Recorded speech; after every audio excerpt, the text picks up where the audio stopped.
And good afternoon. How's that for a timing? My name's Grant Smith Ellis, and that was the latest from Yoram Kupamits, the wonderful Yoram Kupamits. He uploaded that just 14 hours ago. It is day 28 of the U.S. war with Iran, and there is going to be a lot that is going to unfold over the next few hours. But listening to Yoram Kupamits' compositions, completely put together by Yoram, visuals, music, and stylings,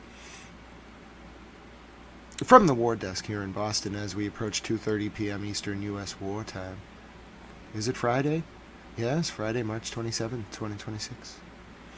It is 8:30 p.m. in Tel Aviv in South Africa, and it is 10 p.m. on the dot in Tehran, Iran.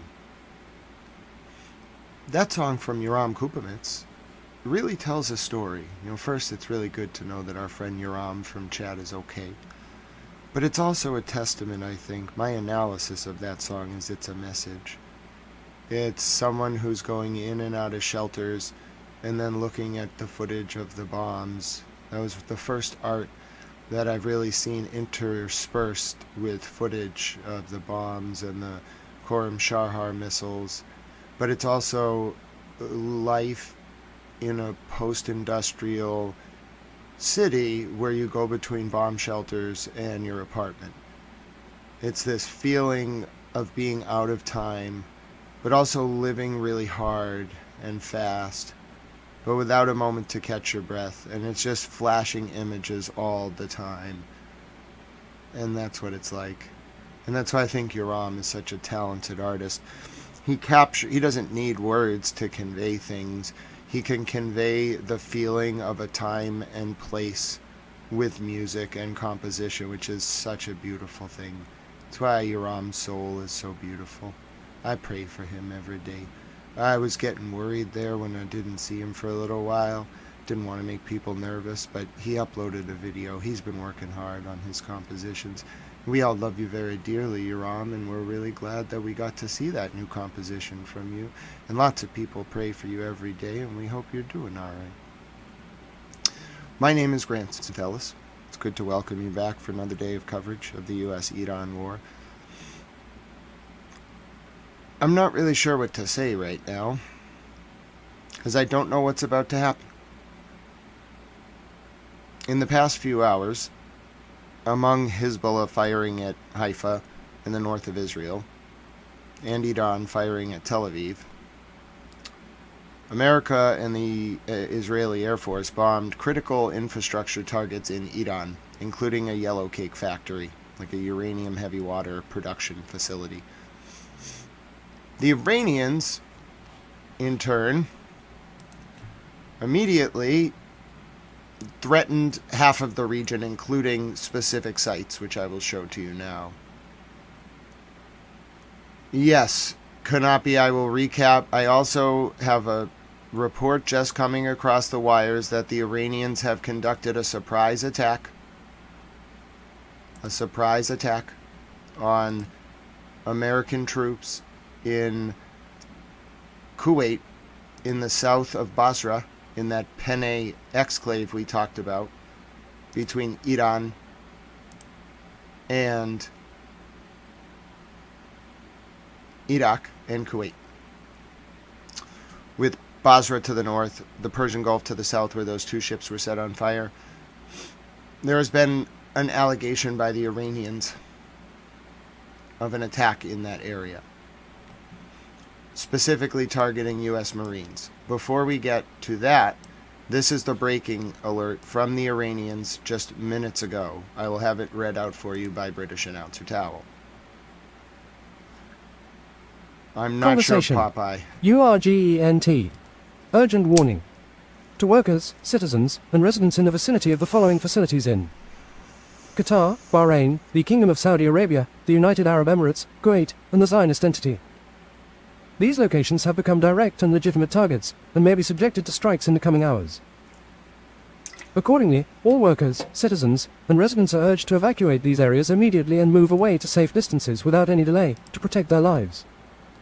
We have previously issued clear and repeated warnings to your rulers about the dangers of engaging in this path and of gambling with the fate of their peoples.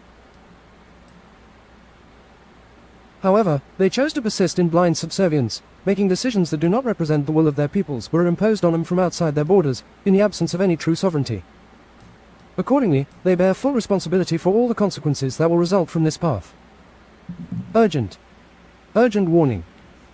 Okay, To all thank workers, citizens, and residents in the vicinity of the following facilities in Yes, we know. Qatar, Bahrain, Saudi Arabia, the United Arab Emirates.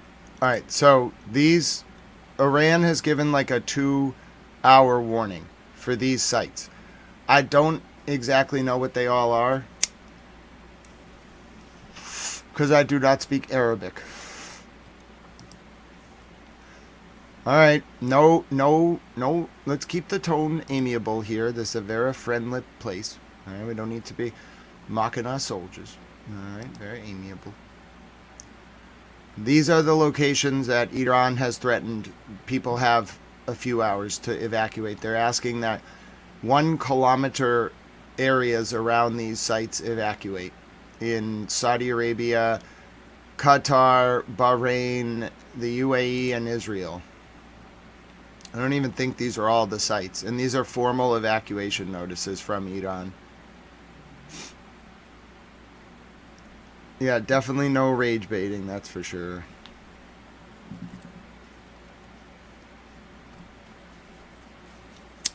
Cow Mom Lynn is on patrol. She loves penguins.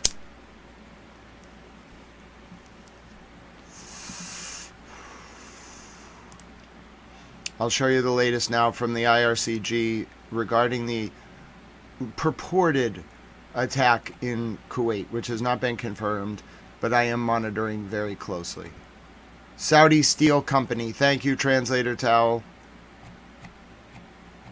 I'll show you the latest regarding Kuwait. Oh, good to see you, Translator Towel. I hope you're doing well. I'd send my regards to Washcloth. Okay, here is the latest from the Iranian Revolutionary Guard. This is unconfirmed.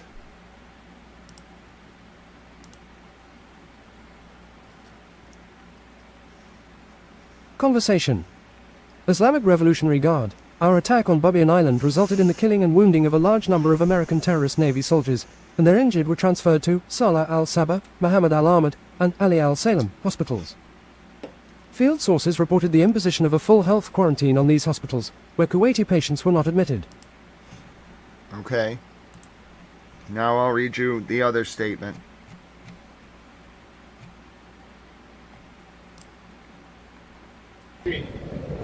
Hold on one second.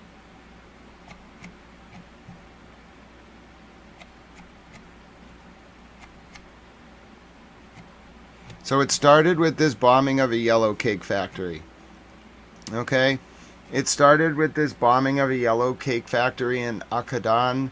It didn't release any radioactive material, but it really upset the Iranians. It was the Kondab power plant. It was this bombing. It was earlier today. The Iranians got really mad because it's like critical infrastructure. Thank you, Genie One. You're very kind.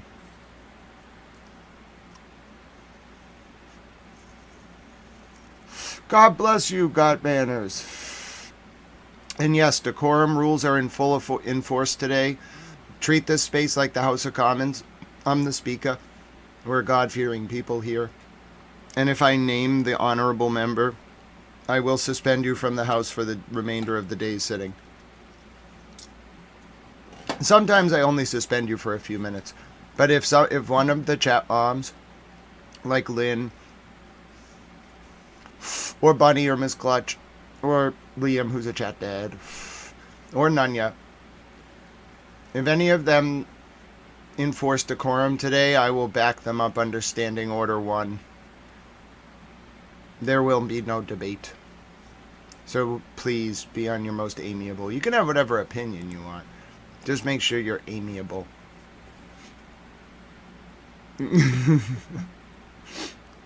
Whatever you need to do, Nunya. Not Nunya. Hello, Nunya. Whatever you need to do, M Weapons.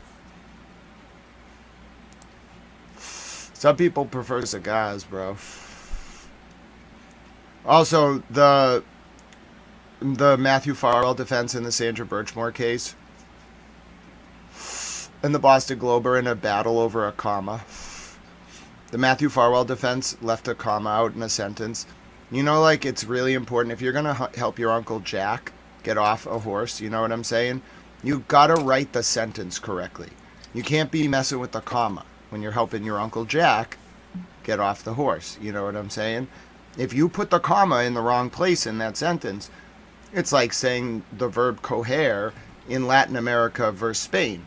Okay, bro, you got to be really careful with that. It does mean to catch the bus in one of those places. It does not mean to catch in the other place.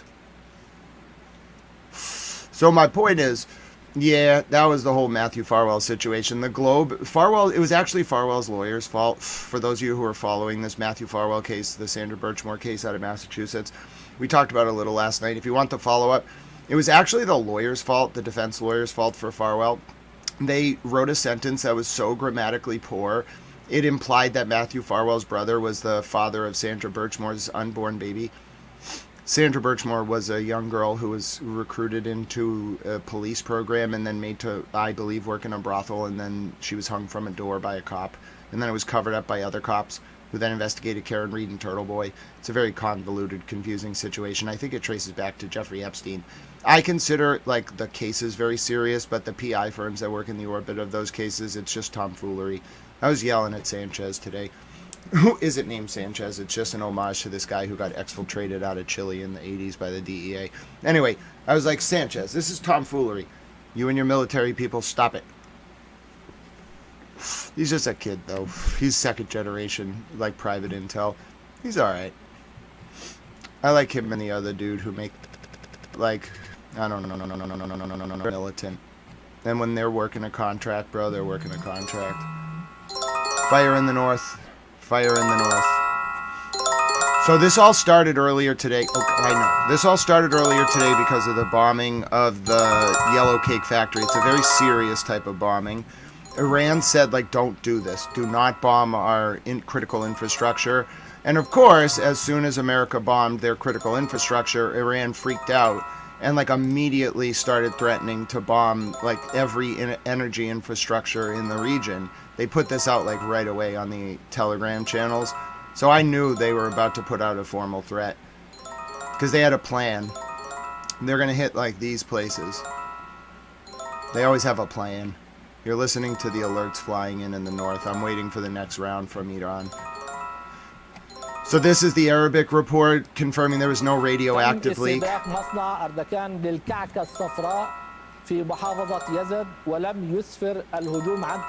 Mr. Steven. Mr. Steven, welcome, sir.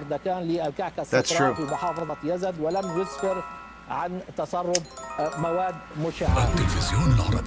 So that's an Arabic report confirming that there was no radioactive leak.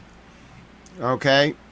Then I'll show you a missile I'll show you video earlier today from Hamadan of an Iranian missile not doing so hot. It tried to launch, it did not launch. You could call this a failure to launch. It does kind of launch, but then it kind of screws up. This is the Iranians trying to launch a missile earlier today. And I mean, it kind of gets off the platform, but then it goes a little haywire at the end. I wonder if someone got into their missile code. Oh, that missile's not supposed to go that way. Oh no. Oh no! They hit themselves. Uh-oh. That is not where that missile's supposed to go. Now you'll see the result. I think they have it programmed so that it won't actually, like, hit too hard, but yeah. Yeah, not a good launch. That was not a very good launch by the Iranians. Yellow cake is a type of uranium. It's like you can use uranium to do a lot of things. I mean, it's just naturally in the ground, but you can use it to, like, power different things. You can use it to, like, power plants. You can use it to, like, make missiles. You can use it to, make nuclear warheads. Energy like that, like a fission reaction, is really powerful. It has the ability to generate, like, electricity in a way that, like, our minds can't really comprehend unless you work at CERN. Like, it's very intense. So this was the one, as soon as that yellow cake factory got hit, this is how I knew they were at preemptively. Like, it was all just going to hell in a handbasket, because this is what the Iranian said right Conversation. away. Urgent. Islamic Revolutionary Guard. Warning to American industries in the region. Despite previous warnings and reminders to avoid attacking Iranian industries, the American Zionist enemy launched numerous attacks on Iranian industrial centers today. Our fighters are carrying out retaliatory attacks, so we warn all employees of industrial companies in the region that have American shareholders, as well as heavy industries allied with the Zionist regime in the region, to immediately leave their workplaces so that your lives are not endangered. Residents of these industries located within a 1-kilometer radius circle must leave their residences until the attack takes place. So that's what they're doing. Like, immediately, it was like that's how I knew it was related. It was back to back. And then this came out right after from the commander of the IRCG Air Force, like right after the yellow cake Conversation. attack. Urgent. Majid Mousavi, commander of the Air Force in the Islamic Revolutionary Guard Corps. You have tested us before, and the world has once again witnessed that you have started playing with fire and attacking the infrastructure. This time, it will not be just a tit-for-tat reaction, wait and see. Employees of industrial companies affiliated with the Americans and the Zionist regime should immediately leave their workplaces to avoid putting their lives in danger. Okay, so that was right after. Hello, Mad Mike. It's so good to see you. Hello, Peters, Warhead. Yeah, it's really intense what you have to do when you're breaking up that atom. Now, this is what caused a big kerfluffle in the last hour. I don't have confirmed that they actually hit, but the IRCG launched the second phase of Wave 84. Wave 84 started earlier today, and they claim that they hit military U.S. Marines on Bubayan Island in Kuwait. It's been used to launch HIMARS missiles in the past few days. I saw a video which really upset the Iranians. Kuwait is this country that used to belong to Iran, and then the British just gave it to gave it away. Like, the Shah of Iran just gave it to the British, and the British created Kuwait. So Iran really wants Kuwait back. So they really don't like when Americans launch missiles from Kuwait, and this was their purported attack on the island, which is right next to Iran. It's at the southern. I'll show you a map of the Persian Gulf in a second. It slows the stream down. It's at the southern part of Iraq. Okay, it's called the Penay exclave. It's where Basra, Iraq is. It has Iran. It's like a slip of land that belongs to Iraq that goes to the Persian Gulf, and then there's an island that belongs to Kuwait right to the south of it.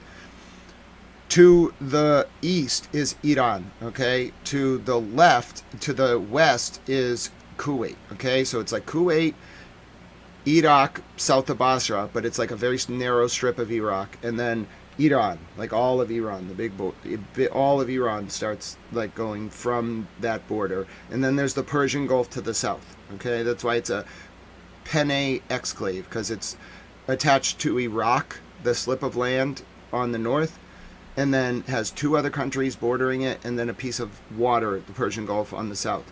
But when you go south of Basra, it's not just like the Persian Gulf. It's actually like a flow out into the Persian Gulf, and there is an island that's right at the mouth of the entrance to the Persian Gulf, okay, where this river flows kind of through south of Basra. That's the island we're talking about. It belongs to Kuwait, but it's right next to Iran. Okay, everybody on the same page? All right. Yeah, well, it was more like the Shah of Iran from 53 to 79, gave away a bunch of stuff. He was very pro-Western, so he trade. Not to mention, if you go back to the early 1900s in Iran, they gave away their oil rights. They kept 16%, and the British took 84%. It was rampant colonialism in Persia by the British. Interestingly, though, the British didn't want Iran to have a parliament. So Iran's parliament that was created in 1906 is actually resistance to the British. It's not really strong, but it's a very storied cultural institution, because the British didn't want Iran to have a parliament, and they just created one against the British will. The history of Iran in the past 150 years is like British like oil-based colonialism and then like reactionary Islamic resistance to same, which is based like the British are really at fault for a lot of this. Not like it's latent like manifestations of British colonialism, but really like if you want to blame anyone, blame the British pre-Suez. They really screwed up a lot of like the Middle East and really like Asia.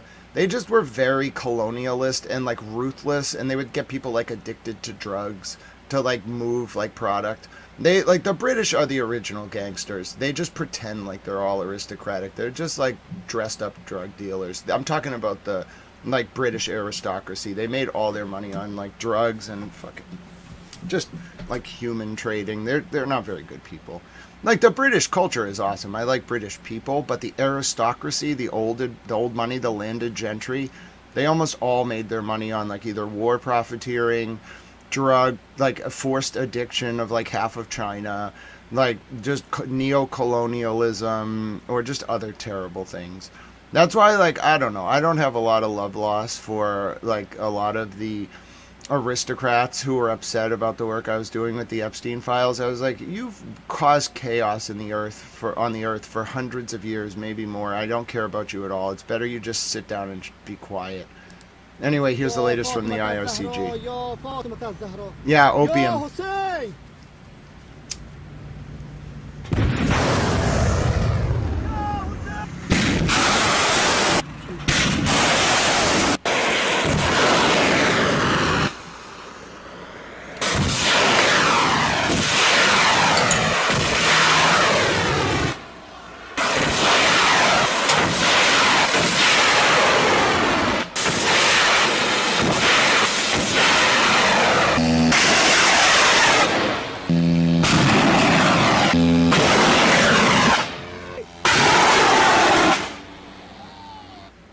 فاطمة الزهراء يا فاطمة الزهراء يا حسين.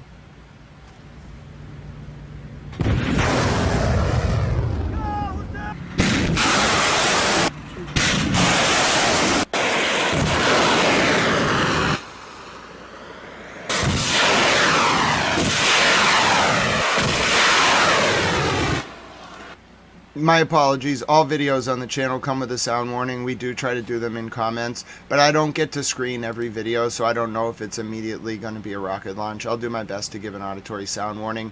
Be aware all videos on the channel may contain very loud sounds, including like missiles being launched.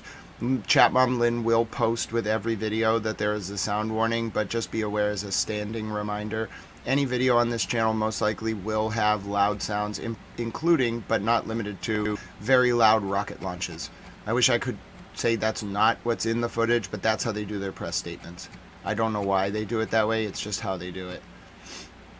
Okay, now I'll show you the latest from Hezbollah. I'll get you caught up because we have to be ready for whatever happens. I don't have time, unfortunately, to do a full catch-up on yesterday. It was a lull. There was some attacks, and then there was a lull. There was a lull heading into today where it was very clear something was going to happen. The markets close in an hour and like 8 minutes, maybe a little bit more. Forget if the markets close at 4 or 4:30 Eastern. Whatever's going to happen, it will be right as the markets close. Either nothing will happen when the markets close, and we can all breathe a sigh of relief, or something extremely bad is going to happen. And since Iran has already threatened to bomb a bunch of energy places in the Middle East, I think it's going to... That's going to happen no matter what. If Iran actually slaughtered Marines on this island, then yes, something very bad is going to happen.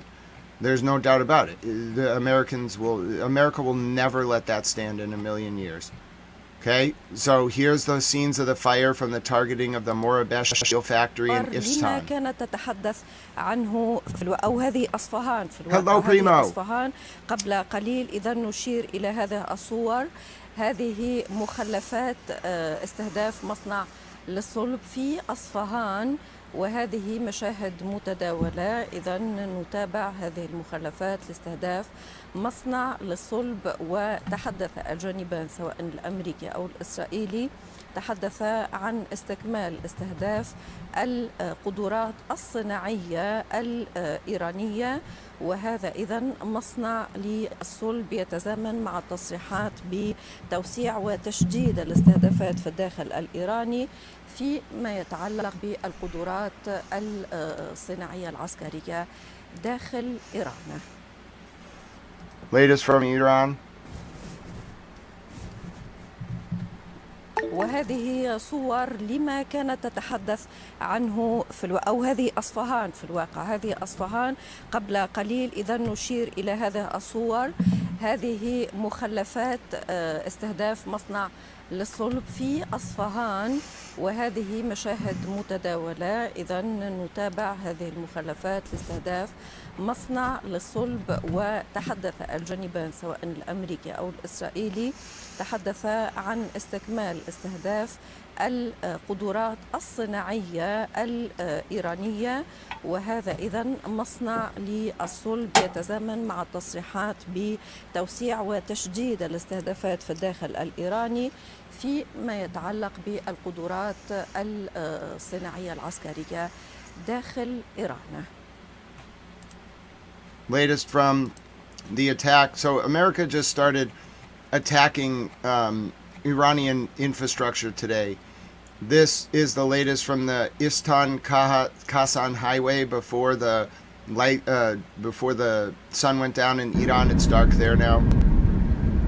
This was one of the attacks.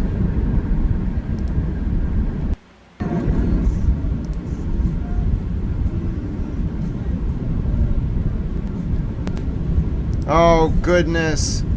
Kaima Joe, I heard about the fuel crisis in Australia. God bless you and welcome to the channel. Yeah, petrol in Australia is going to run out too. I don't know how long they have. They have a certain amount of supplies, but it's tough. And Russia just announced no foreign exports of oil after April 1st. Sorry, Russia's trying to compound the economic uncertainty because they benefit when the price of oil goes up. Here's the latest from a plume of smoke near a military base in Iran, near Isfahan. This was earlier today in Isfahan, Iran.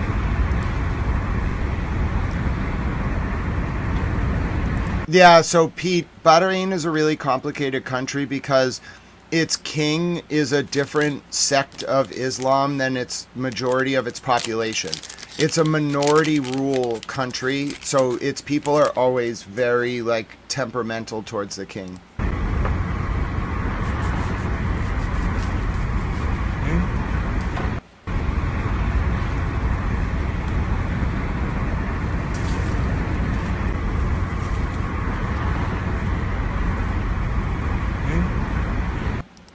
Yep. Oh, Pete, I've studied Bahrain extensively. I'll show you now more footage from what's been going on around the region this morning. I have to be ready for the close of market, so I have to get through as much as I can. This is going to be a loud video. This was Operation True Promise Wave 84. Again, so I'm going to just do this. Chat Mom Lynn, you only need to do exclamation point sound now, and the bot will just do it. This was Iran's launch earlier today. We just saw Wave 2. Here's Wave 1. Again, it will be loud. I can promise you. I haven't watched it yet, but I know it will be. Apparently, they praise an Egyptian sheik, too.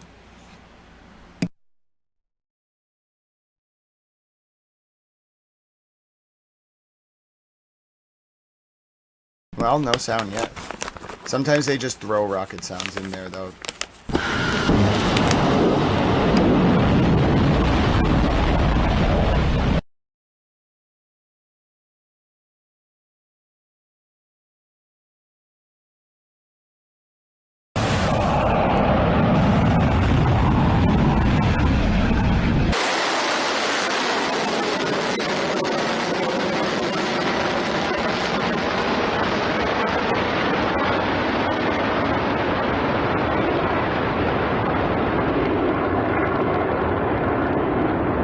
I think we know where all the fuel went.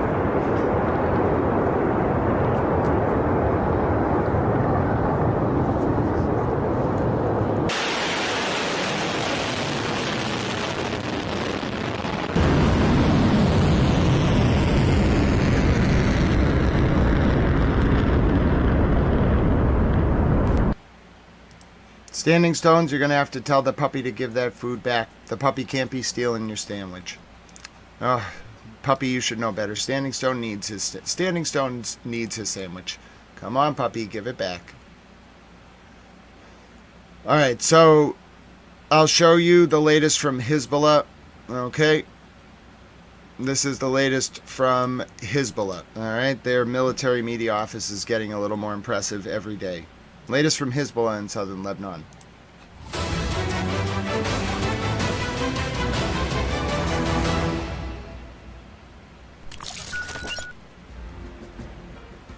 نحن بفضل الله سبحانه وتعالى جهوزية عنا عالية جدا لمقارعة شرار خلق الله، وهي لها من مقارعة عزيزة. نطوق لنصر الله المبين الساطع كعين الشمس في رابعة النهار، وهذه الجراح لا تزيدنا إلا قوة وصلابة وعزما وقناعة بأننا على حق ونمضي في سبيل الحق. لسنا أعز من ذلك الإمام الذي عرج في الحج لأداء مناسك الوصال ولبى الإسلام بنحره وأهله. من هنا أقول لأهلنا الصامدين: أنتم من المجاهدين، أنتم صبرتم في ظل هذه الحرب. كل من موقعه يستطيع الجهاد. الصبر لحال جهاد، العطاء جهاد، المعونة جهاد. مصر بإذن الله نصب أعيننا ببركة مولانا صاحب العصر والزمان. It's actually a pretty inspiring speech. Did you notice, though, they cut their fingertips off to, like, the Yakuza? Do you know why they do that? Do you see? He's showing that off on purpose. I think Hezbollah watches this channel, because that's a very inspiring speech. It's kind of like, like, not everyone can be a fighter. Like, everyone contributes to the cause in their own way. But do you know why he's showing off his hand like that? So in Japan, the Yakuza cut their fingertips off. So it's ceremonial, but it's actually so they can't be fingerprinted. You become a ghost. Like, if you know what you're doing, or especially, like, unless, like, they have dental records, but you can throw that off too. If you cut your fingertips off, you cannot be identified. You don't exist. You are a ghost. You have no fingerprints. It's a very, like, he's showing it to the world here, because if you're in the know, you're in the know. But, like, it's a very high-level form of counterintelligence. It's only really used by, like, very serious hitters. Like, people who, obviously, he's a Hezbollah fighter, but people who actually, like, do this for a living, what he's doing, they cut their fingertips off. They personally do it. It's a ceremonial thing. But the point of it is you become a ghost. He does not exist. If you got him, he wouldn't exist. He doesn't have any fingerprints. He's a dead man walking. He's the type of person who would wear his burial shroud into battle. Yep, it's the high... Hello, Miss Clutch. It's the highest level of OPSEC that you can do. And yeah, like, a lot of people would probably say it's, very painful. Yeah, I'm sure, like, he was anesthetized or something. I wouldn't do it awake. But yeah, it's like a very high-level military or, like, paramilitary tactic. And it's used to make you a ghost. He does not exist anywhere. This man that we just heard talk, for our purposes, he grew up somewhere. He has a family, probably, but they don't know where he is. He doesn't know where they are, and he will never go home, and he knows it. He exists just to, like, be on the battlefield, and he can move anywhere. I mean, yeah, you would know if you got him at a checkpoint that he is, like, a fighter, because he has no fingertips. Unless he's like, yeah, I lost it in an industrial accident. Just very specifically, I lost all my fingertips in an industrial accident. Yeah, okay. But yeah, he's a ghost. He's like, you hear about this stuff in movies, but he's you're actually seeing him. He does not exist. He probably has a name, like a battlefield name, but he doesn't exist as a human. He can go anywhere he wants. He can't use legitimate border crossings, but he doesn't have to. He's going to stay in Lebanon. But that's like the epitome of paramilitary operator. He's like a very high level, probably like special forces in Hezbollah. I would guess the Radwan forces, but they have their own logo and I don't see it on his badge here, but I would guess it's the Radwan forces of Hezbollah. You would only do that if you're like the highest level. Like he's the type of guy who would go into Israel and like take out, like do like special like behind enemy lines operations. Because even if you get him, you can't find out who he is. His mouth will have been changed too. I bet they put dental implants in, but they obfuscate his face so I can't tell. But yeah, he doesn't exist. If you caught him, he would just be no one. He would just be some dead guy on a battlefield who you'll never identify. And that's exactly what they want, because Hezbollah doesn't want Israel to go find his family and then extract intel out of his family. All armies do terrible things during war because all of them do drugs. Don't let anyone sugarcoat the reality of war for you. All armies do terrible things during war because they're all yipped up on drugs. That's the way they fight. This is the scenes from Arad. This was one Iranian missile in Arad. This is why I keep getting so nervous when Iran fires at civilian populations. This was one 525 kilogram or 1,000 pound warhead. One warhead. Oh yeah, you got to be careful with caps. I turned the caps lock filter on because somebody was coming in here the other day and posting a lot of caps. You got to be careful with caps. It'll time you out for 5 seconds if you use too many caps. The only person, like, don't even do the sound warning. It might time you out. If you want to do the sound warning, just do exclamation point sound because it won't time the bot out. It will let the bot do it. But yeah, be very careful with all caps. The bot is very sensitive to all caps. It doesn't like all caps.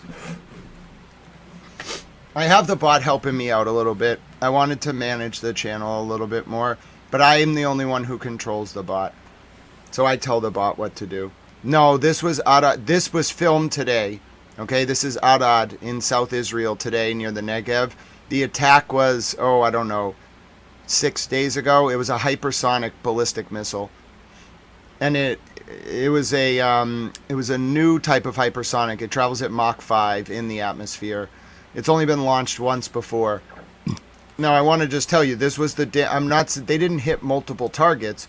They hit one target and the shockwave is so intense that it destroyed an entire block. And they have to hit hard ground with it, so they chose a target between apartment buildings. Like force equals mass times acceleration, but you have to hit something to generate a shockwave. So let me show you what they hit. They don't show you the hit, but it's right here. The hit is to the right of this video, and they hit on hard ground to cause a shockwave that went outwards. That's how they do it. Can they do what with acid? Can they like launch chemical weapons on these? Maybe, but I don't think they would do that. The point isn't to disperse chemicals. It's to send a shockwave through the air that pulverizes concrete. It's a pure scientific equation. Force equals mass times acceleration. So they accelerate a 1,000 pound warhead into the earth really fast. Their goal is to generate destruction with this. They have different type of missiles, like the Khorram Sharhar drops little bomblets. It's not meant to cause mass destruction. This is a weapon of mass destruction, an actual WMD. That's the hit. See the hit to the right? They don't show the full impact crater, but that hit is what caused this. Just one hit. It destroyed like 150 apartments. There were a lot of injuries too. I don't know how many deaths, but there were a lot of injuries from this. Because it sends a shockwave out. Like the only reason those other buildings behind there didn't get pulverized is these two buildings took it. But it was designed to hit these two buildings. Like they hit in the middle of that quad on purpose. You need a very fast moving missile. You need a backstop, which in this case is the earth. And you need hard ground. They picked that. They targeted that. It has to be hard ground. You can't hit like soft shale or whatever the hell you call it, like soft ground when near the water. It will work, but it won't do that. To do that, you have to hit, they had to know that was hard ground because they used the hard ground against them. Yeah, I have the crater silent dogs, though. I got the drone footage from the other night. I know what the crater looks like. It's like 50 feet by 40 feet. We can see it if you want. Give me 1 second. It was like multiple days ago, so it's going to take me a second to pull up, but I have it. Give me 1 second.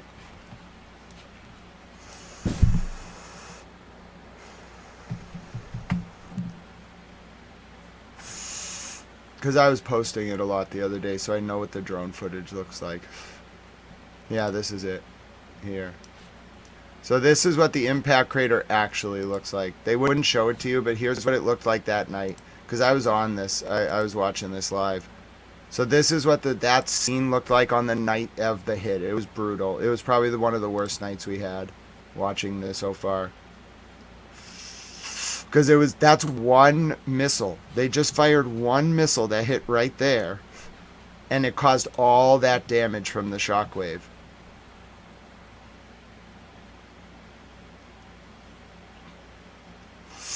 Yeah, I know how the Houthis do it.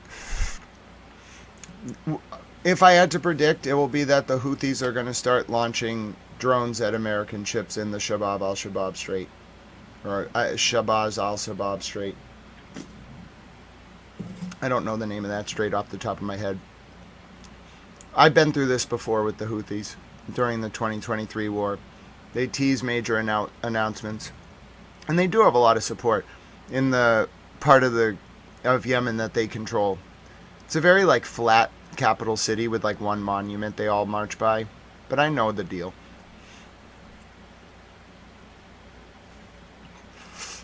I know, Pete. Trust me, I have dealt with the Houthi spokesman for many years. I don't talk to them, but I know their pattern. I've monitored them for many years. They do have a lot of support in northern Yemen. Their movement grew from the 80s to now. It's a very old movement.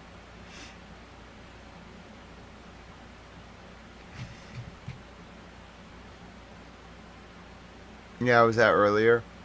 That looks about right. Yeah, that's the main street in the capital. I think it's Sana'a in the north. There's two capitals. The Houthis claim that they're the army of Yemen, and the Yemenese National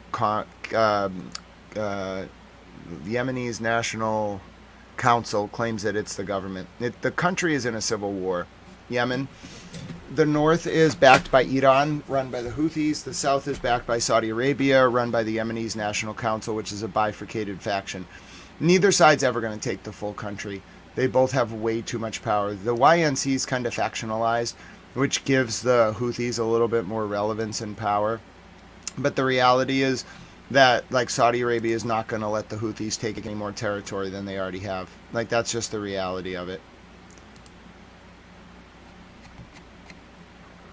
I'll show you more now from Hezbollah in Lebanon.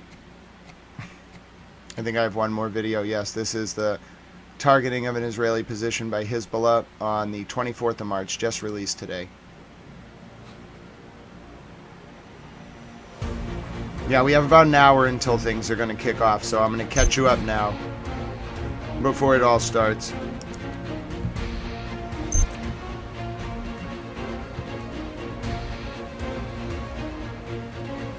This is the latest from Hezbollah in Lebanon.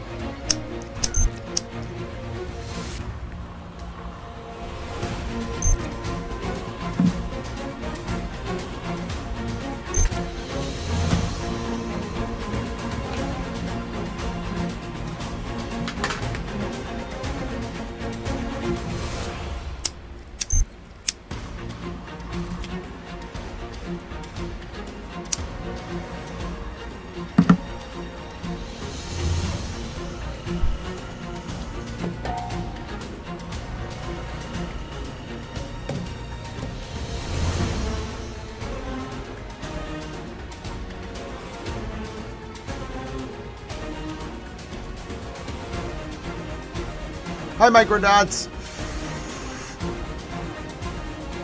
Great video about Kelsey Microdots. That was epic.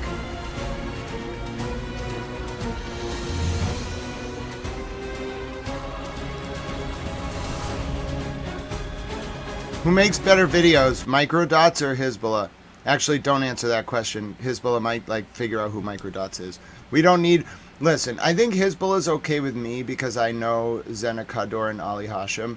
We don't need to get Hezbollah and Microdots competing. Although, to be fair, the media production guy from Hezbollah, Microdots.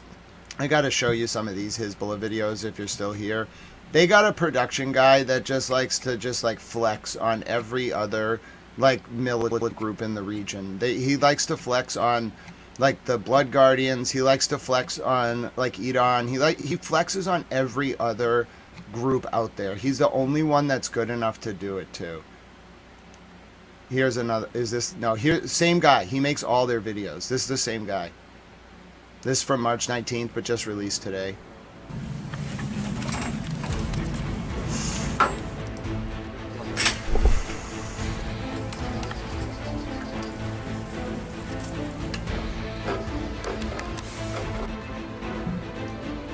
It's a different style of video. It's war propaganda, but setting aside the content, it's very well produced.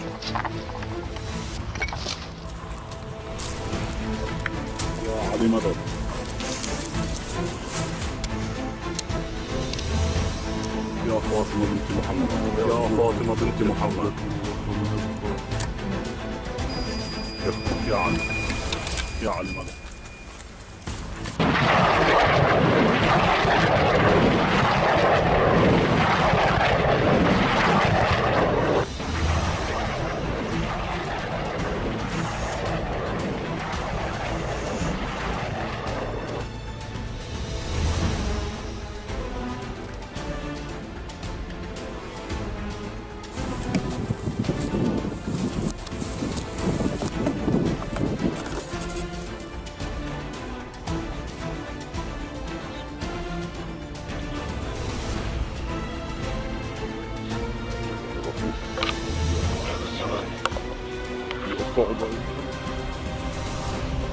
يا قائم على الحرب صاحب الضلال لبيك يا أبا عبد الله لبيك يا أبا عبد الله صاحب الزمان يا أبا عبد الله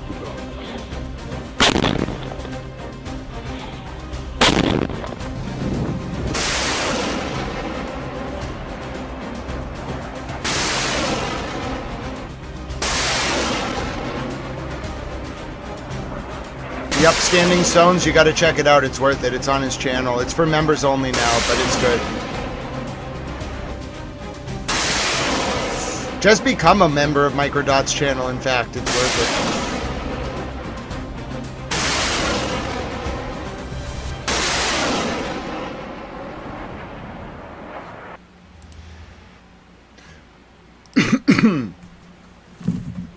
But yeah, I'll tell you, I have seen some interesting styles of video production. A lot of people on this channel feel like the American propaganda isn't as good as some of the Iraqi and Lebanese militant propaganda. I guess they'd call themselves more the Mujahideen of the Islamic Resistance. My point is, if I run the war propaganda office, I'm hiring Microdots. He's going to be my right hand, Microdots. I'm going to be like, Microdots, let's do it. We got to troll Hezbollah. Hezbollah is going to get kind of mad because they know if I actually do it, I can compete with them rather than me. They're okay with me doing journalism. They probably would not be okay with me running the war propaganda office. Here, speaking of Hezbollah, here's the latest switching to a more serious subject from Courtney Beneo in southern Israel. She reports in a very, very matter-of-fact tone, but please be aware the toll of the human tragedy in South Lebanon is very real. So Hezbollah is more like the military wing of the resistance in South Lebanon. This is the human impact, okay? Now I'm not analyzing war footage anymore from the combatants. I'm giving you a report on the human impact of the war. So I'm going to change my tone as Courtney will deliver this with a very sort of dispassionate tone. Hi, I'm reporting to you from another civilian massacre here in Lebanon, this time in the town of Saksakia. where just about an hour ago, the Israeli army hit 2 different sites with airstrikes. At this site, there was a woman and a child killed and 4 people injured. And at the next site, there were 4 people killed and 8 injured. Targeting residential homes is a war crime. Americans, your government is washing your hands in the blood of civilians by using your tax money to fund the Israeli war machine.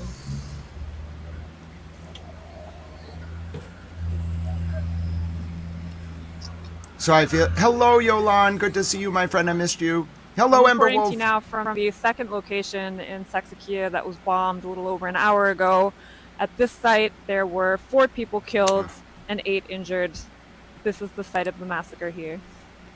This is why Courtney's reporting is so important. It may sound very dispassionate, it's not. She really cares about the people, the civilians of southern Lebanon. She has permission from Hezbollah to be down there because I think her partner works for Al Jazeera Arabic from what I was able to discern. But let me just tell you, there is no doubt in my mind that the people of southern Lebanon feel completely abandoned. They're being bombed by the Israelis. Hezbollah is trying to fight off the people that are bombing them. And the government of Lebanon, which is not Hezbollah, they are 2 separate things. The government of Lebanon can't do anything to stop it. And the French can't do anything to stop it. The only person who kind of got like an agreement was the Pope, who got the Americans to tell the Israelis to leave the Christian villages in South Lebanon alone because they're like sacred places. So they can't do an evacuation of the Christian villages. It's this like very complicated like religious issue with Catholic communities or Christian communities and some Catholic communities in South Lebanon. They will not leave. Like it's like a very firm thing. It took them like a long time to get there. They like, some of them were like expelled from Mount Carmel like a long time ago, and they like went to this place. They just will not leave. Like nothing will ever make them leave. The Pope couldn't make them leave.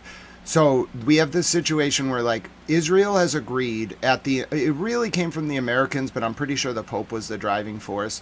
Like Israel will not touch certain villages in southern Lebanon at all if they're Christian communities, because the Pope basically like made them not. After a Catholic Maronite priest died, the Pope like got really mad and sent his ambassador, his Nunzio Borgio to southern Lebanon and put him in the church while the bombs were falling. And then like I think the Pope used his like influence behind the scenes, I'm pretty sure, Pope Leo, to get that agreement, because he lost a priest. It was the first time I've seen Pope Leo like really like start doing press conferences right after he lost a priest.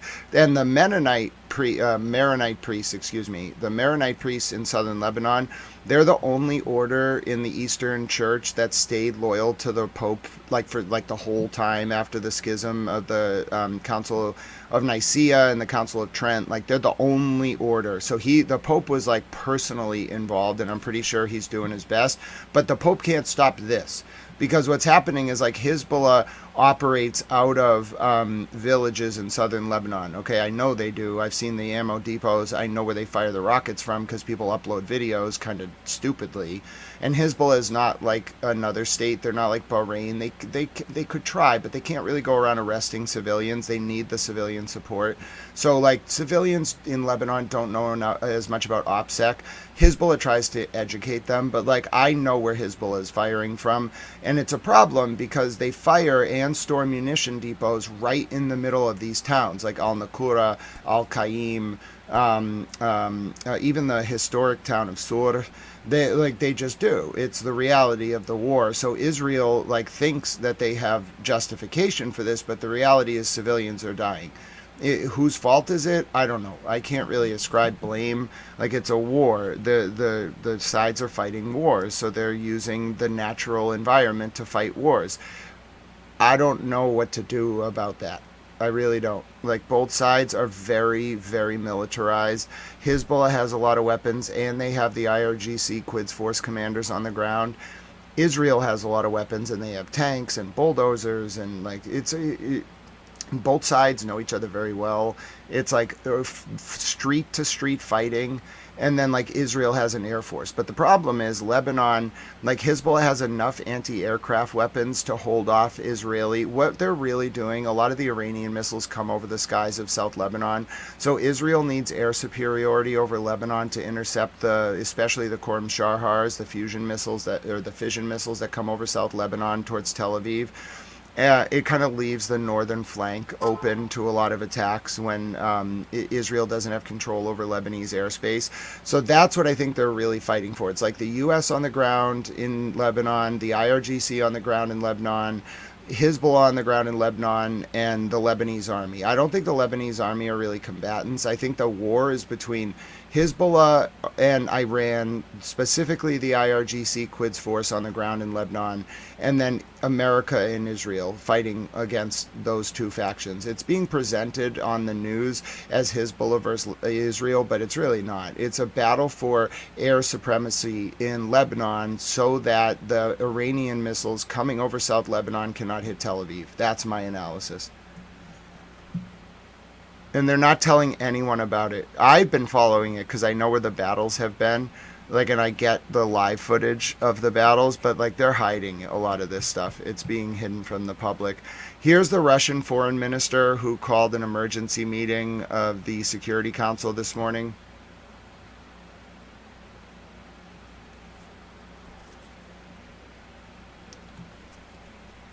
It's very soft. I'll try to boost it.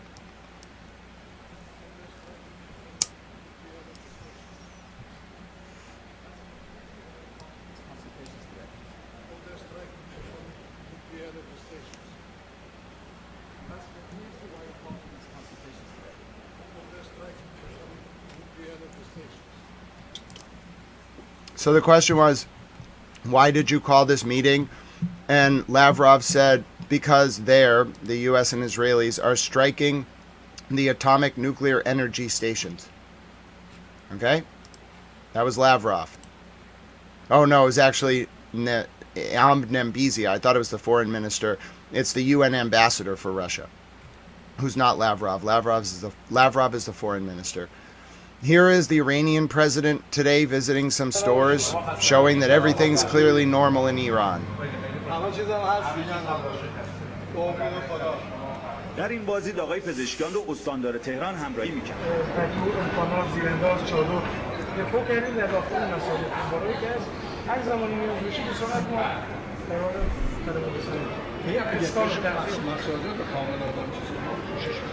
در این میون رئیس جمهور تاکید داشت بر ضرورت حفظ ثبات قیمت‌ها و پایداری دسترسی آحاد جامعه به مایحتاج ضروریشون. همین فروکالا وارد شده با قیمت‌ها هستن. آقای قربون شما.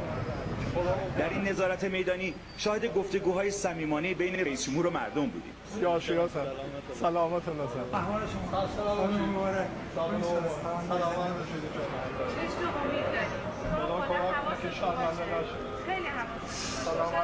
Oh, God bless you, Jen's dog, Jonah.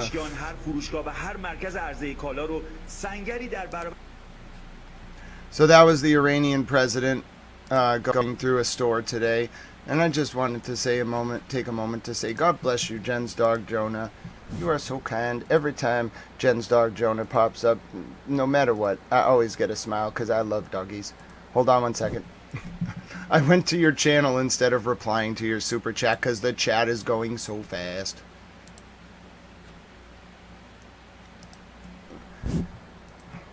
God bless you, Jen's dog, Jonah. You are such a wonderful and appreciated human. And doggos are wonderful too. God bless you, Jen's dog, Jonah. I really appreciate you, and I just wanted to take a moment to say that. Thank you so much. God bless you. Oh, hold on. Chat Mom's Lynn is going to get mad at me if I do. I don't know. Where's the goal? Oh, Chat Mom Lynn, they don't do goals anymore. They've been updating the live stream.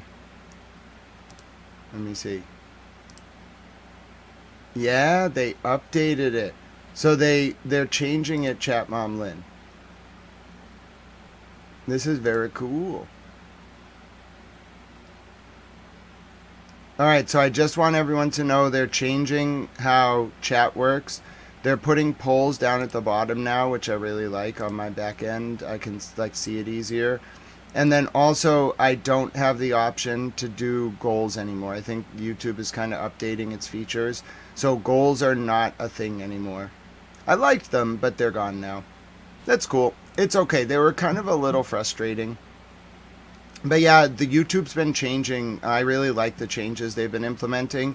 They've been changing how the sort of like back-end studio functions, and like the way it's a lot more like slick now. I don't know how to explain it. It takes up less system resources. I don't know what they did, but it's really positive. I'm gonna send a feedback form.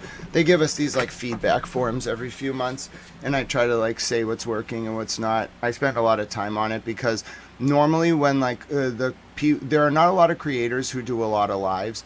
So the people who do go live, if we give them feedback, they really listen to it. So I really like what they're doing. It's changing the features available for me to like offer you in the chat, but it's making chat like it's making it run smoother on my PC. That's the best way I can explain it. It's calling less data into the like browser, so it's not slowing down my computer as much. I don't know how to explain it. I just like it better. It's working a lot better. There's like I'm totally okay with not having the goals if like this chat is like this all the time. It's much smoother. So yeah, but it's updating. YouTube always updates its features. They're very responsive to creator feedback, and they always try to make it easier. And live streamers, I mean, we're definitely like a big part of the YouTube community, but I think it's a newer sort of expanding element of the community. So they definitely are interested. I've seen they solicit a lot of feedback from live streamers. I tend to think that like it's a really good part of the YouTube platform. So I try to like give them a lot of feedback about what works, what doesn't work for me. And I like it. Personally, I think that YouTube has designed a really good streaming service. If you use RTMP in particular, it's probably one of the best out there, like bar none, by far and away, like the best of the best.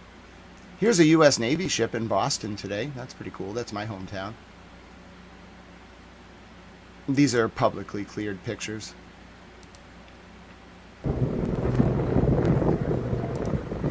US Navy submarine in Boston today. These are cleared pictures.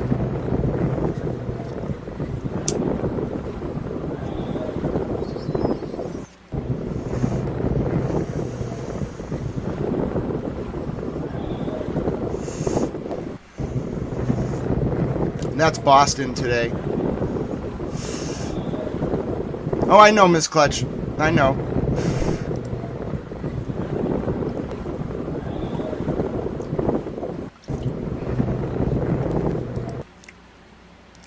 The Houthis aren't as well armed.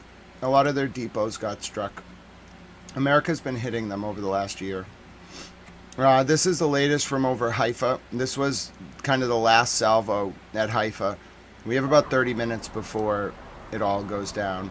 This was Hezbollah sending rockets at Haifa earlier tonight.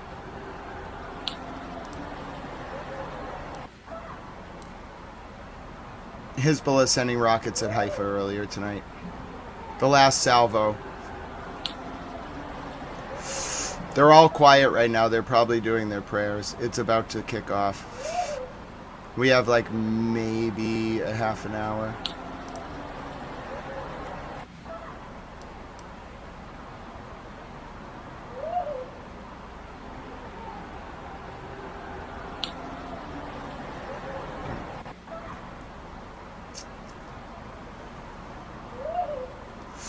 The Houthis really like attention, though, Miss Clutch.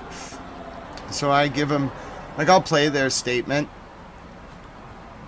But I already knew that's what they were going to say. They used the same tactics during the Gaza war, the Israel war with Hamas.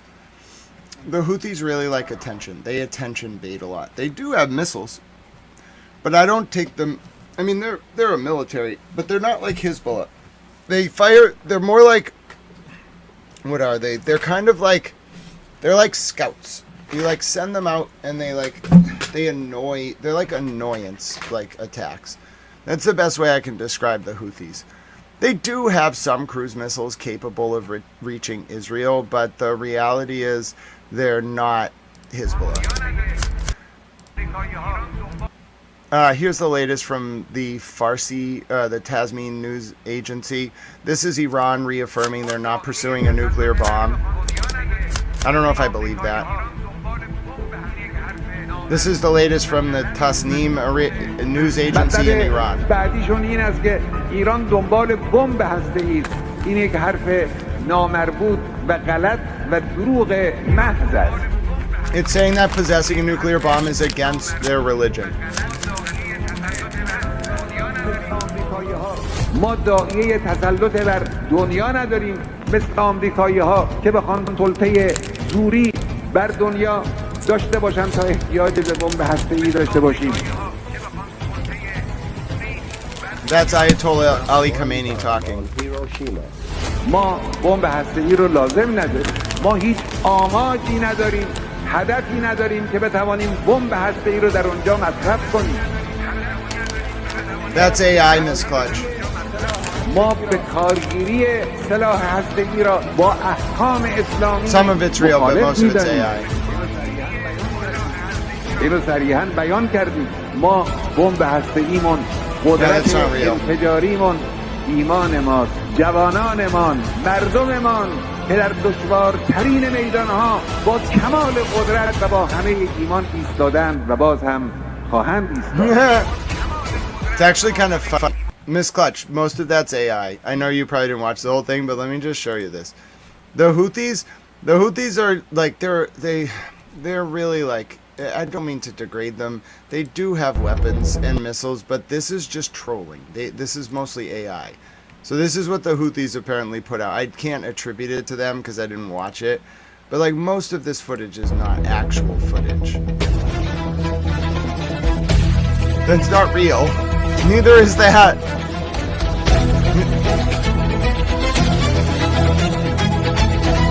Some of that is real.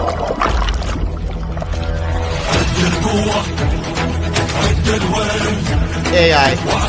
AI. AI. AI. AI. AI. AI. AI. AI. AI. AI. AI. Real footage, but not of an attack. AI. Potentially real, but not them. Fake. Not them. Video game. Maybe them, but not real. Just stock footage. Maybe them. Stock footage, stock footage, stock footage, stock footage, stock footage. None of this is them. Just stock footage. Yeah, they're not, I mean, I don't want to degrade them, but like they're not what they present themselves as. They're barely recognized. They're not really recognized by anyone as the government of anything. That's why we'll look at their speech, but they're like attention trolls. They really are. They bait for attention, and then they might fire a missile or two. If they do more than that, it would be a drastic escalation in their capacity, and I don't expect it. But yeah, I know a lot of people might not be familiar with the Houthis. They are like the epitome of trolls. Like if you think you've seen trolling, you have not met the Houthis. They're the ultimate trolls. This was Iran overnight in Isfahan last night.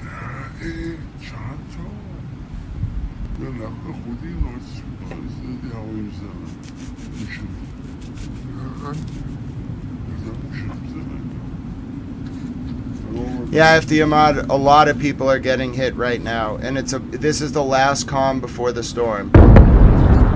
This is last night in Isfahan, Iran. Oh wow!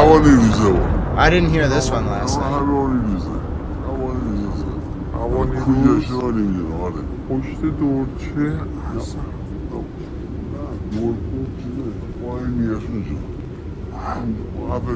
دودش اومد بالا.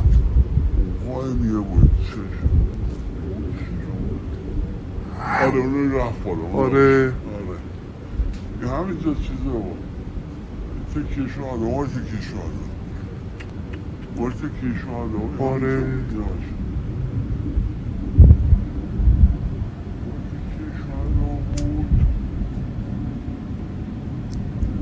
اوه اوه اوه گرفتم نگاه کن وای این چی بود الان میاد داره موجش میاد آره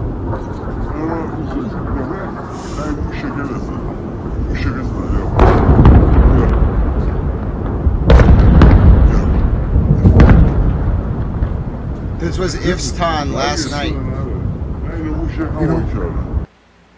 That was Ifstan last night. There was never any slowdown. There was never any attempt to talk. The whole talk of an off-ramp was just a thing. The Iranians were indulging it for narrative purposes, but they knew America was going to strike. They always knew America was going to strike, and they prepared for America to strike. My name is Grant Smith Ellis. That was the latest from Ifstan overnight in Iran. We have a little bit of time. This is a very, very intense 20-minute period, so I'll give you some footage. We'll all breathe. I have no idea what's going to happen. Absolutely none. For the first time, I'll show you some scenes from Iran over the recent days. Let's just say America has been targeting, and the Israelis have been targeting their infrastructure. Before we actually watch the videos, let's have British reporter tell us what this is.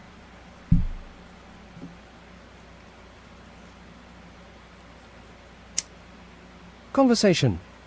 In recent days, Israel has placed a greater emphasis on striking industrial targets in Iran, with the most significant in recent memory being Kutenstan Steel Company, Avaz. Kutenstan Oxin Steel Company, Avaz. Mobarakeh Steel Complex, southwest of Isfahan. Mobarakeh Steel Power Plant, supplies energy to the steel complex, Powder Metallurgy Company, Naishabur Industrial Town. Shahid Shafizadeh Industries Company, Alborz Industrial. Khair Abad Industrial Town, east of Iraq, was just warned. Shamsabad Industrial... Bunny, tell Mom that's when the stock markets close. Shamsabad Industrial Town, south of Islamshah. Nasirabad Industrial Town, southwest of Islamshah. Segzi Industrial Town, east of Isfahan. The above list is just a sample of the industrial targets affected by strikes over the past 1 to 2 days.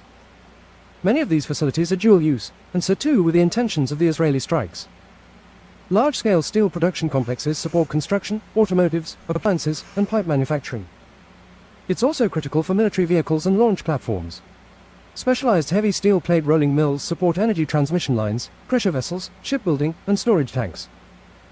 They have many military applications such as producing the hull sections of naval vessels, storage tanks for propellants, and steel plates for TELs and bunkers. Powder metallurgical plants produce machinery components, mining equipment, and specialized alloys. They can also be used to make precision components in guidance systems, warheads, or solid propellant motors. The major industrial towns are made up of dozens of smaller factories or warehouses involved in metal fabrication, chemicals, plastics, polymers, construction materials, textiles, machinery assembly, bitumen processing, packaging, stone processing, and electronic goods. On one hand, this attempt at crippling Iran's industrial base could destroy many of the raw materials necessary for future repairs, construction of military equipment and missile components. At the same time, it would hamper Iran's domestic construction, automobile, appliance, piping, and petrochemical sectors. This would diminish Iran's export revenue, create shortages of basic materials, and worsen inflation and unemployment. These are those strikes.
Past few days in Iran.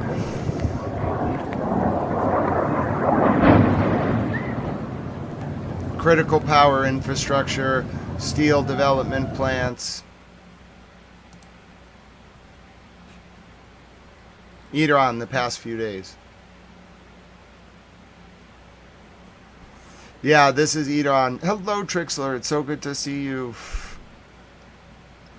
Again, so this is what has been the lead up to whatever's coming. Now, I don't really know what's coming. I don't.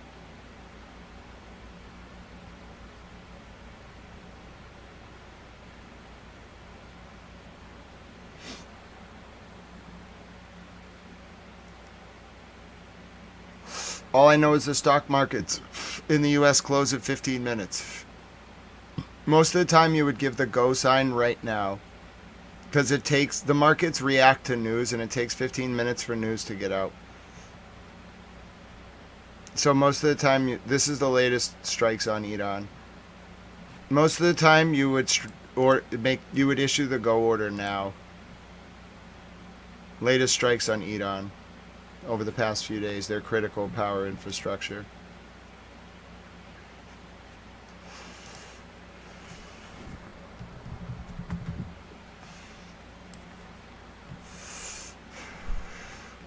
It's quite a sight to behold. But this is also probably the most pensive 15 minutes of the past 28 days. Iran's going to fire. There's no doubt about it. They already said they're going to fire. There isn't really a question about is Iran going to fire. They're going to launch in the next hour. The question is, what are the Americans going to do? All right, here's the latest from on the ground from the latest. This was the last salvo. This was the Hezbollah salvo at Israel in the past hour. This was the last thing. It's been quiet since this. They're not supposed to film that. Very bad OPSEC. It's the interceptors going up to get the Hezbollah missiles. This is Haifa in the last hour.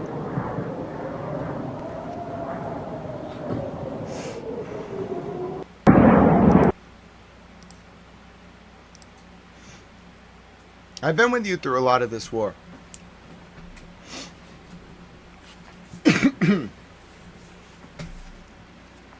Yes, no need to post the same comment twice. We saw it.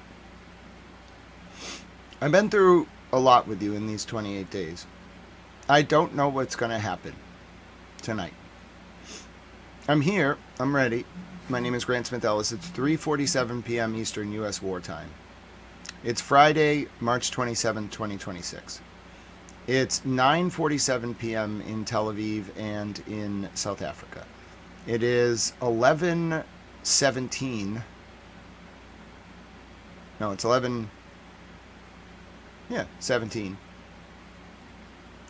That sounds right, doesn't it? Yeah, 11:17 p.m. in Tehran. The U.S. stock markets close in 13 minutes. What happens next is anyone's guess. Really, I don't know.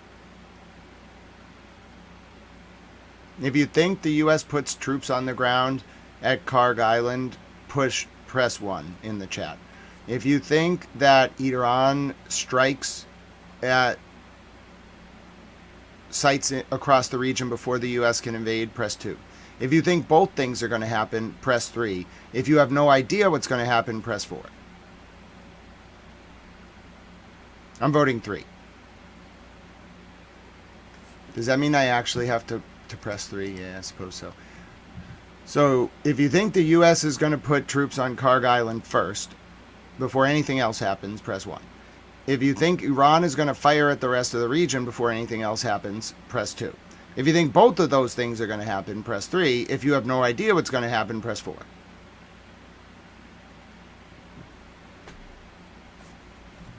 Oh, welcome to the chat. Yeah, and you can vote neither. That's just, it's not an option, but you can just vote none of the above. I'm down with none of the above as option 5.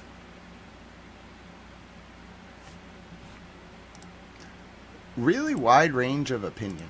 I mean, voting 2 is the safe choice because Iran has already said they're going to launch missiles. So if you've been watching and following the news, you know the launches are coming. It's really like what's up in the air for me is the American action tonight. Like the White House has been like very cryptic, and everyone in the world knows something is coming, and it always happens right after the close of the stock market. General consensus. It's tough to tell the general consensus. It's all over the place. A lot of 2s, a lot of 3s, a lot of 4s, not as many 1s. We have like 11 minutes. It's just very odd. Like it's like everyone is praying. It's this really weird lull. It's one of the oddest moments of the war. Just because of how Fridays function and like when the troops were expected to get in the region and how the stock market like closes. If anything happens in the next 10 minutes, it will be a very, very strong sign that something is going on. I would expect the Iranians to launch. I would expect them to preemptively launch. They already hit potentially Kuwait, but I don't have an update on that. But I really would expect them to launch within the next 10 minutes. I wouldn't expect them to wait. They know how the Americans move, and it's always based on the stock market. It closes in 10 minutes. There won't be you can't even trigger a sell-off in 10 minutes. What's the Dow trading at? Well, it's more the S&P that triggers the circuit breaker. It's down. It's off 1.80. Yeah, they won't do anything until closing bell. Closing bell's 4 o'clock, right?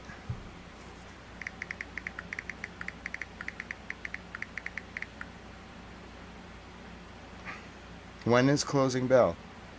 It's 3? I thought it was 4. Time, markets, close, U.S. Friday. It's 4 p.m. I thought. Yeah, 4 p.m. We have 9 minutes. Markets, the closing bell must be an hour before the market stopped trading. Closing bell was at 3. It's 4 p.m. We have 9 minutes. Whatever's going to happen is going to happen right now. The stock market's already off, so they wouldn't do anything while the market's opening. While the market's open, you can cause a sell-off.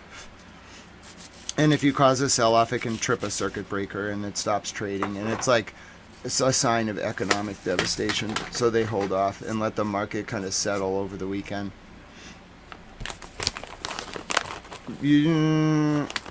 I thought it was 4. It's either 4 or 4:15. I thought it was 4, but I could be wrong. I did Google it and it said 4, but just Google doesn't necessarily know the exact like time on the floor. It could have some unique rule.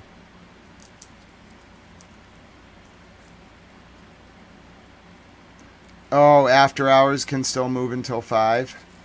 SPY and QQQ close at 4:15. See, I'm not a money guy. Like the closest I can do to market analysis is looking at the Nikkei when it opens in Japan on Sunday, like looking at at that as an indice of other markets, like a predictor.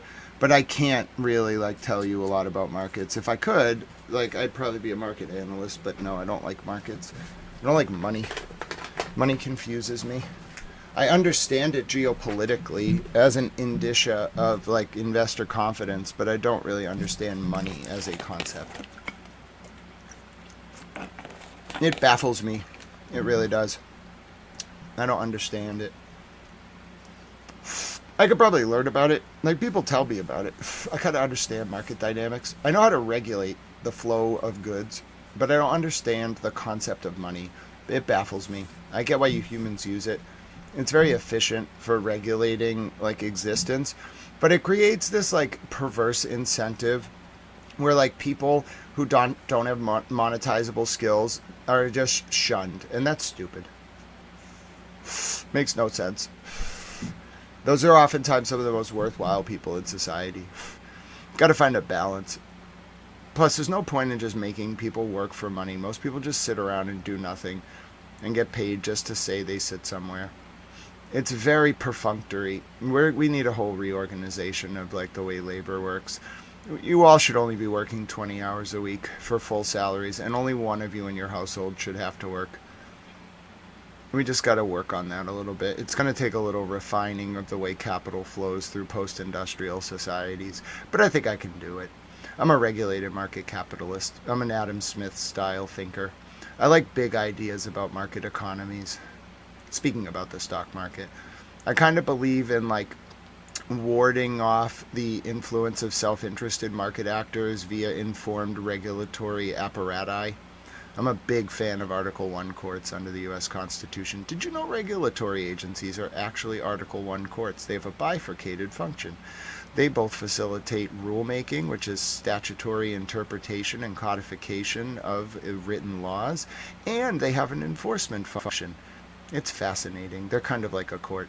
They don't really have equitable and legal powers. They have to go to the superior court to get that enforcement power, but they certainly have the power to hire ALJs, administrative law judges, and in essence function like a court.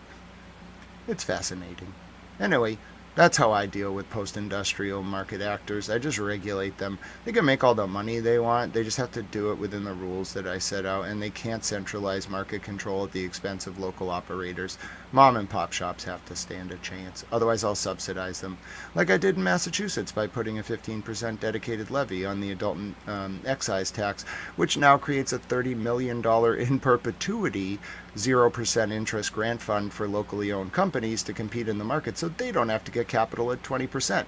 I destroyed the predatory lending in Massachusetts in the adult and medical use sector in like one fell swoop. Then I made it so the investors couldn't like use predatory lending and get the grants themselves. I put a lot of forensic accounting rules in place.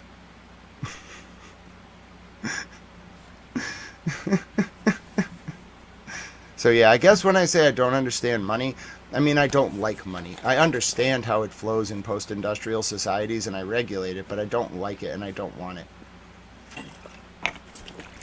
It's superfluous to my existence. If I didn't need it to live, I would never touch money or talk about it. I would just regulate it.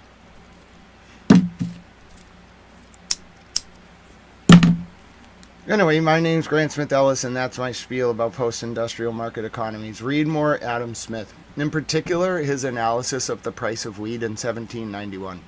It's really good. I quote it sometimes. You want to hear it? Let me just read it to you while we're waiting for this. Do you mind if we bring this up? Would you be so kind? Alright, so I think I just look up Adam Smith and it should come up. Oh yeah, here. Alright, let me just read you this quote. I really like this quote from Adam Smith. I read it to the CCC one time because I thought it was so, like, relevant. Alright, where is it now? Come on, give me my quote. There it is. Alright, so, I keep this quote on hand. Everybody keeps, like, an Adam Smith quote on hand from The Wealth of Nations, right? I mean, listen, if you're not, like, constantly analyzing, like, Adam Smith's commentary on the price of weed in 1791... can you really call yourself like a theorist of advanced industrial societies? You know what I'm saying? So anyway, let me just read you Mr. Adams. Now, mind you, he's the founder of free market capitalism. So let me just read you his commentary, if you would indulge me for 3 minutes for our top of the hour break. The interest of the dealers, however, in any particular branch of trade or manufacturers is always, in some respects, different from, and even opposite to, that of the public. To widen the market and to narrow the competition is always in the interests of the dealers. To widen the market may frequently be agreeable enough to the interests of the public, but to narrow the competition must always be against it, and can only serve to enable the dealers, by raising their profits above what they naturally would be, to levy for their own benefit an absurd tax upon the rest of their fellow citizens. The proposal of any new law or regulation of commerce which comes from this order ought always to be listened to with great precaution, and ought never to be adopted till having been long and carefully examined, not only with the most scrupulous, but with the most suspicious attention. Comes from an order of men whose interest is never exactly the same with that of the public, who have generally an interest to deceive and even to oppress the public, and who have accordingly upon many occasions both deceived and oppressed it. And then he does an analysis of the price of wheat in 1791 from 1796 to 1776 to 1791. How great is Adam Smith? I'm going to quote that in my speeches when I go on the stump. I'm going to be like, just listen to me, folks. We must understand what advanced industrial economies are all about, or we cannot function in our appropriate manner as an informed polity. And they'll be like, okay, Grant, that sounds good enough. Whatever Adam Smith said, we'll just go with that. One time I quoted it at a regulatory body while giving testimony at a public hearing, and the chair thanked me for the history and economics lesson. And then she was like, congratulations on finishing law school. It was an endearing moment.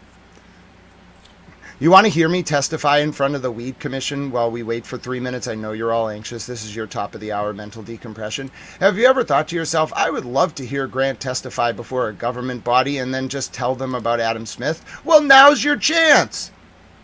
You see him there, Smith Ellis? Yes. This was last month. Thank you very much for the opportunity to be heard. My name is Grant Smith Ellis, and I helped to craft the creation of the delivery operator license. Originally, it was just going to be the courier license. And so the implementation of delivery was delayed because social consumption and delivery were kind of a hot-button political issue in 2018. So extending the priority period for 5 years is important to correct for the latency in the delay of the implementation and creation of the license types. And then people tried to sue, and then we shamed them publicly, and they had to withdraw their lawsuit. Anyway, I thought I would read for you a quote from Adam Smith, because I'm not a company or fiscally interested in this. I just helped create the Social Equity Loan Fund so other people could thrive. And yeah, me and my friends created an entire industry in my state. We legalized adult use, medical use, home-grow gifting. We made $9 billion in revenue for the state. And that's like $1.2 billion in tax revenue or more. I don't know. I don't like money. But it's a lot of money. We made a lot of money for the state. We helped a lot of people. We closed the budget gap. I'm a towel. When thinking about this as policymakers, I really do think Adam Smith's Wealth of Nations is very helpful. So he's talking about the price of wheat, and he says, the interests of the dealers or the manufacturers in any particular branch of trade or manufacturing is always in some respects different from and even opposite to that of the public. To widen the market and to narrow the competition is always in the interests of the dealers. To widen the market may frequently be agreeable enough to the interests of the public, but to narrow the competition must always be against it, and can only serve to enable the dealers by raising their profits above what they would naturally be, and to in effect levy for their own benefit an absurd tax upon the rest of their fellow citizens. The proposal of any new law or regulation. I had the latest statement from the IRGC coming in 2 minutes. This is your mental decompression break. We all need it. 2 minutes. Of commerce, which comes from this order of men, ought always to be listened to with great precaution, and ought never to be adopted till having been long and carefully examined, not only with the most scrupulous, but with the most suspicious attention. It comes from an order of men whose interest is never exactly the same with that of the public, who have generally an interest to deceive and even to oppress the public, and who accordingly have, upon many occasions, both deceived and oppressed it. So I don't think that's relative to the extension of the 5-year priority period, but as you listen to some of this feedback from people who are more interested in pulling up the ladder and justifying a market oligopoly, I think it's important to remember that the foundations of laissez-faire capitalism are not to centralize control and pick winners and losers, but to enable an equal playing field, and ideally to provide subsidies to local companies to the tune of hundreds of millions of dollars over the next 10 years, and then kind of make a point that those are the people that should kind of be involved in the policy decisions and not wealthy market interests that already exist. That's why I helped create the delivery operator license. That's why I helped create the Social Equity Loan Fund. I think you're all doing pretty good work on the whole. We just have to be a little weary of corporate subversion. Thanks for your time. I'll be happy to take any questions. Mind you, this is a government, public, it's a government commission. They're very formal. They all make hundreds of thousands of dollars. There's 100 people that work for the agency and 5 commissioners. This is me at a public hearing just talking to the commissioners. Listen how the chair responds. It's really endearing. The chair is Shannon O'Brien. She was the first woman ever to run for statewide office and win in Massachusetts in 2003 as treasurer. She's a boss. Like, she took on the entire, like, institutional corruption at the CCC, cleaned it up, got fired in retaliation, sued and won, and got her job back in the most epic 51-page ruling from Judge Gordon in Suffolk Superior Court, where Judge Gordon called me a journalist. You don't understand. The government banned me from the press conferences and called me a racist in 2023 because I was covering the corruption at this agency. Then they fired Chair O'Brien. Then there was like a 2-year legal battle between one of the constitutional appointment authorities, which is Treasurer Goldberg, and Shannon O'Brien. And then at the end of it, the legislature submitted a bill and took Treasurer Goldberg's appointment authority away from the 5-member board. And now they have a bill up on Beacon Hill and Compromise Committee to change the structure of the commission because of all the corruption that Chair O'Brien found. She's pretty awesome. Chair Roy, Kimberly Roy, is pretty awesome too. She asked me the second question about oligarchs. She used to work for the sheriff in Worcester County, but now she's really smart. She likes Mr. President Trump, I think, and I really like Commissioner Roy. She's pretty awesome. So what's your position on this? I think I'm... Oh, sorry, Madam Chair. What do you... Go ahead. No. I appreciate the economics and history lesson, and they called it Gentleman B when I was there. So just talk to me about what your sort of position is on. I think I understand, but if you could just clarify. Yeah, so it's probably bifurcated or trifurcated. I support the extension of the priority period for 5 years to reflect the latency in the delay of the delivery operator and courier license type. And then separately, I oppose any attempts to make it easier for equity companies to sell themselves during the priority period. And then furthermore, I agree with everything Danny says in that it's not the testing of products, although that's a big issue. It's the conditions in the companies. So kind of 3 separate points, but on the issue of delivery, extend the priority period for 5 years. I think that's a good idea. Thank you. Any questions, Commissioner Roy? Yes, thank you, Madam Chair, and thank you, Grant. This morning. Does this apply to, we were just speaking about the DIA map from the Donahue Institute, and I wrote down pulling up the ladder in the interest of an oligarchy. Does that apply to that map? Oh, oligopoly. Sorry, not oligarchy. They're probably oligarchs, but oligopoly's probably better here. In the sense, Commissioner, that there's an effort to prevent the Donahue report's effective implementation so that the number of towns that qualify for DIA status won't expand, and thus the pool of people who can qualify for the Social Equity Loan Fund is artificially reduced. Yes, I do see a little bit of that in the opposition to its implementation. Personally, I found it offensive to the work of Dr. Johnson and her team, and I appreciate the opportunity to answer that question. Thank you, Grant. Okay, just quickly, Commissioner Benedon has lost her power. Sorry, Brookline. So you can see she's kind of frozen on the screen. So I will look to see if she has any questions. I don't see. Commissioner Roy, I'm assuming you're done. And Commissioner Stebbins, do you have a question? Nope, he's all set. Okay, thank you very much, Grant. Congratulations on the JD. Thank you, Madam. Yeah, so I think the government likes me. I'm a pretty amiable fellow. I have a lot of friends. I don't know. I've been covering the government for a while. That's why when I started covering, well, I've covered lots of things, but I don't know. Like, you see lots of things when you cover the government. Here's the latest from the IRCG out of Iran. This is their AI-generated spokesman delivering a statement from the IRCG 18 minutes ago.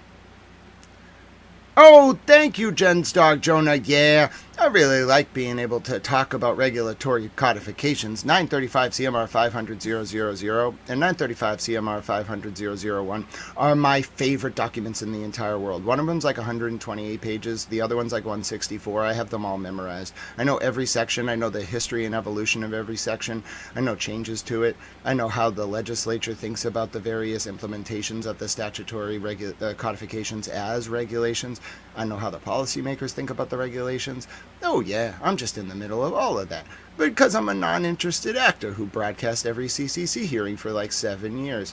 I think the press team got a little overwhelmed. Anyway, now we have a very amiable relationship. I'm going to let you listen to the IRCG now. Mary Alice is probably like, oh God, it's like him talking about us and then the IRCG. This is not good. This is not good. And then the commissioners are like, Mary Alice, it's fine. He likes us now. Mary Alice is the press secretary or the communications director. She's probably baffled at all of this. بسم الله الرحمن الرحیم. با توکل به خداوند متعال و یاریگر رزمندگان اسلام و شکر به درگاه حضرتش که دشمنان را به دست فرزندان سلحشور شجاع و با اخلاص ملت در نیروهای مسلح مجازات می کند.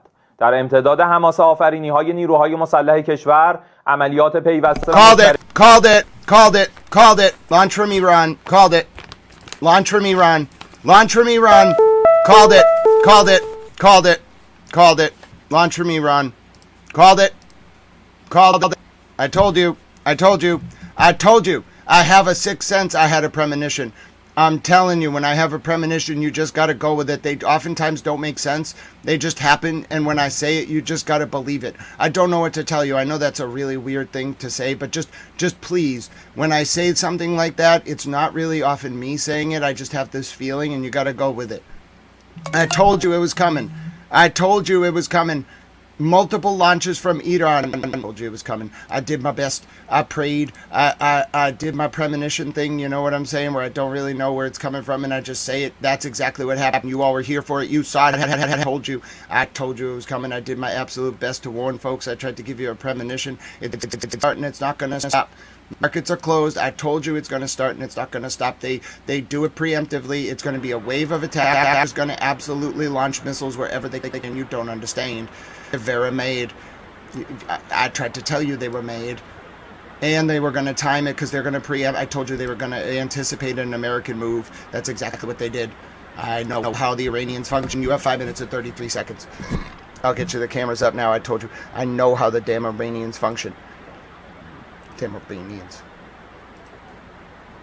It's like clockwork. They're very predictable. They're too predictable because they don't care about anything. They really don't care. Let's do whatever they want. 1 second. They're one of the only people I know. They're one of the only countries that I know that are that predictable. It's like a science. They have a formula because they want to be respected. So they want you to read between the lines and see the formula. It's like a way of speaking through their attacks. They want to be respected. They really don't like when people don't respect them. That's the best way I can explain it. And then they respond, like they really respond. They preemptively respond to what they think the enemy's going to do. And then they also respond to market conditions. No. Iran has begun the attacks. Launch towards the south of Israel incoming. Time to arrival from this post, 4 minutes. Live coverage. Here it goes. I told you. I felt it in my bones. Just I had all the configurations, all the factors. It was all lining up. Hello, Petty LaBelle. You came in right as it all is about to kick off. Iran has launched. The stock markets are closing. It begins. Where we go from here, nobody knows. But we're in this together. And we're here with each other, and that's important, and I pray. I don't actually know what I'm praying for anymore, I guess. Just some kind of solution to this that doesn't involve mass death. That's really all I can pray for. And the goats. Hashtag save the goats. We love the goats.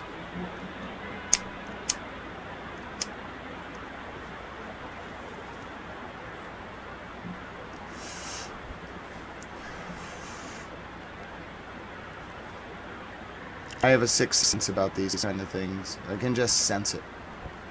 I just have recognition, I suppose.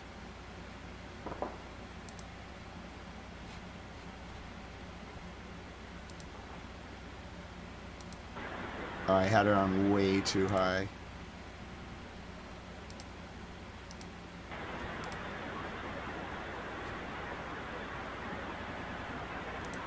You have 2 minutes and 30 seconds. This is not going to be the only launch. They never just launch at the south. Iran has launched. You have 2 minutes and 25 seconds. It's coming towards Beersheba in the south, in the Negev and Dimona. There are no red alerts yet. If there are no red alerts, it means the missile got intercepted. If you see a bunch of pins dropping on the map in the next 30 seconds, it means the missile did not get intercepted. Alright, so if it never there's a system. Early alert, red alert, we won't hear the sirens because it's in the south, but it goes early alert, red alert, sirens. You want to watch cams 5 and 10. You might see the missile, but it's going to the south, so more likely it's going to go over Jordan. There's a higher intercept rate on the ones that go over Jordan.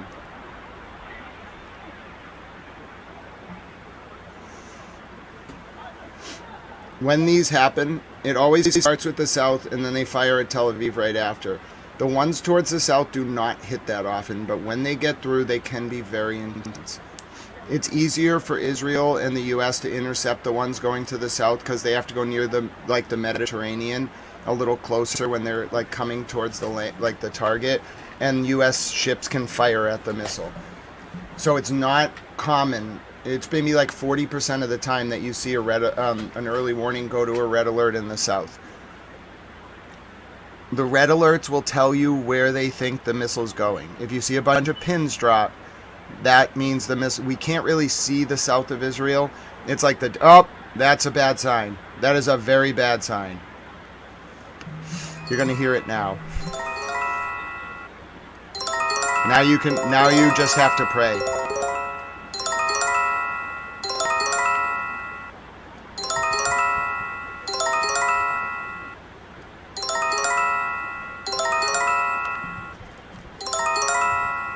So it's basically the worst case scenario when these alerts go off because it means the missile did not get intercepted.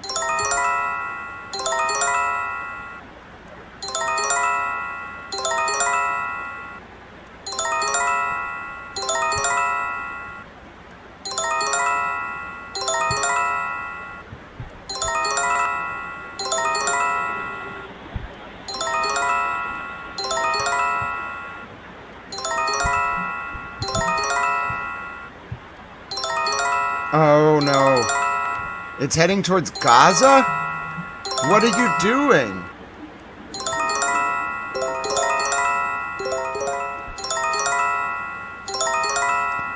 They better be accurate. They can get in a lot of trouble for hitting Palestinians. What are you firing towards Gaza for? What are they firing at? It will become more clear in a second. But there's a huge amount of alerts. It's all across the south. From Beersheba to Gaza to Hebron to Arad. It's like the whole desert area. What are they launching? I have no idea what's happening right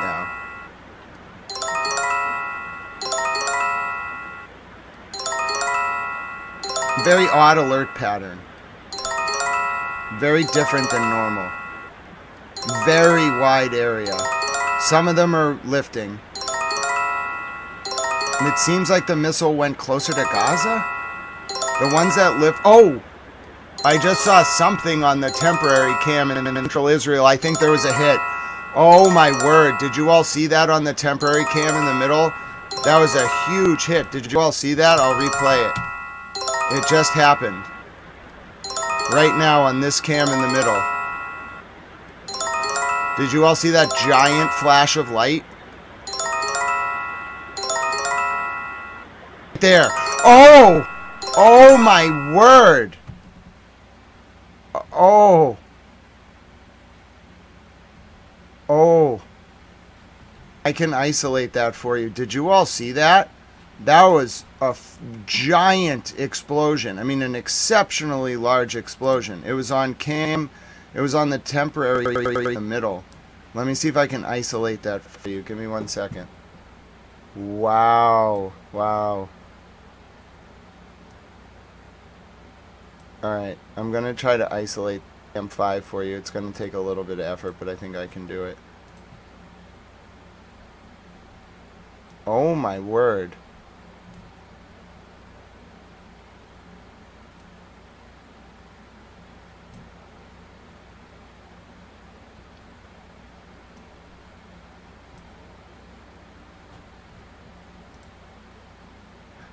I was wondering what that sound was. One of the cameras was catching a conversation in the background in Jerusalem. Oh, that was not good. There's been a hit. I'm sorry. I don't have pictures for you, but there's been a hit. This is the best I can do for you, like in real time. There's been a very bad hit in central Israel, it appears. I'm going to get you the cam now. This is cam. This is the temporary cam, so it's not centered. I don't even know if they expected a hit on this. I did. If I had known that was central Israel, I could have told you that was where it was coming, but it fills up the entire screen. It's really bad. You can't hear anything because it's in an area of Israel with no acoustic coverage, but I'll show you what just happened. It was a serious hit in the center of Israel. There's no way it wasn't a hit. I'll play it for you now. I'll play it back, isolated. There's just no way it wasn't a hit.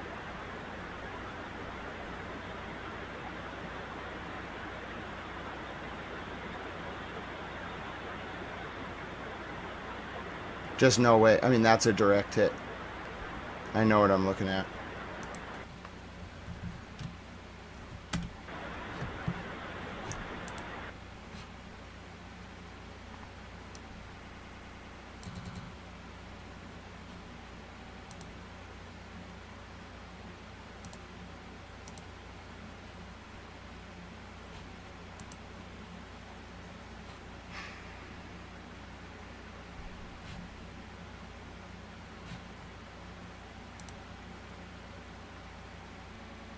Good evening. My name is Grant Smith Ellis, reporting for the 28th day in a row on the U.S.-Iran war. It is 4:21 p.m. Eastern U.S. war time, Friday, March 27, 2026. As Iran has threatened to retaliate for American and Israeli strikes earlier in the day on critical infrastructure in the country by targeting U.S. companies throughout the region, including in Saudi Arabia, Bahrain, UAE, Israel, and elsewhere. There has just been a missile fired by Iran towards the center of Israel, and I believe that there was a direct hit, as indicated by this footage from central Israel, which was at 11:17 p.m. local time. Okay, just over 4 minutes ago, and I'll show this to you now. You will see the temporary camera light up with a giant flash.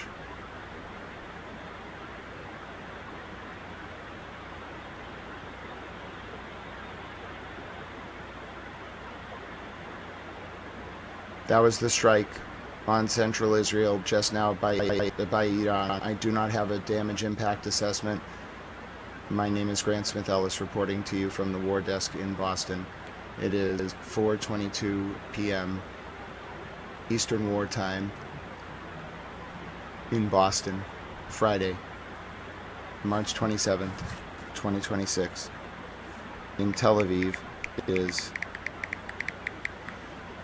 11:22 p.m. local time, Friday, and in Tehran, it is 12:52 a.m. Saturday, March 28, 2026. Where this night goes is anyone's guess. But I will be on youtube.com/@GrantSmithEllis, Towel News Network, where journalism is not an industry, all evening. Thank you for watching. Thank you, JJF71. I was just cutting a pre-recorded package. Hello, Karina M69. Welcome.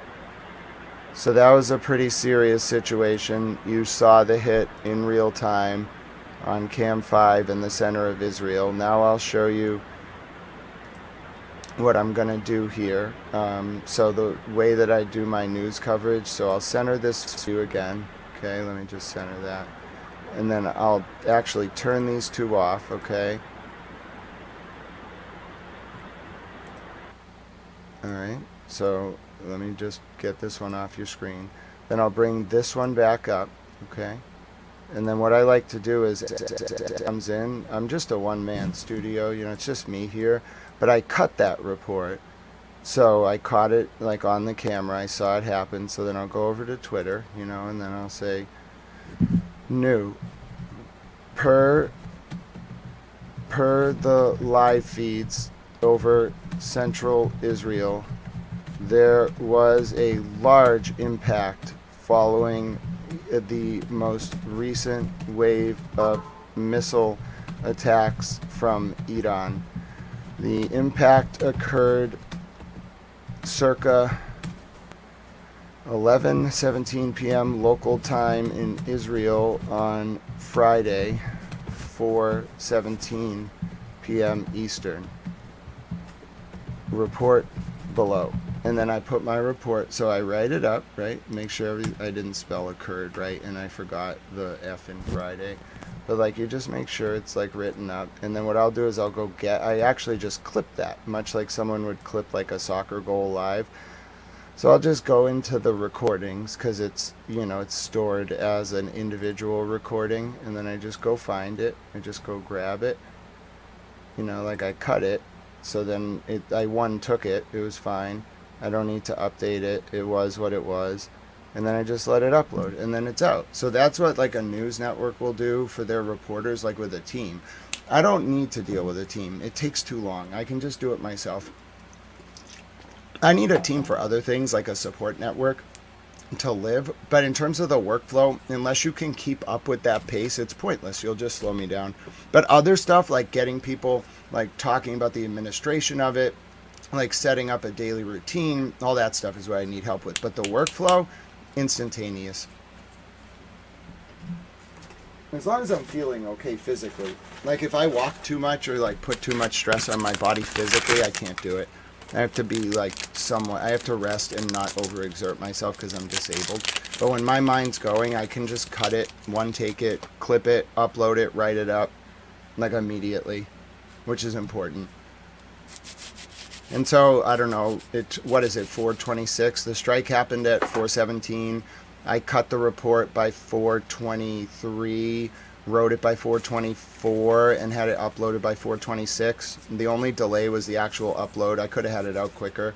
Now it's just got to process. It will jump from 52 normally to like 80. No, there we go, that's good. And then there you go. That's how you do it. It's important. We don't have footage from the ground yet, but it's important when you're doing this kind of thing to get it out, like to let people know. Hello, it is so good to see you, Jane. God bless the people of the United Kingdom. We definitely made the BBC look bad the other day when they didn't report the Goldier's Green ambulance attack until like, I don't know, like 12:50 Eastern my time, when it happened like at 11:40 p.m. my time. Basically, the BBC failed the British people.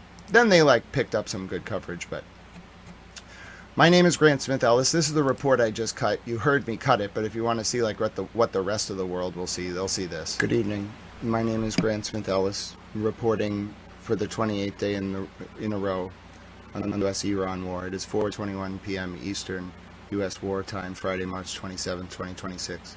As Iran has threatened to retaliate for American and Israeli strikes earlier in the day on critical infrastructure in the country by targeting U.S. companies throughout the region, including in Saudi Arabia, Bahrain, UAE, Israel, and elsewhere. There has just been a missile fired by Iran towards the center of Israel, and I believe that there was a direct hit, as indicated by this footage from Central Israel, which was at 11:17 p.m. local time. Okay. Just over 4 minutes ago. And I'll Hi, Kingsley. So true. You see the Jane, so true. Lit up with a giant flash.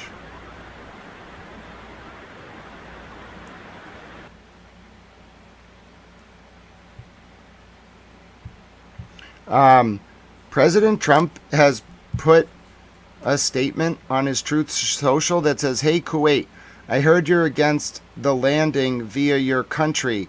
You think you've a say? We're protecting you. You blank blank. You shut up." So, if you're just tuning in, I paused the video. Mr. President has just put up a tweet. I need to make sure it's actually on his Truth Social. I can't believe he actually said this. Did he actually say this? Hold on one second. Before I put this up for you, let me make sure he actually said it. It wouldn't surprise me.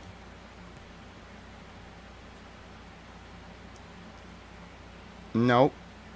No, he didn't actually say it. It's a fake tweet. That's why you always verify. He did not say that, unless he deleted it. It's not on his Truth Social, and so I'm not sharing it.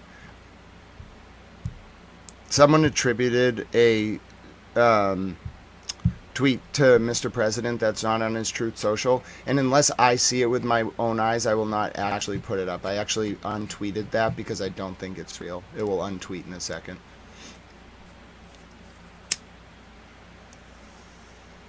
A lot of stuff flies around very quickly, and the best thing to do is go to the source that they are attributing it to. So if it's attributed to Mr. President Trump on his Truth Social, go to that. Here's the missile that I believe just struck central Israel. You saw the impact. This is I believe, the... Thank you, Jane. Yes, this missile just went into the south of Israel. I believe the impact was near the Negev. And then I'll have the latest from the IRGC for you announcing this wave after this. This is the latest from the Negev now. This is the only footage I have from you of that missile that we saw hit. It did hit.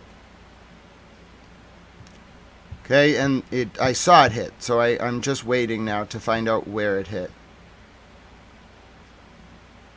You're looking at the missile right now.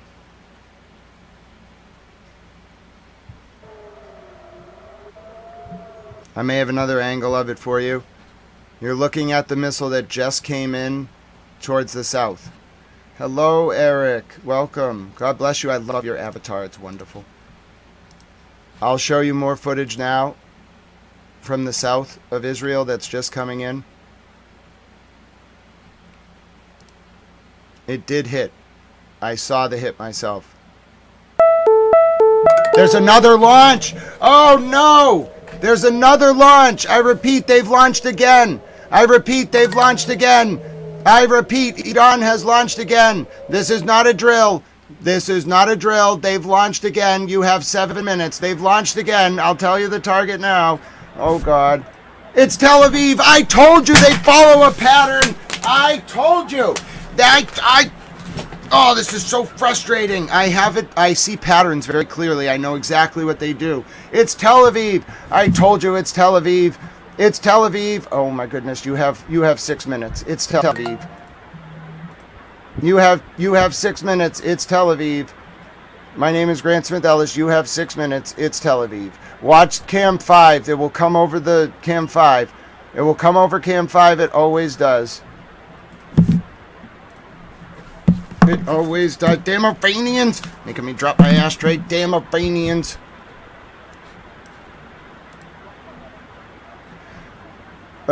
Breaking. For the second time in 20 minutes, Iran has fired at Israel. The target is Tel Aviv. Time to arrival 5 minutes from this post. Live coverage. You have 5 minutes. I repeat, you have 5 minutes. This one they will not get this. It will cause an air raid. It always happens because it's a Khorram Shahar. It'll come over South Lebanon. It will cause an air raid. They never intercept it. They can't.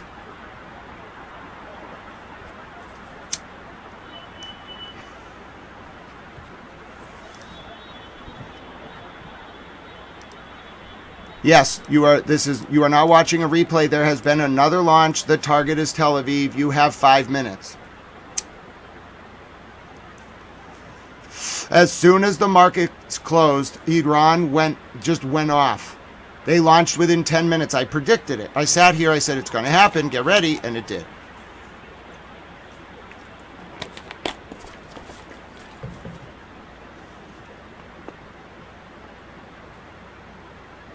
You have 4 minutes and 30 seconds. The target is Tel Aviv.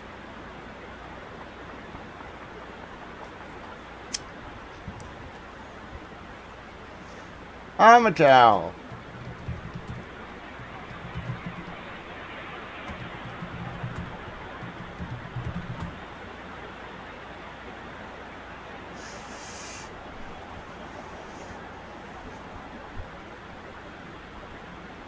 Always bring a towel. Hello, Chad. You have 4 minutes.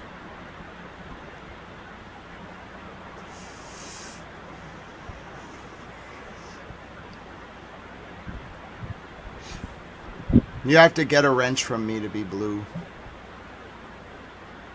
Friend of Nunya is a friend of mine, though. You have 3 minutes. It's going to get loud in like a minute and a half. Prepare yourself, unless they intercept it, but it's a Quorum Shahar. I know it. It's a pattern. They always follow a pattern. Watch cam 5 right now in the top, and the cam that says South Lebanon. Those are the cams where you're going to see it. If it's a Quorum Shahar, it will come over the top 2 cams. It always does. Then there'll be an air raid in Tel Aviv, and then it will land in Tel Aviv. It's the same thing every time.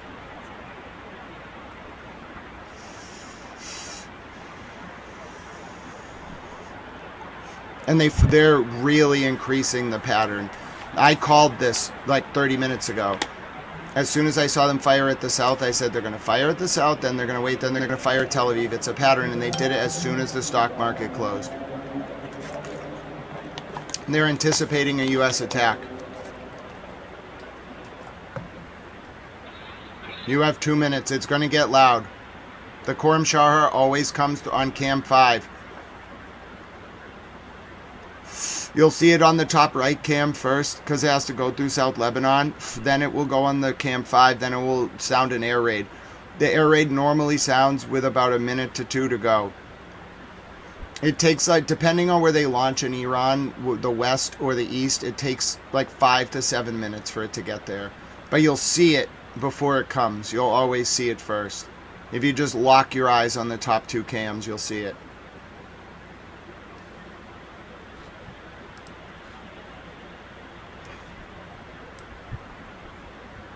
Two minutes. Wait for the red alerts. Yeah. Houthis are relevant, but they're not Hezbollah. I've watched them for many years, and they're kind of decimated. They got hit by a lot of airstrikes. It's hard to get stuff into Yemen. You have to use boats, and we just hit them. You have 1 minute. The air raids may start.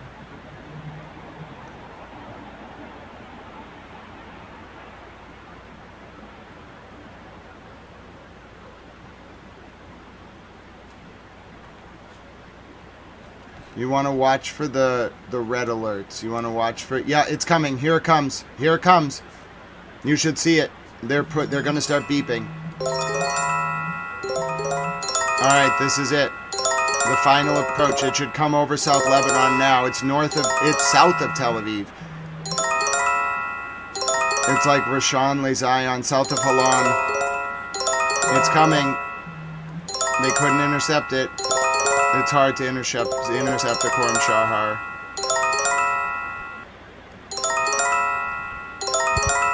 They're bomb blitz normally, though, not strikes. I would be surprised if it's anything but a Quorum Shahar.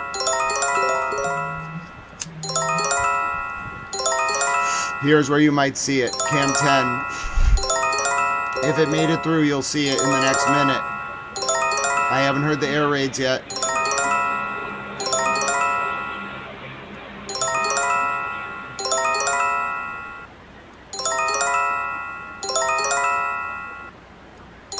Odd pattern here. Where is this coming from?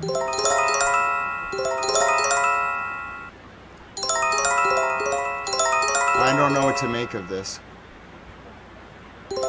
Oh, there it is. It's on the temporary cam. There it is. It's on the temporary cam. It's a Khorram Shahar. It's on the temporary cam. Oh, it's incoming. You're going to hear the air raids. It's incoming. I see it on the temporary cam. It came from the west. It's coming. I saw it. Air raid. Air raid in Jerusalem. I don't know if it's a Khorram Shahar. I couldn't tell. It's coming. Air raid in Jerusalem. I saw the missile.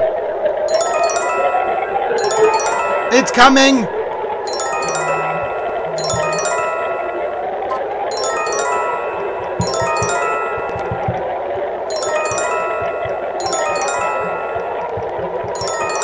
It's coming. It's coming. I don't know what type of missile it is, but there's an air raid in Tel Aviv. Multiple air raids. It's coming.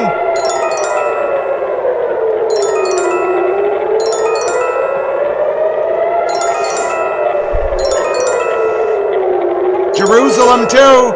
I don't know where it's coming.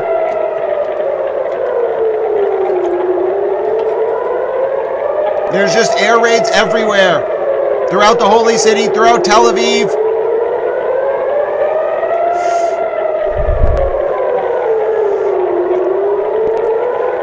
Save the goats and the innocents.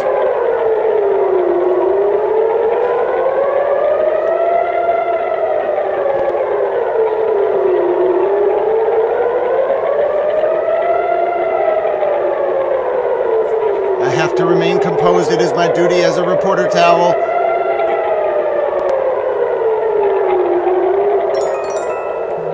More incoming.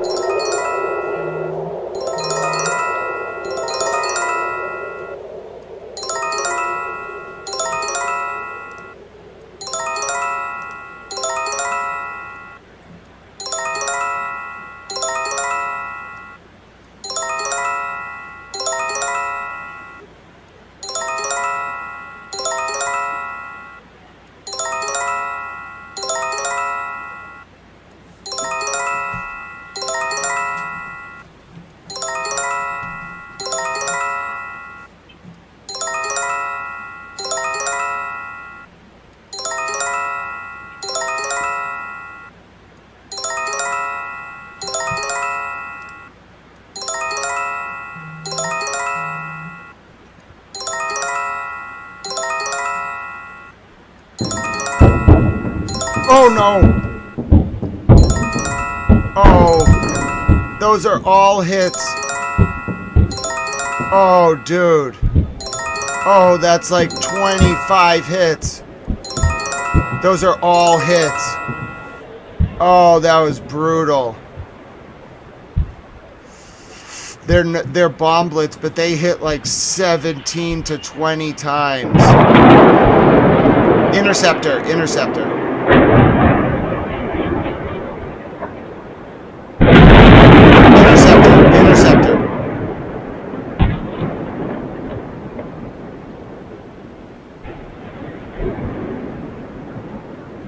Oh, wow.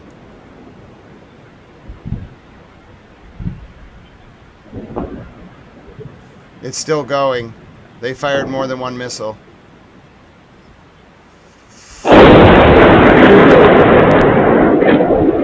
Dude, I don't think that was an interceptor. Dude, I don't think that was an interceptor. It's like a bomblet is a grenade with thermal coating. I don't think that was an interceptor. I think that was a hit. Would anyone like to confirm whether that last one was a hit? I am not a ballistics missile expert. Is what you just heard a hit? I repeat, is what you just heard a hit? I'll play it back for you. I worry we have just had a major hit in Tel Aviv. I'm going to play it back for you. I think it was on this cam.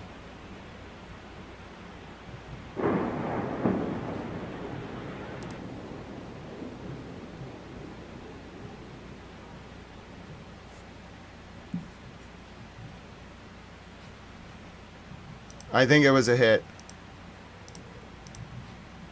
It's here.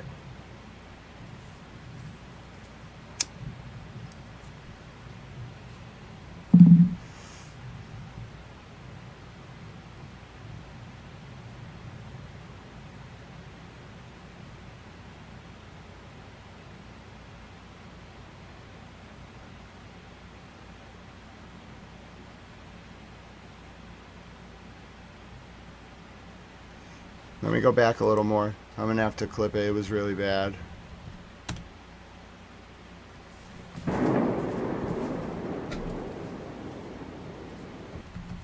This is what just happened in Tel Aviv.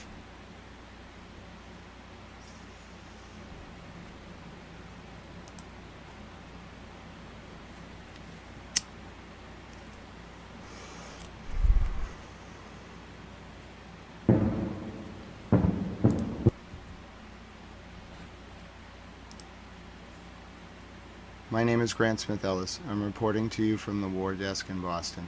It is 4:45 p.m. Eastern Standard Time, wartime, Friday, March 27, 2026. For the second time in 40 minutes, Iran has fired at Israel tonight. It is just past 11:44 p.m. local time in Israel and in South Africa. It is 1:15 a.m. on Saturday, March 27th in Tehran. What you're about to hear is a flurry of small bomblets hitting Tel Aviv, then an interceptor going up, and then an exceptionally large hit in Tel Aviv. This is just 5 minutes ago, less, in the center of Tel Aviv. Take a listen.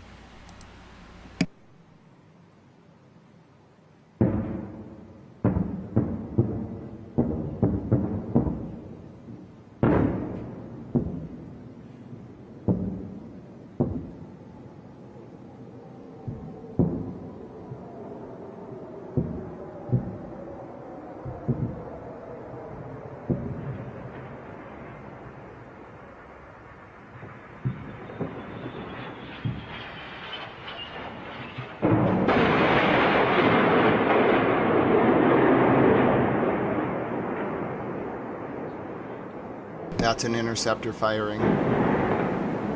Now listen for the hit.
I couldn't tell exactly what was hit. I'm going to let it play one more time for you.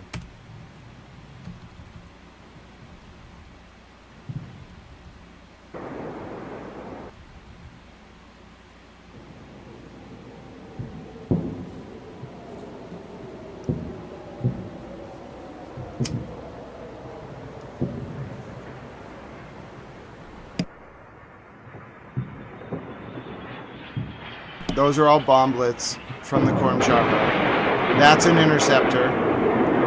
That's an interceptor. There's a jet in the air, and then this.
So I have no idea what actually happened.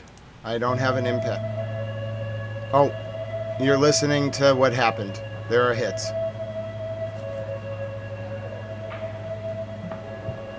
You're listening to the sound of ambulances rushing through Tel Aviv. No sexualizing Nightbot.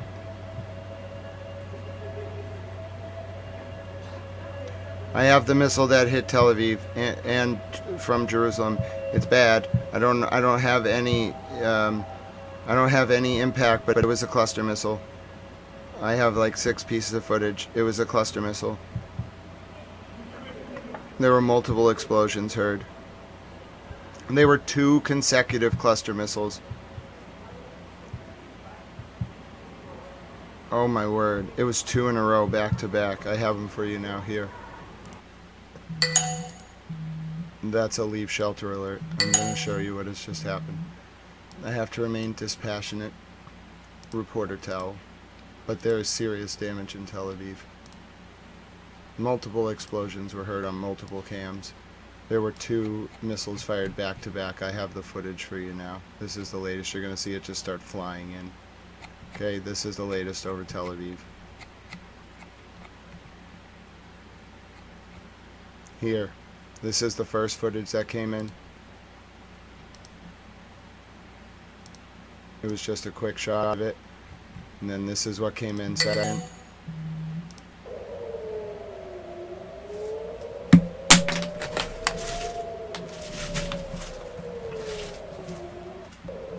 That doesn't look like a Khorram Sharhar. That looks like one of those split missiles. Those K-7 missiles that split. That's not a Khorram Sharhar. Khorram Sharhar doesn't split like that. A Khorram Sharhar splits like into a bunch of bomblets. That's one of those Qasem missiles. It has like very intense warheads. It's not. One of them was a Khorram Sharhar. The other was not. That is not a Khorram Sharhar. There's a different, like a Khorram Sharhar splits into bomblets when it discharges its warheads. That is one of these other ones. I think Ifti Ahmad will recognize it. It's like this, it's like a missile that splinters into 2 more missiles, kind of. It's like a combination of the Daisy missile and it's like a loitering missile. It's like a combination of the Khorram Sharhar and the Daisy missile. That's the best way I can describe it. This was the Khorram Sharhar. A Khorram Sharhar is very distinct. It's way more than 2 trails. And it starts, like when it releases its bomblets, you see them all right away. That is a Khorram Sharhar. That's what just hit Tel Aviv.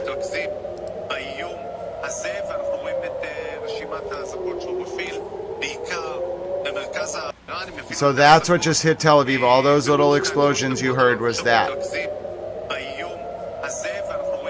What did he say? Oh, Miss Clutch Janai. Miss Clutch Janai is our cheerleader squad. He's the only one that gets an exception.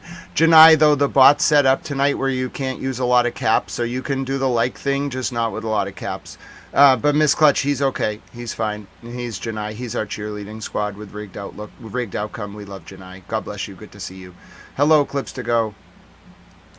But yes, you can't use a lot of caps in chat tonight because I put on a restriction and it will warn you. So you can do the like thing. You just can't do it with all caps. Here's the latest from southern Israel, or central Israel. I don't have a damage assessment. God bless you, Mimi. Mimi actually has a goat. You protect that goat. God bless you, Mimi. Mimi's the only one among us that I know that actually has a goat and holds the goat.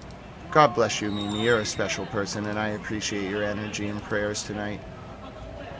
This is the latest from Tel Aviv and Jerusalem.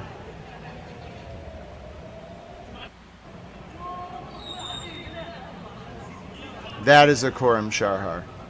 Very distinct trail. Well, you can say God bless to whoever you want. Long live the free people of Iran. That's what I say.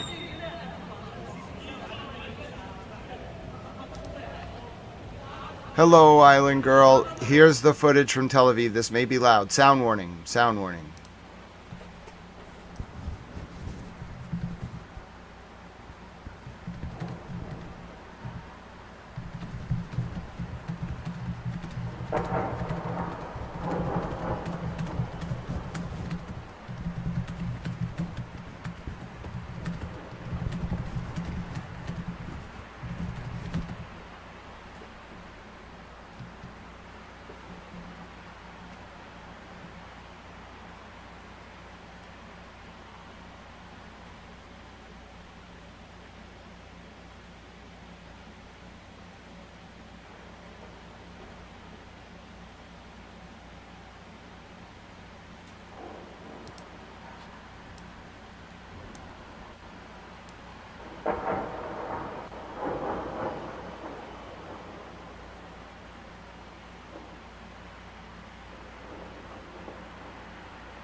Oh yeah, they put that, Miss Clutch, they put that bounty out last week. That's what the Iranian cyber squad's so mad about, that they put a bounty on them.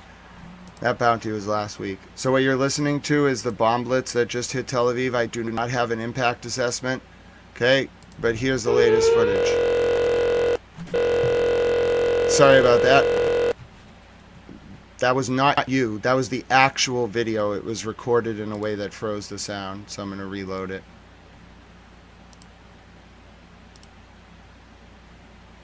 Let's make sure everything's working. Yeah. So that last thing you just heard was an actual free of the audio in the recording itself. It was not you or the computer. Here's the video of the most recent missile over Tel Aviv.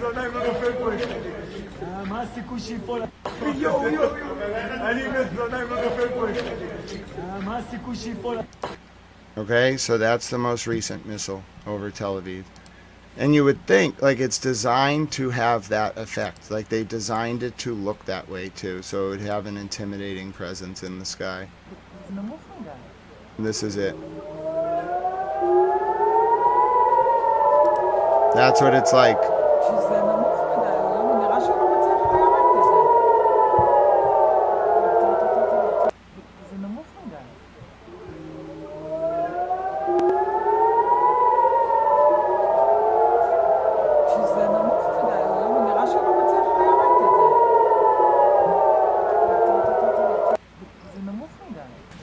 Alright, here's what the Houthis had to say. There was a fake AI version, but here's their actual statement. They're not entering the war.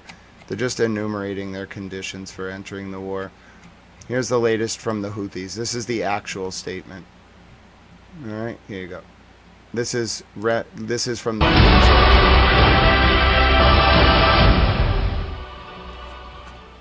بيان صادر عن القوات المسلحة اليمنية بسم الله الرحمن الرحيم قال تعالى إن الله يحب الذين يقاتلون في سبيله صفا كأنهم بنيان مرصوص صدق الله العظيم انطلاقا من مسؤوليتنا الدينية والأخلاقية وأمام ما يحدث من العدوان الغاشم للعدو الأمريكي والإسرائيلي والذي يستهدف الجمهورية الإسلامية في إيران ومحور الجهاد والمقاومة وأمتنا الإسلامية كافة لإقامة ما يسمى إسرائيل الكبرى وتحت عنوان تغيير الشرق الأوسط وفي إطار حق أمتنا المشروع في في التصدي للمخطط الصهيوني ومنفذيه أمريكا وإسرائيل، وتأكيدا على أهمية تعاون شعوب ودول المنطقة في الموقف الحق في التصدي للعدوان الأمريكي الإسرائيلي والمخطط الصهيوني، والسعي لإلحاق هزيمة كبرى بهم، واستنادا إلى موقف شعبنا اليمني الإسلامي المبدئي مع أمتنا الإسلامية وتجاه أي عدوان أمريكي إسرائيلي على أي بلد مسلم، وفي ظل استمرار العدو الأمريكي والإسرائيلي في العدوان على الجمهورية الإسلامية في إيران وعلى فلسطين وغزة والعراق ولبنان، تنفيذا للمخطط الصهيوني الذي يهدد كل الأمة، فإن القوات المسلحة اليمنية وحرصا منها على استقرار أمن المنطقة ووقف العدوان فإنها تؤكد على الآتي: أولا، ضرورة الاستجابة الفورية من العدو الأمريكي والإسرائيلي للمساعي الدولية الدبلوماسية لوقف العدوان على إيران وبلدان المحور، باعتباره عدوانا جائرا ظالما غير مبرر يضر بالاستقرار والأمن على المستوى العالمي والإقليمي ويضر بالاقتصاد العالمي. ثانيا، ضرورة التوقف الفوري عن العدوان على البلدان المسلمة، ضرورة التوقف الفوري عن العدوان على البلدان المسلمة في فلسطين ولبنان وإيران والعراق، ووقف الحصار الجائر على اليمن. ثالثا، ضرورة تنفيذ اتفاق غزة والوفاء بالالتزامات التي تضمنها الاتفاق في الاستحقاقات الإنسانية والاستحقاقات المشروعة للشعب الفلسطيني. رابعا، نؤكد أن أيدينا على الزناد للتدخل العسكري المباشر في أي من الحالات الآتية: انضمام أي تحالفات أخرى مع أمريكا وإسرائيل ضد الجمهورية الإسلامية في إيران ومحور الجهاد والمقاومة، استخدام البحر الأحمر لتنفيذ عمليات عدائية من قبل أمريكا وإسرائيل ضد الجمهورية الإسلامية في إيران وضد أي بلد مسلم فلن نسمح بذلك، استمرار التصعيد ضد الجمهورية الإسلامية ومحور الجهاد والمقاومة وبما يقتضيه مسرح العمليات العسكرية. خامسا، تحذر القوات المسلحة اليمنية من أي إجراءات ظالمة تهدف لتشديد الحصار على الشعب اليمني. ختاما، نؤكد أن عملياتنا العسكرية تستهدف العدو الإسرائيلي والأمريكي لإفشال المخطط الصهيوني ولا تستهدف أي شعب مسلم. والله حسبنا ونعم الوكيل، نعم المولى ونعم النصير. عاش اليمن حرا عزيزا مستقلا، والنصر لليمن ولكل أحرار الأمة. صنعاء 8 من شوال 1447 للهجرة، الموافق 27 من مارس 2026، صادر عن القوات المسلحة اليمنية. Well, that was from the Houthis just a few minutes ago. That's the actual statement. They are, I would say, saying, I'll read it. If any new coalition joins the U.S. and Israel against Iran, they'll join the war. If the Red Sea is used by the U.S. or Israel to conduct operations against Iran or any Muslim country, they'll join the war. If there's any escalation against Iran and the axis of resistance, they'll join the war. They don't want any further blockades on Yemen, and they think there needs to be a full ceasefire in Palestine, Lebanon, Iran, and Iraq, and the lifting of the blockade on Yemen. I mean, for once, the Houthis are a very reasonable diplomatic party in all this. Normally, they're just like, we're going to fire missiles at people. They're trying a new branding strategy here. This is the Houthis 2.0. This was their first statement, so you only get like one chance to make a first impression the second time. I guess that's how it goes. That's all right. I mean, they're less, like, they definitely didn't like that they were thought of as just like these kind of like rogue outlaws. That's a much more diplomatic, that's more befitting a country. They normally just like talk about firing missiles.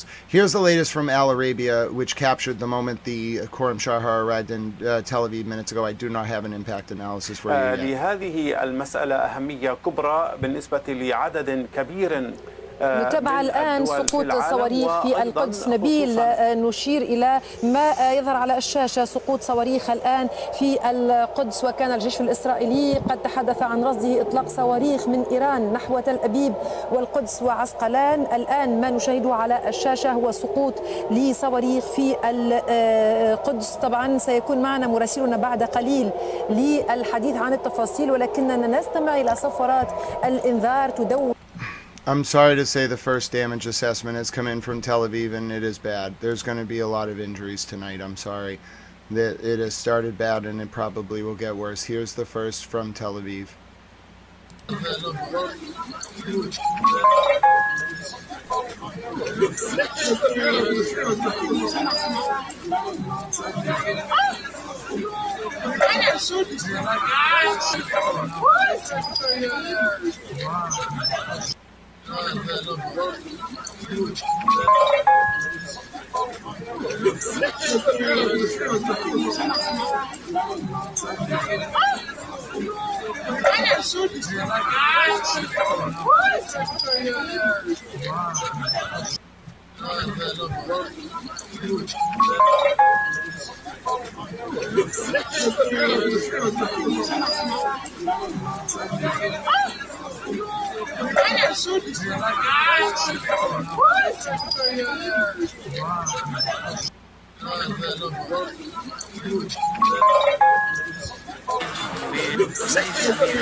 Chad, you nailed it. God bless you, Chad.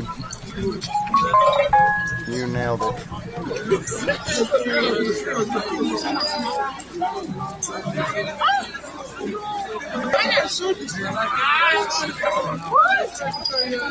God bless you, Chad.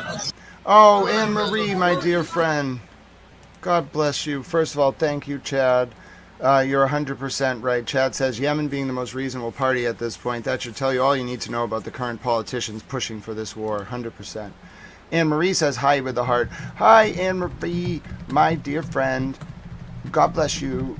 It is so good to see you, even among these most intense moments. I am grateful to have you with us as support. It means so much to me. I am so grateful to all of you for being here with me. Let me just get a screenshot of this.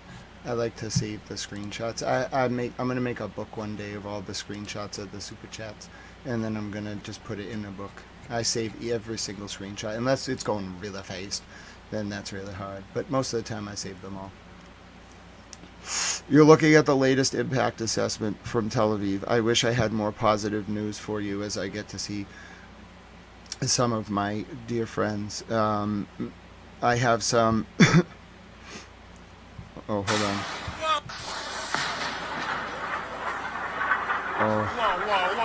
Oh, I have the impact scene in Tel Aviv. I want to warn you, this is going to be loud. So hello, Sarah B. Creative, my dear friend. By the way, we have bot commands. If you ever want to do a sound warning, exclamation point sound. If you want to remind people of the rules, exclamation point rules. If you want to remind people of the donate links, exclamation point donate. If you want to remind people of the Discord, exclamation point Discord. If you want to remind people of the number of countries here and to show compassion, exclamation point love. Any of you can do it.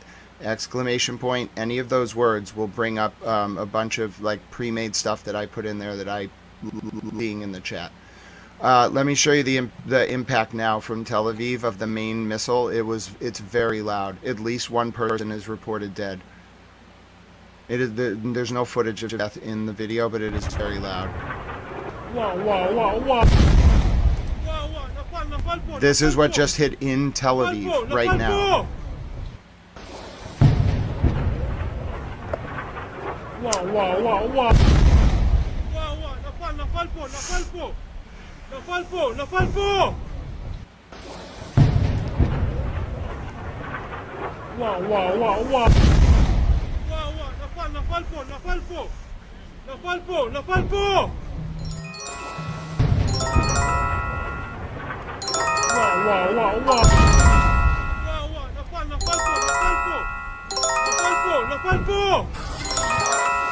Oh no. Oh no.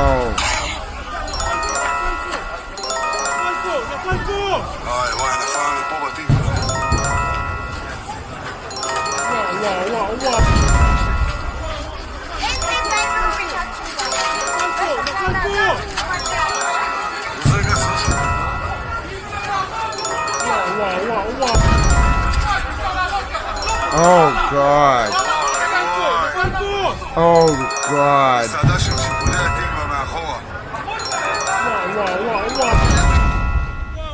Oh, okay, it's a war out there. It's a war out there. There's a lot of people hurt and dead. It's a war, folks. It started. I told you it was going to start. It's a war out there right now, and it's not going to stop. It is an absolute oh goodness. Look at what has just happened in Tel Aviv. I'm doing my best. I'm a reporter, Tal. It's an absolute war. Oh, it's just chaos. This is Tel Aviv right now.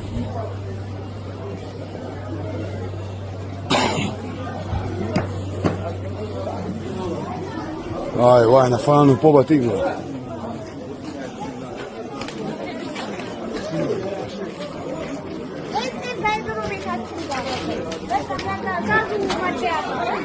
רגע, סוס.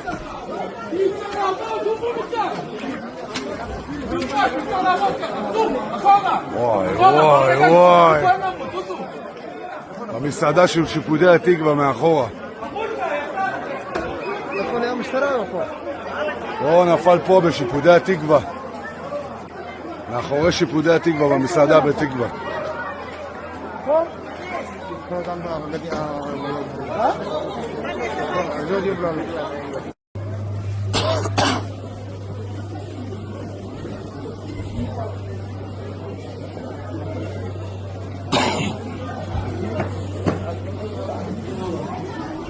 וואי, נפלנו פה בתקווה.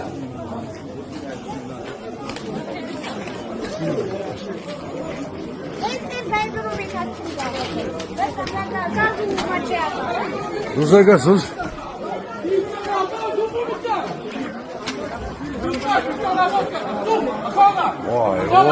וואי. המסעדה של שיפודי התקווה מאחורה. נפל פה בשיפודי התקווה. מאחורי שיפודי התקווה במסעדה בתקווה. Thank you, Joy. God bless you. Right now, Israel. Israel is taking a very serious hit. Tel Aviv has taken multiple serious hits. Multiple direct impacts, including with the direct head of the warhead. The actual direct, the main part of the warhead, which is very rare for a Khorram Sharhar. It's very rare for it to hit, like the actual warhead to hit. Normally they get that part. Like the point is to intercept the main warhead, and then you can't get the bombs. They couldn't get any of it. They couldn't get any of it. They really couldn't. Yeah, I would imagine there's heightened security measures. I'm just seeing a report on social media. That was a very serious hit. At least one person is dead, 3 are injured, but those numbers will go up.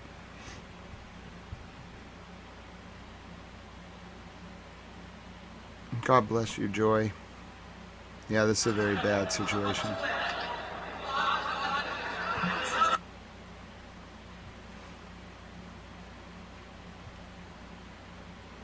It's one of the more serious hits I've ever seen. I've seen the Arad hit, but this one was pretty bad. And it was the cluster warhead and the other missile hitting. It was the main part of the cluster and the bomblets hitting. That's what I heard.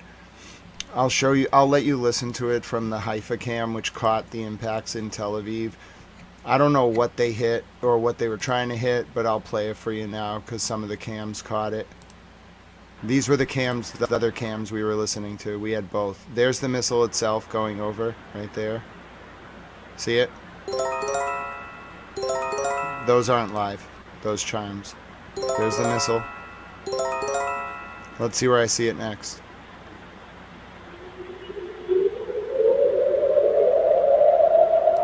So they don't actually show it going on the next cam. And then you can listen to this. These are the hits from the Haifa cam.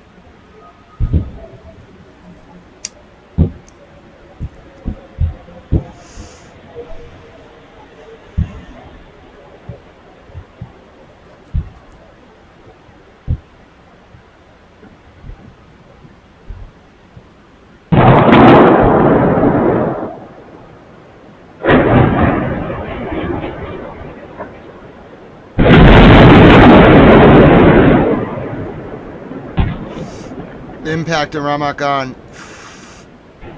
Very serious. At least one person is dead.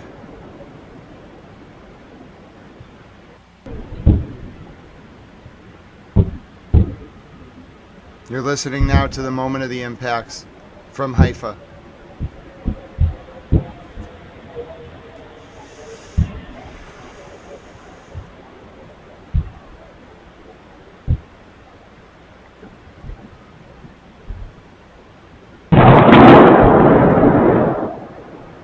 This is the moment of the hits.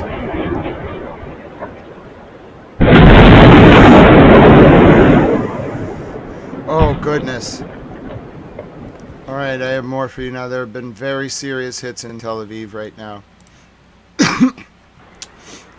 We pray for those civilians. Iran doesn't consider them civilians under the doctrine, under their religious doctrine. They consider them more like occupiers, so they don't care. Here's one of the impacts in Tel Aviv caught on security camera. This was the most recent one. It's caused a serious fire. This was just one bomblet.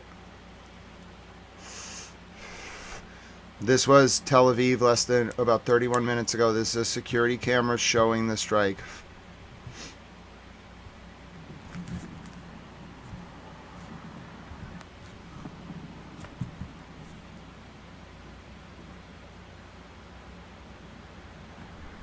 Okay, that's an actual security camera showing one of the bomblets hitting.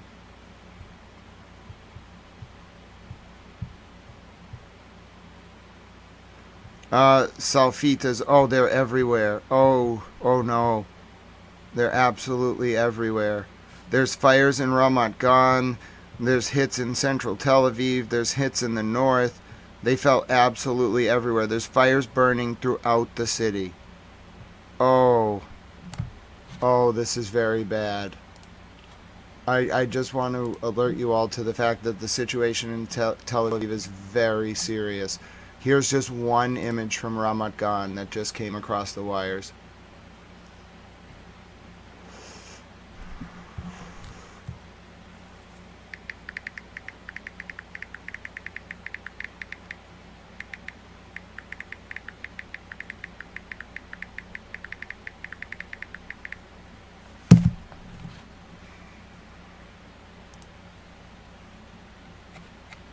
Here's the latest from Salfleet.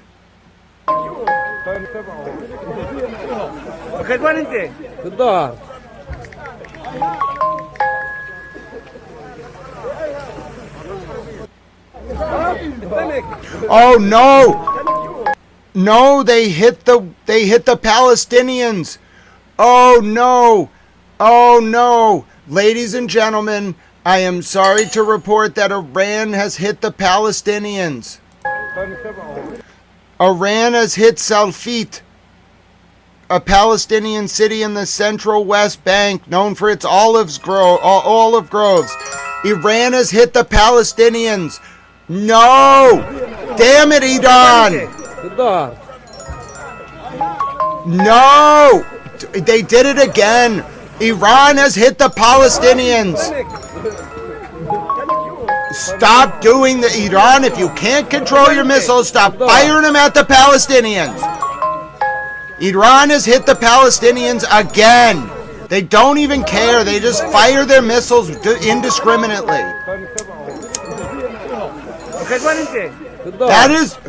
This is in the West Bank. This is in the occupied West Bank. This is not Israel. This is Palestine. Iran has hit Palestine again. First, they hit the Arab town to the west of Nazareth, which wasn't technically occupied Palestine. Then they hit the 3 women in the nail salon, which was occupied Palestine. Now they hit the Salfit in occupied West Bank again. They just can't stop. Damn Iranians. Everybody bombs the Palestinians. Nobody leaves them alone. Everyone bombs them. And I'm not hearing anything this time about how it was like a false flag. No. That is an Iranian ballistic missile fuselage that they couldn't control, because you really can't control the fall of the fuselage. And it hit the Palestinians. I'm not surprised. I'm just disappointed. Really. Like, if you can't control your missiles, if you can't account for the fact that Palestine is there, then don't invoke the name of the Palestinians when you fire your missiles. If you kill a single Palestinian with a missile, then taking their name as you fire it and trying to honor them is in vain. That's what upsets me about it. It's hypocritical. And no, I have been covering Palestine for 3 years, more. I am fully aware of the amount of devastation and humanitarian agony in Palestine. That's why I'm mad at Iran. Iran, I don't like that they're firing missiles at civilians. I'm even more mad that they keep hitting the Palestinians. It's outrageous.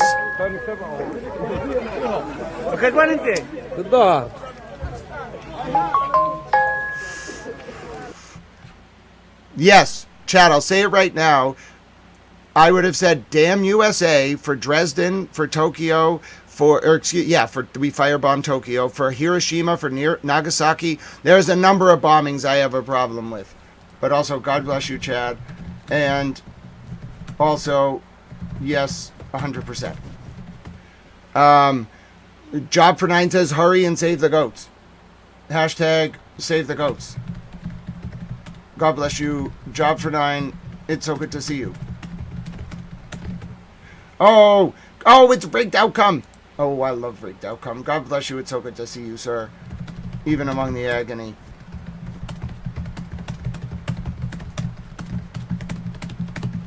It is such a pleasure to see you, my friend. Let me take some screenshots of those super chats. See, this is what happens when I get 10 hours of rest. That's all I really need. 10 hours of rest and no physical activity. Then my brain's in the zone. I also prepared for this mentally. I prayed for strength to get through this. And I just hope that God will get us all through this and protect the innocents. God bless all of you. It is such a pleasure to see you. Thank you for being here with me as a source of comfort to each other. And to me, I'm very grateful. But again, can I just go back to saying how I'm mad at Iran for hitting the Palestinians again? No, Random Wolf, that's not what happened. It's Salfit. It wasn't a target. This is what's called a fuselage on a ballistic missile. It has to separate. It's a multi-stage rocket. So the fuselage is like where all the fuel is. You don't bring that down with you to the target. You just eject it and hope it doesn't hit something. And by hope it doesn't hit something, I mean they don't care where it falls. This one was not intercepted. I know it wasn't intercepted because I watched it hit. That's just a fuselage that the Iranians couldn't control that fell intact and hit the Palestinians. You can't control it. I'm telling you, it was not intercepted. It's just it ejects off the main rocket and falls to the earth, and they hit the Palestinians. Exactly. It's a stage of the rocket. It is not the main rocket. So that's why I keep saying, if you can't control where your missiles are falling and you hit the Palestinians, you are responsible for it. No one but Iran is responsible for that. There's no force they can blame. They just literally cannot control their rockets, and it is hitting the Palestinians. It's such an easy thing to do, to just make sure the trajectory is such that it cannot possibly do that, and they just don't care. They don't care. They just want to hit the Israelis, so they don't care if they hit Palestinians, and I know it for a fact. It's outrageous. It's outrageous. It's sanctimonious. It's hypocritical. It's outrageous. They're non-combatants. They really are. The Palestinians are not involved in this conflict. You could argue, like, even Hamas isn't really involved, bro. They can't get involved. They don't have the resources right now. They send a few, like, messages of solidarity. But, bro, they're not fighting a war with Israel right now. They don't exist. There is no one in Palestine that is involved with this conflict. Zero. Maybe a few mujahideen that are, like, left in the camps. A few. But there's not one combatant. There's not one... Like in that specific area, it's not a military target. It wasn't a targeted bombing. It was just civilian homes in Palestine, and they can't control their damn rockets. I've said this like 7 times over the past week. In fact, I said this week they're going to do it again, and they're going to kill Palestinians. And I said it this morning. I said it before we began the stream. I said it during the stream before all of this began.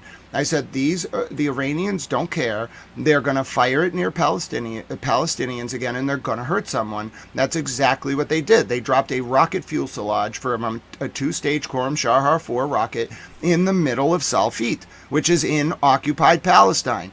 So therefore, if you can't control your rockets, don't fire them in those areas. How many Palestinians do you have to kill, Iran, before you stop firing them near the Palestinians? I don't understand. Seriously, it really upsets me. Even Israel can avoid firing interceptors in a way that land on the Palestinians. It's outrageous. I'm writing a tweet about this. I'm saving this video and writing a tweet about it. Outrageous. It's like the most basic thing that you can do to not kill Palestinians. Seriously, if you're Iran, it's like the basic premise. I saw Iran during wave like 74 or 72 write that they were sending the missiles for the Palestinian martyrs, and now you drop a fuselage on them. I've had it up to here with these damn Iranians. I've had it up to here with anyone who would do this, but this in particular really upsets me. That's it. I have had it up to here with these damn Iranians. If you can't prevent your missiles from landing on the people of Palestine, then stop firing missiles in that area.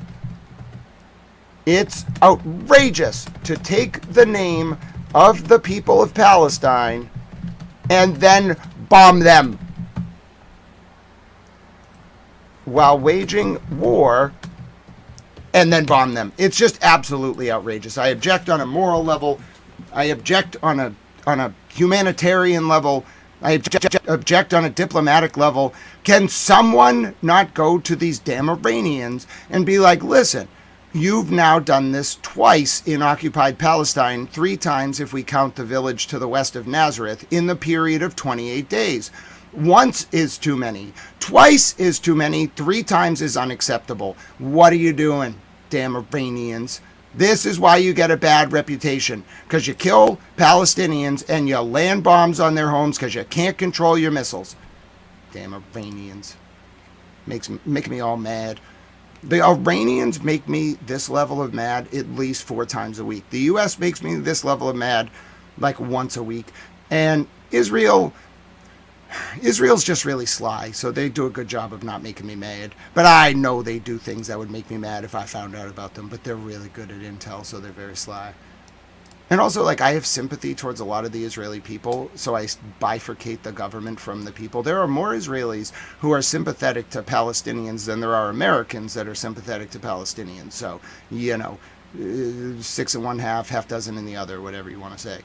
The point is, stop hitting the damn Palestinians, you damn Iranians. I'm bookmarking this. I'm going to remember it forever. Third hit. Third. Technically, the village to the west of Nazareth wasn't in Palestine, technically. Although, if you ask, like most people, based on the 67 borders, it probably is. But the point is, the other one, in the nail salon, about 10 days ago, that was in occupied Palestine. And this one tonight, in the occupied West Bank. Stop hitting the damn Palestinians. I'm mad about all civilian impacts, but I get really mad when people hurt the Palestinians. They have no voice. Outside of like 3 reporters, they have no voice. Here's what it sounded like on the ground during that last attack. No, all the world's a stage. I don't think it was on purpose. I'm not saying that Iran fired at Palestine. They didn't.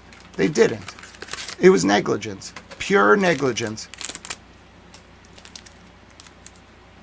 No, Joyce, it's really not an ideological thing. It's just more of like I sympathize with people who are vulnerable and don't have a voice. And most Palestinians are not represented by Hamas or Israel or the PA or anyone. They're just really decent people that have seen their lives like turned upside down for no reason for years. I've followed a lot of them. They're just very decent people. So it makes me mad. Like that kind of stuff actually gets to me when like the very basic rules of war, like the idea that if you fire a missile, it might hit Palestine isn't even on their radar. And I'm not saying that they targeted the Palestinians. Iran fired a 2-stage rocket. The rocket, like fuel, right, is in a container that is not precision guided. When it separates from the hypersonic missile, it just falls on a parabolic axis down towards the earth. All right, so it's kind of just like, it's not like I'm scolding them for, if they targeted the Palestinians, I'd be like, what are you doing? I'm more just saying it's extremely reckless. It's just not, it's just too much of a risk. Even one is too much. They've now had 2, arguably 3. They're misses. They're technically misses, but more it's like a byproduct of wanton shelling. That's why I'm critiquing them. It's not like a, what am I trying to compare it to? It's not as an egregious and a moral transgression as if they landed a Scud missile in the middle of the West Bank. I would be aghast. First of all, why would that happen? Second of all, why would Iran do it? They didn't do that here. I could be way more upset. I'm mad because they're not thinking about the collateral damage in Palestine specifically. I don't really have a right to critique them about collateral damage in Israel because I don't think Israel cares about collateral damage in Iran. But Palestine is a non-combatant, so anyone who does this, I critiqued Israel for bombing the tents the other day, the refugee tents. I played the video. I was probably one of 2 stations to play it. That's my point. Here's what it sounded like on the ground, by the way.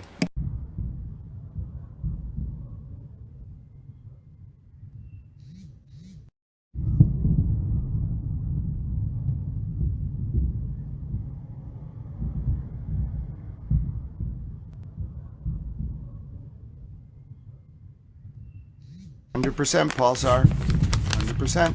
That's why we pray for the innocents, because even people like on their side may not realize what they're doing and kill them. It's horrifying. War is horrifying. Yeah, it's occupied Palestine, Joyce. It's Salfit in the West Bank. That's the problem. Like, it just can fall anywhere. Like, just taking it back from the general discussion about the missiles, just, it can fall anywhere. Really, anywhere. It could fall anywhere. That's what happens, and that's what they want. But the side effect of that is that it can fall in occupied Palestine. And to me, I get that Iran probably has very different like thoughts about it all, but to me, I'd be like, okay, even one missile in occupied Palestine, like we failed. We've become that which we hate, but they don't think about it that way. It's a war. Here's the latest from Tel Aviv. It is real. All the world's a stage. It's real. It's from Salfit. I have people on the ground. It's not that hard to confirm. All the world's a stage. It landed in Salfit.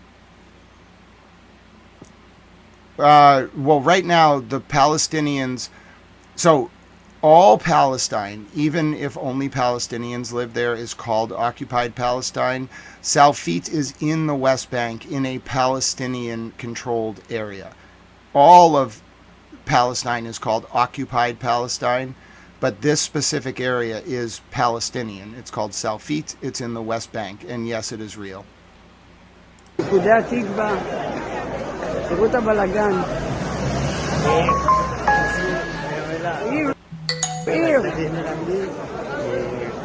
This is Tel Aviv tonight.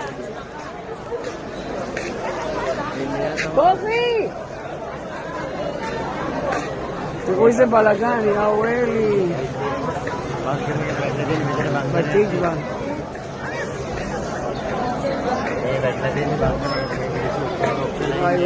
וואי, בתוך החניון. Yep, real. That's a valid perspective to have. The British really caused a lot of problems in that area. That's all I'm going to say.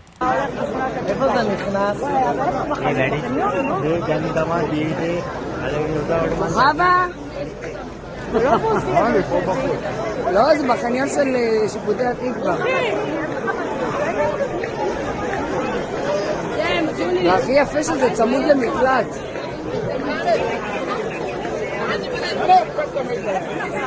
See everybody's videoing. Yo, Zuzi.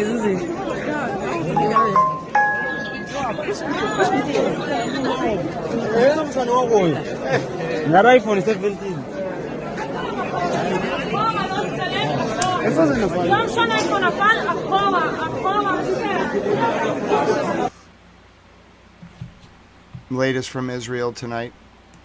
This is Tel Aviv this evening. Oh no. כן. אולי מישים כרגע לא רלוונטי לאוטפלט. אין בעיה. לא. כן. אולי מישים כרגע לא רלוונטי לאוטפלט. God bless you, Nanya. לא. כן. אולי מישים כרגע לא רלוונטי לאוטפלט. אין בעיה. Oh, God bless you, Dawn of Aquarius. It is an honor to meet you. Welcome to the stream. You're so kind. I can tell by your energy that you are a very kind soul, and it's an honor to meet you. I hope you'll find that this arena of discourse is comfortable among the intensity of it all. Latest from Tel Aviv. Elias ממתקים. נעשו ונהפיצוציה. והפיצוציה הלכה. Hi, Silent Dogs. אליאס ממתקים. נעשו דוק ונהפיצוציה. והפיצוציה הלכה. Again, the latest from Tel Aviv. אליאס ממתקים. נעשו דוק ונהפיצוציה. והפיצוציה הלכה.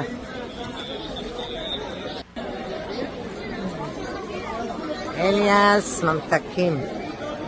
נעשו דוק ונהפיצוציה. והפיצוציה הלכה.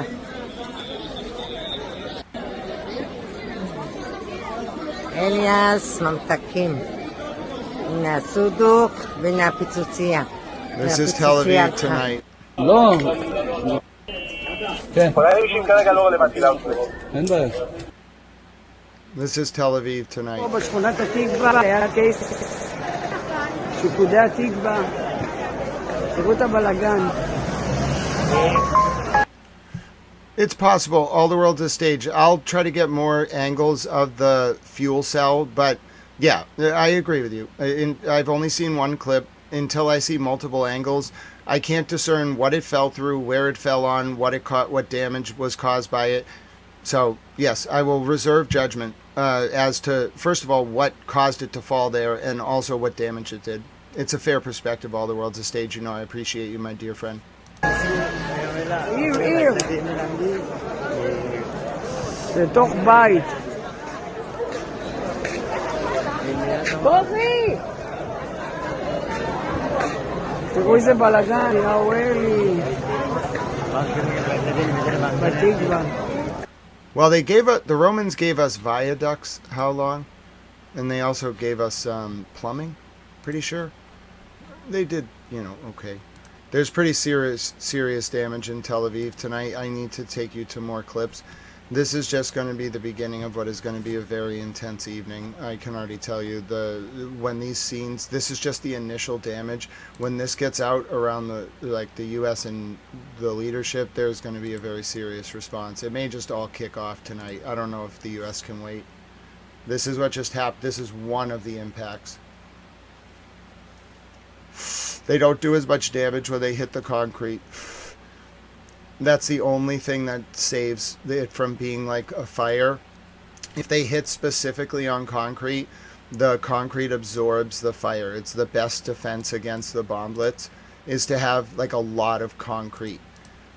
Because the bomblets aren't guided munitions, so they just fall. And if the bomblet hits a street, it will destroy the street. But the only saving grace is that because the bomblet doesn't have the capacity to penetrate the cement with fire. It'll just put itself out. That's the only positive. But if these bomblets hit structure, they are designed to cause massive damage, and this is one example of that from Tel Aviv.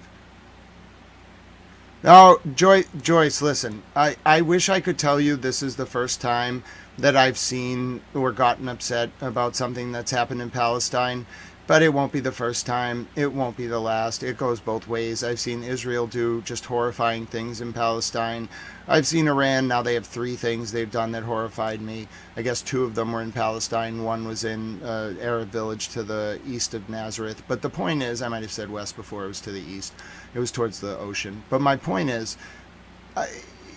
Joyce, my level of incredulity with the attacks on the Palestinians is like building up for years. So what comes across as just a very impassioned, like angry speech is actually like 3 years of frustration condensed into like a relatively moderated like rant about it. If it gets really bad, you will know. But just beware that I don't pull any punches on either side rhetorically when it comes to the like people hurting the Palestinians. Very critical of the strikes on Al Shifa and Al Nasser Hospital. Very critical of the strikes on the Agence France Presse and the Al Jazeera Gaza Bureau by Israel. And likewise critical of anyone, whether intentional or otherwise, who causes bombs to fall on Palestinians. It's because they don't really have a voice. So I have like a special connection to that story, having covered it for so many years. So it doesn't come from a place of bias, more just a place of just agony for the human suffering. This is Tel Aviv.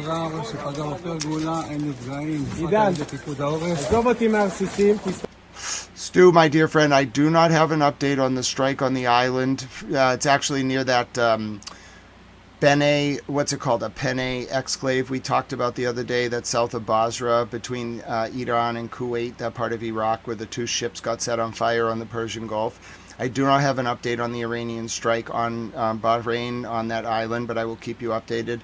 The strikes on Tel Aviv have been catastrophic this evening, so we're running through them now, and the damage impact assessment is still ongoing. Good to see you, though, my dear friend. Yeah, Rome might have fallen. I think Rome's on the verge of falling. They can't take too many of these.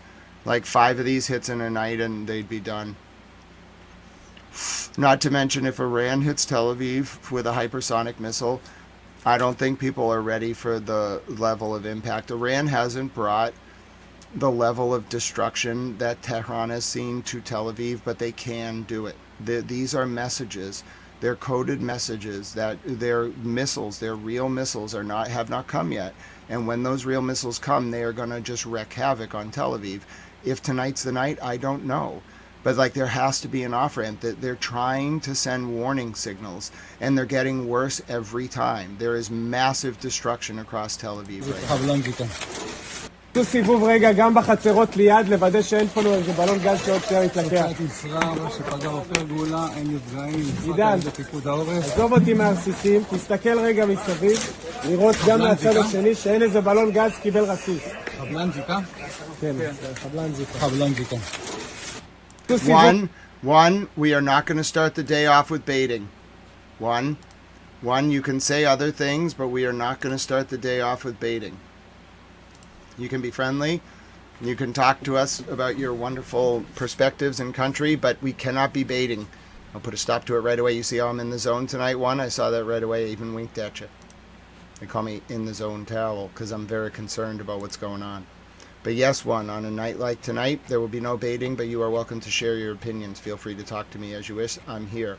Here's the latest from Florida 30 minutes ago, where Tiger Woods has been arrested again for causing a rollover DUI crash. That Land Rover was able to crawl out the passenger door of the car and was identified to be Mr. Tiger Woods. Our DUI investigators came to the scene here, and Mr. Woods did exemplify signs of impairment. They did several tests on him. Of course, he did explain the injuries and the surgeries that he had. We did take that into account. But they did do some in-depth roadside tests. and when it was determined, he was placed under arrest and taken to the Martin County Jail. At the Martin County Jail, and even on scene, we really weren't suspicious of alcohol being involved in this case, and that proved to be true at the jail. So Mr. Woods did a breathalyzer test, blew triple zeros, but when it came time for us to ask for a urinalysis test, he refused, and so he's been charged with DUI, with property damage, and refusal to submit to a lawful test. In the crash, no one was injured. Mr. Woods did not seem to be injured at all, and the other gentlemen were not injured. But this happened a few hours ago, so I've given you the information that I have right here, right now. So Tiger Woods has been arrested for DUI. Now let me just put one more word in this filter. All right. Now you don't want to get in trouble with the bot. Okay, the bot's pretty intense. All right. And let me just see. Is this word in there now? All right. So I don't want to see any more of that baiting there. Nightbot's going to do what he's got to do. Telecom to cloud. Okay, one of those is enough. One of the telecom to cloud. I will time you out. One more of those. I moderate my own chat. Don't do it. I said I would do it. Now you have to be timed out for 5 minutes.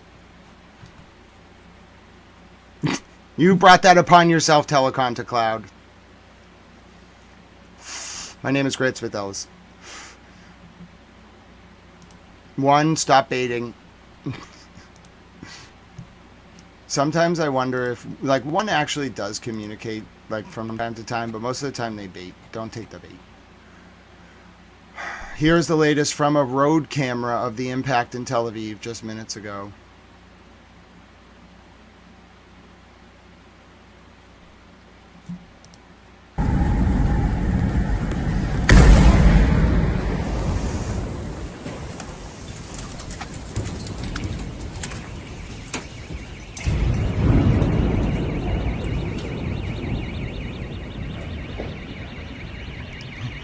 I'm doing all right, Tony. I'm just mad about the strike on Palestine and the civilians in Israel.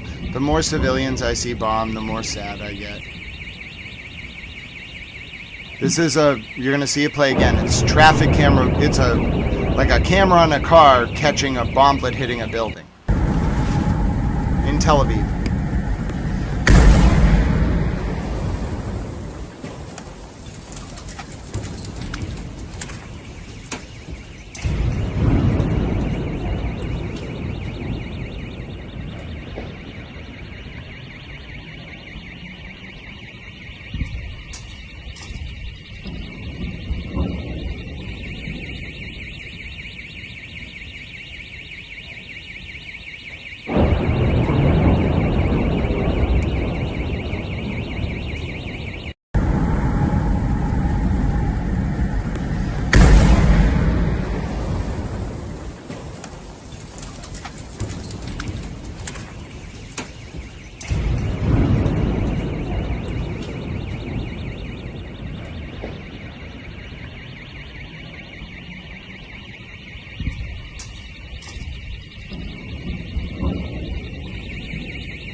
Simply remarkable footage from Tel Aviv. Almost unbelievable.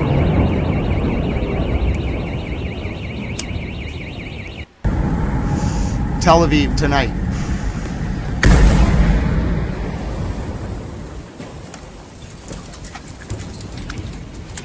Remarkable footage. Hello, Spacey. It's good to see you.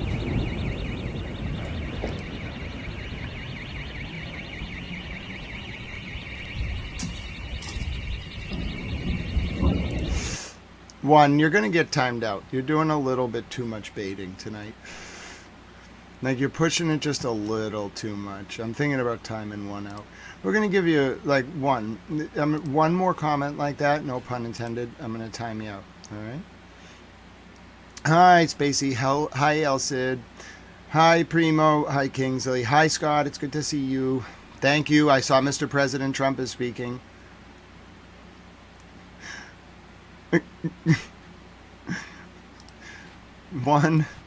One, I got my eye on you.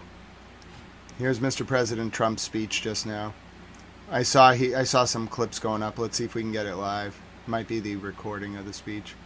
Yeah, it's live, but we can go backwards. So we'll take to the beginning. Hold on one second. This is Mr. President Trump live. Just give me 1 second to actually get the speech going. He's been speaking for about 10 minutes, so we'll take the whole thing live. This is from Al I have to Jazeera. say before that, This is Mr. President Trump live. and this should have been one of the easier ones, but the hatred between Sorry about that. President Zelensky. Come on, Twitter. And I have to say before that, Barack Hussein Obama, did you ever hear of him? Barack Hussein Obama, he had the Iran nuclear deal. He went to Iran. He paid him. Remember, he sent two Boeing 757 jetliners. They took the seats out and they piled it with cash, like 1.7 billion of cash. That's when I realized the president is very powerful. The presidency is a very powerful thing. When you can do that, I haven't done that yet. I haven't found a reason to do that yet, but that's big. 1.7 billion in cash. You know, there wasn't a bank in DC, Virginia, or Maryland that had any money after that disaster. But they sent the cash to Iran, but more importantly, they signed an agreement, the Iran nuclear deal, which if I didn't terminate it in my first term, I terminated it almost immediately. If I didn't terminate it, they would. I just want to warn you, President Trump has to be really careful during this speech. I'm serious.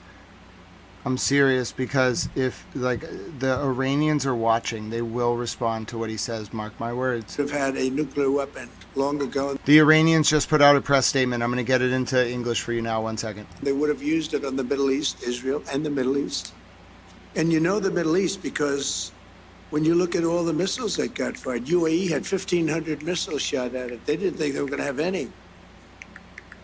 Saudi Arabia didn't expect to have, I mean, we have the most powerful Saudis. Oh, Yasser, you are so powerful.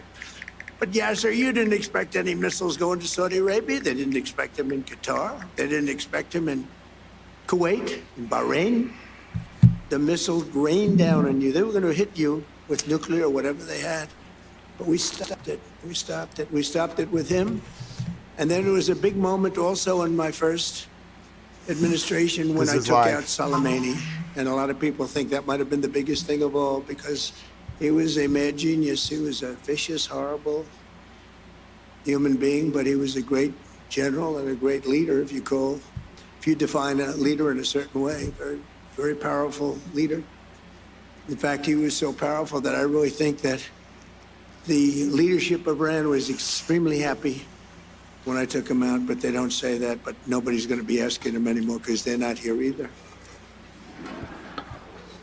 But getting the termination and terminating the Iran nuclear deal that was done by Biden and Obama, I would say mostly Obama. Actually, I don't think Biden knew where he was then, too. He had no idea. If you said to him, the Iran nuclear, what's that? But there was 4 years of hell we had with this guy as our leader, I'll tell you. And then we hit him with the B-2 bomber, so we did it twice. But if they would have had a nuclear weapon, it would have been a whole big deal. And I wouldn't be here right now, and probably you guys wouldn't be too happy. You might be in an area, who knows where you would have been. But we did it twice.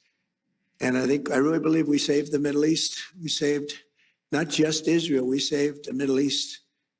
And it was proven by all those rockets that fired down upon you. Saudi Arabia got hit a lot. You all got hit, and nobody expected any missiles to be wasted. You would have thought they were only going at Israel. They weren't. As president of the United States, I would never allow the world's #1 state sponsor of terror to obtain a nuclear weapon. I said that for a long time. And I didn't.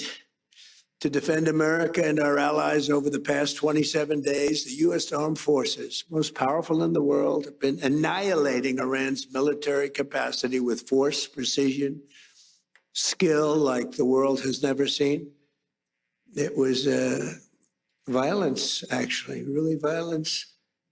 We're crushing Iran's currently as we speak. I just looked. We had another big day. We hit them. They don't know what's happening. Remember this. They lied about 3 days ago. I said, yeah, we're negotiating with Israel. We are not negotiating. They're being hit so hard, anybody would be negotiating. They are negotiating. They're begging to make a deal. They're begging to make a deal. Turned out I was right. They were negotiating, which they admitted 2 days later.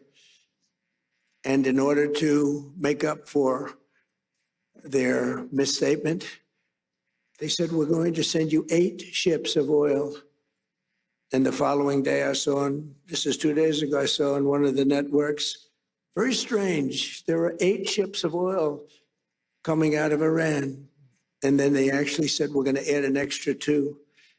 And they added an extra 2, so we had 10 ships. And then people realized we were actually negotiating. We're negotiating now, and it'd be great if we could do something, but they have to open it up. They have to open up the Strait of Hormuz. Excuse me for this. I'm so sorry. Such a terrible mistake. The fake news will say, he accidentally said, no. There's no accidents with me, not too many. If there were, we'd have a major story. No, well, we had that with the Gulf of Mexico. Remember the Gulf of Mexico? And one day I said, why is it the Gulf of Mexico? We have 92% of the area around it. They have 8%, really less than 8%. But for 350 years, it was called, they were there 100 years longer than us, Mexico. They're at 350, we're at 250.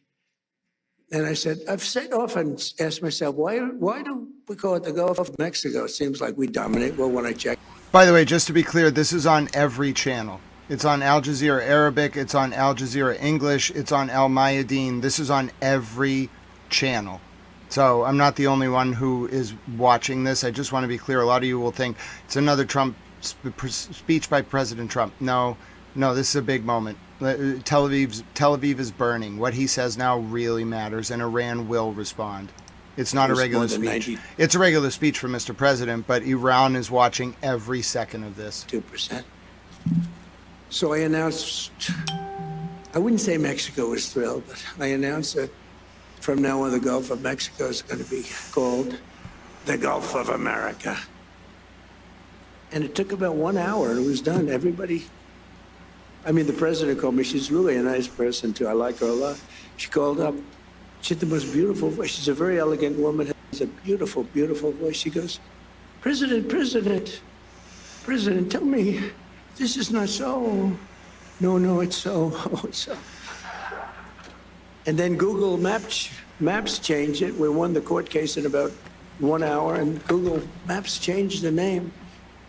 And it's now the Gulf of America, which it should be, in all fairness. We're crushing Iran's weapons stockpiles, destroying their missile and drone factories at levels nobody ever thought was possible, and turning their defense industrial base into nothing.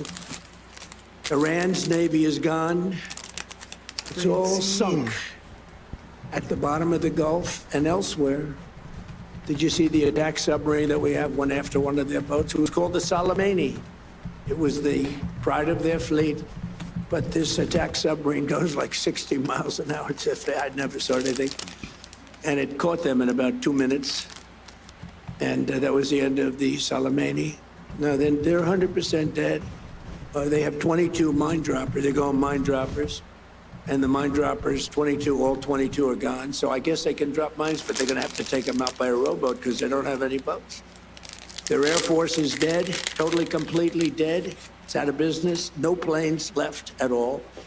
Their anti-aircraft and communications capabilities are totally dismantled and dead. And their leaders are all dead. Other than that, I think they're doing quite well. No, their leaders are dead. Their supreme leader is no longer supreme. Nanya, you should have a sea named after you. He's dead. Son is either dead or in very bad shape because nobody's heard from him. I think he says, just keep me out of this. This is the only country where nobody wants to lead. There's nobody. Who would like to lead Iran? Please raise your hand, a big audience of this thing. Who would like to be our leader? Dead silence. Nobody wants to. They're not going to like this. Now, we have an amazing military. We have the greatest intelligence apparatus that anybody's ever seen. We'll tell you everything that's going on. We know everything that's going on. We're achieving each and every one of the military objectives. 4 weeks ago. and we're doing it really. We're not into it very long. We wouldn't have thought we would have been. We knew it was going to be easy. We call it a military operation. We don't call it a war. We call it a military. We don't call it a war. We call it a military operation. We're very disappointed, by the way, with NATO. They didn't come to our aid. I didn't try too hard, actually, because I wanted to prove a point. I didn't sell. They probably think I'm a lousy salesman. I said, would you like to help us? بند متعال و یاریگر رزمندگان اسلام و شکر به درگاه حضرتش که دشمنان را به دست The feed just froze. And UK, our longest ally, nobody ever thought this was possible. I said to the Prime Minister, I said, Mr. Prime Minister, we'd like you to have 2 aircraft carriers, little ones, they're not very good. I know they don't go fast, and I know they don't work very well, but we could probably use them maybe for helicopters. And they said, yes, so. And they said, yes, so, yes, we are preparing them. What's going on with this feed? Somebody attacking this feed in real time? We will be there. This is NATO. And I've always said NATO's a paper tiger. And I've always said we help NATO, but they'll never help us. And if the big one ever happened, and I don't think it will, but if the big one ever happened, I guarantee you they wouldn't be there.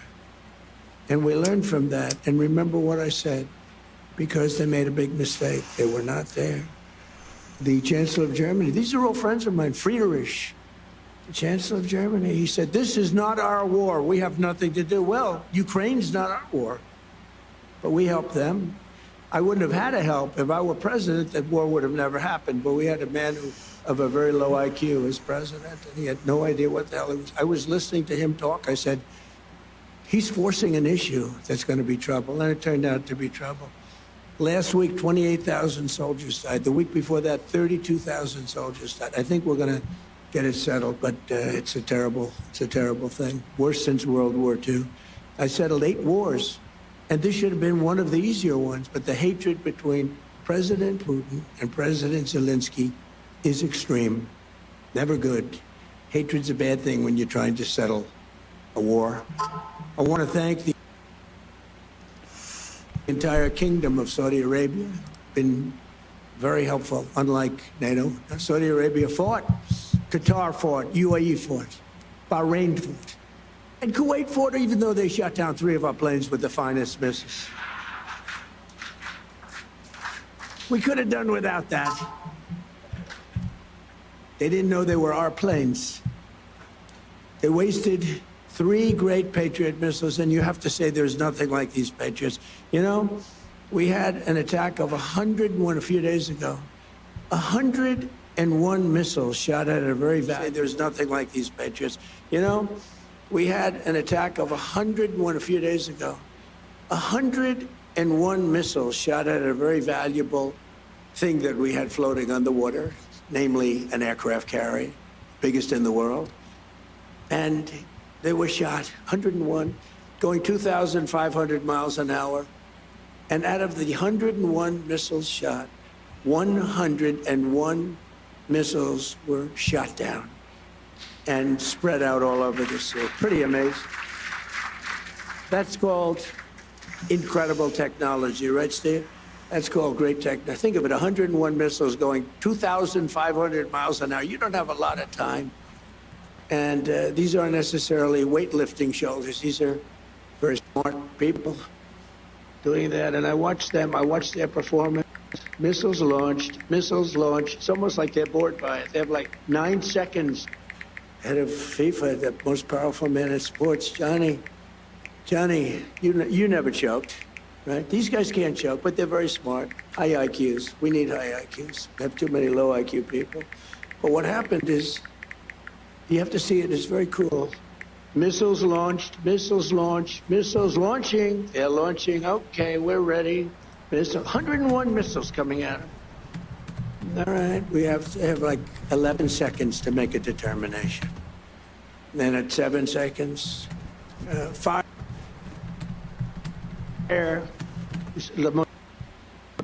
boom, fire, boom. one at a time, just knocked them out like they were nothing. Genius. It's like unbelievable. I mean, to think and we have the technology nobody has. Look at what happened in Venezuela. They had other equipment, not ours. They made the mistake of using other equipment. Didn't work too well. And Venezuela was,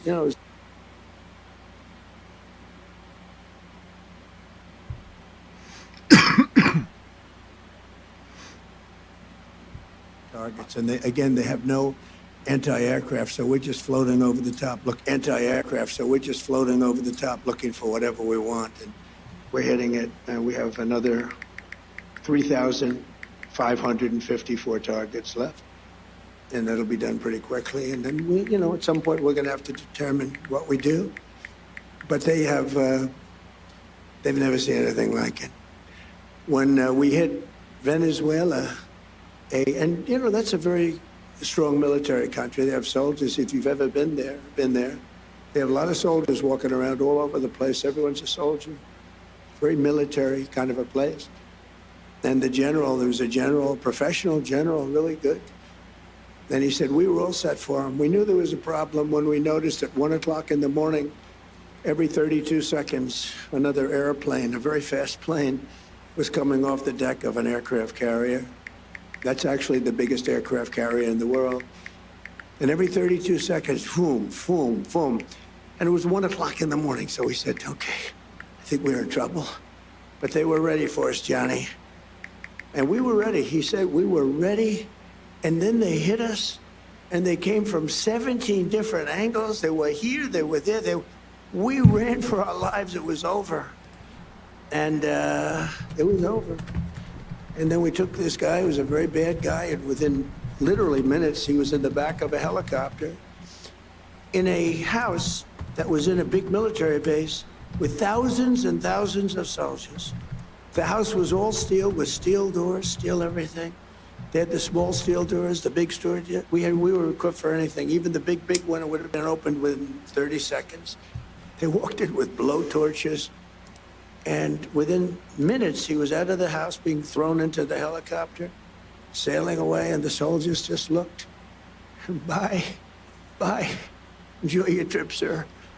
It was amazing. It was but this is more amazing what's happening now, because we took... Pause. I'm going to play the latest statement from Iran in the middle of this. I'm going to play the latest statement from Iran in the middle of Mr. President's remarks. I have it in English. It took a second for it to get translated. Latest from Iran. Okay, this is while Mr. President is speaking, Iran released this statement. Okay, this is the latest from the IRGC. به دنبال بهره برداری خصمانه رژیم تروریستی آمریکا از پایگاه‌های هوایی موجود در کشورهای منطقه، نیروی دریایی و هوافضای سپاه طی یک عملیات مشترک ویژه موشکی و پهپادی در موج 84م عملیات وعده صادق 4 با رمز مبارک یا خیرالرازقین ضمن انهدام سامانه‌های دفاع ضد موشکی و نفوذ موشک‌های سوخت جامد و مایع به پایگاه الخرج، محل استقرار ناوگان سوخترسان و پشتیبان هوایی را مورد آماج آتش موشکی و پهپادی قرار دادند. در این اقدام ارزشمند چند هواپیمای پهن‌پیکر و سنگین سوخترسان و پشتیبانی دشمن منهدم و چند فروند نیز مورد آسیب جدی قرار گرفت. رزمندگان جانبرکف ما در نیروی دریایی و هوافضای سپاه ضمن کنترل هوشمندانه و قدرتمندانه تنگه هرمز و در دست داشتن ابتکار عمل در خلیج فارس، هجوم به مواضع دشمن در منطقه را به فضل الهی با قدرت ادامه خواهند داد. در ادامه عملیات پهپادی دلاورمردان ارتش جمهوری اسلامی ایران، پایگاه پشتیبانی و بزرگترین مرکز حمل و نقل ارتش رژیم صهیونیستی در تل‌آویو مورد هجوم پهپادی قرار گرفت. همچنین نیروی پدافند هوایی ارتش یک فروند موشک کروز شلیک شده از هواگرد متخاصم آمریکایی صهیونی را در منطقه عمومی شمال غرب و تحت کنترل شبکه یکپارچه پدافند هوایی کشور هدف قرار داده و ساقط نمود. رشادت‌های جانانه، دلاورانه و غیورانه ارتشیان دلیر و سپاهیان سلحشور ادامه دارد. سقف اقدامات و تاکتیک‌های بی‌بدیل ما در این جنگ کف اقداماتی است که حتی به ذهنتان هم خطور نمی‌کند. و من نصر الا من عند الله العزیز الحکیم. Hi, Bill. Yep, this guy is AI. The IRGC feeds their statements into an AI and then has it programmed to like play so it's smart so the US and Israel can never kill the spokesman. What he just said there is that they had multiple direct hits on US military infrastructure and planes, and then he said we haven't seen Iran's like actual weapon of war yet. So with the statement from the IRGC in mind, let's take a look at Mr. President, who's talking live. A very strong country. I could see, Yasser, the problem you would have had. I mean, this was not a weak country. This was a strong country. They had over 10,000 missiles that they accumulated since October 2nd, if you think. Since the B-2s, really since the B-2s, they accumulated them in a matter of months, 6 months. But they had well over 10,000. They had rocket launchers. You know, rocket launchers are more important than the rockets. Because you take a rocket launcher out, that's the end of that. People think you can take those big rockets and throw them out your window, like when you were a child with the paper airplanes. You thought, it doesn't work that way. You need those launchers, and we knocked out 97% of the launchers. That's why you may be attacked, but you're not being attacked with very heavy numbers of missiles like at the beginning. But in particular, I want to thank my friend, the Crown Prince Mohammed, who is a fantastic man and a great friend of mine and a friend of all of yours, I think.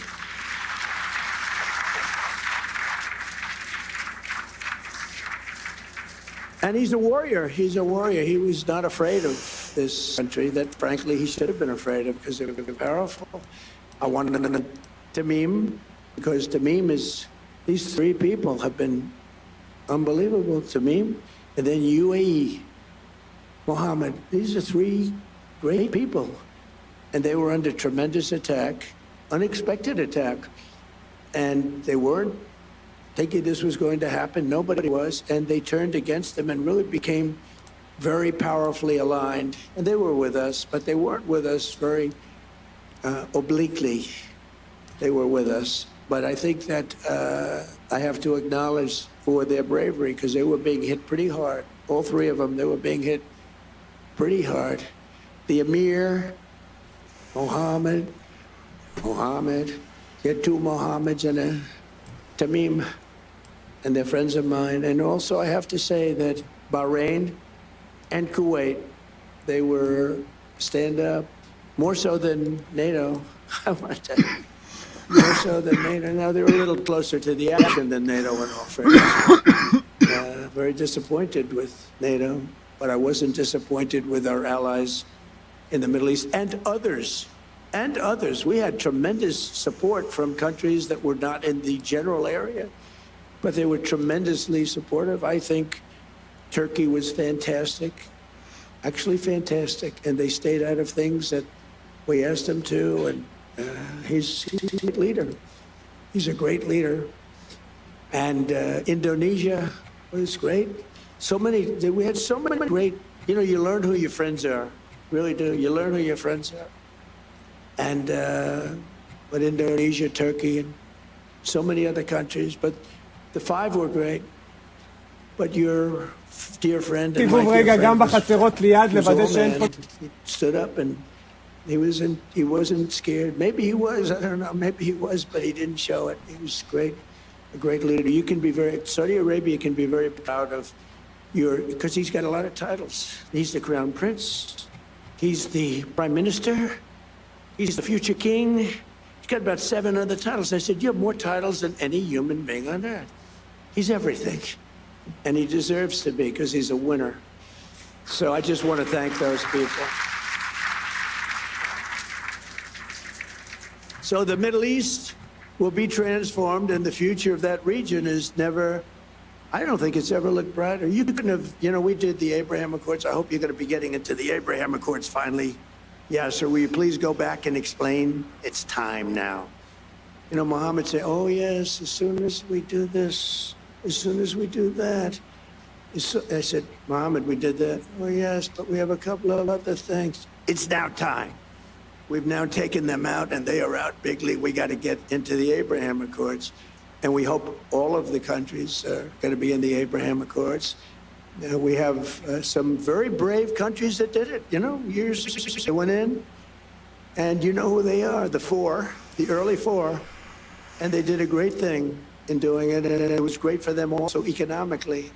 But it was a great thing that they did it. But I think all the Middle Eastern countries are going to be joining now. And in some cases, I would say all the Middle Eastern countries and beyond. You have people not in the Middle East that want to be members. You'll be seeing that soon. In the meantime, the conflict in Iran also makes it absolutely vital for the radical left Democrats in Congress to immediately end their dangerous shutdown of our Department of Homeland Security. You know, they want to play games. That's all they are. These people are lunatics. They sort of remind me actually a little bit of Iran. They're deranged. They're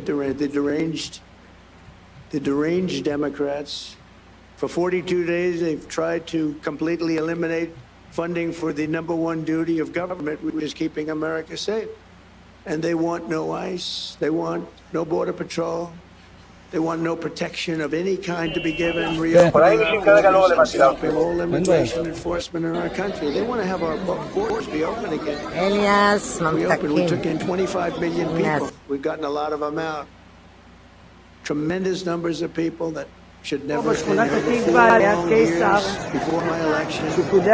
These same radical lunatic Democrats let 25 million people pour across our borders like they were nothing, like they were non-existent. These people were totally unvetted, unchecked, including murderers, drug dealers, gang members, vicious criminals, even the criminally insane. In 2024, the American people voted in a landslide to stop the invasion of our country. And I won all 7 swing states by millions and millions of votes. We won the Electoral College by a massive number. We won the popular vote, millions and vote, just millions. This was a big election. I loved every minute of it. And for the first time, no Republicans done anything like this in decades, but for the first time we won the counties of America. That's a big one. 2,700 to 525. 2,700 to 525.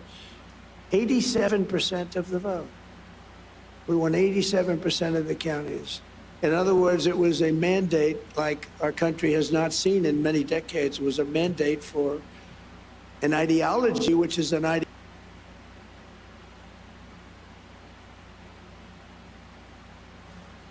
All right, so we've just been hearing from the... I hope those split screens made the point. I hope those split screens made the point. Did they make the point? As Mr. President is up there giving his speech, Tel Aviv is burning. There are so many places on fire in Tel Aviv, I can't show you them all. By the way, if you see anyone bothering the chat at any time, just type !rules, !discord, !love, or !donate, and that will trigger the bot, and then I'll see in the chat, okay? The bot has, like, we have a bot that does a lot of work now. It can time you out for too many caps. It can punish you for using bad words, like that I don't like. It can do lots of things. So anyway, the point is respect Chat Mom Lynn and all the Chat Moms, and respect the bot. Like respect Chat Mom Nikki, and respect Chat Mom Towel Mom Bunny, and respect Grammy Linda, and Liam, and Nanya. There's a lot of Chat Moms and dads and towels. So anyway, at any time you can do that. Hello, Larson Christopher. You have the ability at any time to do !rules, !love, !donate, or !discord. You can also do !sound if you want to warn someone about a loud video. I know, I'm efficient. Now here's the list. Speaking of !sound, here's the latest from Tel Aviv. This may be very loud.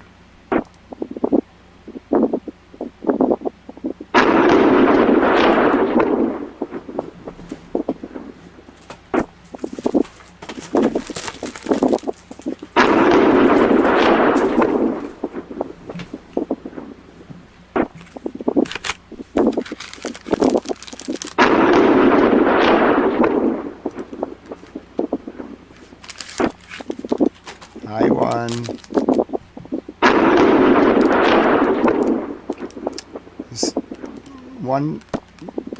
One both brings a smile to my face and also confounds me. That was the latest from Tel Aviv. Now, if you missed the statement from the IRGC, translated that wasn't even the full statement. Let me see if I can get you the full statement in English. I asked Translate Mom to do it. Nope, not the full statement is longer, but I'll give you the one in English. So if you want to see how the IRGC feels compared to how Mr. President Trump feels, this is the IRGC just now. بهره برداری خصمانه رژیم تروریستی آمریکا از پایگاه‌های هوایی موجود در کشورهای منطقه، نیروی دریایی و هوافضای سپاه طی یک عملیات مشترک ویژه موشکی و پهپادی در موج 84م عملیات وعده صادق 4 با رمز مبارک یا خیرالرازقین ضمن انهدام سامانه‌های دفاع ضد موشکی و نفوذ موشک‌های سوخت جامد و مایع به پایگاه الخرج محل استقرار ناوگان سوخترسان و پشتیبان هوایی را مورد آماج آتش موشکی و پهپادی قرار داد. در این اقدام ارزشمند چند هواپیمای پهن‌پیکر و سنگین سوخترسان و پشتیبانی دشمن منهدم و چند فروند نیز مورد آسیب جدی قرار گرفت. رزمندگان جانبرکف ما در نیروی دریایی و هوافضای سپاه ضمن کنترل هوشمندانه و قدرتمندانه تنگه هرمز و در دست داشتن ابتکار عمل در خلیج فارس هجوم به مواضع دشمن در منطقه را به فضل الهی با قدرت ادامه خواهند داد. در ادامه عملیات پهپادی دلاورمردان ارتش جمهوری اسلامی ایران، پایگاه پشتیبانی و بزرگترین مرکز حمل و نقل ارتش رژیم صهیونیستی در تل‌آویو مورد هجوم پهپادی قرار گرفت. همچنین نیروی پدافند هوایی ارتش یک فروند موشک کروز شلیک شده از هواگرد متخاصم آمریکایی صهیونی را در منطقه عمومی شمال غرب و تحت کنترل شبکه یکپارچه پدافند هوایی کشور هدف قرار داده و ساقط نمود.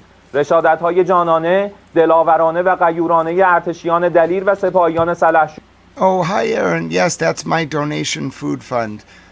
I set up a bot so at any time people can do the word rules or donate. You just have to do exclamation rules or exclamation donate or exclamation love. And those go to me for food. I need some help this weekend with food. I think we're going to get through the next few days. But still, any donations help like feed me and stuff like that. Don't really want to leave the house tonight. I might have to get food. We'll figure it out. I'll leave Towel Mom Bunny or someone in charge while I go to the corner store. But either way, here's the IRGC. ادامه دارد. سقف اقدامات و تاکتیک‌های بی‌بدیل ما در این جنگ کف اقداماتی است که حتی به ذهنتان هم خطور نمی‌کند و من نصر الا من عند الله العزیز الحکیم. Talmamlin is a very good monitor. You all do a good job though. You all basically self-regulate. I keep an eye on things. It's hard to pull a fast one because there's like a substantial amount of people who monitor the channel.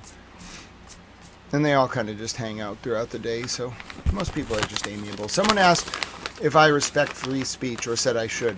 I do. But it's kind of like the House of Commons. You can debate here and participate, you just have to follow the rules of decorum. If I like name you and remove you from the chamber, it's pretty rare. You have to like engage in personalities or like bait or troll. And most people just don't bother because you're outnumbered. So like you'll get thrown out right away anyway. So yeah, like we do have like almost every opinion under the sun, 180 something countries here over the past 28 days. All views are welcome, but like yeah, I definitely expect and enforce rules of decorum, and I can and will just under standing towel rule of order 1 expel you from the house for the day's sitting. You don't want to get named. Getting named is very bad under towel standing rule 1. Like I call your name out as the honorable member for blank in front of the entire house, and then I suspend you from the house for the remainder of the day's sitting. Anyway, it doesn't happen that often, but yeah, we have pretty much unlimited tolerance for expression of opinions. In fact, a lot of people actually like win other people over here to their perspective, but you can't be a jerk about it. You can't like violate the rules of decorum. Otherwise, I will just name you and remove you from the house for the remainder of the day's sitting. Here's the latest from Iran. God bless you, Ember Wolf. I think Ember Wolf is already promoted. Yeah, you are. I don't know if North Korea said anything. They did do a ballistic missile launch the other day, maybe like a week ago. then Russia, or no, then Turkmenistan gifted Kim Jong-un a rifle. And he chambered, it didn't have a round, but he chambered the damn thing to show he was technically proficient with rifles.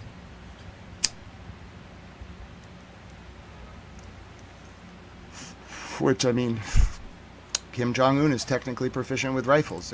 I don't have a doubt about that. I've seen him, utilize rifles on the battle, in a testing range. I don't know, Kim Jong-un is a weird guy. Alert! Alert! Alert! There has been a launch from Iran. Alert! Alert! Alert! There has been a launch from Iran. Alert! Alert! There has been a launch from Iran. Alert! There has been a launch from Iran. Alert! Alert! There has been a launch from Iran. Alert! The target is the south. Alert! There has been another launch from Iran. The target is the south. I repeat, alert! There has been a launch from Iran. The target is the south.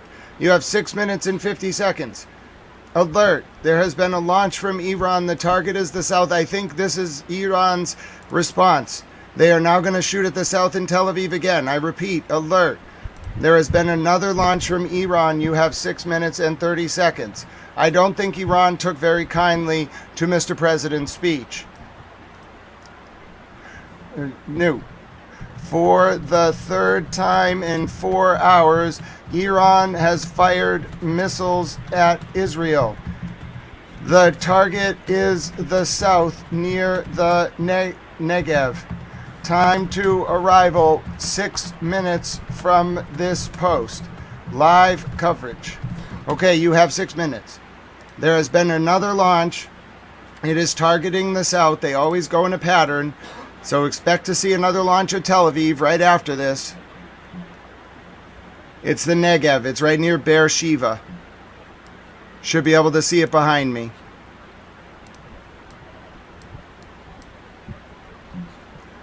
Remember, just an early alert does not mean that the missile will get through.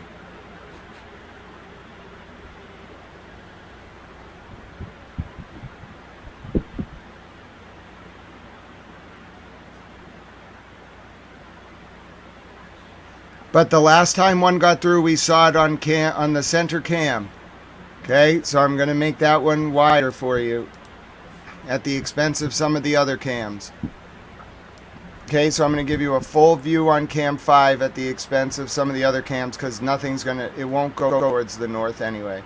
So those right cams are perfunctory at best, the Tel Aviv cam. Unless it hits right to the south of Tel Aviv, but I don't expect it to. They normally know exactly where it's going. Okay? So on the right, you're going to have, on the right bottom, you're going to have a zoom on the cam where I expect to see the hit. If it does get through.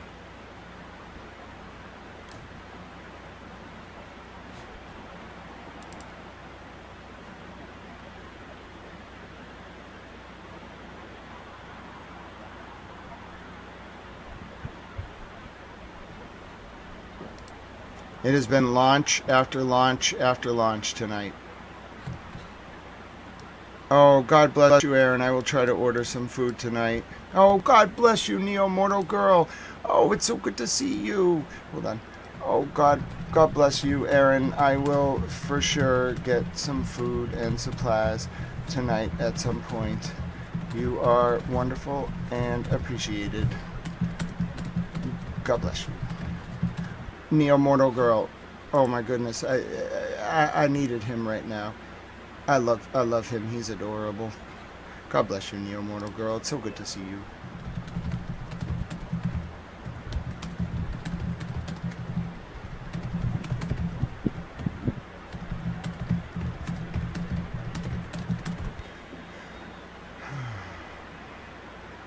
Oh, thank you, Neo Mortal Girl. I am well. God bless you.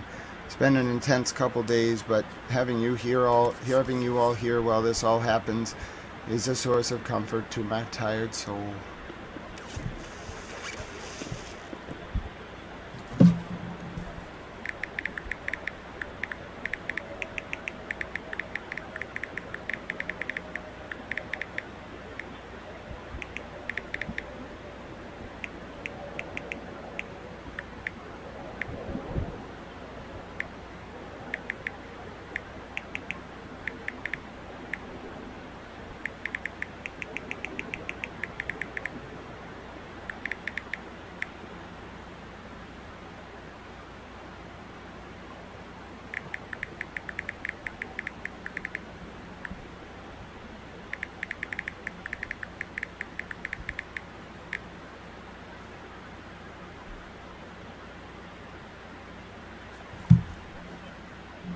2 minutes.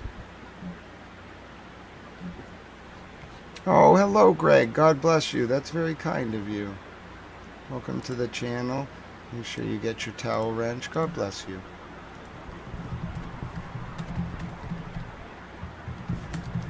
It is my honor.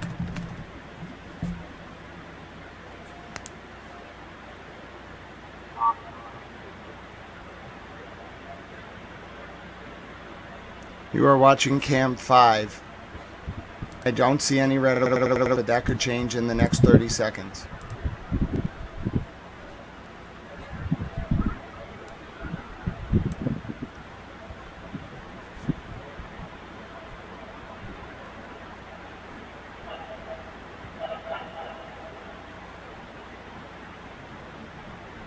If there are no red alerts, it means the missile has been intercepted.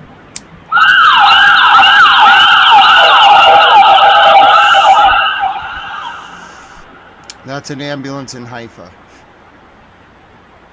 You have 1 minute. You want to keep an eye on Cam... no, it's Central Israel. Oh, I have to switch cams. You want to keep an eye on the top. Red alerts incoming.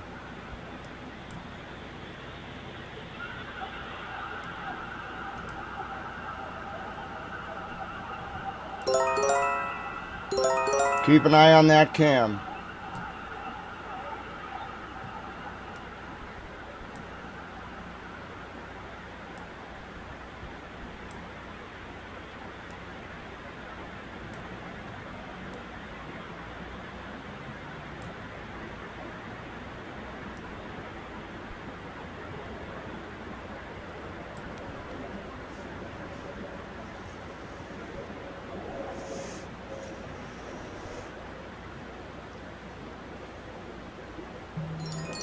Alerts.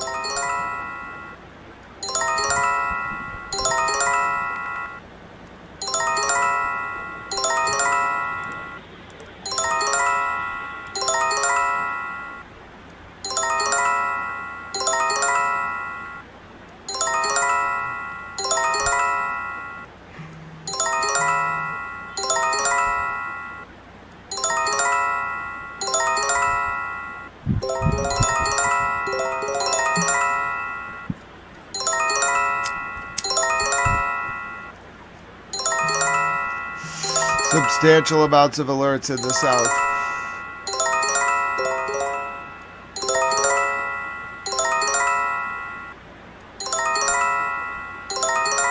I see the missile. It's on 3. It's on 3.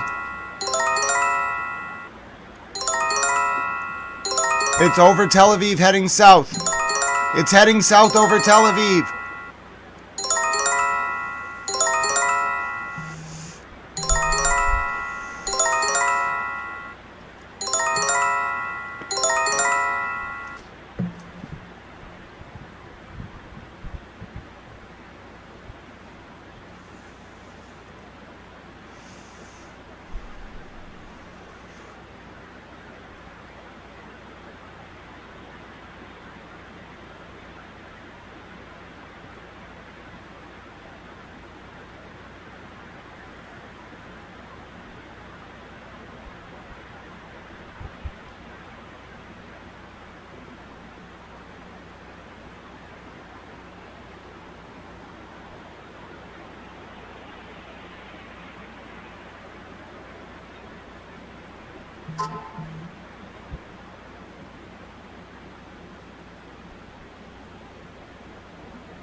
Unclear.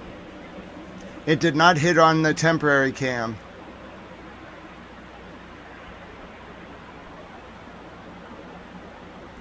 Looks like it's to the north of Beersheba.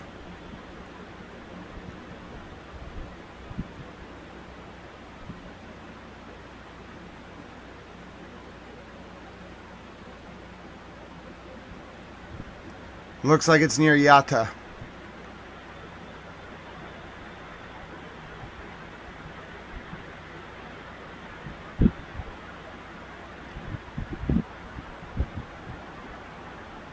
Specifically, Hebron. It targeted Hebron. I don't know what's in Hebron. It looks like it targeted Hebron.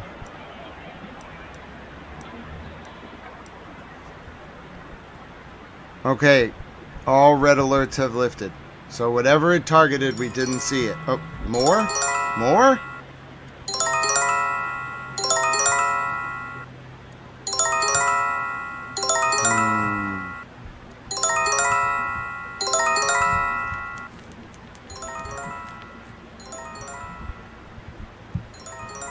Very active situation. Expect them to fire again. Oh, I have a video from Tehran now. Expect them to fire again sooner rather than later. It's a pattern. The south and then the north.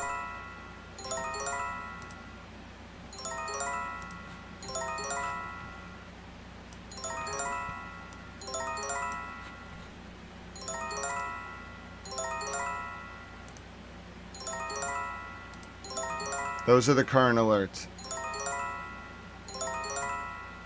Here's the latest from Tehran. Isfahan, sorry. This is Iran.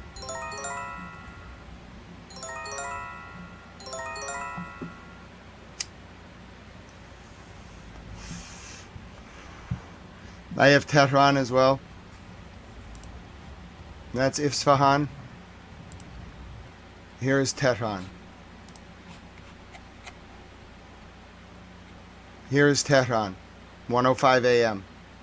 Maybe an hour ago, maybe 2 hours. Tehran tonight. Oh, I missed someone. Hold on.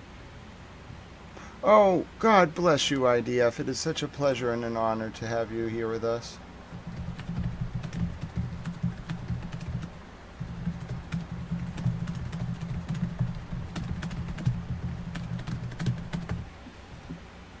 Again, this is from tonight in Tehran.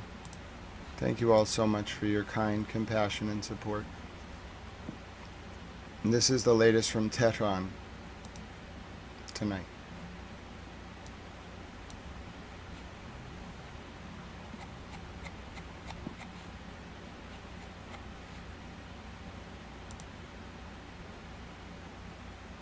Latest images from Tehran.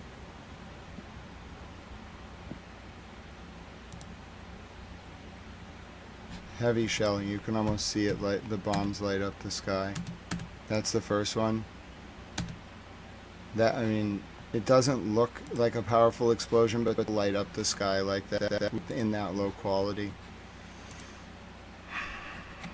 My name is Grant Smith Ellis, and the bombs are falling intensely right now. It is 6:37 p.m. Eastern U.S. War Time, Friday, March 27, 2026. It is 12:37 a.m. in Tel Aviv and South Africa, and it is 2:07 a.m. in Tehran on Saturday, March 28, 2027. Here are sounds recorded from a roof in Isfahan in Iran tonight.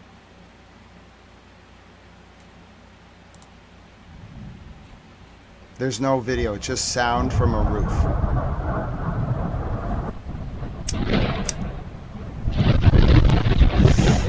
Isfahan, Iran.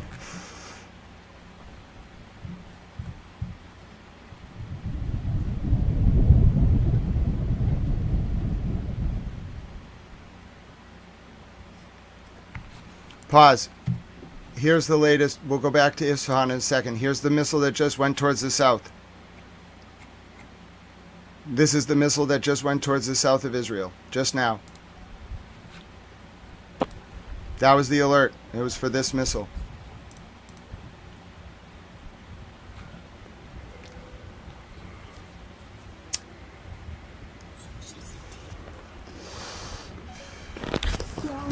Wait. Again, this is what was just fired at the south of Israel.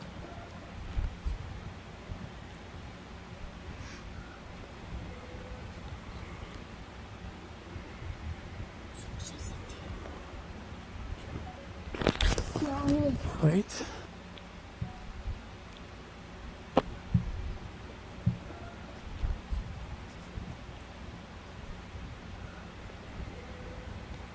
New strike in the area. Bushehr nuclear power plant in Iran. Wait. Thank you, Ron. I have to review this. This was footage from the resistance against the Iranians. You're looking at the latest from South Israel. A dozen service members were injured. Wait.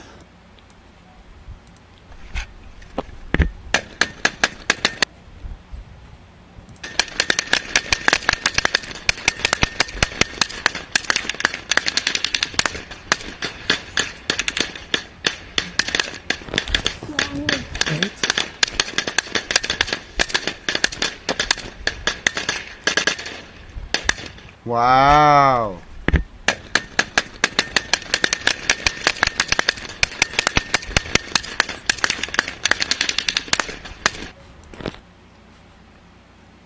I'm not going to show this on stream because it shows their identities. It's really bad OPSEC. But wow. Oh, wow.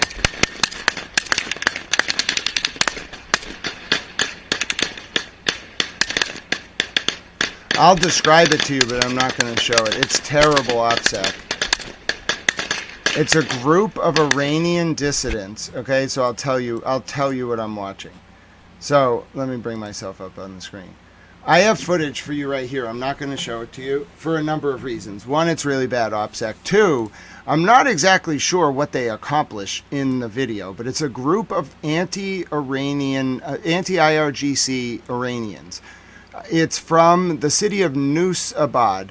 They get out of a car, okay? They see a passing IRGC vehicle.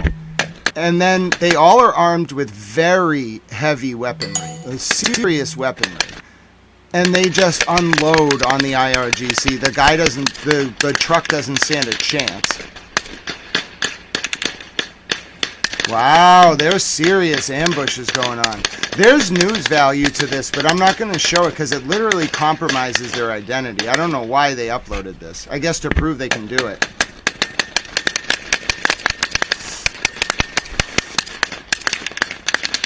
It's light to medium arms fire. They all are armed with. Some of them are armed with. Let me see. Most of them are armed with like Soviet-style Kalashnikovs. One of them has an AK-47.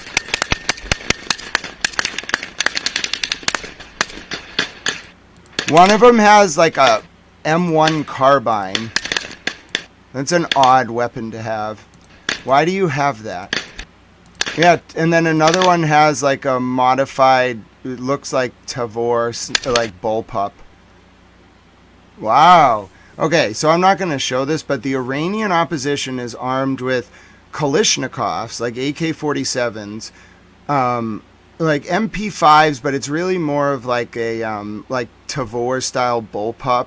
And then like an M1 Grand, like a literally like a World War II style, like very reliable, like single shot rifle. I don't know. Well, it's not single shot, but it's not automatic. It's one at a time. I don't know why he has that. That's a very odd weapon to have in the middle of Nushabad city in Isfahan. But yeah, there's an Iranian opposition. They're real. I'm going to download this. I'm not going to show this though. It's terrible OPSEC. If the Iranians get their hands on this, which they probably already did, it's going to be really hard for those people to like get away. They're going to have to be very careful. There's a real Iranian opposition though. Let me tell you right now, it's real. It is like it's there. It's I'm looking at it. It's a very real sort of like thing. They have a lot of weaponry. They have very odd weaponry for like, I downloaded the video so it's saved. They have very odd weaponry for like what they're trying to accomplish. It's really odd to look at it. I'll show you the latest from Iran now, but it really is like when you see this sort of weaponry, like it's not all uniform. They all are armed with different weapons, but they're all like very like common like arms trafficking weapons. Like I'd say the AK is probably the most reliable gun in the world. I don't know a lot about guns. I just know like about like military like applications of like buying weaponry like in large amounts for the military. I've studied a little bit about that, and like what they look for is like reliability, like throw it in the mud, can you still fire it? And that's like the AK-47. So they have one of those. They have like a very weird like Israeli style kind of like submachine gun, and then they have an M1 Grand style long rifle which is loaded with cartridges. Very odd, like just it looks like intelligence operatives. Like we have clearly the US has people in there. Those weapons, you can't just get those weapons. Those are military like weapons. To get them, you have to like know someone who runs military weapons. Here's the latest from Iran, Tehran tonight. No sound.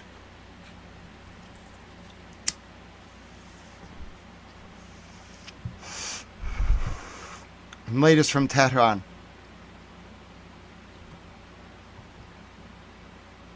Very strong explosions in Tehran tonight. Wow, I have another video. Multiple very strong explosions in Tehran and even more powerful bombing in Isfahan. Alright, so this is Tehran right now from another angle.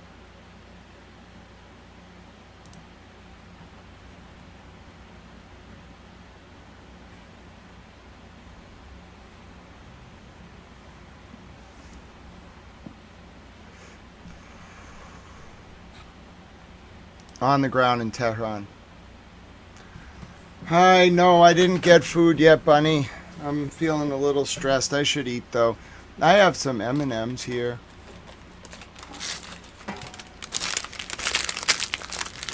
My alert levels are very high because of what's going on right now. There was just a nuclear plant struck in Bushehr. It can cause radiation levels to spike.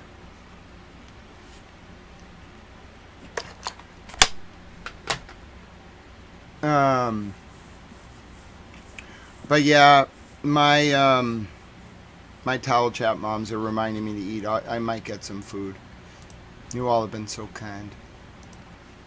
I actually,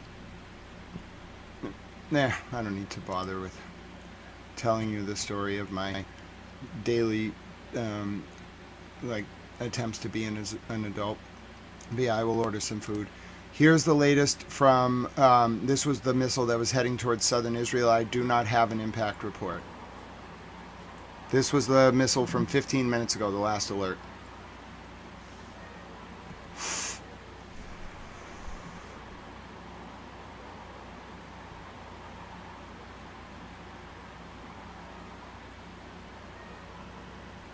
That beeping is in the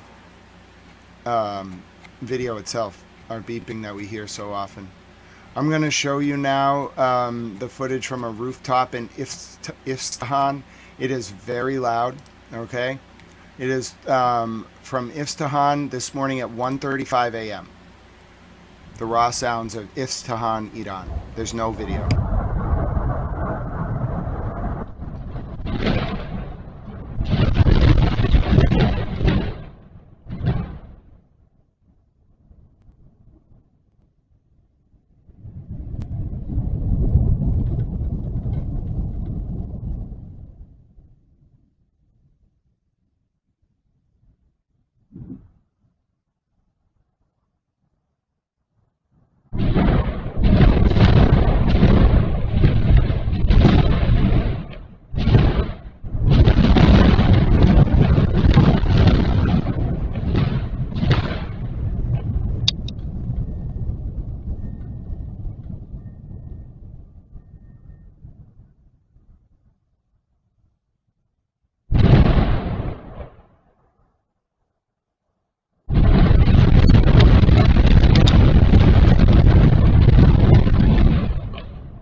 This is Isfahan, a rooftop.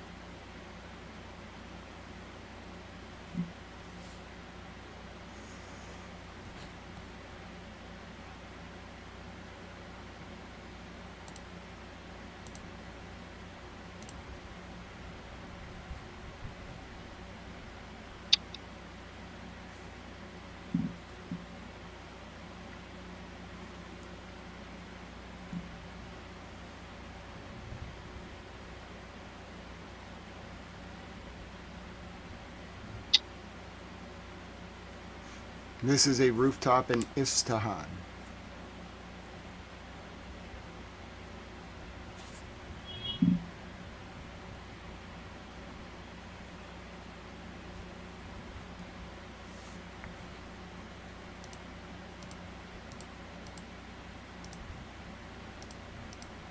Some very serious bombings, and I think the rest of it was left in to show you what it normally sounds like compared to what it sounded like when the bombs hit. My name is Grant Smith Ellis. It is coming up on the top of the hour, 7 p.m. Eastern. That is when I will obtain my dinner. Otherwise, my towel moms will get mad in chat. So it is 6:50 p.m. U.S. war time, Friday, March 27, 2026. It is 12:50, well, here in Boston, it's 12:50 a.m. in Tel Aviv and South Africa, Saturday, March 28, 2026. And it is 2:20 a.m. in Tehran, Iran. James Oliver, it's so good to see you. My name is Grant Smith Ellis, as I mentioned. Oh, George, God bless you. You are so kind. Oh, and it's a super chat, too. Oh, God bless you, George. It has been such an honor to get to know you in recent weeks, and your insights and love of baseball warm my heart. Looking forward to September. God bless you, George. George is a very special human, and I'm very grateful for George. George has become a very special part of my life, and I'm grateful for that. Thank you, George. My name is Grant Smith Ellis. We're coming up on the top of the hour on what is expected to be a very busy evening. As this all plays out, I will take you over to Al Jazeera English, where you will no doubt get a litany of updates, because there has been simply non-stop bombing over the past 2 hours. Multiple bombs hit in Tel Aviv. Multiple bombs hit in Tehran, in Iran, also in Isfahan. There were multiple targeted attacks towards the south of Israel, towards Dianoa. I now have the latest for you from Isfahan at a three-way intersection that has been seriously damaged. This is the Samayna three-way intersection in Isfahan right now.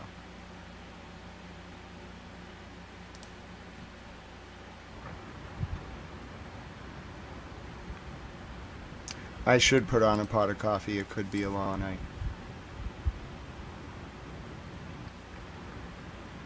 God bless all of you for being with me this evening, as you look at the latest scenes from Isfahan.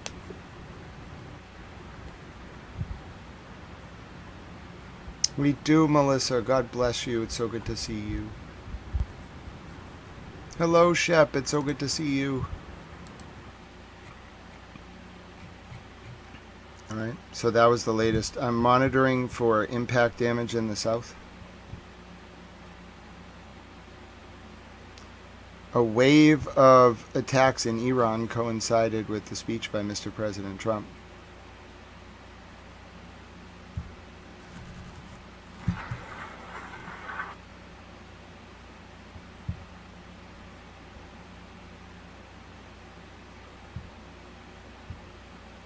Several service members in the U.S. have been injured in Saudi Arabia following an Iranian attack earlier today. I think things are about to kick off. Here's the latest from Sky News.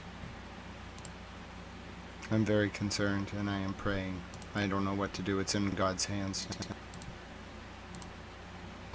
Just want to bring you some breaking news that we're hearing coming in via our partners at NBC, and that is that several American service members were injured by an Iranian missile fired at Prince Sultan Air Base in Saudi Arabia today, and that's according to two US officials.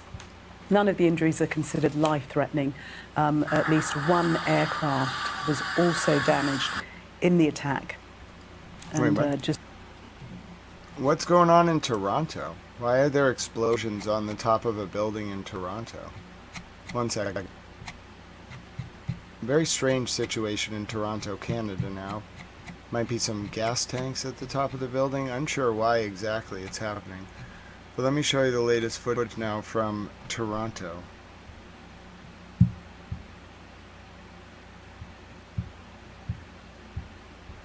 Alright, the latest from Toronto. I'm not really even sure why this is happening in Toronto. This is in downtown Toronto, the corner of Richmond and John Street. Alright, so this is going on right now, and there's multiple explosions.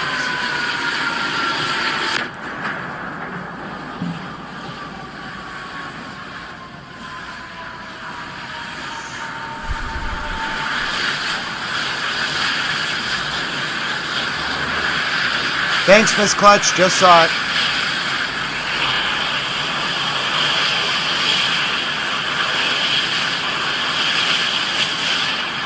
So this is Toronto.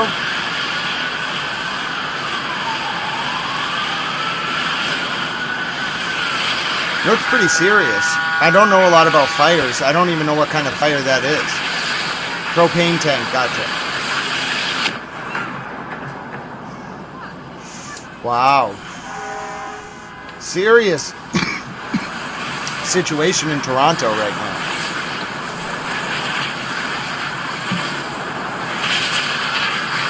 What do you do in that situation?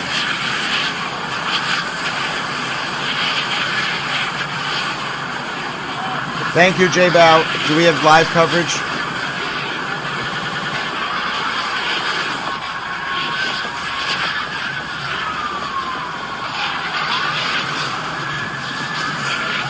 Yeah, they're responding now. The police are responding. No immediate reports of injuries.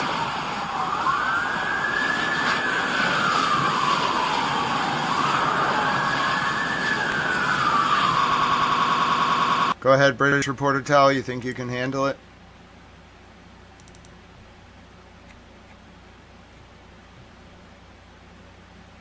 You can do this.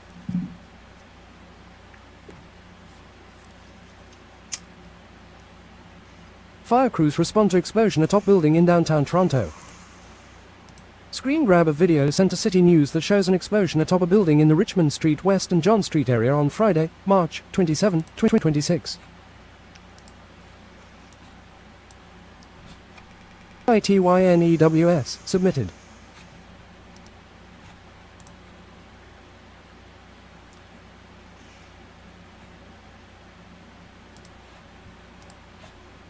Yes. Toronto fire crews are responding to a two-alarm blaze following reports of an explosion at a building in the downtown core. Toronto police say they were called about reports of a fire on the roof of a building under construction in the Richmond Street West and John Street area around 6 p.m. Friday. Video sent to City News shows plumes of smoke and at least one explosion on the rooftop of a building on Richmond Street. Other videos posted to social media show a fire burning on the rooftop of a building. Fire and explosions heard atop building on Richmond Street West. Video submitted to City News, along with social media posts, shows plumes of smoke and explosions coming from atop a building on Richmond Street West near John Street in downtown Toronto. Information received that items are possibly exploding and debris may be falling onto the street below, police said in a social media post. There were no immediate reports of injuries. Toronto police say Richmond Street West is closed between Peter Street and Duncan Street, and that pedestrian traffic is also being restricted in the area. More to come. Submit a correction. Crazy. Accessibility feedback. Yeah. Oh my god. That's roofers. Oh no, it's a rooftop unit. It's an HVAC unit. Yeah, it's a propane tank, boys, actually. Hey, that's a burner. Whew.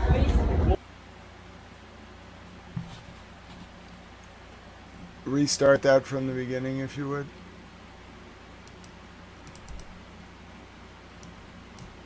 crazy. That's roofers for you. Yeah. Oh my god. That's roofers.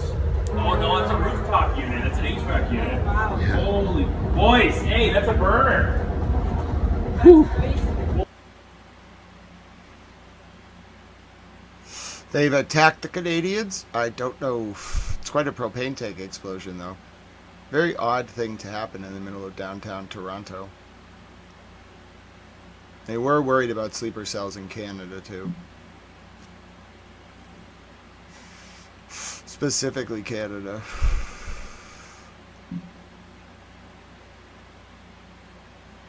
Latest from Toronto.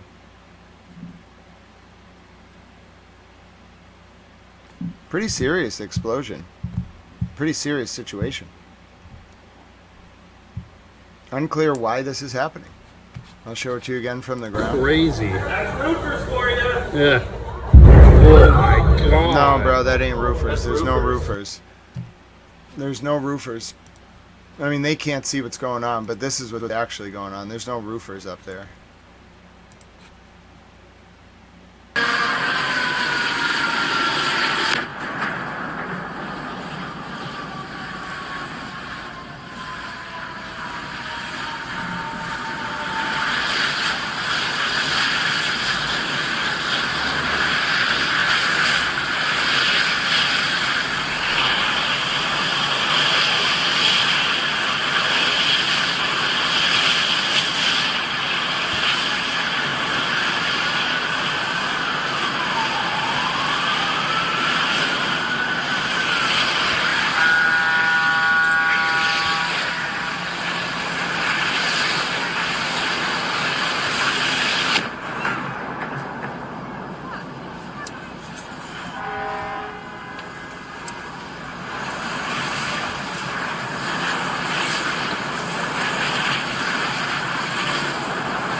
Latest from Toronto.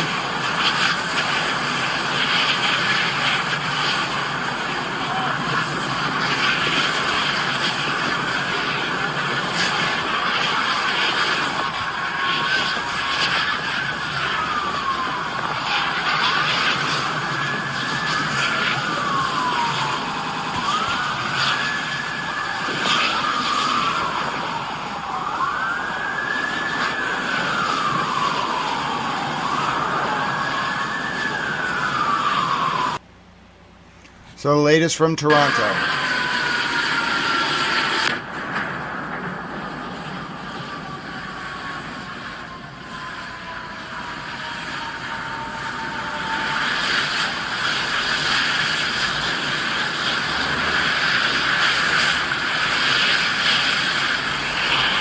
Right, they gotta cut the gas line to the building. It's just spewing gas.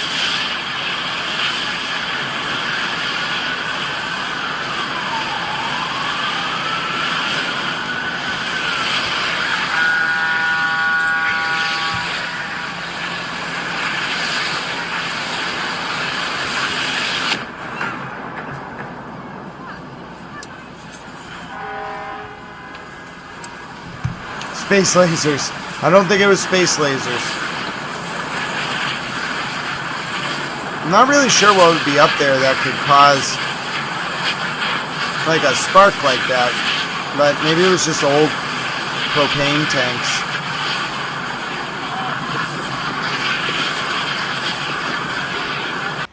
Yeah, I feel like a propane tank wouldn't, like, it's a concealed unit. That's got to be a gas line. Yeah, it's a gas line. Look, it's right there. You see it? The gas line is right here. It's just a gas line on fire.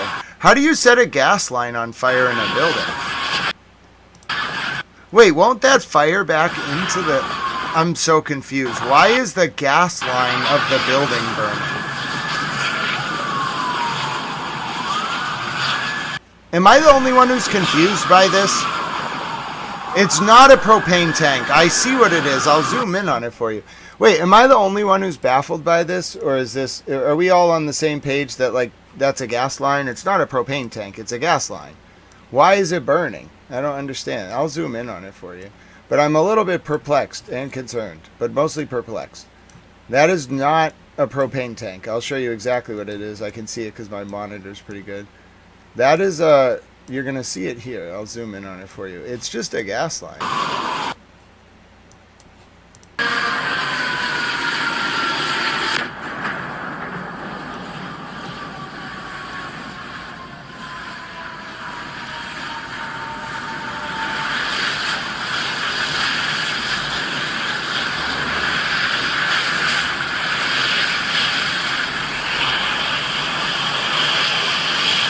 It's just a gas line on fire.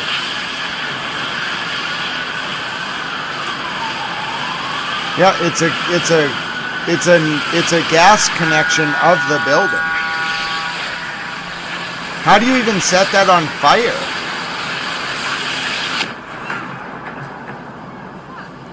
It blew up one of the HVAC units.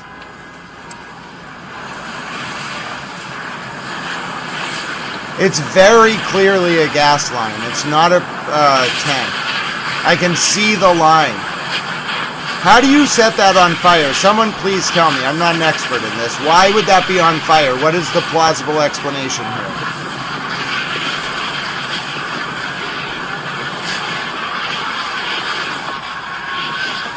It's like the pilot light of the whole building, basically.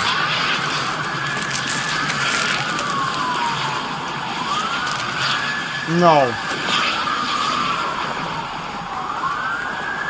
I don't think that thing naturally just spews gas. Yeah, it's a gas line. I'll show it to you again. It's definitely a gas line.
It's like 4-5 stories.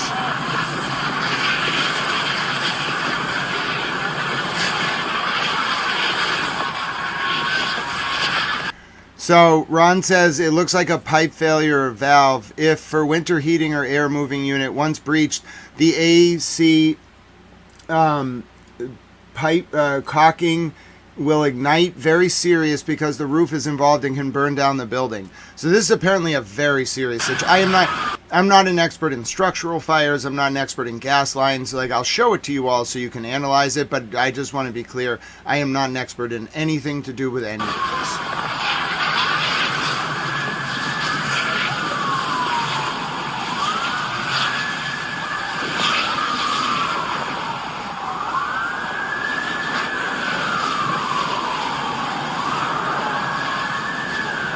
No, there was nothing up there. There's nothing up there. There's no chairs. There's no people. I don't know if there was a person. I don't know how. It could be like a very bad, very bad like maintenance situation. But I mean, it's a gas line. I'm telling you, it's a gas line. It's really bad. It's a bad situation. I think that building might go. I don't know if they're going to be able to keep it. Yeah, it looks like natural gas. Maybe liquefied petroleum. But yeah, it looks like I could hear it hissing. That's what cued me into the fact that it wasn't. I knew something was wrong with this whole thing. I don't know what this is. This is going to burn down that building. There's no way it's going to survive. Unless they get there really quick. I don't know why. I just don't understand why it was still spewing. There should be a shutoff valve. Like they should have people like right there.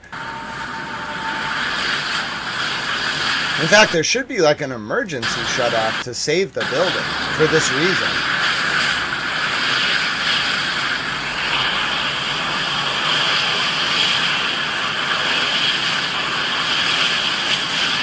They pulled the building?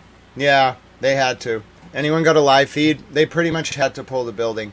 That it was going to burn. They would have threatened every building around it.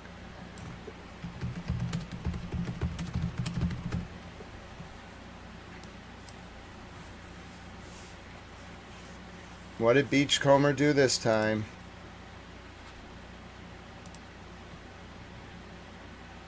Yeah, you get warned. If it warns you, it means I don't want you to be doing it.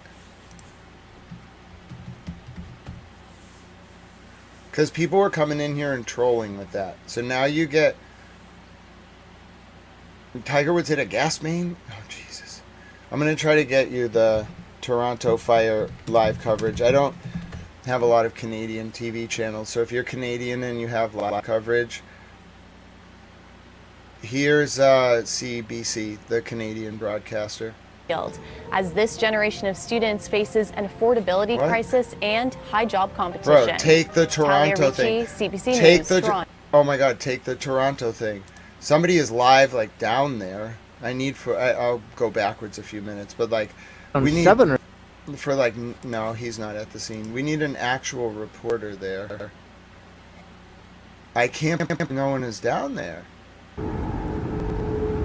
But they're like blocks apart from one another. I don't get why fire would delay the game.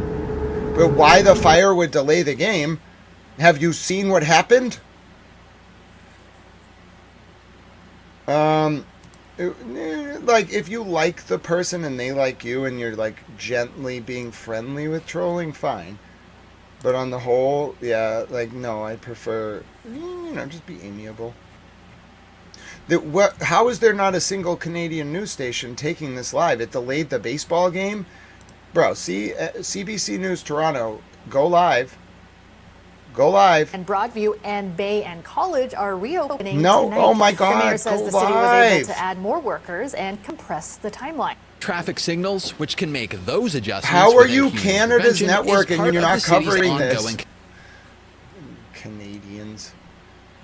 The international networks just before Canada can even get it on their TV. You do, Don. All right, this is quite concerning. Here's an update. 3 people have died in Tel Aviv following the most recent round of Iranian strikes. This was the hit of one of the missiles. This was in Tel Aviv. I do not have an update on Canada for you now. There was a hit in Mehrabad Airport near Tehran. It was a targeted. It was targeting someone near the airport.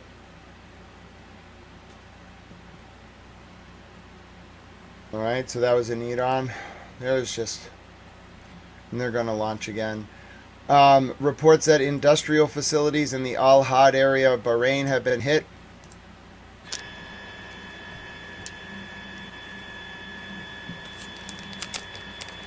There's smoke, but I can't see the hit.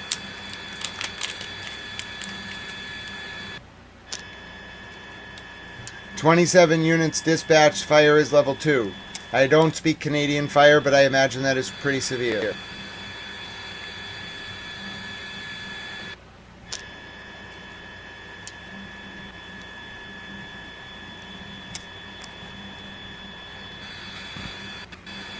Wow.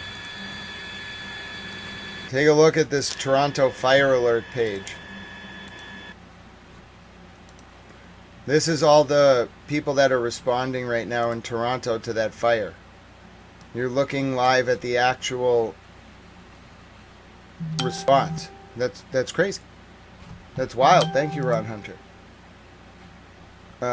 It's a level 2 alarm with 1, 2, 3, 4, 5, 6, 7, 8, 9, 10, 11, 12, 13, 14, 15, 16, 17, 18, 19, 20, 21, 22, 23, 24, 25, 26, 27 units dispatched.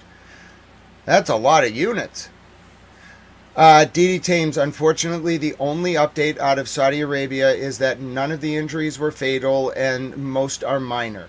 The update out of Saudi Arabia from Sky News, there are no pictures. It is only that 12 injuries, all 10 reported are minor. The other 2 were more moderate, but no fatalities in Saudi Arabia. I do not have an update on the Bahrain island strike earlier. But I can tell you that this situation in Toronto is very active. You are looking at the actual live, like, Toronto fire response, and compared to, I don't know what like a normal fire is like, it sounds like it's some fires like they send a bunch of units but it's only alert level 0. Here we see like 27 units and alert level 2. So it's located near Richmond Street, which is at the cross of John Street and Wider Street. We have alerts. It's in the north of Israel. More rocket fire from Hezbollah towards Zadar. This is going to be a very active night. I'm here with you.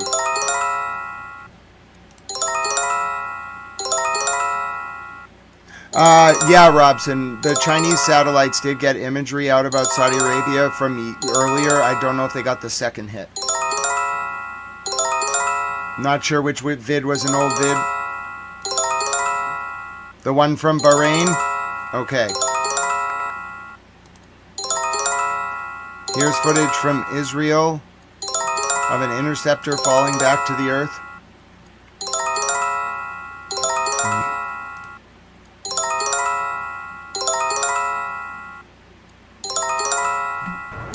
No, wrong one. That's not an interceptor. I did see the one with the interceptor going up and down. But it's not that one. I'm monitoring the situation for you in Toronto, but there are also a lot of alerts in Israel too. Here's the latest from the strike on the Bushehr nuclear power plant in Iran, or just like an hour ago.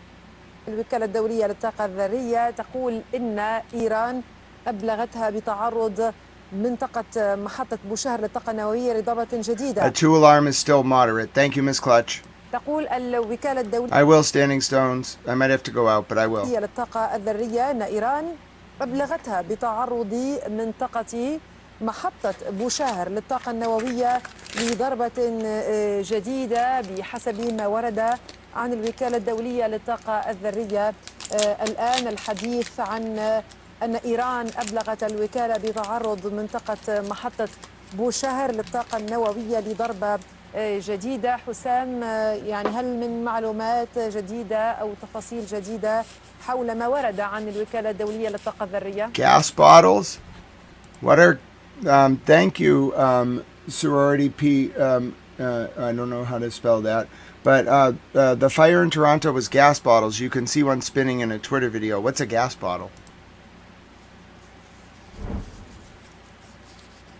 الوكالة لم تتحدث حتى الآن، فقط تشير إلى أنها تسلمت رسالة من قبل الجانب الإيراني، وهذا ثالث استهداف لمنشآت نووية إيرانية خلال أسبوع. سونيا، بدأ الموضوع باستهداف محيط منشأة نطنز المعنية بتخصيب اليورانيوم. أيضا يوم أمس تم استهداف أيضا محيط منشأة فوردو، وقالت إيران بأنه لم يقع أي أضرار ليس هناك أي تسريب أو أي مشكلة، وأن الانفجار الذي وقع بالقرب من هذه المنشأة المعنية أيضا بتخصيب اليورانيوم. الآن وصل الدور على منشأة بوشهر التي حذرت إيران مرارا وتكرارا من استهداف هذه المنشأة بالتحديد، كونها من ناحية قريبة من الدول الأخرى أو مطلة على المياه الجنوبية لإيران وقريبة من مضيق هرمز، وأيضا أي أضرار قد تلحق بهذه المنشأة قد تطال جميع دول المنطقة.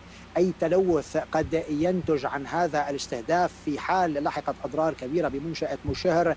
مياه المنطقة ستتلوث، وهذا سيؤثر بشكل كبير على عمليات تحلية المياه لدى الدول الأخرى على الضفة الأخرى من الخليج من ناحية، وأيضا هذا سيسبب كوارث بيئية لدى الجانب الإيراني. نعلم بأن منشأة بوشهر هي من أقدم المنشآت الكهروذرية في إيران والتي تعمل منذ ستينيات القرن الماضي. إيران تحاول استكمال هذه المنشأة منذ عدة سنوات بالتعاون مع الجانب الروسي، وأيضا يتم إدارة هذه المنشأة منذ سنوات طويلة بشكل مشترك مع الجانب الروسي. روسيا أيضا حذرت منذ فترة من استهداف هذه المنشأة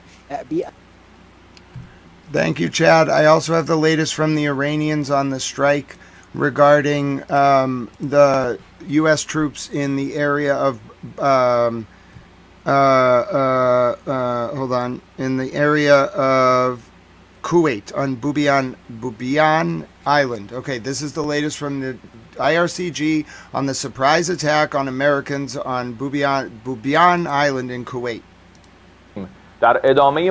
Latest from the Iranians about the attack on Americans in Kuwait. بسم الله الرحمن الرحیم. در ادامه موج 84 عملیات وعده صادق 4 با رمز مبارک یا صاحب الزمان عجل الله تعالی فرجه و شریف، نیروی دریایی سپاه طی یک عملیات غافلگیر کننده چندین مرکز تجمع تروریست های صهیونی آمریکایی در جزیره بوبیان را مورد تهاجم ترکیبی موشکی و پهپادی قرار داد. در این تهاجم با انواع پهپادهای انهدامی و موشک‌های بالستیک تعداد زیادی از تفنگداران تروریست آمریکایی کشته و مجروحین این تروریست‌ها به بیمارستان‌های صالح الصباح، محمد الاحمد و علی السالم منتقل شدند. تهاجم علیه سربازان تروریست آمریکایی در هر نقطه‌ای از این منطقه تا نابودی کامل آنها از سرزمین مسلمانان به فضل الهی با حملات کوبنده ادامه خواهد یافت و من نصر الا من عند الله العزیز الحکیم. بسم الله الرحمن الرحیم.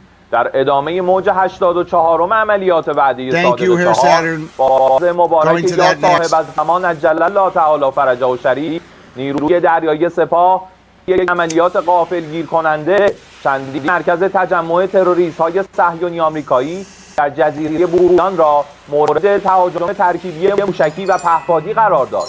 در این تهاجم با انواع پهپادهای انهدامی و موشک‌های بالستیک تعداد زیادی از تفنگداران تروریست آمریکایی کشته و مجروحین این تروریست‌ها به بیمارستان‌های صالح الصباح، محمد الاحمد و علی السالم منتقل شدند. تهاجم علیه سربازان تروریست آمریکایی در هر نقطه‌ای از این منطقه تا نابودی کامل آنها از سرزمین مسلمانان به فضل الهی با حملات کوبنده ادامه خواهد یافت و من نصر الا من عند الله العزیز الحکیم.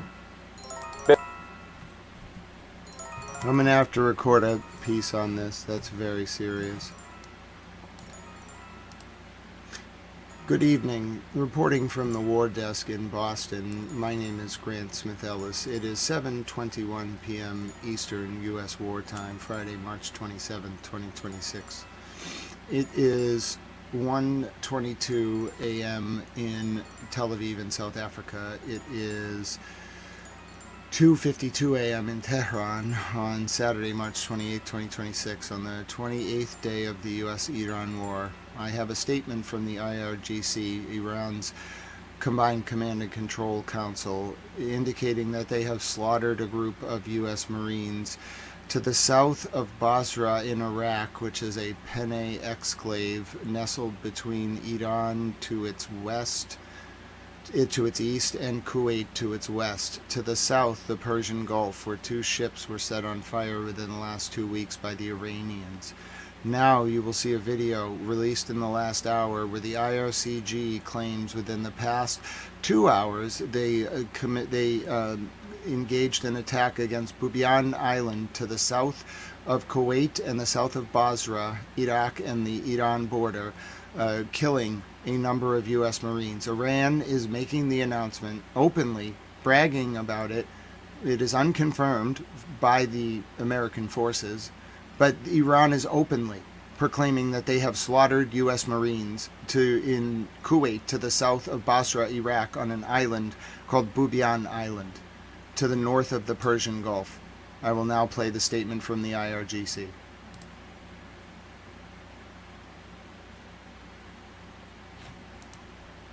بسم الله الرحمن الرحیم. در ادامه موج 84 عملیات وعده صادق 4 با رمز مبارک یا صاحب الزمان عجل الله تعالی فرجه و شریف، نیروی دریایی سپاه طی یک عملیات غافلگیر کننده چندین مرکز تجمع تروریست‌های صهیونی آمریکایی در جزیره بوبیان را مورد تهاجم ترکیبی موشکی و پهپادی قرار داد.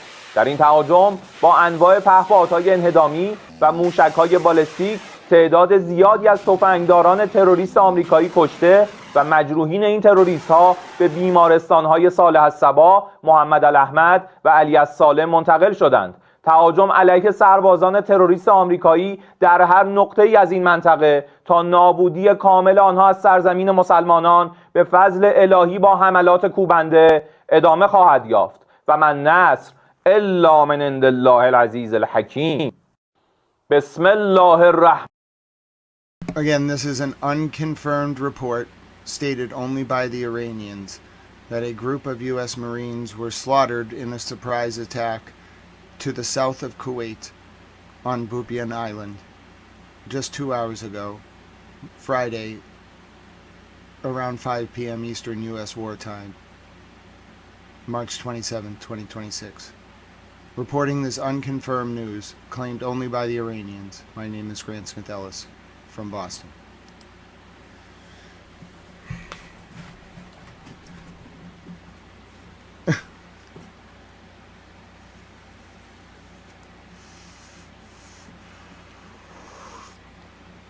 The bot is a little sensitive about cussing, huh? The bot has his own mind. Neo Mortal Girl, you are too funny. It doesn't get mad about all cussing. It just gets mad about like words that it thinks you might be using towards someone else. But it like I'm the only one who's actually in charge, so just saying something bad doesn't actually get you in trouble. How long got in trouble for complimenting Nightbot because he used too many caps? Oh my goodness. Okay, I can't. That's the funniest thing I've ever seen. You can't. And Nightbot was like, how dare you compliment me? I needed that. This has been a tough night. Nightbot yelled at how long for complimenting it. Oh my god, that's the greatest thing I've ever seen. Nightbot gets so bad. Oh god, I need a little mental reprieve. This has been a really tough night and it's not even halfway over. Please, I pray that there's some off-ramp. I know it's not coming, but I just pray. This has become very, very too much and way too fast. No. Iran has made a shocking and unconfirmed claim that they slaughtered a large number of U.S. Marines in a surprise attack just hours ago on Friday near Bubiyan Island, south of Kuwait, and also the Penay exclave near Basra, Iraq, between Iran and Kuwait City. I think that's a pretty good explanation, but I'm also very concerned. I don't believe, the reason why I'm not treating this the same as if, like, it were the Americans saying it, is Iran claims ridiculous things all the time. But it's not a good sign. It's really not a good sign that they're claiming it. Apparently Penay exclave has a hyphen in it. I hope so, Sam. I hope so. But why would they even want to take this amount of smoke? Do you know what's going to happen when people, like, even if it's just a very dumb thing to brag about, because Americans take killing their soldiers very seriously. And if you slaughter our soldiers in like a Pearl Harbor, guaranteed to make the American public like very upset.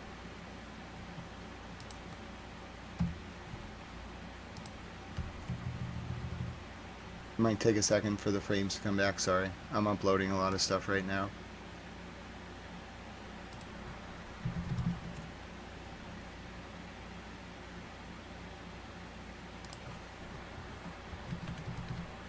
There, aerospace force. Is that how you spell aerospace? People are going to be very mad. If they wouldn't say it if they didn't. They have footage on their cameras. They really do. They're like bold, but they're not that bold.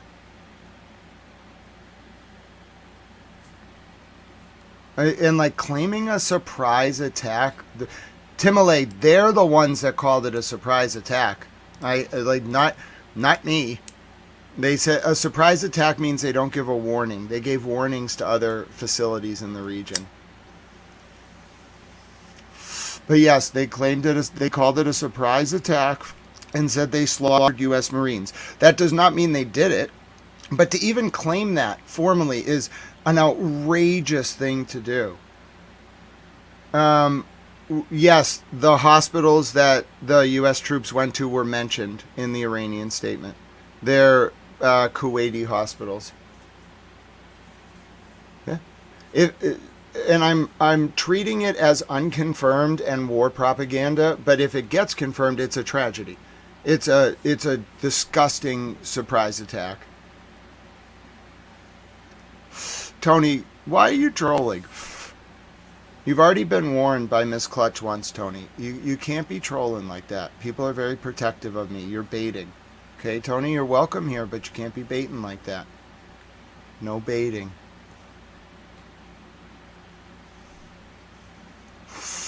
Generally, talking about the host in a place where you can't use personalities about other people. I mean, why would you use personalities about the speaker? I'll just name you and remove you from the house for the remainder of the day sitting. It's a prerogative of the speaker to do so. And I am the speaker. Understanding Rule 1. I created Standing Rule 1. You didn't really get to vote on it. I just imposed it. Ifti Ahmad, Nightbot is just a bot. I just coded him to do things. I'm the only one that can actually make decisions. Nightbot doesn't have any real power. He can time you out for a little bit if you like use too many caps or cuss a lot. But I can override Nightbot at any time. But yeah, he does have mod powers.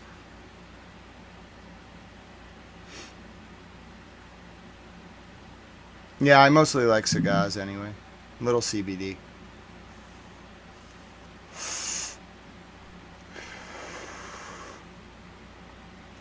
I like the bot.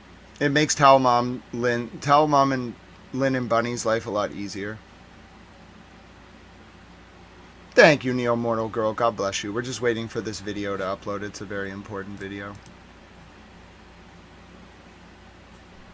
It's taking its sweet time.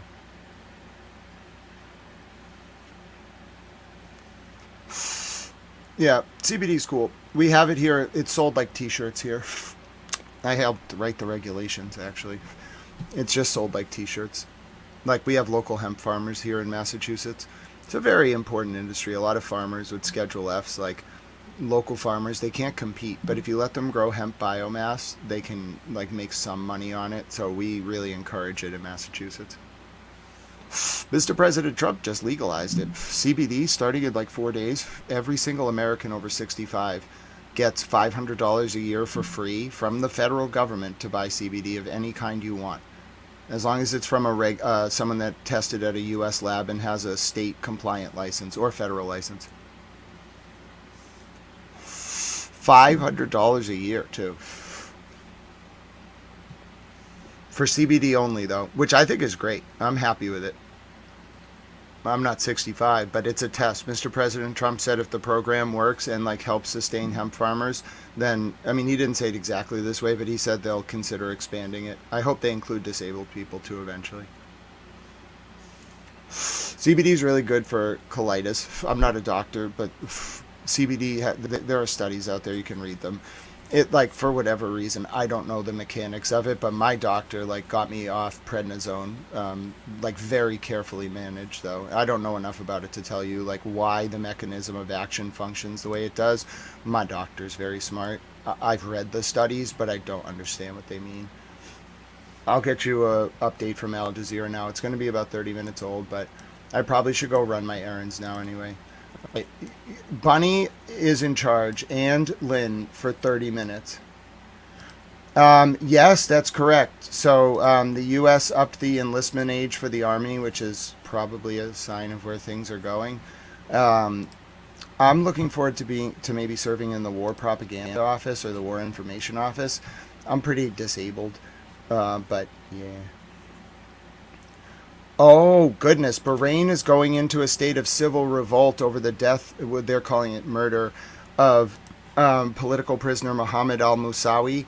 The Bahrain government, which is sponsored by the U.S., is kind of ruled by a Saudi origin king, and the population is mostly Shiite and the king Sunni. And the island itself of Bahrain was part of Iran until 1971. The UK, the Shah of Iran gave it away to the UK. I got to screen this footage.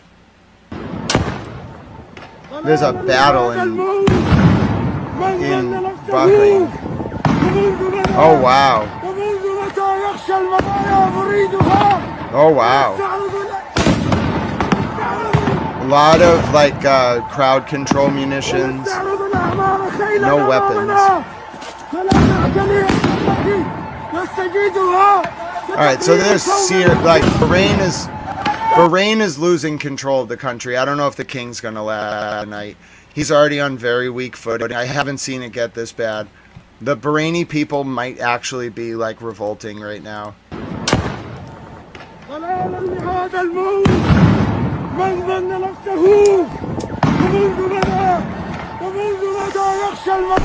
This is Bahrain. Yeah, I think it might fall. I don't know if the Bahraini monarchy can actually withstand a protest.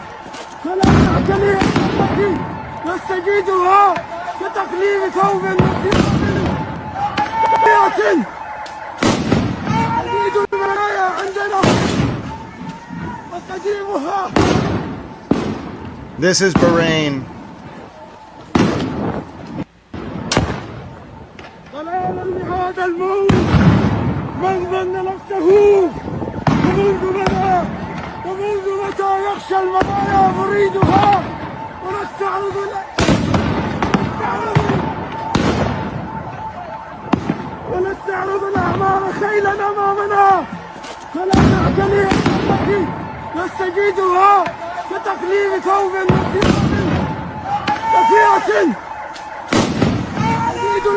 Yeah, I don't know how that battle's going to play out, but they're fighting for Bahrain right now. They will overthrow that government, too. They will. I'm telling you right now, that's the country that's most likely to fall.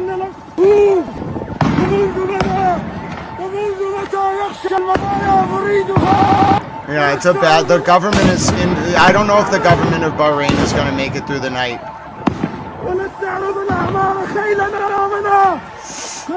Bahrain might actually fall. They really are the most likely to fall, because we were talking about it earlier. Their government, they're vastly outnumbered by their population, and they're very brutal. I saw what they did to this political prisoner. Dude, he had, I don't mean to say dude, but I saw some stuff today I'm not showing you. He had electrocution marks on his ankle. 6 different electrocution marks on his ankle. His eyes were beaten. Like, I will not, as a journalist, I will describe it to you. I have a duty to show the human impact of war, like Pope Leo said, but I won't show you. His eyes were sunken into his head and completely purple. There was no red, there was no black, they were purple. Like, all through here, just 2 sockets of purple. And, like, his body was brutalized. Like, they didn't just kill him, they tortured him to death. And that's why this government is going to fall. They should not have done that. It was so stupid. They had released him like 2 years ago, too, after he was in detention for 4 years. And then they arrested him again right now. And it was the worst time to do it, bro. If you are going to arrest him, at least don't kill him. Because by killing him, they made him a martyr. And now the government's going to fall. This governments fall because one person gets assassinated in the custody of the government. That's why the Shah fell in Iran in 79, because in 78 he assassinated one of the Ayatollah in exile's allies domestically, and that opened up the door to the Iranian Revolution. I think Iran's going to strike. Iran already did strike. I think they're going to keep striking and striking and striking and striking. They're going to scale the strikes. Here's the satellite imagery from an earlier attack showing a KC-35 being hit. Okay, at least one KC-35. This was the one of the Iranian hits on the American base in Saudi.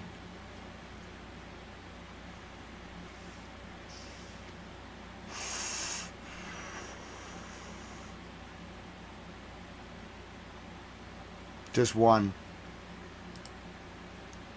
This is a very serious... If Iran actually killed U.S. Marines, like in a surprise attack, I promise you, this night is going to be the most intense night you've ever seen. I don't believe they did it. In fact, I don't believe anything Iran says. I don't believe anything anyone says during war unless I see it with my own eyes. But I'm telling you right now, this whole situation is very bad. Like Tel Aviv, if you want to see what Tel Aviv looks like right now, I will show you. Oh, hold on one second, but it's bad. It's bad, and there's no way, there's no two ways around it. Like the whole world is burning. It all started right after the close of the stock market. Right after it closed. This is Tel Aviv tonight.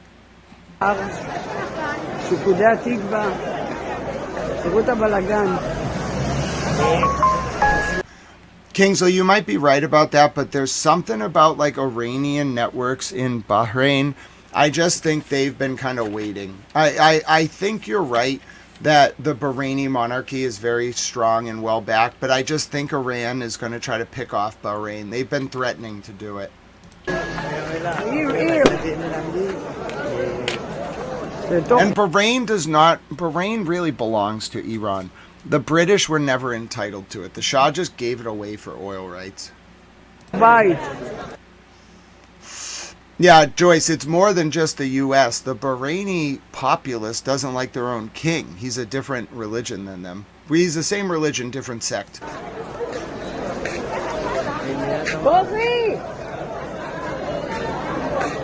תראו איזה בלגן, יא וואלי.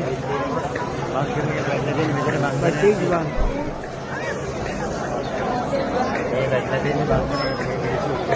וואי וואי וואי וואי, בתוך החניון. This is Tel Aviv.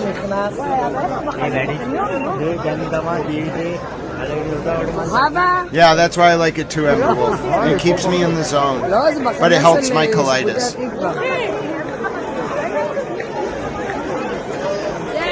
והכי יפה שזה צמוד למקלט.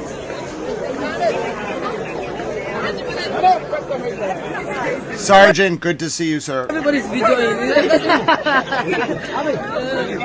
Yo, Zuzi.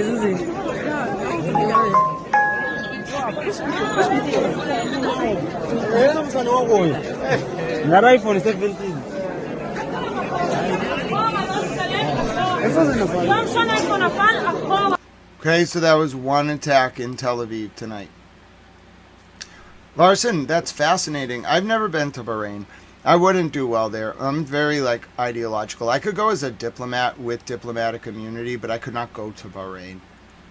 This is Tel Aviv tonight. Tel Aviv tonight.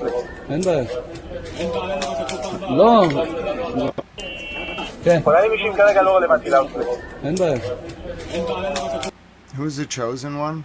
I don't know. I think the chosen one legitimately has to walk through the gate of East Jerusalem. My understanding is that if the chosen one is out there and exists, then the chosen one will walk through a gate in East Jerusalem. Like whoever walks through that gate is the chosen one. Now the gate is sealed because different faiths don't want someone to do it. So the sign of the new Messiah being here, from what I understand, although I'm not well versed in this, but a lot of folks that I've studied some of the literature, and there's a lot of discussion about this walled gate in East Jerusalem. And the reason why I think it will be a sign that the chosen one has arrived is, or the Messiah, the coming of the new Messiah, is because it's not a matter of walking through the stones of the gate. Like, the person's not going to like teleport through the stone.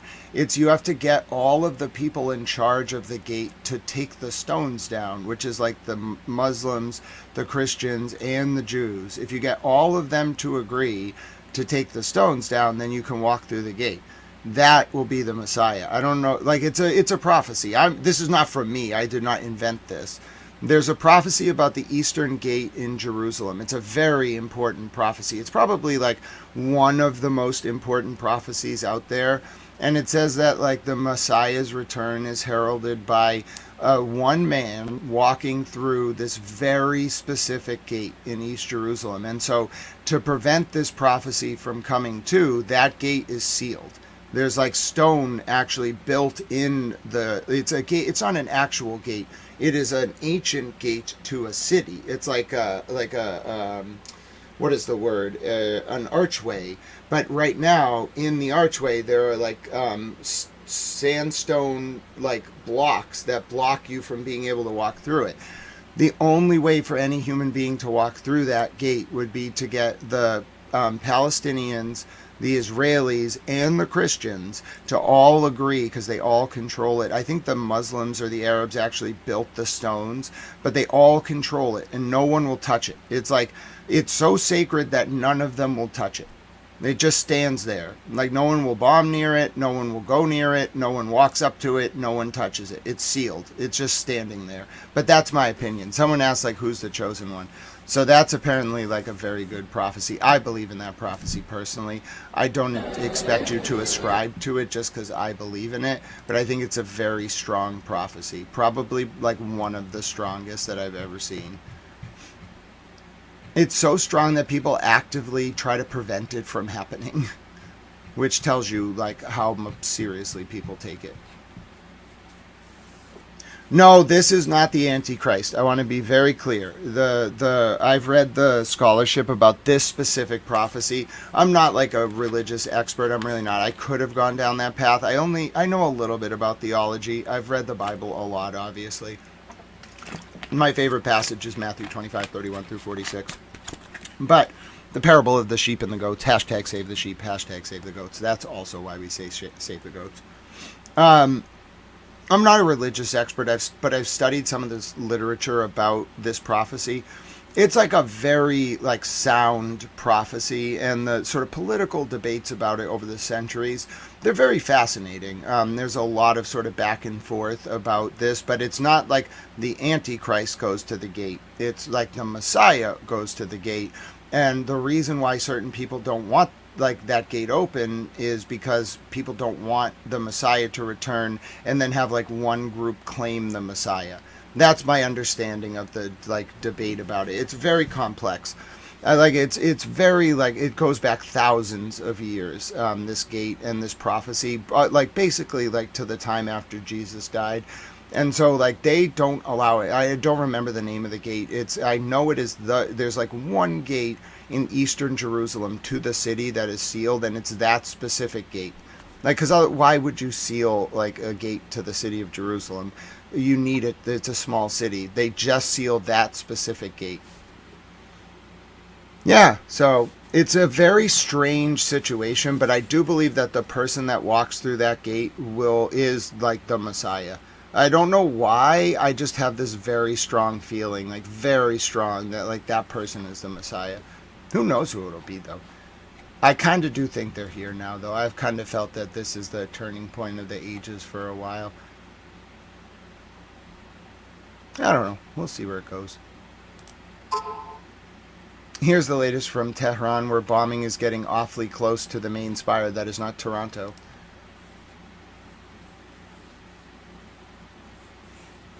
Yeah, everyone has different beliefs, by the way. This is just one prophecy. I don't want to like say that this is the like unifying prophecy. I'm not that. First of all, I would never be so brazen. I'm just saying I like it. People have studied prophecies for 2,000 years. There's really good religious scholarship on thousands of prophecies. If you're interested, I recommend reading the scholarship, because you'll find that like the prophecy itself tends to be transliterated through the language of the day. But like watching some of them play out, I don't know. I'm a very spiritual man, so obviously like especially the prophecies that are in like some of the more like canonical literature, there's a lot of scholarship on them, and it's fascinating to read about. That's what I think like a lot of like seminary school is about, kind of like studying interpretations of the Bible and canon law and all that good stuff. But yeah, I never got to go down that road, so I'm not an expert, unfortunately. Here's Trey Yinks from Tel Aviv earlier. I gotta go get my dinner after this. You watch Al Jazeera. This is Trey Yinks from Tel Aviv earlier.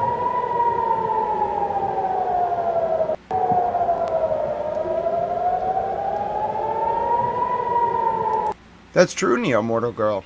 That's why I feel like spirituality is like a very individual thing. Like whatever, it's like art. Whatever calls to your spirit or heart or soul in a way that is like non-temporal and is beyond your ability to feel, taste, smell, hear, etc. Like beyond like that, that's where I feel spirituality lies. Like a good joke is in the like gray space, like the blank space between what we say and what we mean. And religion or spirituality in its pure form is in the like non-temporal space between where we exist and what we feel. That's what I've always felt anyway. Okay, I should take you over to Al Jazeera. I would like to go get some food. And Al Jazeera actually needs to give me some updates, because I don't know the extent of the impact damage in Tehran or Israel. And the tone of Al Jazeera's coverage will actually tell me a lot about how bad the situation actually is. But yeah, thank you all for being so compassionate. Bunny Towel and Bunny Mom Towel and Lynn Towel, if they're here, they can be in charge. But Nightbot's in charge, you know. But Nightbot answers to Lynn and Bunny. And Miss Clutch is here, you know, so just everybody behave while I go eat. I'll be back in a little bit. I do need to eat. I don't like eating on camera anyway. All right. Quite a lot of it. You'll get the top of the hour update in 10 minutes. Okay, Miss Clutch, I was going to go eat, but I'll look. I know sometimes we have to be like responsible moms to Tao and dads and family. But I will look, and then I'm going to eat. It's taking a while to load up. I don't know if I want to wait for this.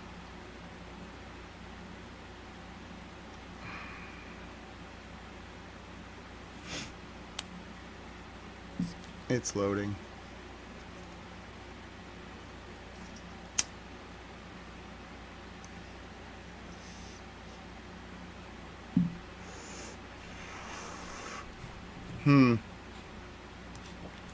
I'll put it up, Miss Clutch. We'll see how it develops. The last time it was because of like an odor or something, but we'll see. Conversation. Potomac TRACON, the critical radar facility handling all DC airspace, evacuated for the second time this month. The FAA has implemented ground stops for flights to Reagan National, Dulles, BWI, Charlottesville and Richmond airports. Thank you, Miss Clutch. That definitely just happened. I'm a little bit worried about where it's going, but I also need to eat. And in some, I'll be back. We won't get, this is 20% of oil and oil products, 20% That of is LNG. concerning, though. Thank you for bringing it to my attention, Miss Clutch. And I think my previous speaker was right. The competition, especially for LNG cargoes from the U.S. between Asia yes, I'll be right back. And Europe will be absolutely brutal. Torbjörn, there's no sign of an end to the war right now. President Trump seems to be allowing a 10 days or so room for diplomacy, but no sign that it's coming to an end. But let me ask you this question. If it was to end right now, how quickly could things go back to normal? Well, I think at this stage, we're certainly talking about months, not weeks, and perhaps that is an optimistic outlook. It's going to depend, commodity by commodity. The most concerning one, as we already heard, is probably LNG because of the significant damage that's been inflicted on some critical infrastructure in Qatar, some LNG trains. Repairing that damage is going to take, many months, maybe even years. So in terms of the additional supply that was expected from Qatar, that now looks very different over the coming years. For oil, again, we're probably talking about months. We've seen, especially in Iraq, that some of the largest oil fields have been shut down. So, once that happens, restarting those, that is probably, again, a question of months rather than weeks. Kuwait is another country that has been forced to shut down production in some oil fields. We've seen that Saudi Arabia, because of their ability to reroute some of their oil, they've been able to avoid, shutting down fields completely, and they've been kind of gradually bringing down the volumes from different fields around the country. That is easier to bring back up more quickly. For things like petrochemicals, fertilizers, once you see refineries shut down, and in some cases we have seen that as a precaution when we have drone and missile strikes. Once they have to completely restart after shutting down, again, that is probably something that takes weeks. So on the whole, we're probably looking at months in order to get back towards any sort of normality. And that is, as you say, in the best case scenario. Cornelia, if we compare this with previous bad moments in economic history, the energy crisis of the 1970s, financial crisis of 2008, COVID, do you fear this could be worse? But it is certainly worse than the oil crisis the two oil crises in the 1970s. I would compare it to COVID in terms of the amount of oil taken out of the system.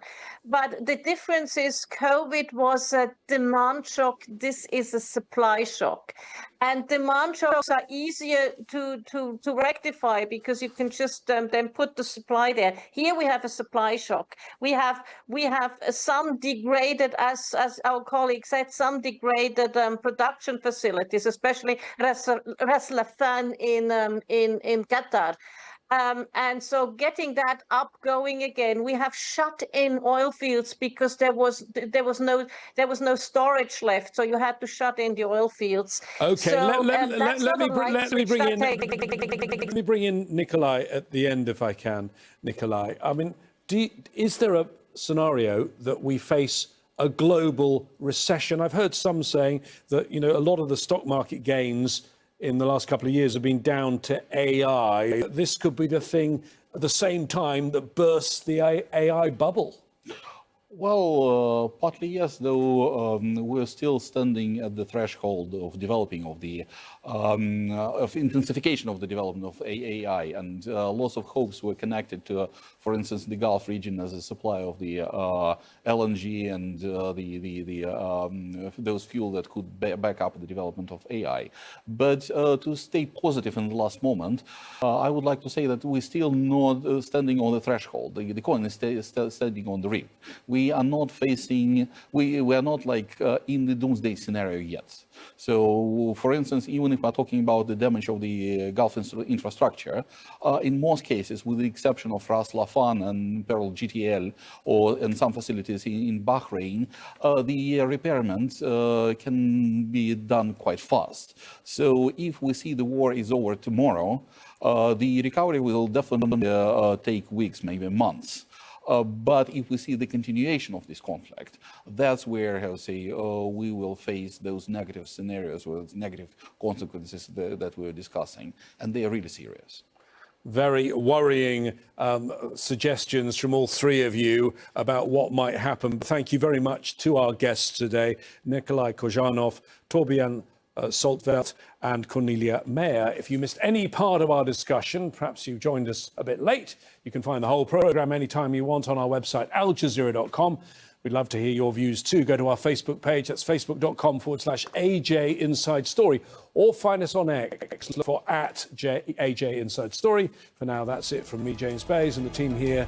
Al Jazeera's coverage of the war continues in just a moment.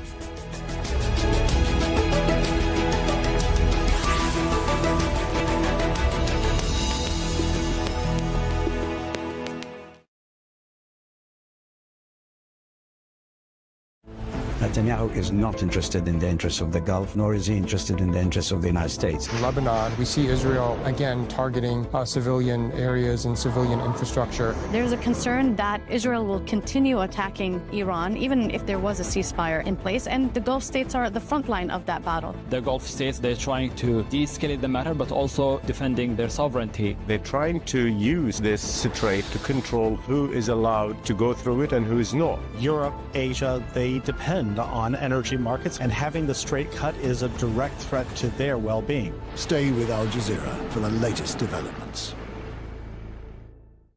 Can you really bomb a political future into existence? I don't think that's what we're trying to do. I think the objective here is to destroy the instruments of Iranian state power. Let me ask you this directly. Is Israel effectively leading U.S. foreign policy? They want to do a Gaza-like effort on the main power centers in Iran to kill thousands of people, not just the core. Upfront tackles the big issues, only on Al Jazeera. A weekly look at the world's top business stories. Who wins, who loses, in terms of countries at least to begin with. From global markets and economies. A number of rate cuts were priced in for the year. Now we are potentially looking at rate hikes. To understand how it affects our daily lives. 95% of their offensive capabilities have been destroyed. So want to minimize. You're saying that you've won the war already. You clearly haven't. Counting the cost on Al Jazeera. We saw this exact same pattern happen in Gaza, the same lazy, flattened reporting that we saw in Gaza when it comes to the war on Iran. The Listening Post decodes the media on Al Jazeera. I have condemned the massive military strikes by the United States and Israel and the subsequent attacks by Iran. Attacks on energy facilities on both sides is a dangerous precedent. It will cause repercussions throughout the world. We can now see a regional conflict with unintended consequences. Stay with Al Jazeera for the latest developments.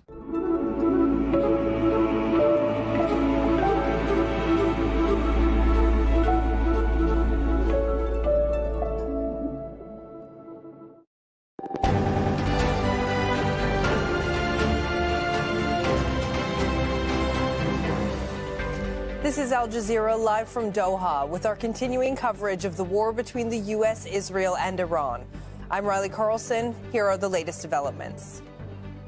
We are achieving all those objectives. We are ahead of schedule on most of them, and we can achieve them without any ground troops. U.S. Secretary of State Marco Rubio says the military operation in Iran is expected to be over in weeks, not months. They're being hit so hard, anybody would be negotiating.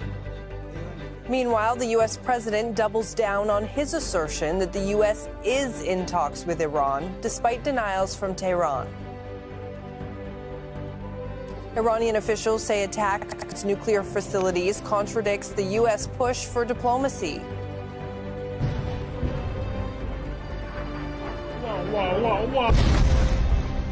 Iran keeps up the pressure as it launches a new wave of strikes towards Israel.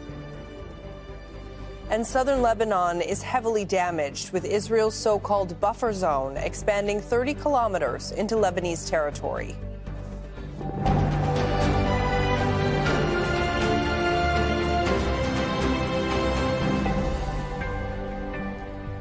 Thank you for joining us.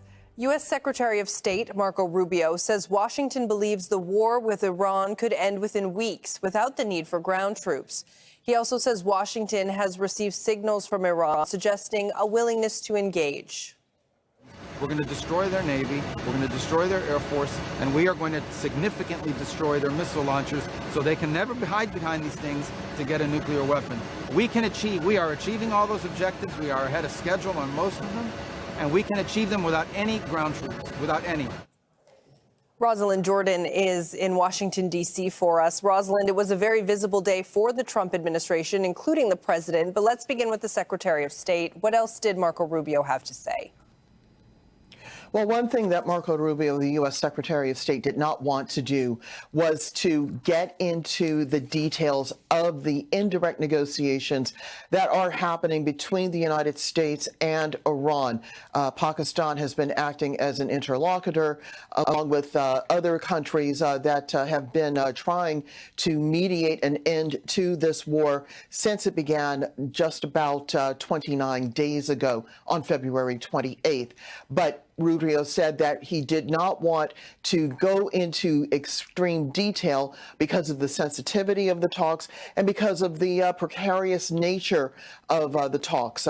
We have seen from both the Iranians and the Americans a willingness to either stand strong or try to soften position and then to immediately reverse course. And so Rubio, perhaps understandably, was trying not to disrupt the process of negotiations. Again, indirect negotiations.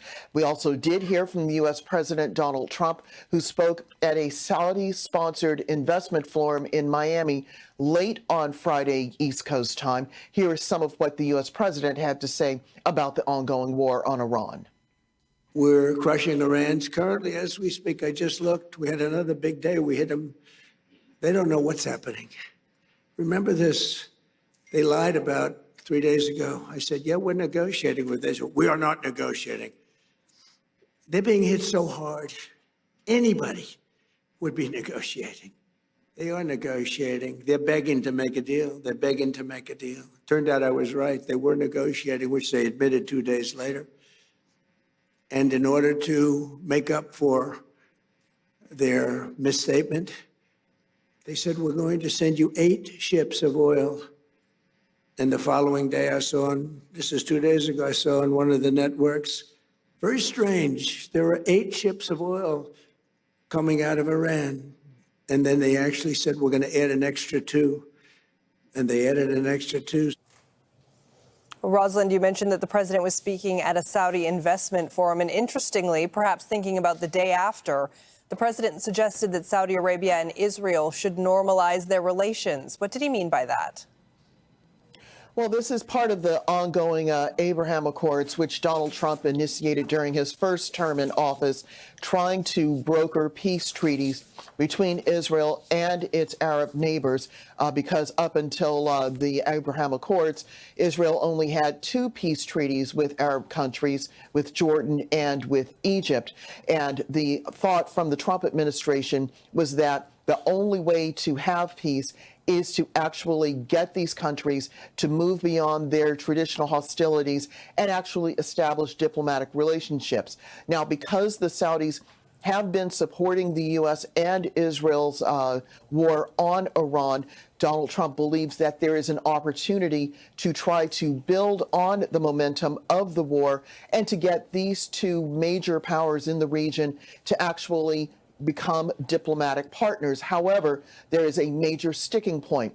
It is the status of the Palestinian people and the establishment of a separate Palestinian nation. This is something which the Israeli Prime Minister Benjamin Netanyahu has said will never happen on his watch, but this is a red line issue for the Saudi government. They believe there should be a separate Palestinian state, and unless those 2 countries can figure out what to do about Palestine, there won't be any rapprochement or full diplomatic relations between Israel and Saudi Arabia.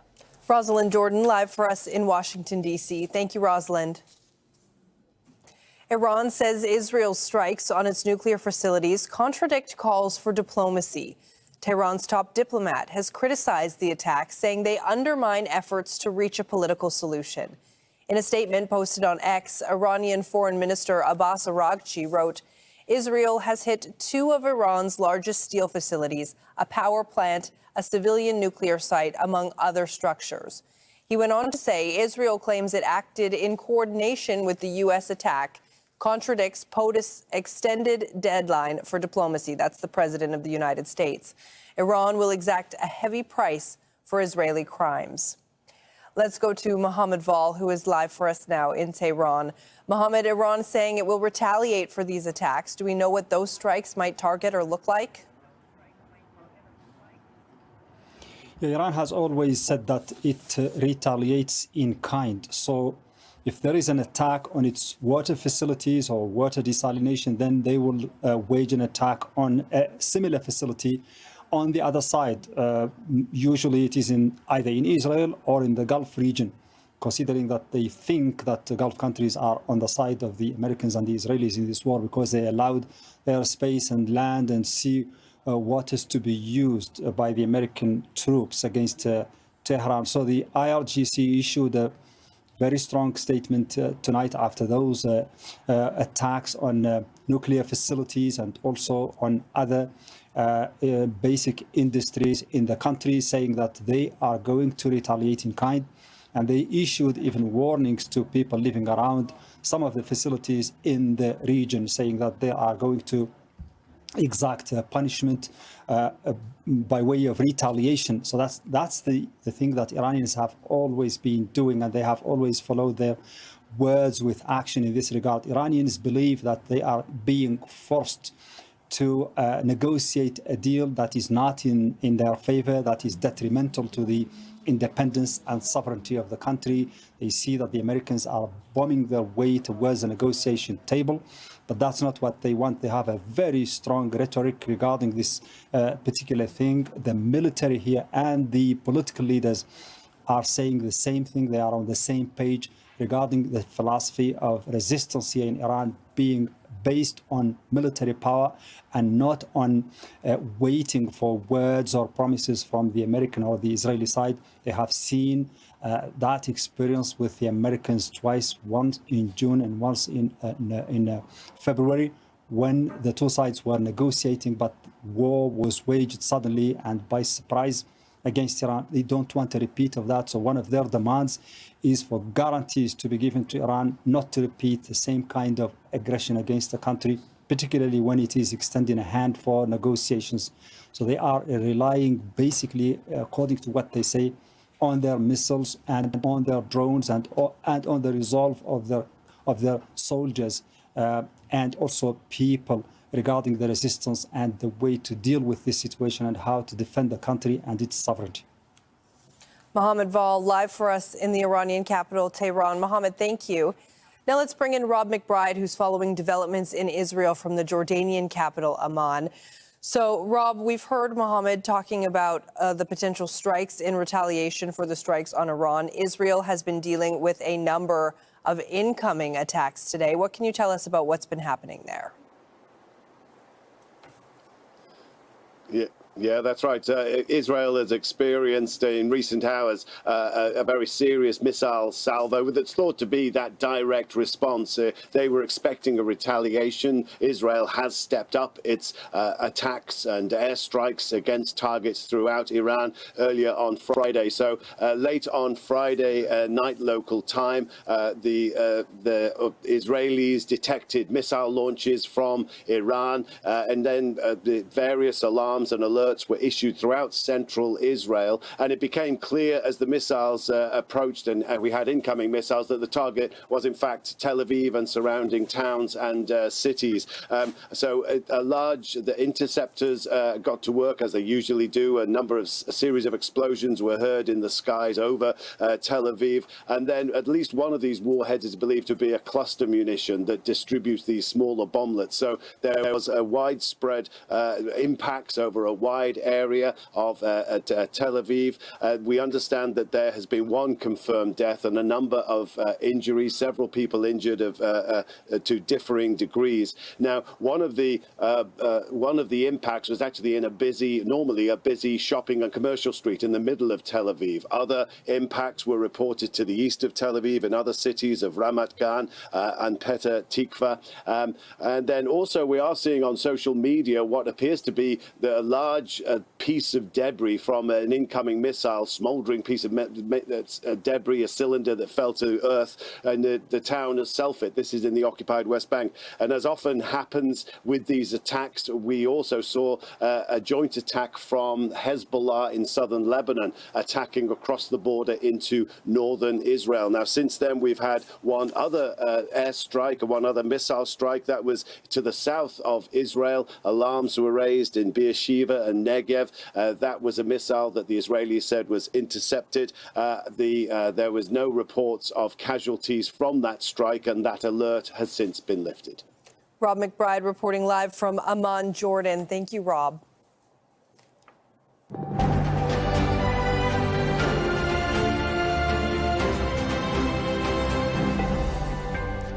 In Lebanon, Israel has issued more forced evacuation orders.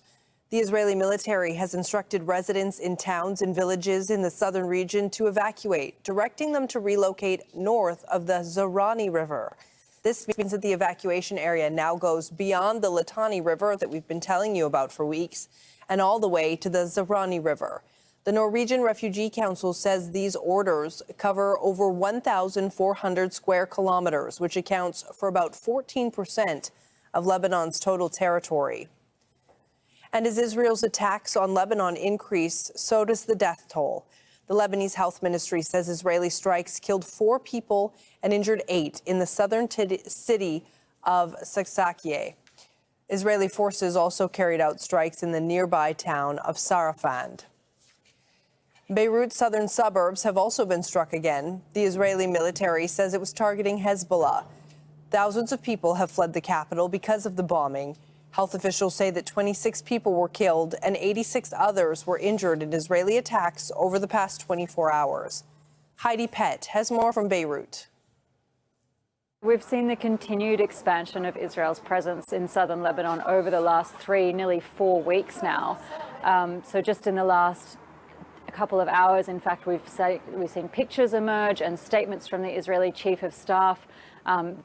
They're saying that they're quite deep inside Lebanon by this point, and the context here is this continuing ground invasion that's been ongoing for about 3 weeks. It was previously concentrated in a couple of key towns and locations along the Israeli border, so there's been fighting in the town of Hiam, which the Israelis have pushed very deep inside that town at the moment. Now, Hezbollah says that they are still mounting some kind of resistance there, but that has been an ongoing operation. The other key locations along the border are the town of Naura, which is down by the coast. Hezbollah claiming that they've engaged directly with Israeli troops on the ground there in the last couple of days. But more broadly here in Beirut, we've seen strikes on the southern suburbs once again in the last couple of hours, and the Israeli military has reissued the forced evacuation order for everybody in the southern suburbs. And what that has done is continued to contribute to this massive displacement crisis here in Lebanon. More than 1 million people have left their homes. Now, many of them are in shelters, but some of them are still seeking, permanent or safe accommodation. There are still people on the streets of Beirut, and what happens every time that they issue these warnings, it creates another wave, because some people had been tentatively attempting to go back to their homes, or they head back during the day to pick things up or to grab things, and so it spreads the fear once again in the capital, and it's a precursor as well to the fact that there will be renewed strikes on the capital tonight. The tensions in U.S.-Europe relations are on display at a meeting of G7 foreign ministers in France. Washington's war on Iran has sent oil prices spiraling, and that's given Russia an opportunity to better fund its invasion of Ukraine. Natasha Butler reports from Vaud-de-Cernay, south of Paris. U.S. Secretary of State Marco Rubio left France sounding upbeat, saying it had a positive meeting with its G7 allies and that the war on Iran would end in a few weeks. I did describe to our allies, however, that immediately after this thing ends, we're done with our objectives, one of the immediate challenges we're going to face is an Iran that may decide that they want to set up a tolling system in the Straits of Hormuz. Earlier, though, it was a different picture. The strained transatlantic relationship was clearly on display at Vaud-de-Cernay, where Rubio joined the other G7 ministers. Talks were dominated by the Iran war, but there were also discussions on Ukraine and the role of Russia in both conflicts. We're deeply concerned about the links between Russia and Iran that have been long-standing in terms of shared capabilities, for example, drones provided to Russia by Iran that have been involved in the conflict by Ukraine. But we have also seen support from Russia provided to Iran in the Middle East conflict as well. At the end of the meeting, little emerged about what was discussed, but ministers issued a short communiqué calling for an end to attacks on civilians in the Middle East and a commitment to restore navigation in the Strait of Hormuz.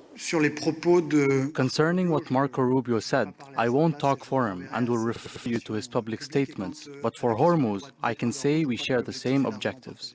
Marco Rubio came to France on a mission to sell Washington's war strategy to his G7 counterparts.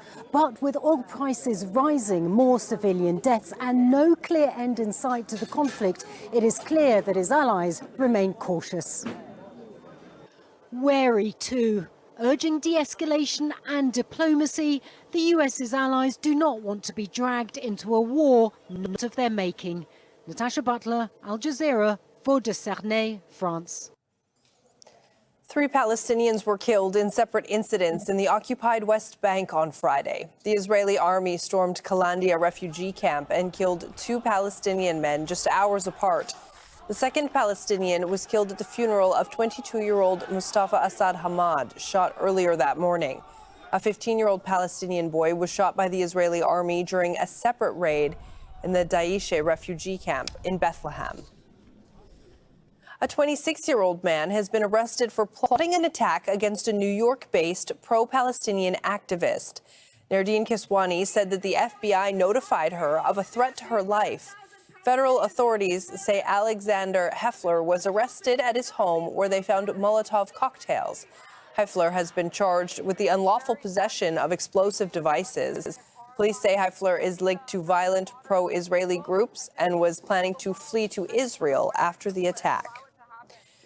New York Mayor Zoran Mamdani has condemned the plot. On the social media platform X, he wrote, "This comes amid an alarming rise in threats and violence across the country targeting Palestinian human rights activists.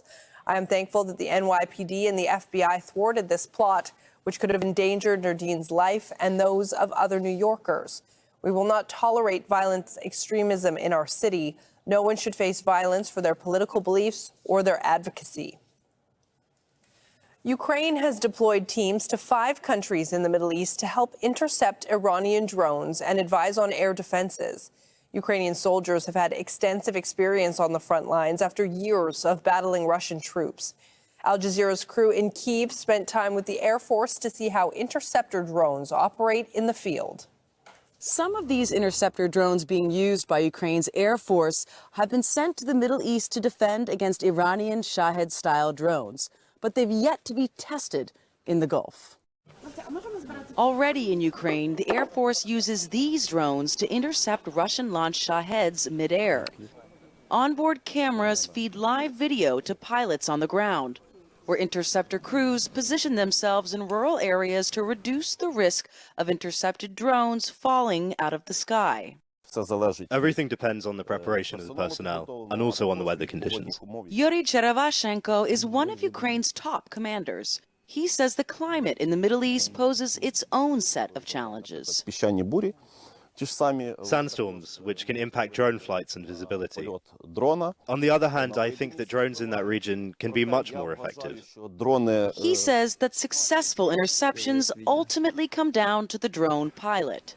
Not every serviceman can be an interceptor pilot. These must be young people. It's desirable that these people do either gaming or work in IT technologies somewhere, so that there is an understanding, because the equipment is quite difficult. Cherevashenko says 36% of all destroyed projectiles are now shot down using interceptor drones. Like the pilots operating them, this kind of interception is still young, but is gaining success. And since the conflict erupted in the Middle East, international recognition.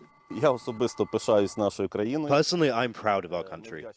We're grateful to all countries which helped us in our fight with the enemy, and we have something to be proud of. We have the technologies which are in demand all over the world.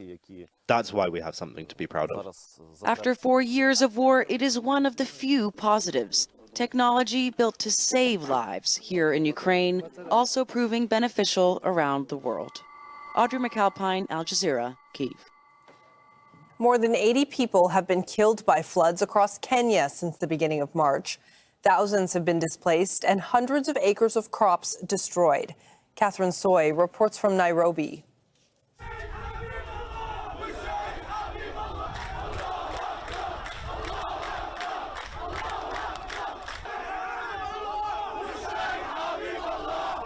All right, we apologize. Those are not the pictures from Kenya. We will try to get them for you.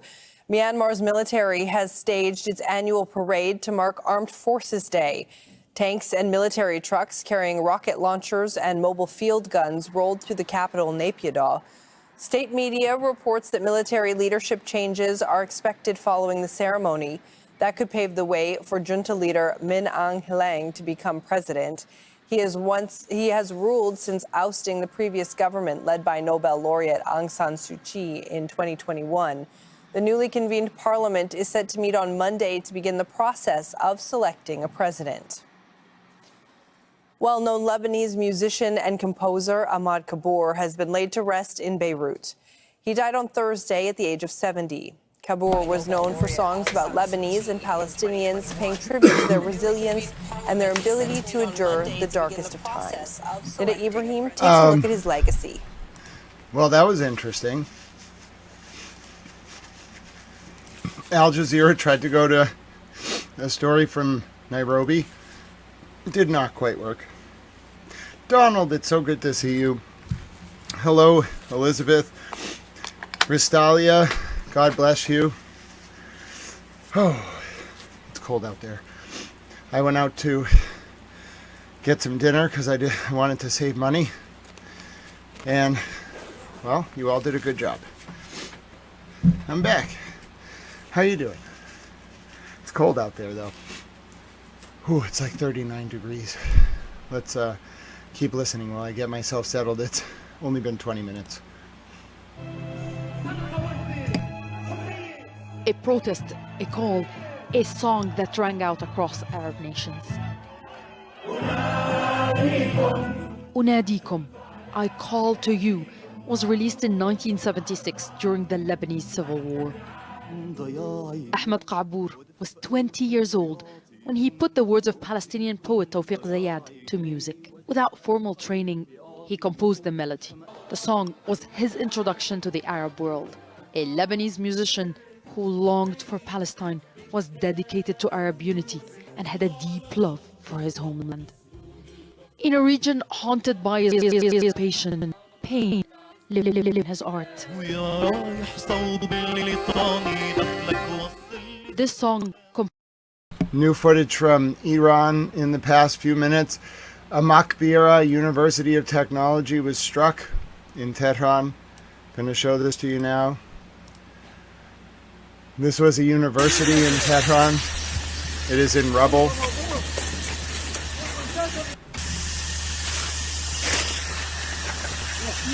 So, schools have been hit.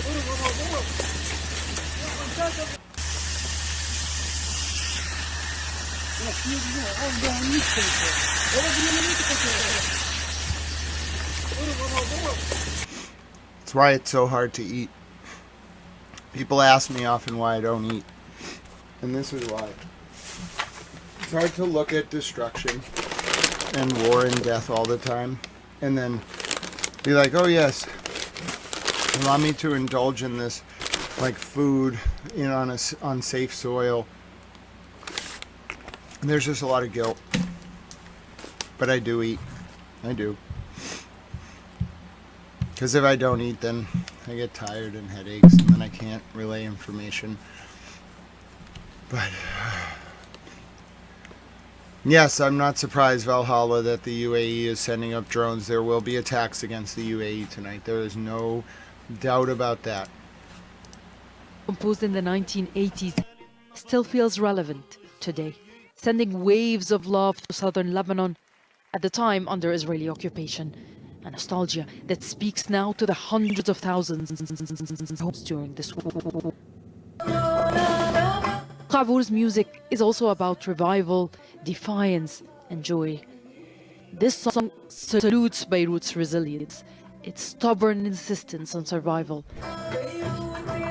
It echoes heavily now, a call to resurrect hope even during the darkest moments. Kabour was an artist close to the people, close to children. He worked with them in plays and pop shows. He sang about refugees, the attacks, the injustice, and that has always brought him back to Palestine. He never set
Wow.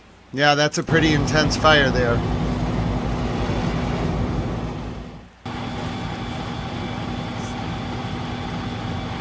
The BBC was on it, though.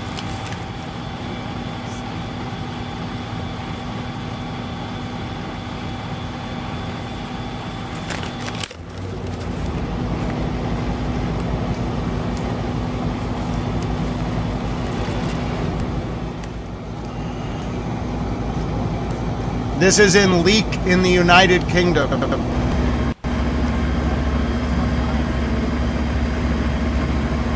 I don't know, just seems like a lot of stuff is burning down. Doesn't it? Doesn't it just seem like random things are like burning down? In Toronto, in the UK, like it just seems a little bit odd. You know, like just a little bit odd.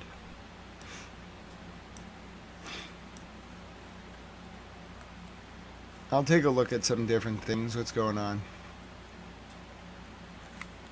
Hezbollah apparently shot rockets at Kiryat Shimona just minutes ago and no red alert went off. Weird. Yeah, I didn't hear any red alerts.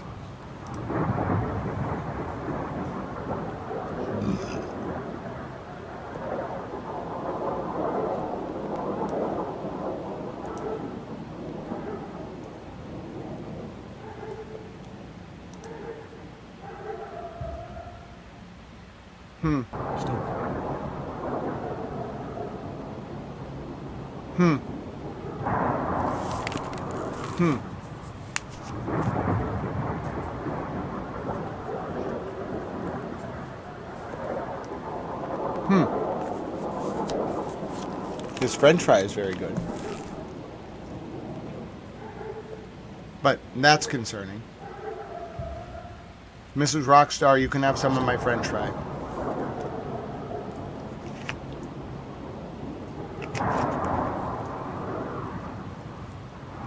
How, though? How did it go off without a red alert?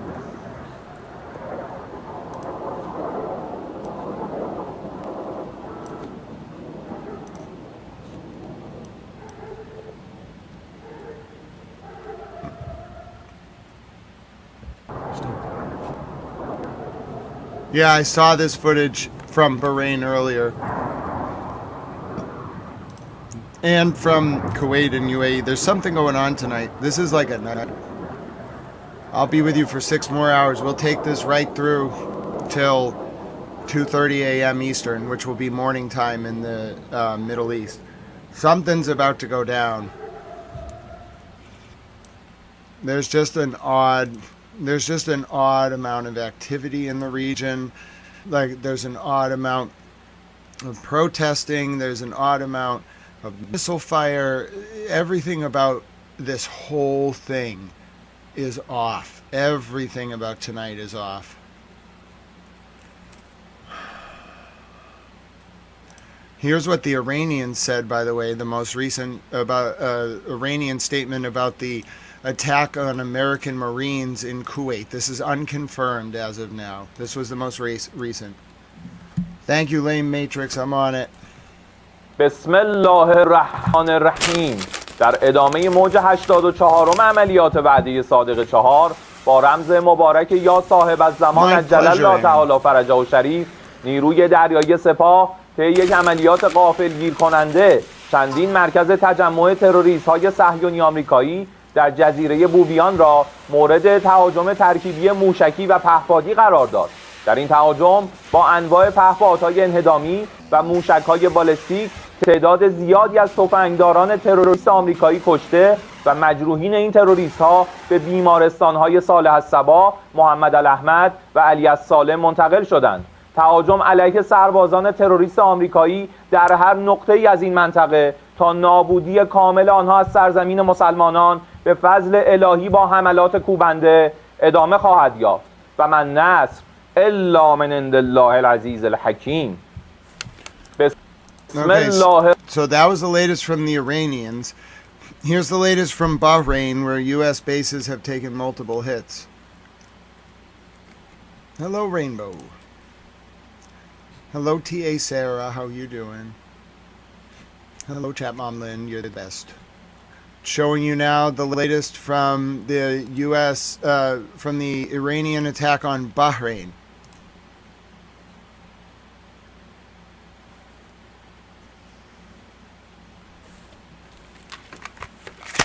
So that's an Iranian missile going over the interceptors and hitting.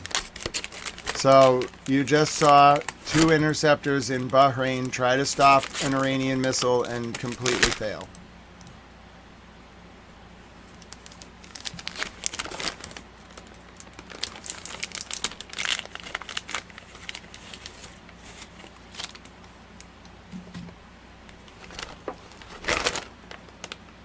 So this was an Iranian strike on American positions in Bahrain. The interceptors go up to try to get the missile. The interceptors do not get the missile.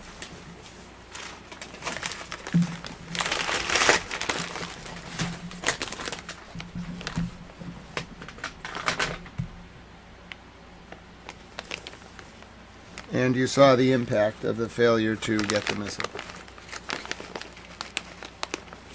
Those interceptors oftentimes have just one shot at their intercept, and that one did not do a good job. Neither of them did. There was a heavy hit on Bahrain. My name is Grant Smith Ellis. It is 8:35 p.m. Eastern U.S. wartime. It's Friday, March 27, 2026, from a cold war room in Boston, Massachusetts. Something's going on. Israel's red alert system didn't work on the last barrage from Hezbollah. And if Hezbollah figures that out, which they probably will, things could get very interesting. If that system isn't working right now, that would be really bad. This would be the worst time for that system to go down. How would it even be possible for it to go down?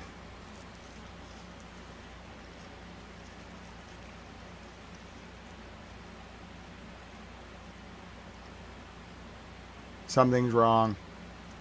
Something very, very wrong. There's something off. Something bad is happening. The Iran University of Science and Technology in Tehran was destroyed in an airstrike. Yeah, something's wrong. Something really bad has happened. I think Israeli air defenses, I don't know, I haven't gotten an alert in an hour, and I saw Hezbollah fired a missile. Here's more from on the ground of that fire in the UK. This is the fire in the UK, in Leeds.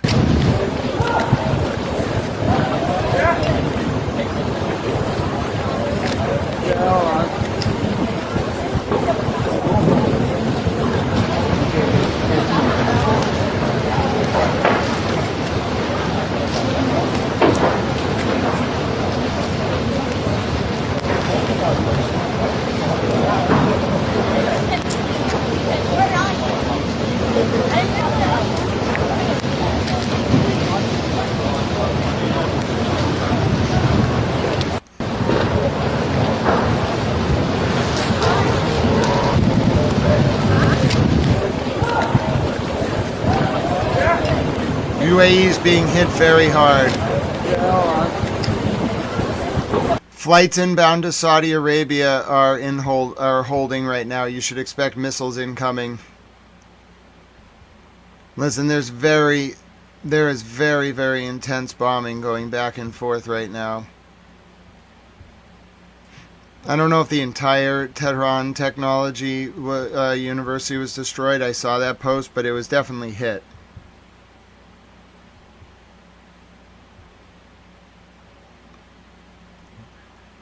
There's also been a Russian attack on the city of Odessa that has caused a substantial amount of damage following Ukrainian attacks on Russian oil ports. I'll take you now to Odessa in Ukraine, which has been hit with UAVs. This is Odessa, with impacts reported in the Russians are striking civilians in Odessa. That's horrifying. Reports that Russians are striking civilian areas in the Ukrainian city of Odessa with drones. Ёбаные петухи, блядь. Ёбаные петушары, сука.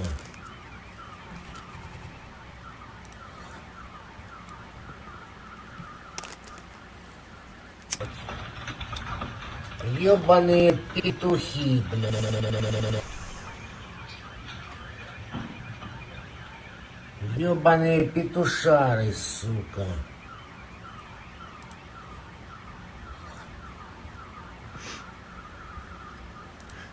Yeah, I think we saw that footage. Thank you very much, Valhalla. It's true. Those do look like, not in Ukraine that you're looking at now, but the one we looked at from Tehran earlier, it was a zoomed-in clip. It does look like that. This is a Russian hit on a civilian area of Ukraine. This was a Russian hit tonight on a civilian area in Ukraine.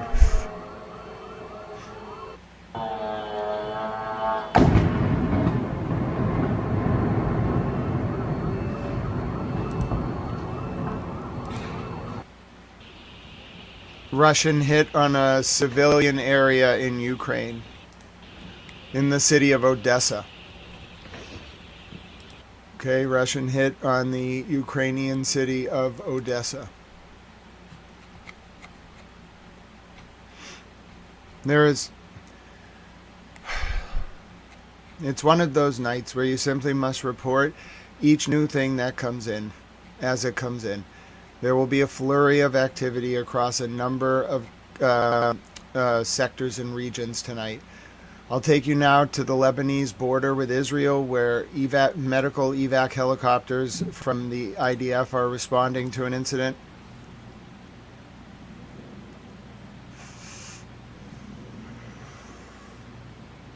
Holding up, Mimi. God bless you. I'm so glad you're here. You're wonderful, Mimi.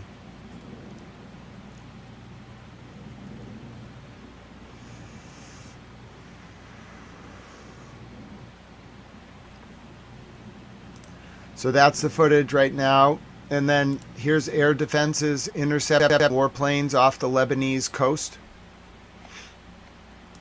Air defenses in Lebanon intercepting warplanes off the coast.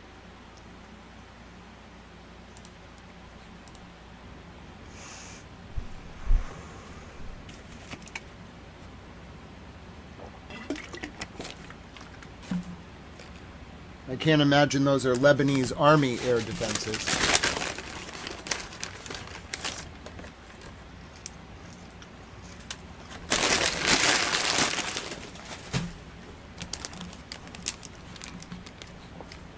Good news? Well, Ukraine made more money today than any country on earth, I suppose, if you want some good news. They inked a deal with Saudi Arabia that will see Ukraine thriving in its drone production for many years to come. And they made Ukraine and Saudi Arabia are now very strategic tactical allies against Russia. So I suppose that's positive news for the people of Ukraine. Here are the latest in Bahrain, where there have been multiple hits from Iran and there are reported clashes in the streets. That's just the fire. Not sure what this one is.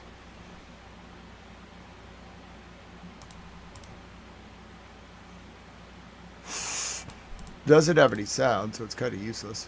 Oh, it's air defenses going up. That was the same 2 air defenses we saw going up earlier, and they're going to miss the missile.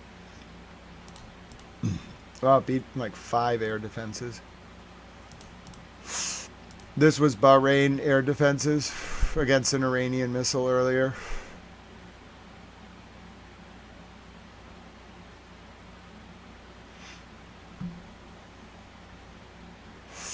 Bahraini interceptors earlier trying to get an Iranian missile.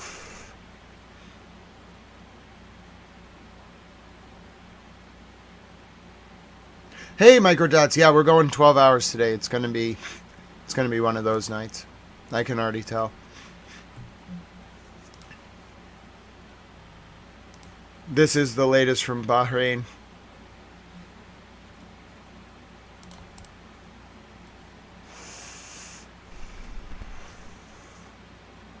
I think that's the Iranian missile going over the interceptors. Yep. And then the Iranian missile strikes.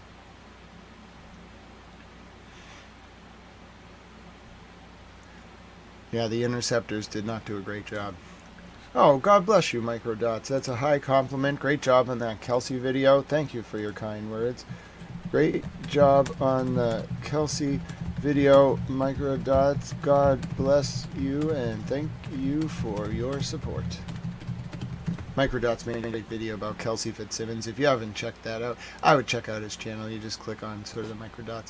Actually, you know what we can do? What you do is you click this, right? You go to Microdots channel, okay?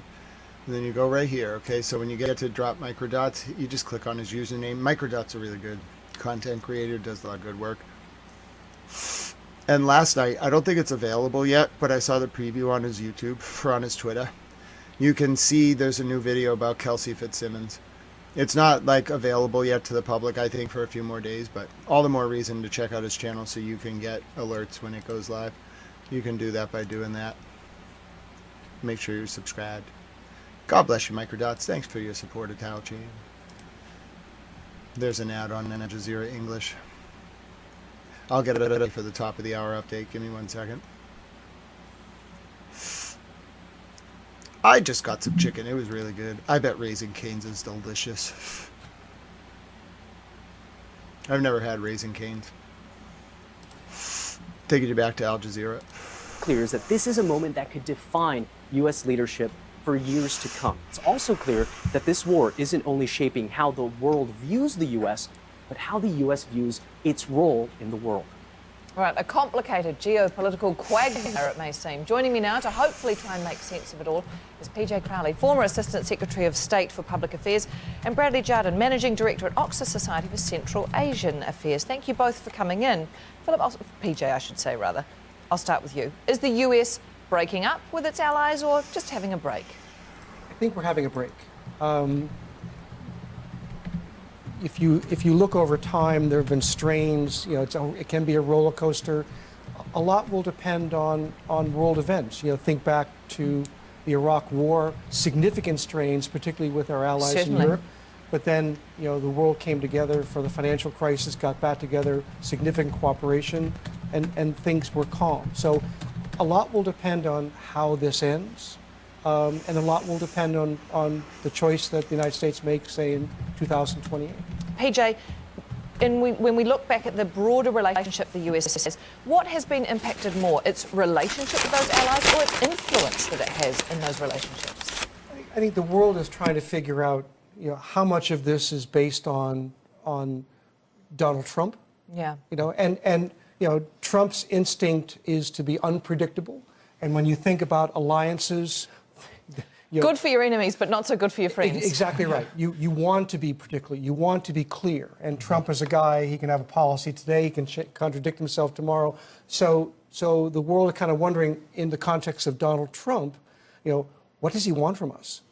But then, you know, is this just about a unique political figure like Donald Trump, or is this a choice that America's making where it's no longer interested in being the leader of the so-called free world, and the world, and particularly America's allies, have to make some fundamental adjustments as they look into the future. Yeah, talking of fundamental adjustments, long-standing allies and neighbours like Canada definitely see the relationship with the United States as forever changed. This bargain no longer works. Let me be direct. We are in the midst of a rupture, not a transition. Over the past 2 decades, a series of crises in finance, health, energy, and geopolitics have laid bare the risks of extreme global integration. But more recently, great powers have begun using economic integration as weapons. Tariffs as leverage, financial infrastructure as coercion, supply chains as vulnerabilities to be exploited. Bradley, as you saw there, already a fundamental range of differences over tariffs, over the war in Ukraine, over what happens to Greenland. And I'm wondering if perhaps there was an element that the US had not really assessed fully the impact of those disagreements with its allies before it went to war with Iran. I think that's definitely the case. There's been a lot of growing tensions, as I had mentioned, with the situation in Ukraine. Also with regard to Greenland, the threats to Greenland, to a NATO ally, of course, has sparked a lot of conversation, a lot of worries across NATO. And so, of course, when tariffs are being used as a form of leverage or coercion by a hegemonic actor such as the United States, that does lead naturally to a lot of questions about the durability of depending on the United States for security. Does it mean a large rupture of decreased assets from East Asia, where long-standing US strategy is to increase its defensive posture in the Asia-Pacific? It seems to be reversing that. This is worrying allies in Asia about the dependability about the US in a crisis, or whether the US can actually sustain conflicts in multiple theaters, as we're seeing unfold. Yeah, you have already mentioned other actors coming into play here. Almost as soon as the meeting of G7 leaders finished, Britain's foreign minister was pointing the finger not just at Iran, but at Russia too. We have also seen support from Russia provided to Iran in the Middle East conflict as well. And that is why I think as G7 countries we have a shared interest in coming together to discuss these issues. PJ, one of the big talking points has been the lifting of those US sanctions on Russian oil. Bad for Europe and Ukraine, but you've got to think wholly good for Russia and its ability to finance the conflict. Absolutely, and I think that's a lightning bolt, across Europe, for example, taking the pressure off of Russia, even while the Ukraine conflict continues to go on. It gets at this aspect of what is fundamental to basic alliances. It is unity of purpose, it is clarity of action, and that is now in tatters, and you're going to have to reconstruct that if all sides agree that there's still value in these alliances. Help me understand, does it help Russia's geopolitical influence as well in the broader region? Absolutely. Anytime you take pressure off of Putin, or even anytime you take pressure weirdly off of Iran by temporarily lifting sanctions on its oil supplies, you remove that pressure point and it gives greater freedom of action for someone who is ostensibly, an adversary. Bradley, can we look at the role of China? They are notoriously pragmatic, and they seem to be maintaining that line, fairly reserved so far in this conflict. Yeah, I mean, China's relationships in the Middle East are very complex. It's been for decades trying to bridge the gulf between Saudi Arabia and Iran, their rivalrous, ambitions for dominance in the region. So China's still taking a back seat at the moment, but of course it's been hit in the short term with its energy. It's very dependent, much like its East Asian neighbors. So that's taken a short-term hit. But in the long run, it's again sitting, it's engaging with diplomacy, and it's of course watching carefully what's happening with the US. It's able to see in real time those defensive capabilities, able to see those interceptor missiles play out in real time, the impact of drones in modern warfare. These are all very important lessons for China's long-term strategic ambitions. But I also think what we're seeing is a change in the basis of these relationships.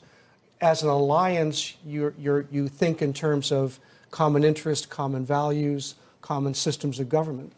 We're now in a period of be careful what you wish for. Trump is a very transactional leader. The Chinese are very transactional in terms of their foreign policy. That may well be the basis upon which future relationships are rooted, that it's no longer about common interest, it is about selective interest, and it'll all be something that has to be renegotiated issue by issue by issue, crisis by crisis by crisis. It makes it a far more fluid situation, doesn't it?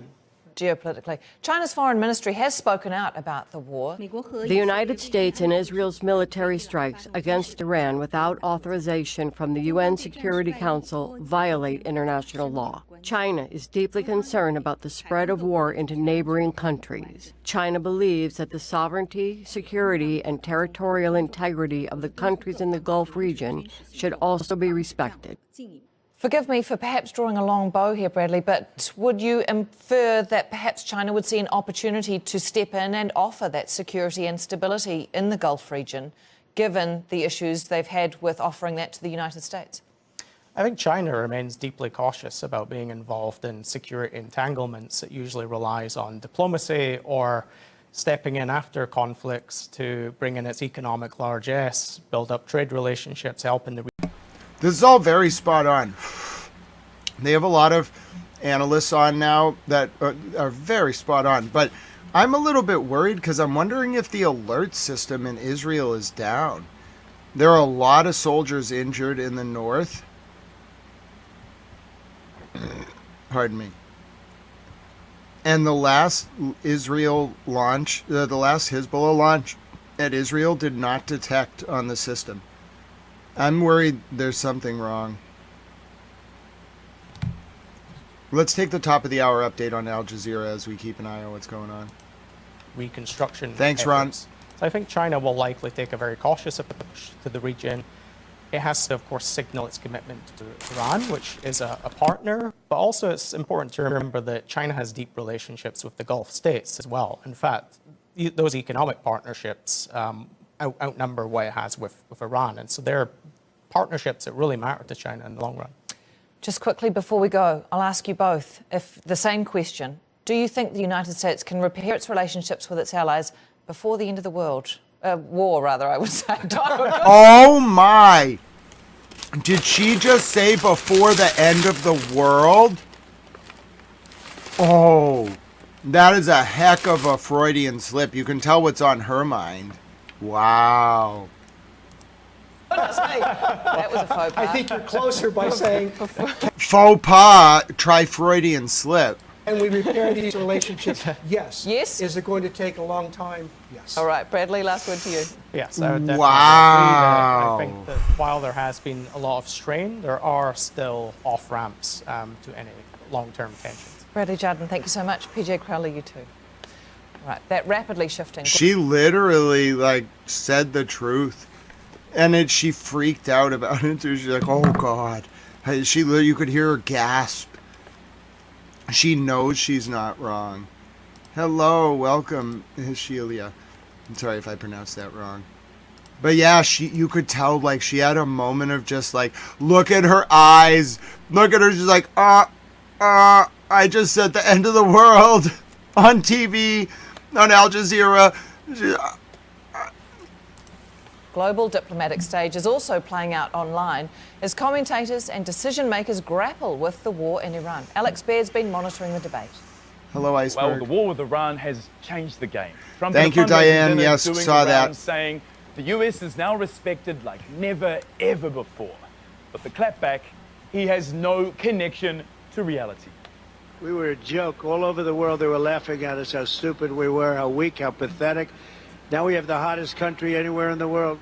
Others saying the joke is that all Trump has done is lift oil sanctions on Russia and China, do over Ukraine and South Korea, insult Japan, and replace Khamenei with Khamenei. Podcaster Brian Allen with this damning critique. The Allies didn't abandon America. America spent a year telling them to leave. But the White House has been ripping that narrative apart, saying the US is constantly asked to help and gets very little in return. Defense Secretary Pete Hegseth slamming not just our ungrateful allies in Europe, but the entire world, saying they should be saying one thing to President Trump. Thank you. A thank you for what Florida's Lieutenant Governor says is restoring order. When America leads with strength, our allies take notice and our adversaries think twice. They're starting to put out nice things about the United States. Zooming out, the analysis points to one thing. Everything has changed.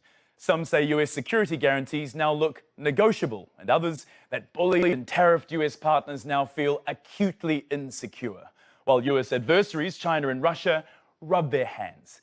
A very different world to that post-World War II order. And the question now, will that world be America first? Segment. Smart segment. I like that segment where they analyze like the social media posts, like find the best ones and analyze them. That's smart. Good journalism. Good evolution of journalism. Al Jazeera, wherever you are. There's a lot of symbiosis between like myself and Al Jazeera. Like I feel like I give them some ideas, they give me some ideas.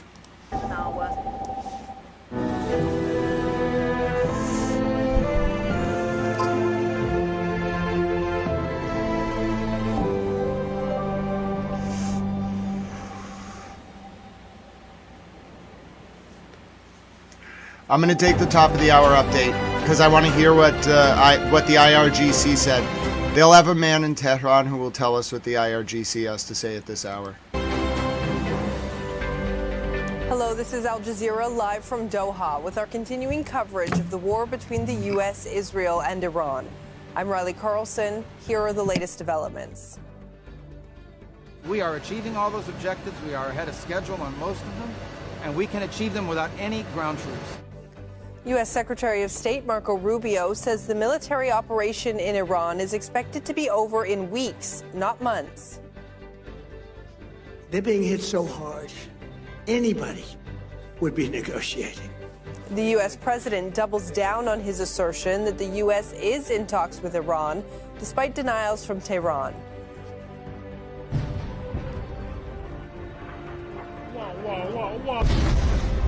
Iran keeps up the pressure as it launches a new wave of strikes towards Israel.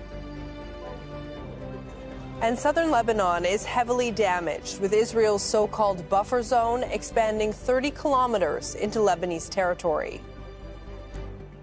And on This Is America, will the war in Iran reshape the United States' global role in the world? As old alliances are put to the test, we look at who stands to benefit.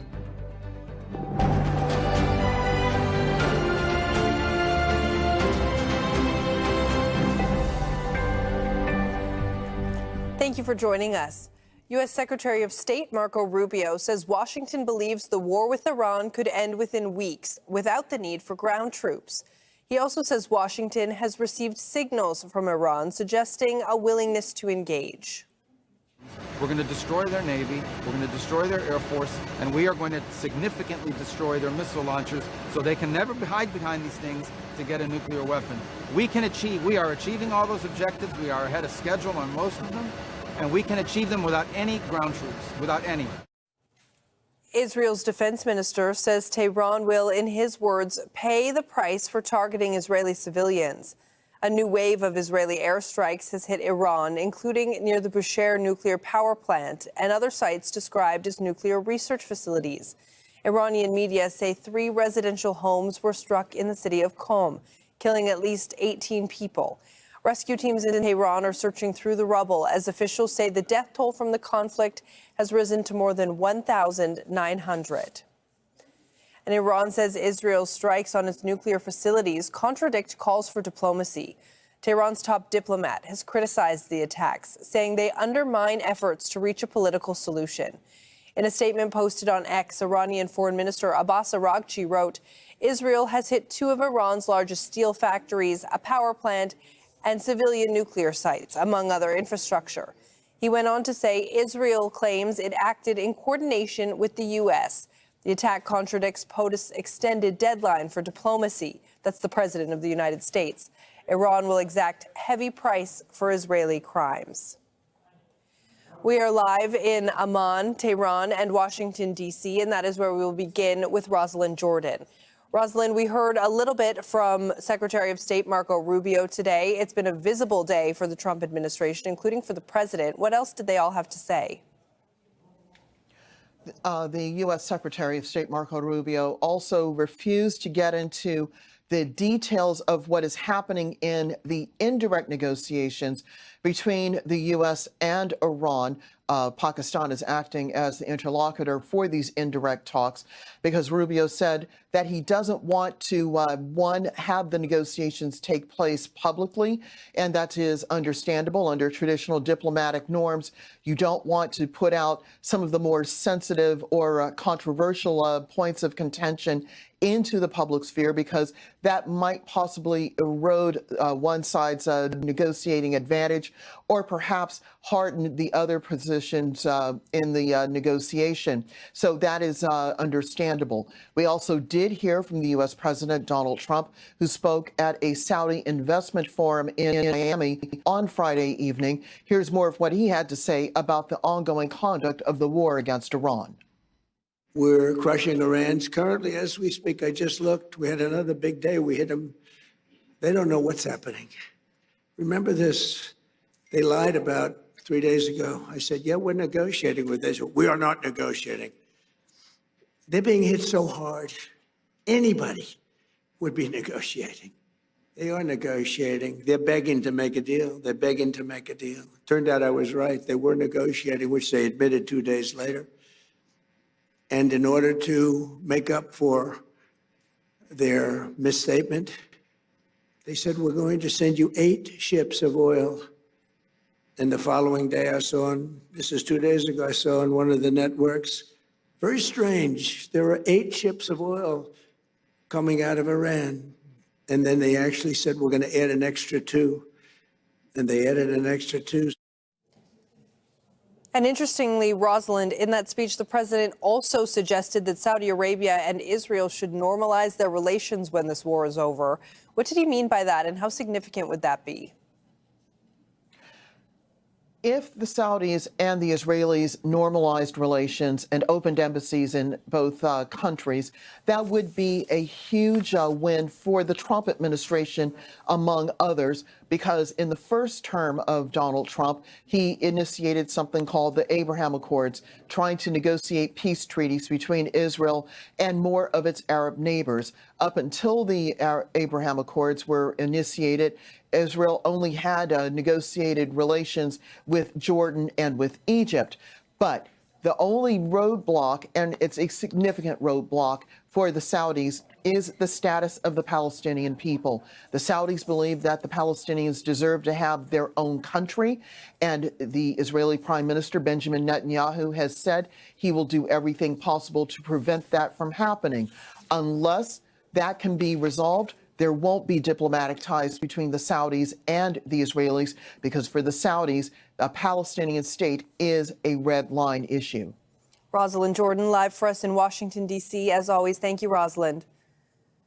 Let's go to Mohammed Val now, who joins us live from Tehran. So, Mohammed, we were seeing these attacks earlier today on Iran. Iran is saying that it will retaliate for those attacks. Do we know what those strikes might target?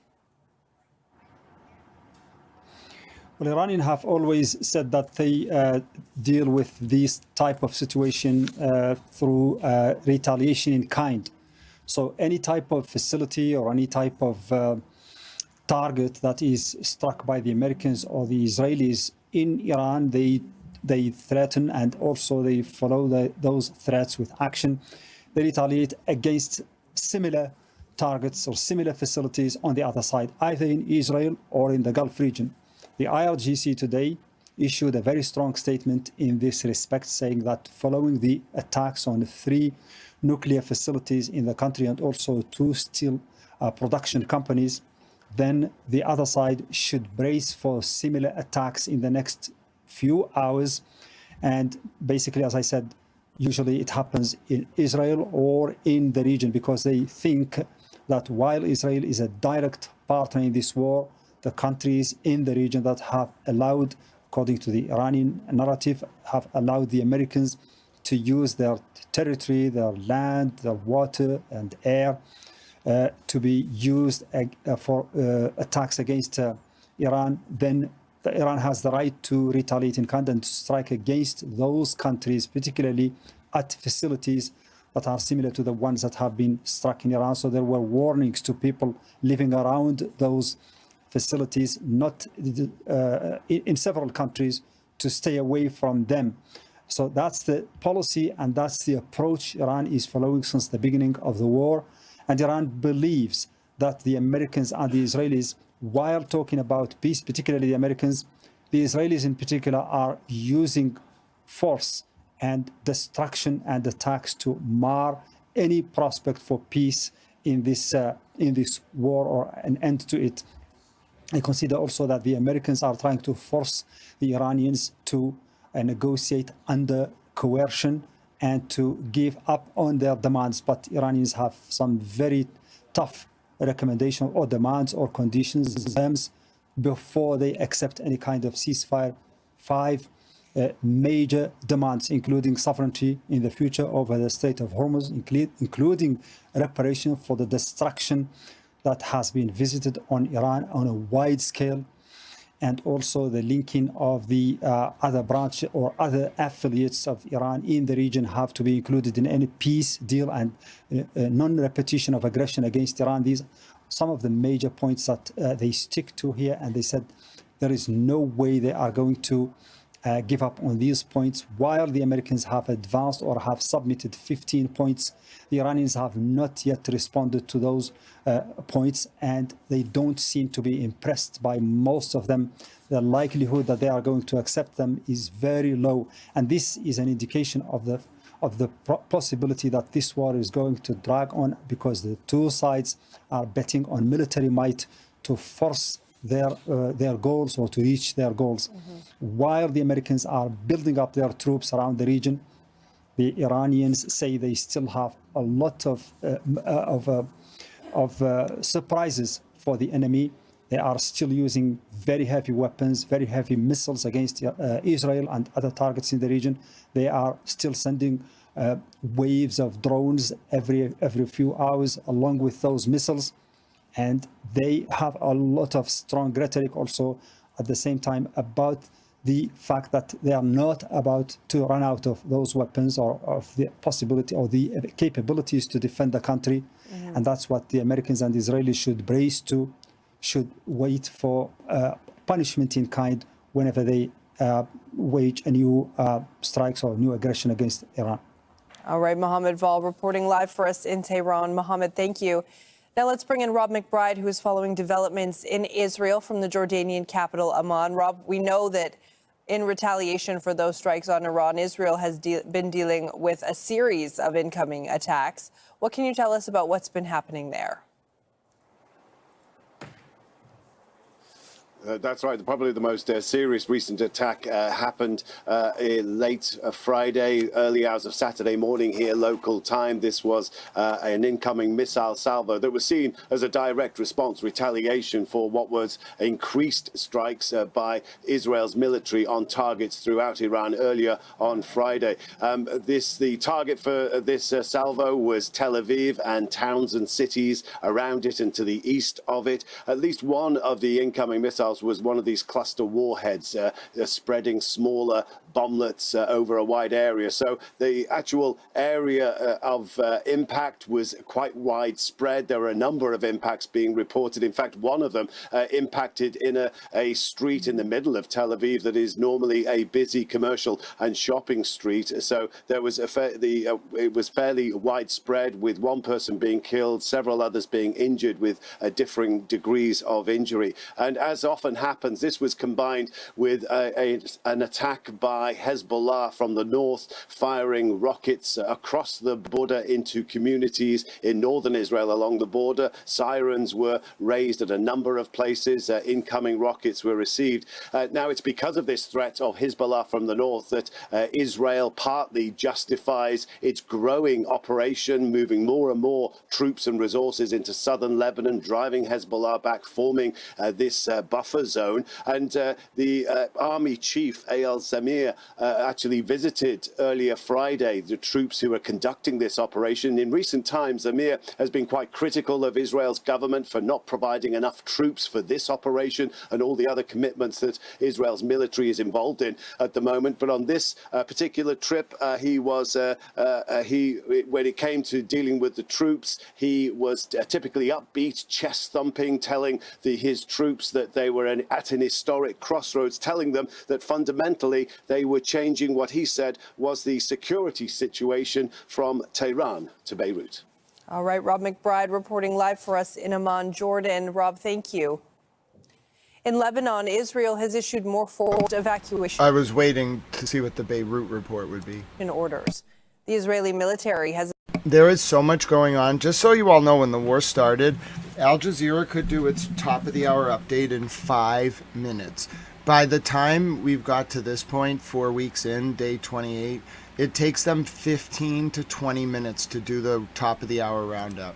Instructed residents in towns and villages in the southern region to evacuate, directing them to relocate north of the Zahrani River. This means that the evacuation area now goes beyond the Litani River and all the way to the Zahrani River. The Norwegian Refugee Council says these orders cover over 1,400 square kilometers, which accounts for about 14% of Lebanon's total territory. And as Israel's attacks on Lebanon increase, so does the death toll. The Lebanese Health Ministry says Israeli strikes killed 4 people and injured 8 in the southern town of Saksakieh. Israeli forces also carried out strikes in the nearby town of Sarafan. Beirut's southern suburbs have also been struck again in the early hours of Saturday. The Israeli military says it was targeting Hezbollah. Thousands of people have fled the capital because of the bombing.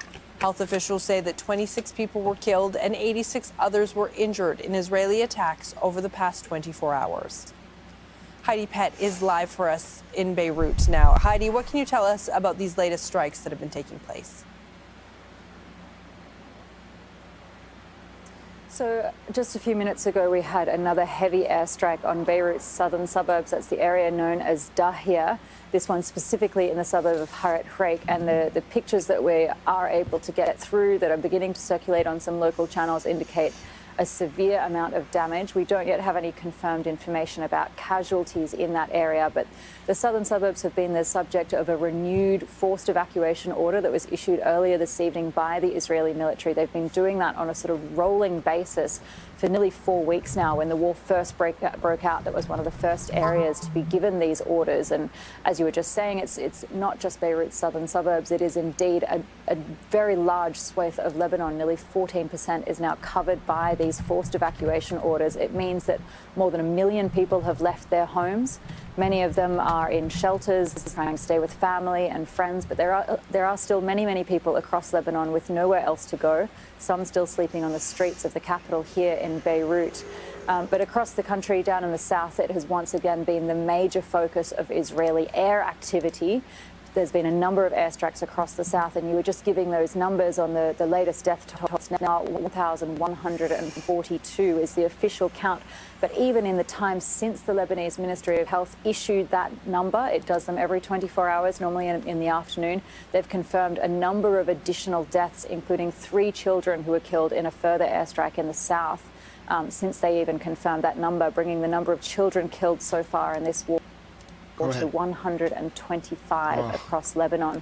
The context here is this broadening Israeli ground invasion in the south of Lebanon. We have seen the Israeli chief of staff of the army, in fact, posing for photographs inside Lebanese territory earlier this afternoon, and there's been ongoing clashes. We've seen Israeli troops operating in and around the town of Hiam, which is a strategic town in the eastern part of the border region. The Israelis have been seeking to take control of that town for a number of weeks now. And the reason that they're so interested in it is that it's a hilltop town that if they manage to take it, it will put them well on the way to cutting off the Bekaa Valley from southern Lebanon. And those are the 2 areas where Hezbollah has typically operated from a position of strength. And this is part of this ongoing operation the Israelis are engaged in, trying to push and create this buffer zone, or what they're calling a security zone, all the way up to the Litani River. And in the latest statements we've had from them, they've said that actually Hezbollah has now been firing the majority of their rockets from north of the Litani River. And so it's unclear, what their real aims are, where this will finish. But the deep fear of many here in Lebanon is that this will represent another Israeli invasion and potentially another long-term Israeli occupation of southern Lebanon. Now, in terms of the response that we've seen from Hezbollah in the last 24 hours, they have claimed a large number of operations once again, 82, and including very significantly earlier this afternoon, they claimed that they fired a surface-to-air missile at an Israeli jet that was flying over the capital. Heidi Pett reporting live for us from Beirut. Thank you, Heidi. Oil prices passed the $114 mark as markets... What? Where? Brent or West Texas? The fears of a long disruption in supply from the Middle East. Shipments through the Strait of Hormuz remain severely limited. The International Energy Agency says what's the West supply Texas shock crude? Is more severe than the 1970s oil crisis What? and the Russia-Ukraine gas disruption combined. Ugh. Some of Iran's attacks on refineries across the Gulf will take months or years to repair. Oh, this is bad. That's not crude, that's Brent. West Texas crude is at 101. That's really brutal.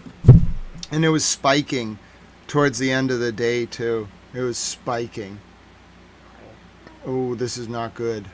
We are heading into a really bad situation right now. And I don't even know what's going on with Israel. Their alerts just stopped working. I'm serious. I think the Israel alert system is down. I think they took it down. Or at least made it, different. Because it just stopped working. Did anyone notice that it just stopped working? Am I the only one who's a little bit, it feels a little eerie? It's not quiet. There are multiple attacks. In fact, there was just a serious attack that has led to multiple Israeli soldiers being evacuated to the hospital. Wait, do I need to apologize? Of course, Elizabeth. I don't know what happened, but I will apologize. I don't know what I did. But of course, my dear friend, I will do that in a heartbeat. Although I think it's normally ideal to know what I'm apologizing for, but I'll just do it. How about that? Sometimes we can just apologize. Just because, All right. So Iran's foreign minister 49 minutes ago said there will be a heavy price that Israel will pay after the 2 civilian nuclear sites and a steel factory were attacked. Israeli media is reporting that a bunch of soldiers have been evacuated via helicopter to hospitals from the north.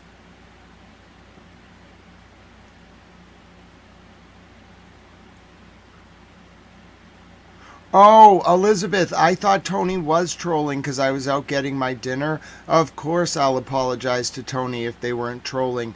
I was just getting my chicken sandwich and I thought they were saying that I was taking too long. It might have been a misunderstanding, Elizabeth. I definitely tried to apologize right away. I just thought they were telling me, Grant, you're taking too long to get your chicken sandwich. And I was like, oh, but I can't go that fast. So it was a misunderstanding, Elizabeth. But thank you for bringing it to my attention, my dear friend. Yeah, things happen really fast in chat. And I definitely was focused on my chicken sandwich earlier, which, we streamed for a while. So, but yeah, my apologies for any misunderstanding there with Tony. And also, I don't think Tony was trolling when they asked about my sandwich. I just took it that way. And then I quickly realized they weren't trolling. So thank you very much, Elizabeth. I appreciate you keeping it on my radar. Yay, we're very good. Yes, absolutely. And no, that was just me, being in the chicken sandwich line, being, stressed out about being in public. I hate being in public, so. No, that was probably me, if anything, just being nervous about taking too long. And I was just oh, are you rushing me? But she wasn't. Tony was not. So sorry about that, Tony. You can talk anytime you want. I will now show you the latest from on the ground at the University of Science and Technology in Tehran.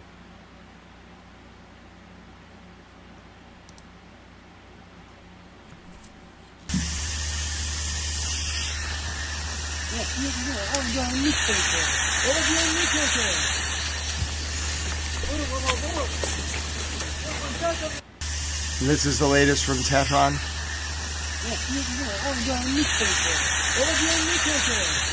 I wish to.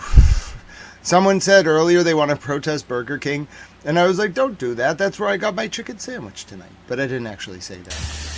No, it's okay, Petty. I really did misunderstand what was going on. It was because I was getting my chicken sandwich. It was a good chicken sandwich, though. But allow me to refocus. I'm kind of looking at chat. I can type in chat, and we can look at this footage from Tehran, the Science and Technology University.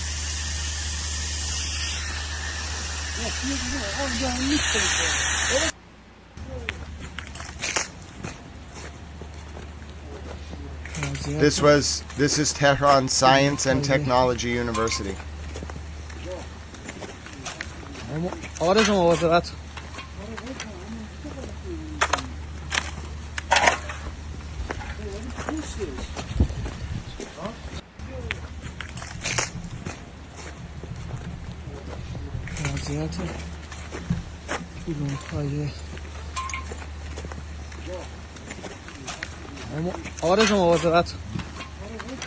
Oh, that sounds delicious, Ryan.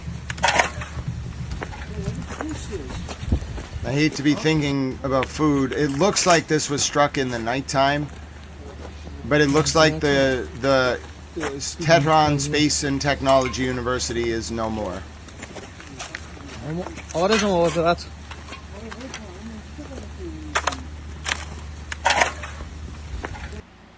Oh, Bong, James Bong, I have no doubt about that. I've never made it myself, but I have seen some homemade chicken that just, it just absolutely blows away any restaurant chicken I've ever had in my life. And as a fan of chicken, I can tell you about all sorts of different chicken. And I'll tell you, homemade chicken is normally the best. And there's no restaurant that can do it quite as good as someone who knows how to make chicken at home. So, I would like to circle back to something. The Israeli red alert system is just not working. Because I do not believe for 1 second that there are no Hezbollah attacks right now. I think the alert system is not working. Is anyone able to confirm this?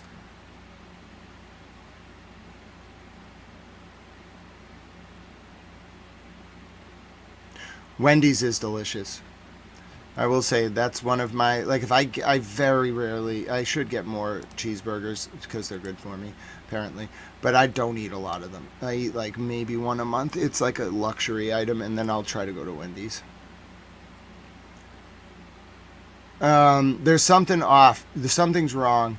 I don't know if it's like the Israeli alert system or what. There's just something that's not right. Like, there's just, my gut is telling me something's very off.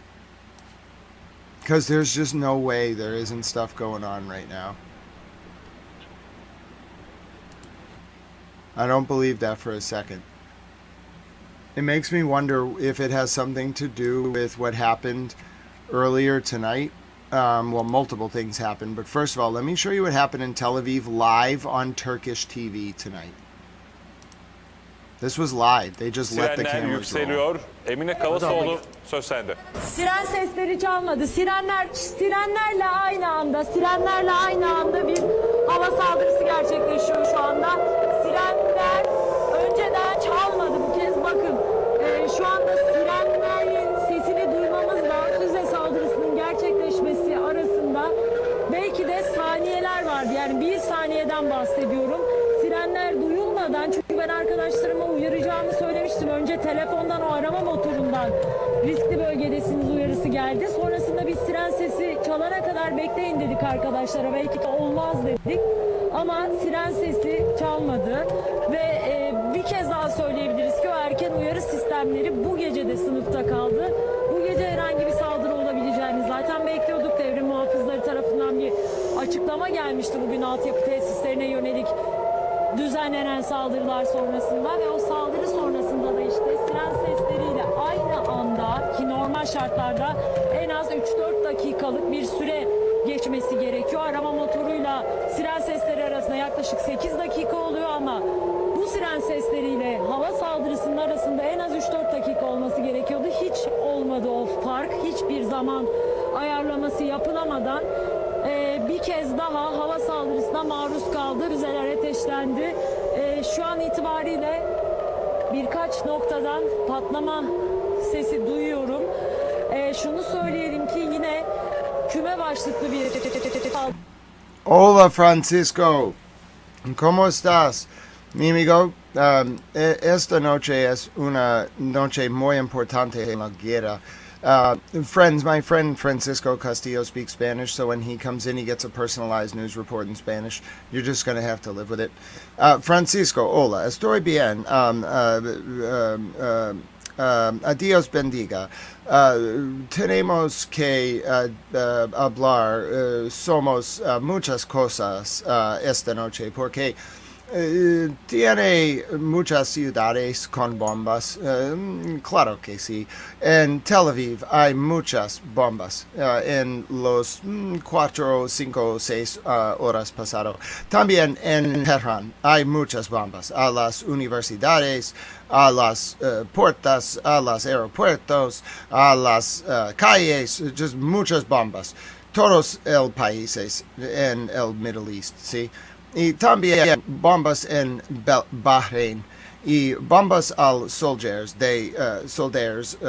tropas de los Estados Unidos. Muchas bombas del Irán son fusilarte a las tropas de los Estados Unidos. Creo que es un momento muy importante en la historia del mundo. Claro que sí.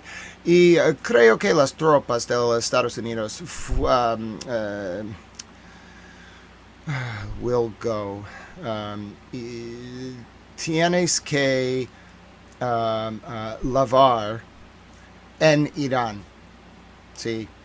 Es un problema muy importante por toda la gente en el mundo. No sé, no creo que está ocurriendo a este momento. Hay muchas bombas en todos los países en el Middle East.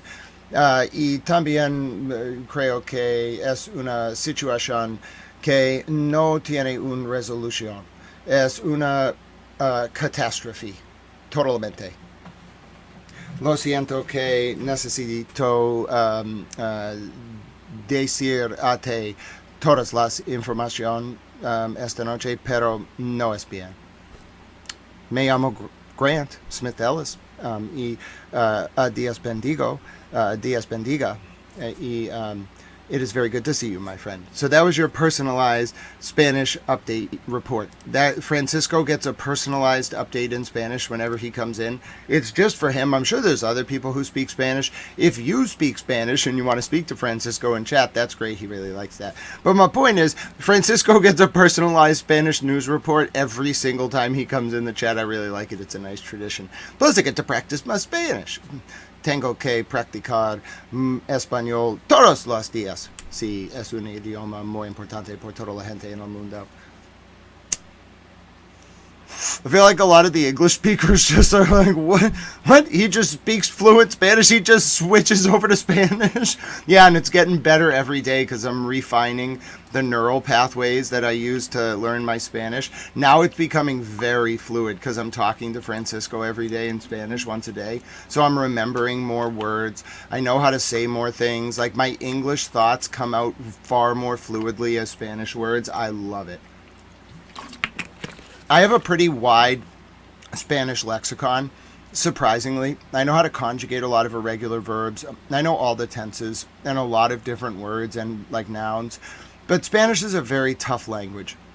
You have to know how to make your verbs express both the form that you're speaking. Like, are you talking about yourself? Like a man, a woman, like someone else? Are you talking to someone formally and addressing them? Are you talking about like someone in the third person? Are you talking about like a group? Are you talking about like a group with you in it? And you have to use the tense conjugation of the verb to express like who you're talking about. And then you also use the tense to express kind of like where you are in time. Are you talking about like somebody doing something in the past? Are you talking about someone doing something right now? Are you talking about someone doing something in the future? If you can combine like all of those things and then understand, like the one thing that's frustrating with Spanish that English doesn't do as much. Sorry, we're having a bit of a frame drop issue here. Hold on. Bit of a frame drop issue. Hold on. I don't see any dropped frames. I don't know. Oh, there. The one thing that's complicated about Spanish as a language is that Spanish as a language really forces you to rely on construction of words. So if you don't know how to make a word function as like a conjugation based on who you are, who you're talking about, plus the tense that you're in, it's very complicated. I got thrown off. And then I was also going to say Spanish is tough because of irregular verbs. So entender is a good example. Entender means to understand. So you can say like tengo que entender, like I need to understand, or I have to understand something, like tengo que entender, like like una cosa, I need to understand something or a thing. Tengo que entender alguien cosa, I need to understand something else. But when you want to say like I understand in the present, it's an irregular verb, so it's yo entiendo. Or like estoy entiendo, I understand. It's very weird. Like the Spanish forces you to understand these like switches in letters when there's like, it's called an irregular verb, and verbs aren't irregular in every tense. Like you don't even want to talk about ser. Like the way that ser works in like the imperfect versus like the past versus the future versus the present. Ser is one of the toughest verbs to do. Estoy, estar is not that bad. Estoy, estás, está, estamos, estáis, están. That's an example. Like one verb has 6 different conjugations just in one tense. So the present tense of like to be. But like ser is like to be on a permanent level, and estar is to be on an individual, like kind of like I am. What is it like? Let me flip it. Like ser is it like a state of being, like yo soy contento, I am content or happy. Whereas like estoy is like a permanent trait, like I am tall. But anyway, my point is, like estar in one tense, just in the present, you need to know estoy, estás, está, estamos, estáis, están. You need to know like the yo form, the to form, the el, usted form, the what's the estoy, estás, estamos, the plural form estáis, the formal to form están, and then the plural to form. It's really hard. Spanish is a fun language once you know it, but to actually construct like a formal, like academic understanding of the Spanish language takes a very long time. But that's how I speak it. Like I speak Spanish because I understand Spanish as a language. As a little bit of an update, let's take you to Pope Leo's planned historic visit to the Catholic country of Monaco. Leo XIV heads to Monaco. Tomorrow, Pope Leo XIV heads to Monaco for a visit that's short on time, but big significance. The Holy Father will make a historic visit to the Principality of Monaco, arriving by helicopter at 9 a.m., becoming the first pope in the modern era to set foot on the tiny but influential city-state. It marks a milestone in his pontificate and the first in a run of international visits planned for 2026, with Africa and Spain next on the schedule. In Monaco, Catholicism isn't just tradition, it is written into the constitution. It's the state religion and a striking example of a country where church and state don't just coexist, they actively shape public life together. And during the visit, the Holy Father will meet Prince Albert II, highlighting what both sides describe as a long-standing and trusted tie between the Principality of Monaco and the Holy See. There, talks are expected to touch on key global issues, from social challenges to international cooperation. The Pope will also deliver an official address, which is expected to offer a glimpse into the themes that will define his leadership on the world stage. It may just be a one-day visit, but it could set the tone for the trips that follow. In Rome, Valentina Di Donato for EWTN News Nightly. They're great. They're one of the only stations that gets to interview the Pope on the regular. I want to interview the Pope. Do you think if I email the Vatican and I'm like, Dear Vatican, I am Catholic and I run a news channel and we pray a lot and there's a lot of faiths in 180 countries. Can I interview the Pope? Do you think they'll let me interview the Pope? That would be such an honor, even if we did it on Zoom. Oh my goodness, if I got to interview the Pope. I want to interview the Pope. We can do it pre-recorded. I feel like him and I would get into a discussion about Hegel, and they'd be like, Grant, you don't have to like air the part where he's talking to you about Hegel. But I'd be like, no, people want to hear the Pope talk about Hegel. I bet the Pope reads a lot of books. I actually was listening to the Holy Father. I've been studying the Holy Father a little bit. I find him fascinating. And he talks about the books he read. He recommended this book. It's a very long book. And he was like, yeah, I was just reading it the other day. And I was like, oh, I must meet the Holy Father. I must tell him about the books I read. I want to know what books he reads. He reads a lot of books. He was doing an interview or something. He wasn't like flexing, but like he was just telling people about why he like likes books. And he was like, here are like my 5 favorite books. And they were all books I had not heard of. They were great. I loved everything about it. No, I don't think so, Lame Matrix. I don't think that the church works transactionally. I think they work based on, like, do you have an authentic belief in Jesus? I'm serious. They really, really care. They don't care if your network has money. They don't care about that. They really don't. They just don't want to get up there with someone who's going to be like very, what's the word, antagonistic. Like, the Pope doesn't, he's the leader of the Catholic Church. He runs a country. He doesn't need to do that. But if there's a channel that, or like a platform that actually has an authentic love for like God and Jesus, multi-faith dialogue, I'm sure they would consider it. They might not let me do it, but they would at least like run it up the chain. And it's very like that. And you have to have, like, they have to have a reason to do it though. What would I want to interview him about? What would I want to talk about? What would I want to show to 180 countries that the Pope would want to talk about? But yeah, I think I could at least like send the Vatican an email. They have a press office. I followed them for a while. I was one of the first people actually to break the news of the Holy Father Pope Francis passing at like 4:07 a.m. on the morning he passed. It was like the Vatican news service at like 3:56, and then me and India Today right after. The New York Times didn't get it till like 7 that morning. They were slacking. ABC too. They were late. Anyway. No, I want to do a lot of interfaith dialogue and interviews. I've had a lot of like people who would like to be interviewed. I've talked to some people about who I want to interview. There are a lot of people interested in reaching this audience, but I don't want to just bring people on. There are very specific people that I want to talk to. Like, very specific. The Pope is a fun idea because I'm one of the few channels, I think. I mean, there's probably a few other news channels that are like just like openly Catholic, but a lot of people, you'd be surprised. Like, it's changing these days, but there was a long time where like being openly Catholic was very like, it was okay, but you didn't have it like openly on the news really, especially like praying and praising God and that kind of thing on the news. It's a big change. Like, I'm fine with it. I like it. Obviously I set the tone here, but that's not the norm on the news. That's why I'm interested in interfaith dialogue, different sort of religious perspectives on this conflict. It's sort of that's the thing I'm most interested in.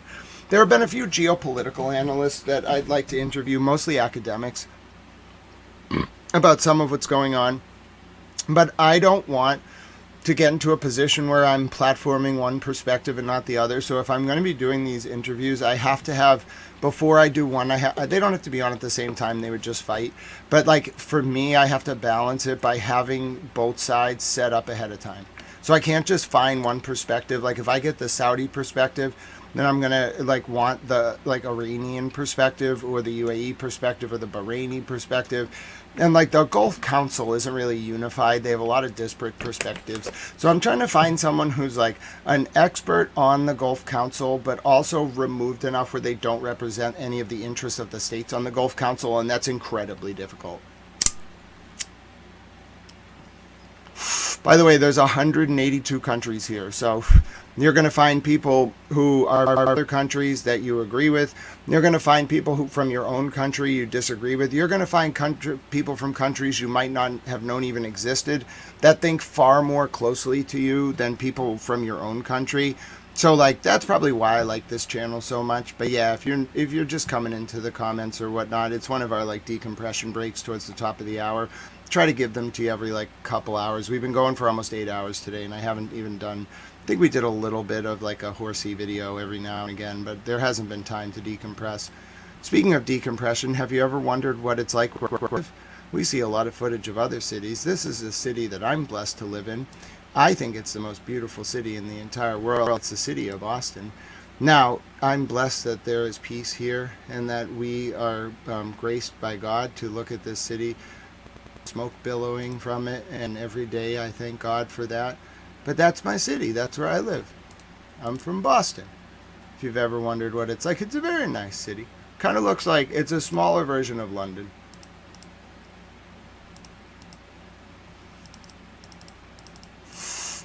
Not the best video, easiest thing to load. But yeah, that's my city. I love it. I might leave for certain reasons, but I don't think like my heart will ever leave here. Like once you're in this city, it's very hard to leave. It like captures you. There's an aesthetic. It's also like the people and the flow of it. I mean, every city I imagine is like that, but there's something about Boston that's just very special. It's definitely insular, though. It's very hostile to outsiders, but it's also very, like, you can move in circles here very easily once you are from here. Like, very powerful circles, too. It's not really, like, there is territory, but it's not really like street politics. It's like very high level like politics. If you're here, you can make like it doesn't seem like it. It seems like it would be New York or Washington, but it's actually Boston. It's a lot of concrete. There's no like there's a rule we have to have one park every so many blocks or something. So we have a lot of parks. But there's not a lot of room. We had to like landfill in part of the city. It's a very small area of land. It's one of the smaller cities in the United States. Smaller major cities. It's not small by population. It's dense, but it's very small. It's one of America's only walkable cities. So if you come to Boston and you like only came here and didn't see any of the U.S., you would almost get tricked into thinking that you could live without a car in the United States. Only if you went right in here. You can walk, like if you live in here and work in here, this is actually a walkable, like 16th century city. It really is up here. Oh, I have two mouses on the screen. But yeah, that's my city. It's probably the nicest thing about the city. Something is wrong. I just want to tell you all, I don't know what it is. I don't know when the reports are going to come in. There was an attack on Bahrain 45 minutes ago, but Israel's warning system is just off. Okay? It's just off. There is no warning system on right now. It has an alert. It doesn't do this. I'm up every night at this time. It's like this is like the prime time for the attacks. There's no way there has not been a single attack in 2 hours, either from Hezbollah or Iran. I don't believe it. I'm sorry, I don't believe it. I think this system is offline. Because I saw a video of an attack within the last hour. Dark Vader, is your username a reference to Star Wars or Vader the Wrestler? I'm a big territorial wrestling fan. Elizabeth, we can go to a park. Did you know Boston has some beautiful parks? Yes, Miss Clutch, we took a look at those videos from Odessa earlier. They were horrifying. Russia flew drones into a civilian area of Odessa.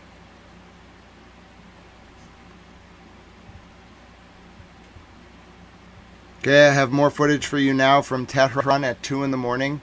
So let's see, it's 9:40. My name is Grant Smith Ellis. It's 9:48 p.m. Eastern U.S. wartime, Friday, March 27, 2026. It is 6:48 a.m. in Tel Aviv in South Africa. It is, 3:48 a.m. in Tel Aviv in South Africa.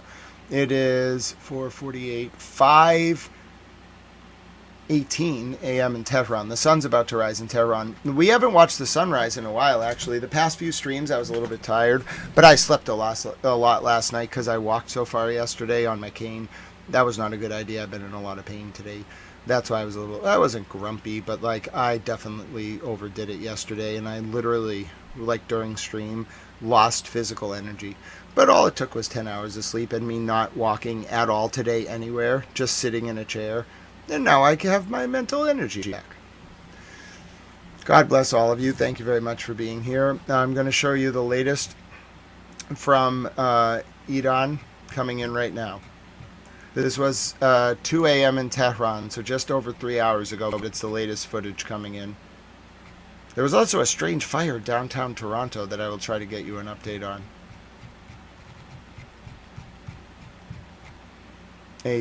Like a gas line to a building just set on fire. Here's the latest from Tehran just now. This is Sharak-i-Grab. So Tehran is under intense bombing.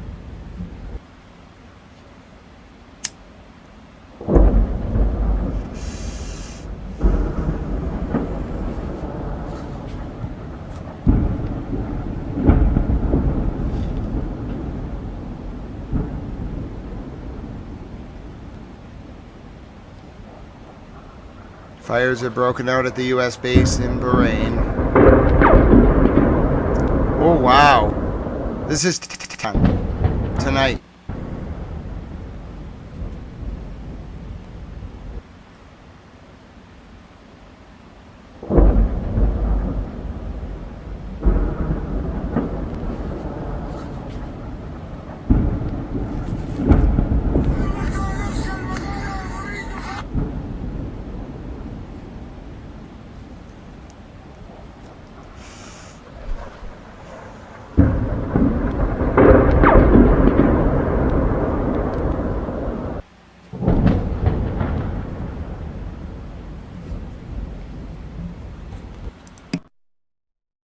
Here's the latest from the Iranian military.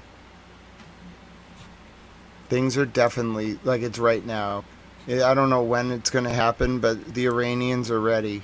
Listen to what they just put out. This came from Fars, 1 second. I also have new footage from Iran for you in 1 second. But I want to, and from Bahrain, and from Lebanon. But I want to start with this. British announcer towel, if you could.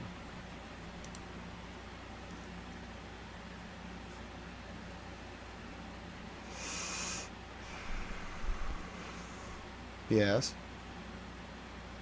Yes. Conversation. You got this. Conversation. Translated from Arabic. Iranian sources. Intelligence information and recent indicators point to the United States and Israel planning to carry out airborne landing operations at 1 or 3 sites within Iranian territory. Accordingly, the Iranian armed forces have designed and trained on a multi-layered defensive and ambush framework to confront this scenario, with 3 main objectives. First, to decisively thwart the operation. Second, to inflict the maximum possible losses on the attacking forces. Third, to ensure their capture alive. Rate this translation. Wow. So that was the latest from the Iranians. Their plan is to capture the U.S. forces, and they expect 3 potential landings. That was from the Iranians. This is the latest from Tehran.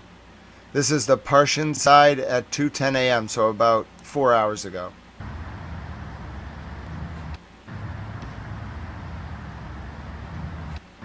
On the ground in Iran, just a few hours ago.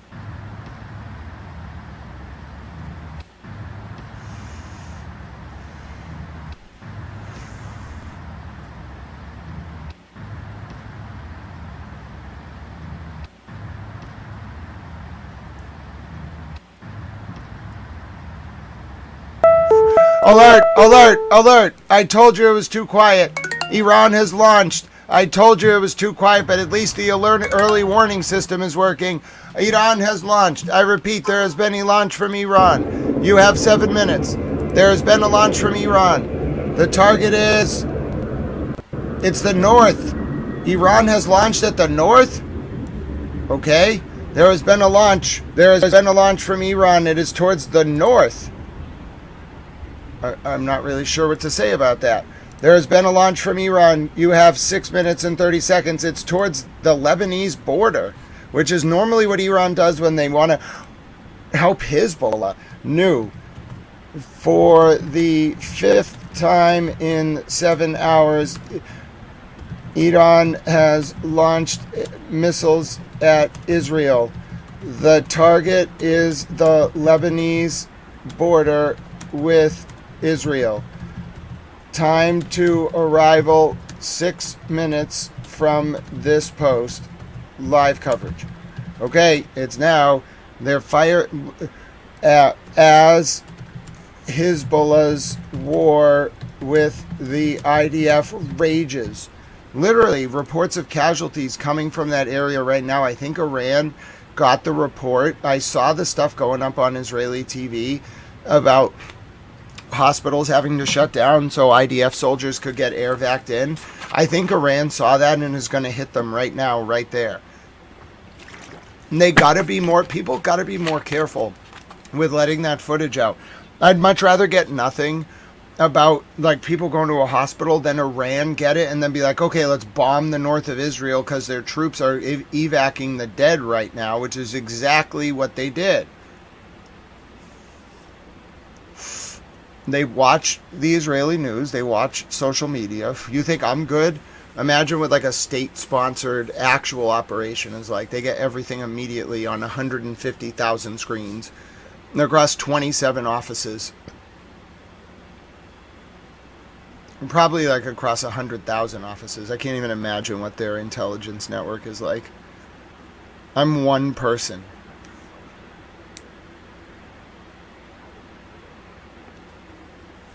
I'm a one-man operation, by the way, and you've seen the donation links. We've been going for 7 hours and 30 minutes.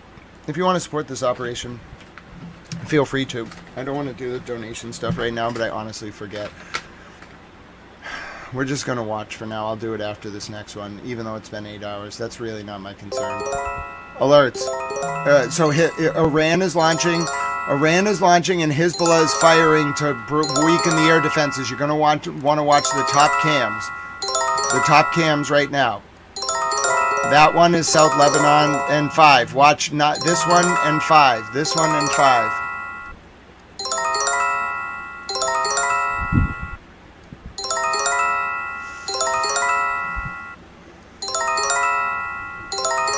Here it comes. You may actually see this Iranian missile on, I don't know where it could come from any direction. When they hit the north, it can come through Lebanon, or more likely it will come from the west over Jordan.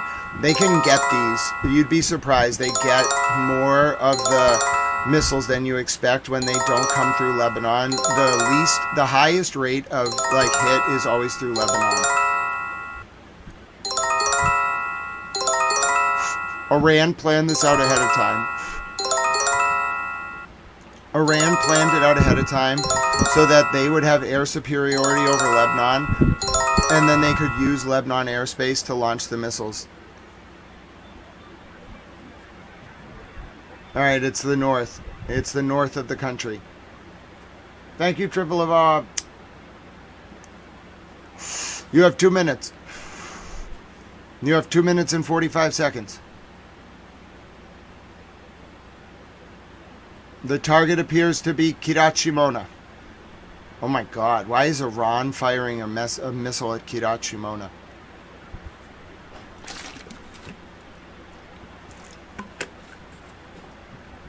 We won't know for another minute. They might get it. We won't know for another minute. These ones are easier to intercept.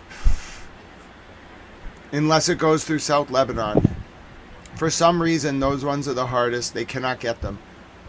But the actual ballistic missiles that they send over the land, and those ones they're able to get a little bit easier. And there's no guarantees at this stage, though, because Iran just said they're mad. So that anything can happen right now. You have 1 minute and 45 seconds. The target is the north of Israel along the Lebanese border. Iran has launched for the 5th time in 7 hours.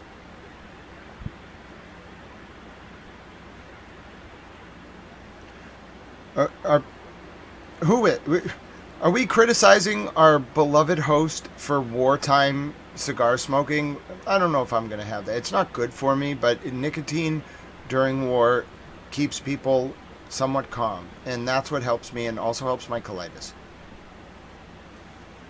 I don't recommend it, nor do I suggest it, nor do I suggest being a war reporter. It is very stressful.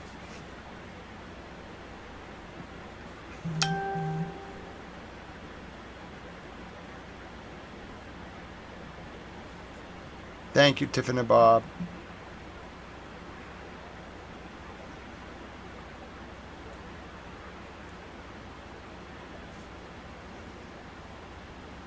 What? I control myself very well. We might have to... I don't know if we need those vibes here.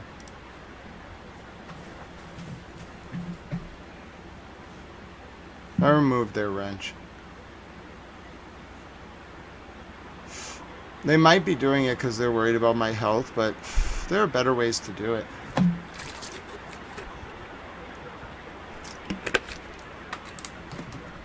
God bless you, my soon. Welcome to the channel.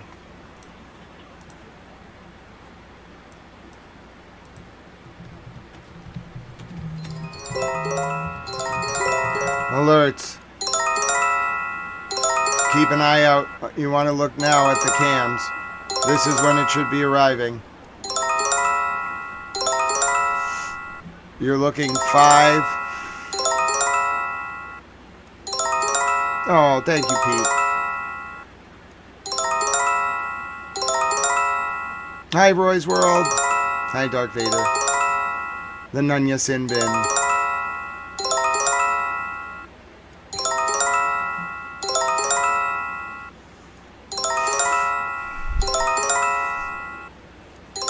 You're looking at the cams on 10 and 5.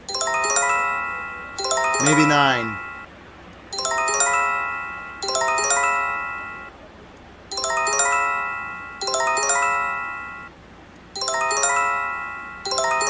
The sun is about to rise in Israel and the missiles are arriving. I said arising. Oh, God.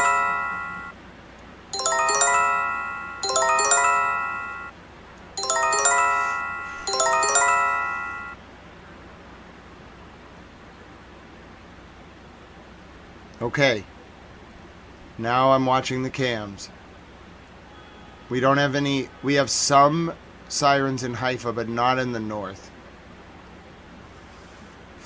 We don't have any coverage of the north. We have some cams up there, but no mics.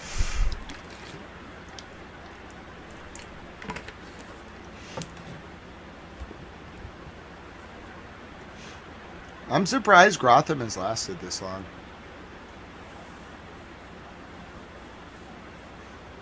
Religions are all very interesting. They think they all share a core moral sort of principle. The word of man gets in the way sometimes, but overall, I think religion's been a net positive. A lot of people argue it's been a net negative. Hi, welcome, the Special Forces. It is good to meet you. Pleasure to have you with us. Oh, what? Did you just use autistically as... What? Okay. How do I don't... I'm really... like, you're pushing it.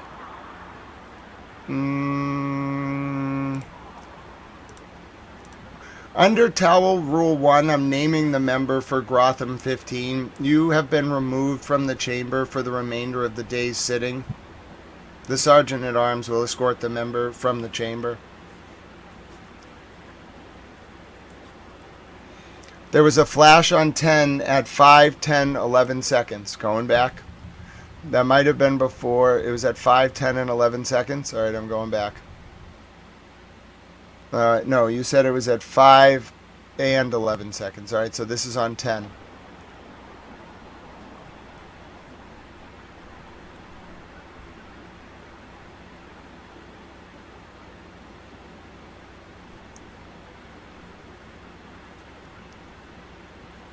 Was it a little before that?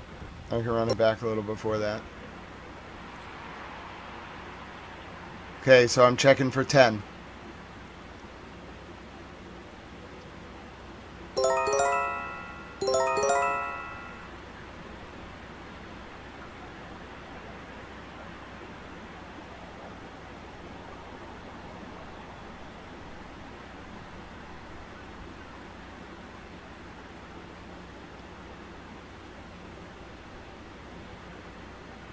I did not see anything on cam 10.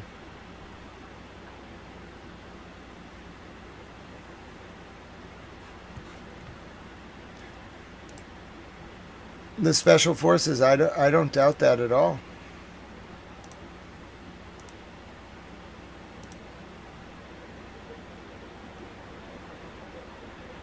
God bless you all, Maysoon.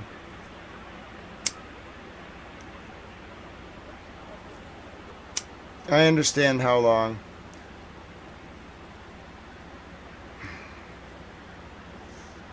He said he was autistic. All right, fine.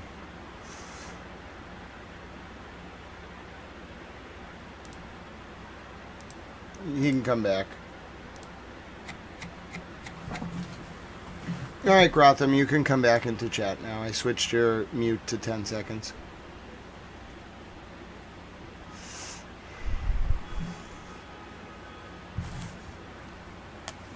God bless you, Triple Bob. I'm going to make Triple Bob a special Bob command. Triple Bob, I'm going to make you a special thing just for you. I'm going to make it the Bob command. You ready for this, Triple Bob?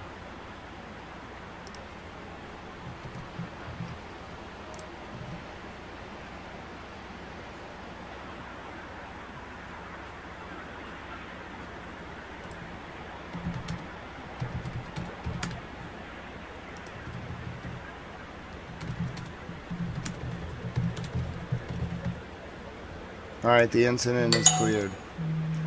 Alright, Tripoli Bob, you now have a special Bob command. You ready for this?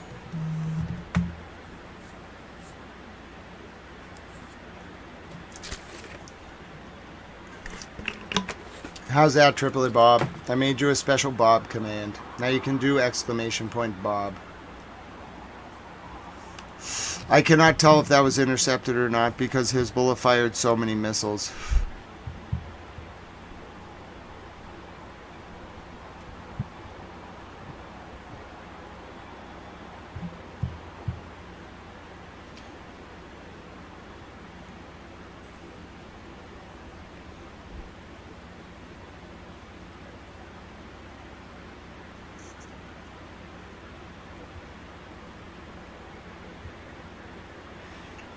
More explosions in Bahrain now.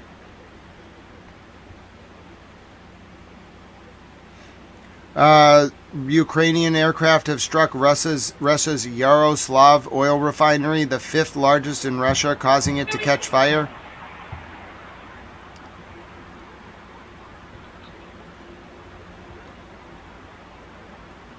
I have the footage of the Ukrainian strike on Russia's 5th largest oil field. This was after Russia attacked Odessa.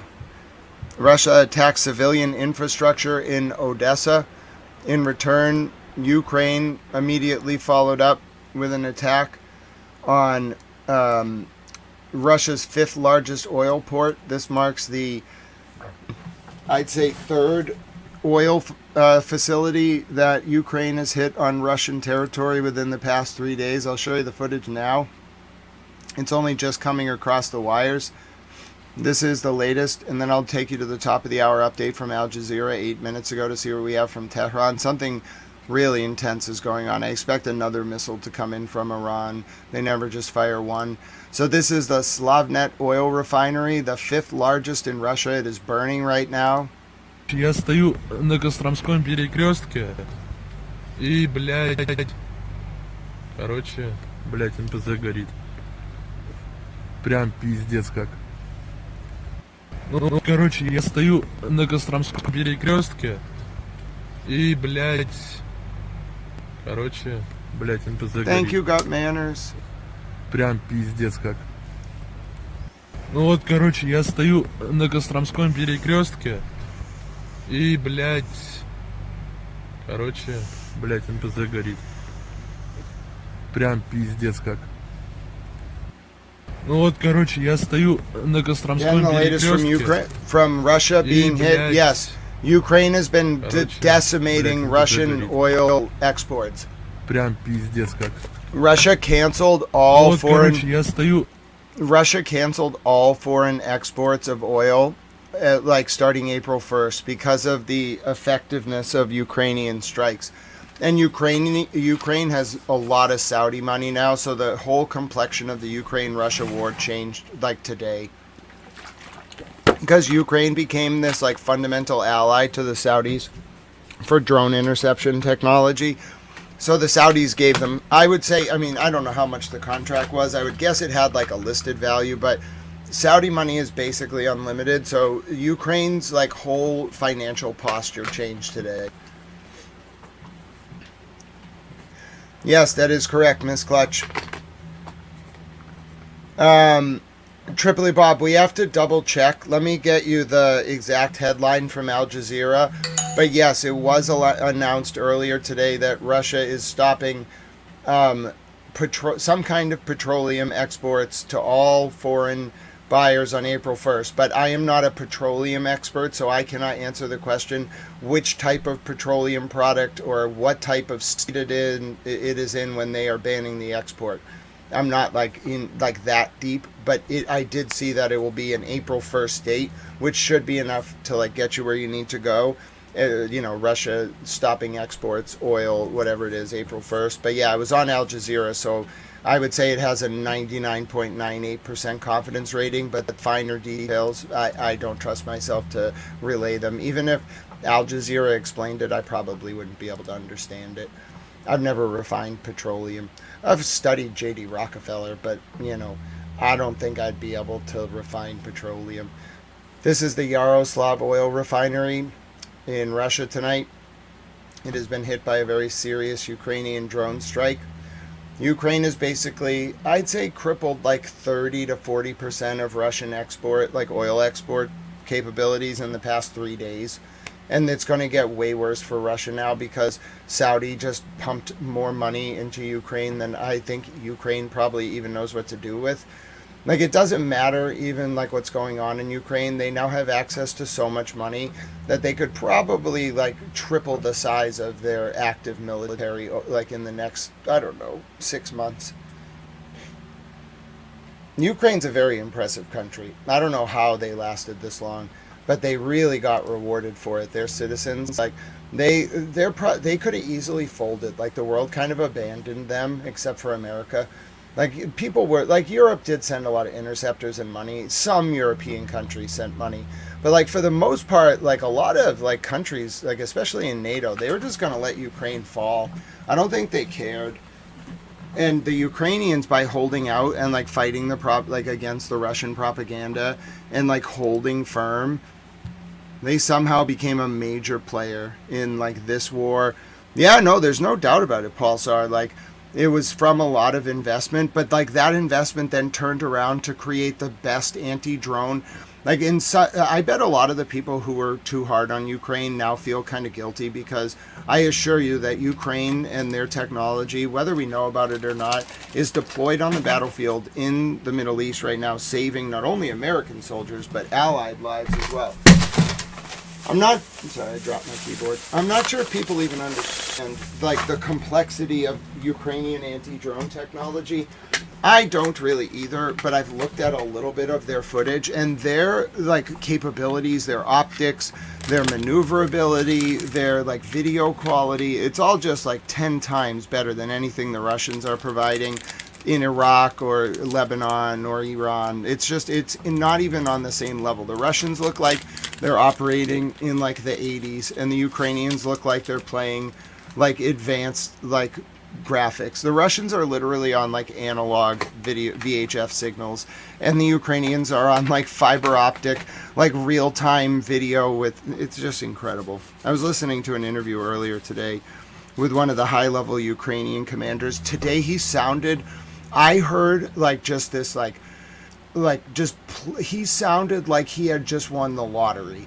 He was like, we are ready to do this. He was getting interviewed by Al Jazeera, probably for the first time in his life. And he was like, we are ready to do this. Like, we are ready to help the Middle East. Like, we are so thrilled. Like, the Ukrainian population, I'm telling you, very resilient people. Obviously, the Russian population is resilient, but Ukraine is not Russia. Russia is a very big, monolithic entity. Ukraine is I'd say a newer state, on the world scene. And by comparison, you would not expect Ukraine to have lasted even 1 year in that war. And they lasted way longer than that. And then they came out as like the beneficiary of a Saudi anti-drone contract. That's, incredible. They should have been in NATO a long time ago. They're an incredible ally. I can't emphasize it enough. It's just because of their ability to sustain. They never would have reached this level of international efficacy in arms negotiations if not for the fact that they lasted that long. Ironically, Russia ended up like strengthening Ukraine's geopolitical position and like pushing Ukraine like up the ladder of states because of Ukraine's ability to fortify itself against Russian advances. I think they're going to lose the Donbass in the end. It kind of sucks. They either have to lose it or Russia and Ukraine have to figure out something like the Svalarki Gap or whatever it is that goes between Kaliningrad, the ex-Clave Oblast, what's it called now? Or it used to be Königsberg. Then it was Stalingrad, then St. Petersburg. Now it's Kaliningrad. I don't know. It has a lot of names. The point is that ex-Clave Oblast over there, like, you got to kind of figure out a deal. Russia wants sea access to the Baltic. Like Catherine the Great got them there. It's like a very vital sea pathway. So you've got to figure out a deal. But I think it can be eventually negotiated. The point is, though, Ukraine's going to reap the benefits of their persistence in the Russian war by virtue of their now like direct involvement with protecting very wealthy Middle Eastern states. It was a very, very wise move by Ukraine. Smartest ally they could have picked. I don't know how it happened. Very impressive. Like incredibly impressive diplomacy. Saudi money is almost unlimited, and for the Saudis to be dependent on Ukraine for advanced drone fighting technology, and for it to work out well because the Iranians are getting some of their drone technology from the Russians, obviously, even if the Russians won't admit it. Just a genius move all around. I've been looking at the Ukraine war every day because my dear friend posts updates about it. Wonderful. Triple Bob in the Discord, and so I watched these Jake Bro videos, and so I started learning about it, and then I really started understanding in the past. It was actually very good timing when I started learning about it. Triple Bob's a genius. Like 3 weeks ago, because now Saudi Arabia's tactical deployment of Ukrainian drone interception technology ends up playing an integral role in the evolution of the conflict in the Middle East. So yeah.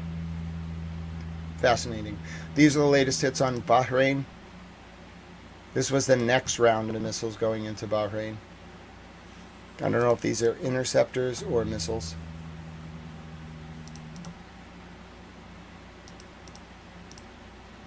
Look more like interceptors to me, but that was the latest from Bahrain. Let's take the top of the hour update from Al Jazeera. I already missed it by, I'd say 17 minutes, so I'm going to take us back. I don't really know what we're now now seeing that Hezbollah is claiming to be targeting troops a further 5 kilometers inside. Literally, as she was live, Iran had just fired a missile at North Israel, and I don't have any status updates on it. I'm taking us back to the top of the hour, though, because none of it will make sense unless we listen from the beginning. Post decodes the media It on takes, Al Jazeera. Just so you know, it takes Al Jazeera. Al Jazeera English, I'd say, is getting a lot better now that Imran Khan is back on the desk during the day. He's awesome. I want to meet him someday. He's one of their desk anchors. But Al Jazeera is probably one of the best news networks out there in the English world. I'd say Al Jazeera Arabic, Al Jazeera Arabic and Al Arabia are really good. Al Arabia might, Al Jazeera Arabic breaking is actually really, really fast. So I'd say, like, for breaking news, Al Jazeera Arabic is the best. For breaking clips, Al Arabia. For breaking clips, like, of Lebanon and Israel specifically, Al Mayadeen in Lebanon or Al Mana. But, like, overall, Al Jazeera English is probably one of the most refined, like, news networks that is out there for global coverage. Way better than anything on the BBC. Maybe the World Service Radio kind of is like this, but it's not as good. When Al Jazeera is firing on all cylinders, they can give you almost every piece of news at the top of the hour. I have never seen during any conflict their top of the hour bumpers all day, 24 hours a day, take 20 minutes. They're supposed to take 5 minutes. You get like a minute on Lebanon. Like Zena Kador's longest live hits will be like 2.5 minutes during a big conflict. They're now taking like 6 minutes to do every update from every location. It's a testament to their efficacy as a news network, but also just a testament to the amount of information that has to be processed on an hourly basis. It's really almost incredible.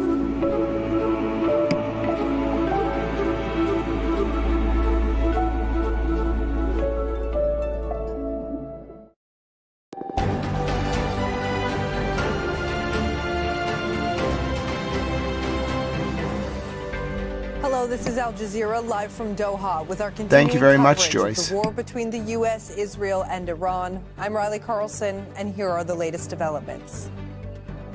We are achieving all those objectives. We are ahead of schedule on most of them, and we can achieve them without any ground troops. U.S. Secretary of State Marco Rubio says the military operation in Iran is expected to be over in weeks, not months. They're being hit so hard. Anybody would be negotiating. The U.S. president doubles down on his assertion that the U.S. is in talks with Iran, despite denials from Tehran.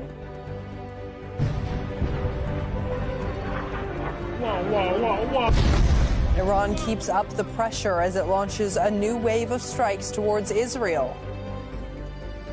And southern Lebanon is heavily damaged, with Israel's so-called buffer zone expanding 30 kilometers into Lebanese territory.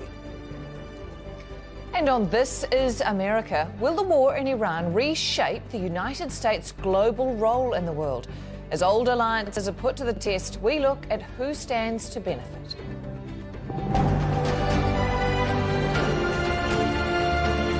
No, Valhalla, no. No one has censored me. Valhalla, I don't know who reported that, but let's just correct that right now. I am an American reporter. There's no censorship order. There's only so many stations that even cover like live war, that especially that reach American audiences. No, I wanna just reiterate. I am an American journalist. I'm probably one of, 15, probably the only one that covers the war this way. Other stations cover it this often. Steve Lookner, I think, covers it quite often. Obviously, there are some American stations that actually take coverage every day, but there's only so many reporters you would even think of to censor, like Trey Yingst, maybe Zena Kador, maybe Ali Hashim, but they aren't even in the United States. Like, the only reporter in the United States who might get war footage that you would have to censor is me.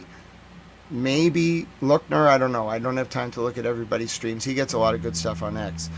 But like there isn't, who would you censor? Like the main networks, they already are under censorship. You don't issue a censorship order. You just ask them behind the scenes. That you would censor like the people doing the real-time reporting. There was no censorship order. I would have got a call, I imagine, or somebody would have like issued an alert or told the press. No, there's been no censorship order. There's no such thing. There is such thing as like wartime restrictions on reporting, but it's like a common sense, I'm not a lawyer, this is not legal advice. It's a common sense, common law standard. it's enumerated in NYT v. U.S. from 72, the Pentagon Papers case. The actual case is from the 30s that NYT v. U.S. cites too, but it's like, I've gone over it before. You can't report on the disembarkation point of troops. You can't report on the number of troops on a ship, the specific ship. You can't report on where a specific ship is going in real time. But it's not like there might be a wartime censorship board in a time of war, but there is no censorship board. And if there were, they would have to give like formal notice that there's a censorship board. Then we'd all have to sign up for it. Then we'd all have to understand like what the rules are. No, that did not happen. Yeah, and you know, I think if you judged every person by every opinion they had on everything, you probably wouldn't like most people. Like, I think on the whole, my opinions also, by the way, are very informed by context. I'm always willing to learn something new. So if you don't like one of my opinions, just try to convince me. Like, if you're right about something and I'm not seeing it, you could ask Karen Reed's side or various other people. Like, they'll be the first to tell you. Yeah, like, Grant, like, may be very firm in his opinions, but, like, as long as you can prove it, like, he'll be open to, like, listen to you. So, I don't know. Just my views. Yeah, I don't like bias at all. I have, I think, emotional pathos towards, like, innocent life, but I try not to have a bias towards either side.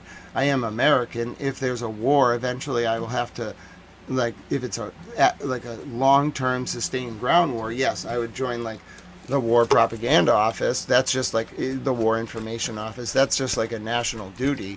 But like in my reporting, no, I will show you what Hezbollah has to say. I'll show you what Iran has to say. I'll show you what the U.S. has to say, the Qataris, the Bahrainis. Then I'll show you what's actually happening on the ground in each of these places, and then you can judge where the overlap is, where the truth is, where the falsity is.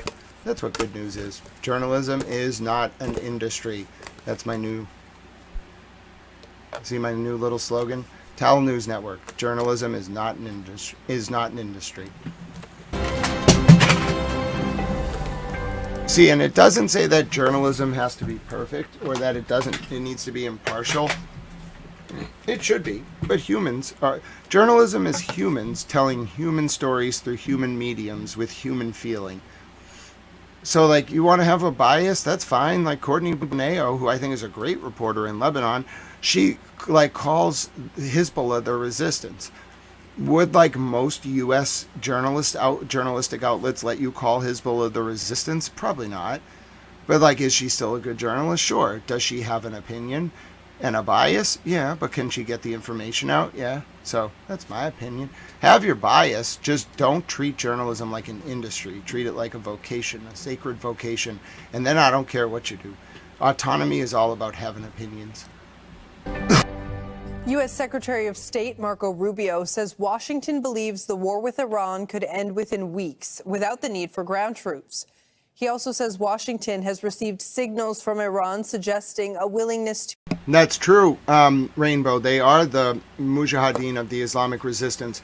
But in journalistic circles, you'd probably be asked to call them Hezbollah. Your editor wouldn't let you call them the resistance. They would make you call them Hezbollah.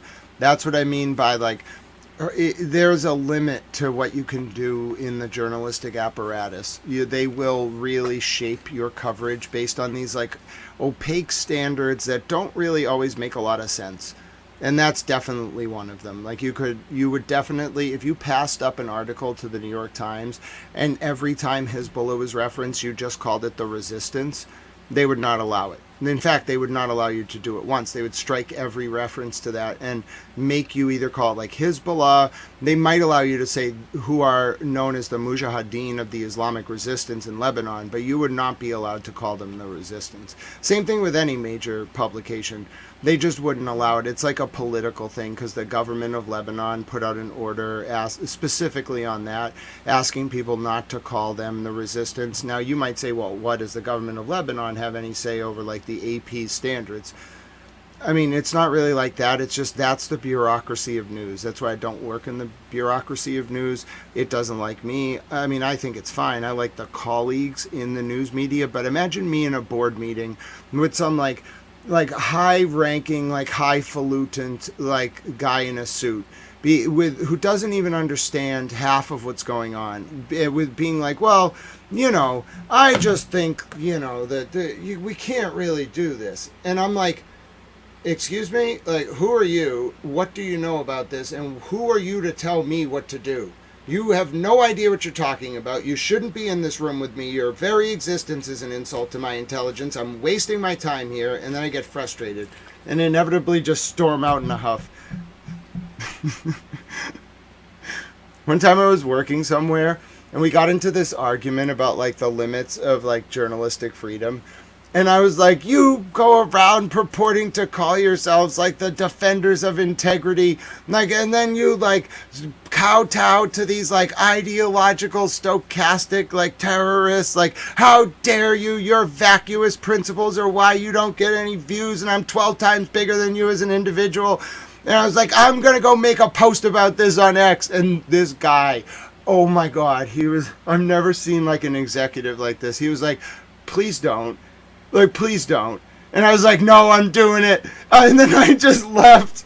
It was the greatest thing that's ever happened. And that's why I don't work in news. Because inevitably I'll end up in a room with a guy with a suit who will be like, yeah, you can't do this. And I'll be like, excuse me, like, I'm bigger than your institution. I'm going to do exactly what I feel my morals command in the situation and the principles of this vocation. And if you have a problem with it, then I'm going to leave because, frankly, I think that what I do is more important than what you do. And then that's what I say to them. They get humbled real quick. To engage.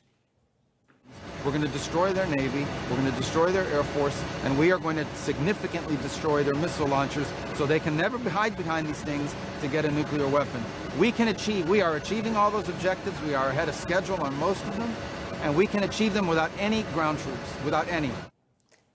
This is a new wave of Israeli airstrikes hits Iran, including near the Bushehr nuclear power plant and other sites described as nuclear research facilities. Iranian media say 3 residential homes were struck in the city of Qom, killing at least 18 people. Rescue crews in Tehran are searching through the rubble as officials say the death toll from the conflict has risen to more than 1,900. We are live in Tehran and Washington, D.C., Amman and Kuwait City, and we will start with Rosalind Jordan, who is in the U.S. Capitol for us tonight. Rosalind, the Trump administration was out front and center again today. We heard from the Secretary of State, Marco Rubio, a bit just at the beginning there. What else did he have to say? One of the things that the U.S. Secretary of State, Marco Rubio, did not want to do was to spell out exactly what is being discussed in these indirect negotiations between the U.S. and Iran. Pakistan is acting as an interlocutor, and in traditional diplomatic fashion, U.S. officials typically don't want to say, at least not on the record, what the sticking points are in negotiations. And that's because they are trying to not only preserve whatever leverage they think they might have in these talks, but they also don't want to scare the other side, as it were, and perhaps engender a hardening of positions at a moment when officials might think that they might be making progress in the talks. And so he was very keen to stress the point that the talks are happening, but he doesn't want to jeopardize their potential for success. We're crushing Iran's currently as we speak. I just looked. We had another big day. We hit them. They don't know what's happening. Remember this? They lied about 3 days ago. I said, yeah, we're negotiating with Israel. We are not negotiating. They're being hit so hard. Anybody would be negotiating. They are negotiating. They're begging to make a deal. They're begging to make a deal. Turned out I was right. They were negotiating, which they admitted 2 days later. And in order to make up for their misstatement, they said, we're going to send you 8 ships of oil. And the following day, 2 days ago, I saw on one of the networks, very strange, there were 8 ships of oil coming out of Iran. And then they actually said, we're going to add an extra 2. And they added an extra 2. And interestingly there, Rosalind, perhaps thinking about the day after this war, the president suggested that Saudi Arabia and Israel should normalize relations at that time. What did he mean by that, and how significant would that be? Well, the U.S. President Donald Trump made these comments, including the one we just heard, at a Saudi investment forum. Hey, here's something weird. I don't speak Farsi, but this is an odd report about Marines landing on Karg Island from Iranian TV. Seems like way too quickly to have happened. Let's take a listen. بسم الله الرحمن الرحيم. اليوم نحن فعلا أمام تطور استثنائي بكل المقاييس. مشاهدين نتابع معكم ومعنا صور أولية لما يبدو أنها عملية عسكرية جرت قبل قليل قرب جزيرة خرج النفطية. No, there's something off about this. It's just off. There's something off about it. I want to see it on an actual source. I don't know what that source is. It looks like Al Jazeera Arabic, but not the way it should be. So I don't know. That's telling me I'm not going to report that yet. There's just too much going on. Back to Al Jazeera English. In Miami on Friday evening. Now, coming to the Saudis and the Israelis and the fact that they currently don't have diplomatic ties, Donald Trump, during his first term, initiated something called the Abraham Accords, basically trying to negotiate peace treaties and diplomatic relations between Israel and most of its Arab neighbors. Right before the Abraham Accords were instituted, only Jordan and Egypt had full diplomatic ties with Israel. Now, the big sticking point in trying to get the Saudis and the Israelis to agree to have full diplomatic relations would be the status of the Palestinian people. The Saudis have long believed and have long insisted that there be a separate independent Palestinian state established alongside Israel. The Israeli Prime Minister Benjamin Netanyahu has vowed that no such thing will happen on his watch. So unless these two countries can figure out what to do about resolving the Palestinian question, Donald Trump's goal of getting full diplomatic ties between these two countries probably won't come true. Rosalind Jordan reporting live for us in Washington, D.C. Thank you, Rosalind.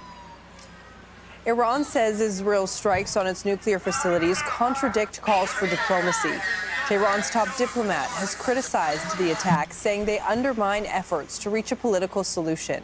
In a statement posted on X, Iranian Foreign Minister Abbas Araghchi wrote, Israel has hit two of Iran's largest steel factories, a power plant, and civilian nuclear sites, among other infrastructure.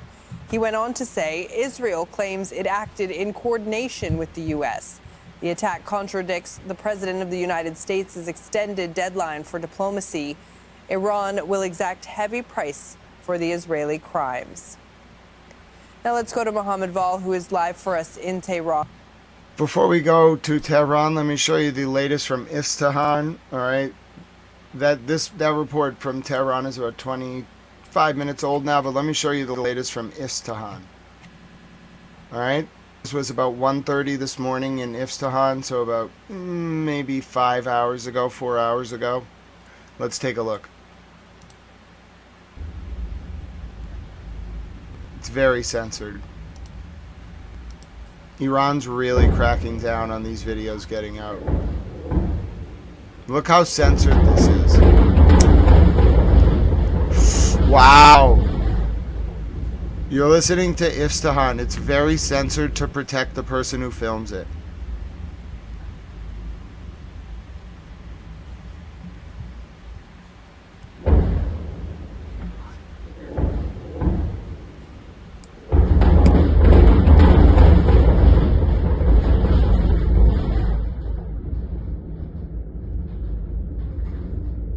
Explosions heard in the Syrian capital of Damascus?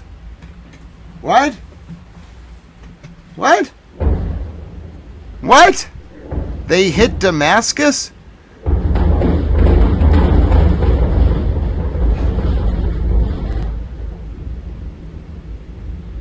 Wait, what?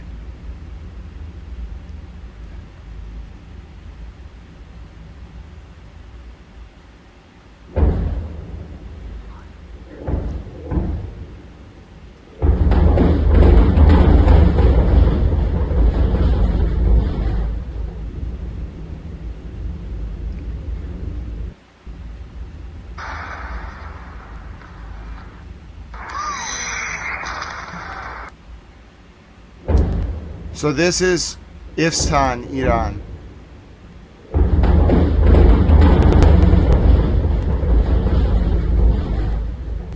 It's unclear who hit Syria. I only have an initial report from Syrian TV, just like 25 minutes ago.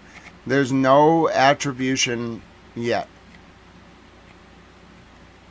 All right, so this is the report from Syrian TV. Hearing the sound of explosions in Damascus and its surrounding and outskirts, the nature of which is unknown. Again, Syrian TV. Hearing the sound of explosions, and one person who's from Syria says there are no explosions, it's just one explosion. Okay, so what they're saying is it's not the plural, it's one explosion.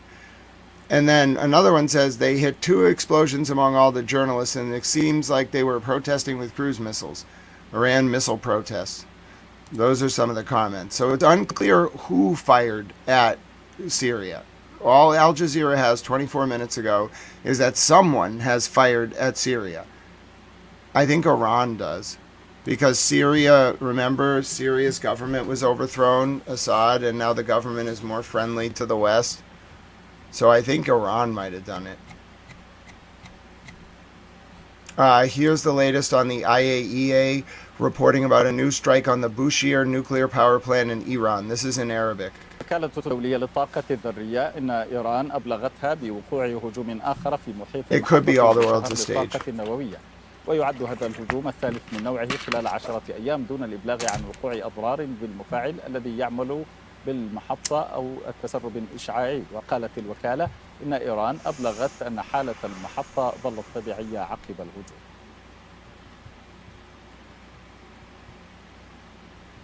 قالت الوكالة الدولية للطاقة الذرية إن إيران أبلغتها بوقوع هجوم آخر في محيط محطة بوشهر للطاقة النووية ويعد هذا الهجوم الثالث من نوعه خلال 10 أيام دون الإبلاغ عن وقوع أضرار بالمفاعل الذي يعمل بالمحطة أو التسرب الإشعاعي. وقالت الوكالة إن إيران أبلغت أن حالة المحطة ظلت طبيعية عقب الهجوم. So that was the Switzerland. Those damn Swiss. Listen, it's the last person. It's the last country anyone would expect. Yes, it was the Swiss. No, I don't think the Swiss bombed Syria. No, I think it's not the Swiss.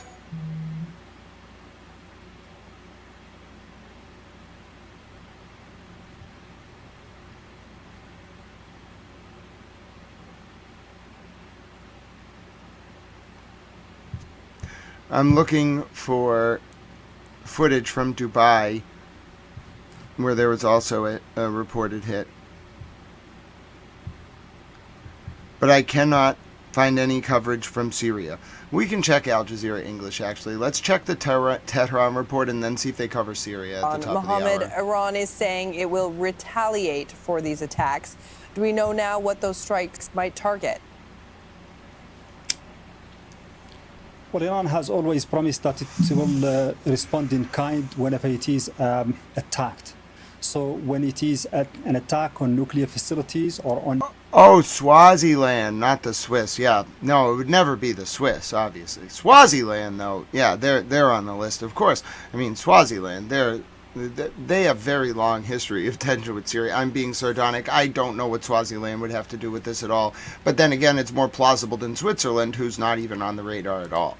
Power stations or power facilities, usually they try to find some equivalent facilities or institutions on the other side. And when we say the other side, they mean either Israel or the Gulf region, because they consider that countries in the Gulf region are part of this war, and they are helping the Americans by providing bases and also their spaces and water for the Americans to use to launch attacks against Iran. So, I mean, there was a warning by the IRGC against those countries, saying that in the next few hours Iran will retaliate in kind, and there were warnings to people living around those facilities to evacuate. According to some sources here in the Iranian media, Iran considers that that it is under a war of aggression and that it is being forced to negotiate terms that are detrimental to the sovereignty of the country. And also they see the Americans and the Israelis are as working on two different tracks, not very much different, but at least when the Americans are talking about peace, the Israelis take the initiative and strike again harder than ever before and at a more vital facilities here in Iran, trying to create a condition whereby Iran cannot consider the offers of peace serious. That's why they have not yet responded to the those 15 points proposed by the Americans through the Pakistani intermediaries, and they have their own demands, which they say they will not abandon. Very vital demands for Iran: its sovereignty over the Strait of Hormuz, reparations for the destruction that has been caused by this war, and also a few other points that they consider vital for the sovereignty and survival of Iran. They consider this an existential war, and that only the force of arms is the best way to deal and to negotiate. They consider that the Americans are using those peace proposals are just tactical maneuvering to win time and to bring more forces to the region, because they have seen twice before during the 12-day war in June and also on the 28th of February how Americans and Israelis attacked Iran in the middle of negotiations, and when there were prospects for peace or some indications that the two sides might strike a deal. So this time around they don't want to be in the same situation, and they think that they have to continue to fight until the end, and they can rely only on their missiles and drones and the resolve of their army and also the unity of the people of Iran in this particular situation. And they don't pin any hope so far on the offers by Washington or promises by Donald Trump. They consider that the fact that Iran's power stations being targeted at the same time when President Trump said he had issued orders to the Ministry of War not to attack those facilities until the end of the deadline on February 6th. They consider that an indication that Americans are not to rely on, and that they are lying and bluffing and just creating conditions for Iran to be in a situation where it cannot win this war. It highlights, as you say, Mohammed, the trust gap that exists between these two parties right now. Thank you very much for your reporting, Mohammed Val from Tehran. Let's go to Rob McBride now, who's following the developments in Israel from the Jordanian capital, Amman. Rob, we know some of those retaliatory strikes from Iran went to Israel. They've been dealing with a series of incoming attacks. What can you tell us about what's been happening there? Yeah, probably the most serious missile salvo happened late night Friday into early hours of Saturday morning here, local time. Missiles were detected being launched from Iran. Alerts were sounded through large sections of central Israel. But then as the missiles became inbound, it quickly became clear that it was Tel Aviv that was the target and surrounding areas. A missile came in. It was, the police say, at least. This is the latest I have from Syria.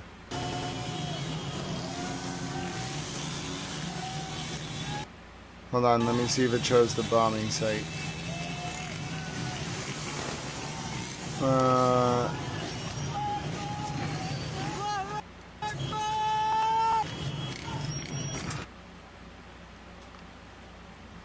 One second.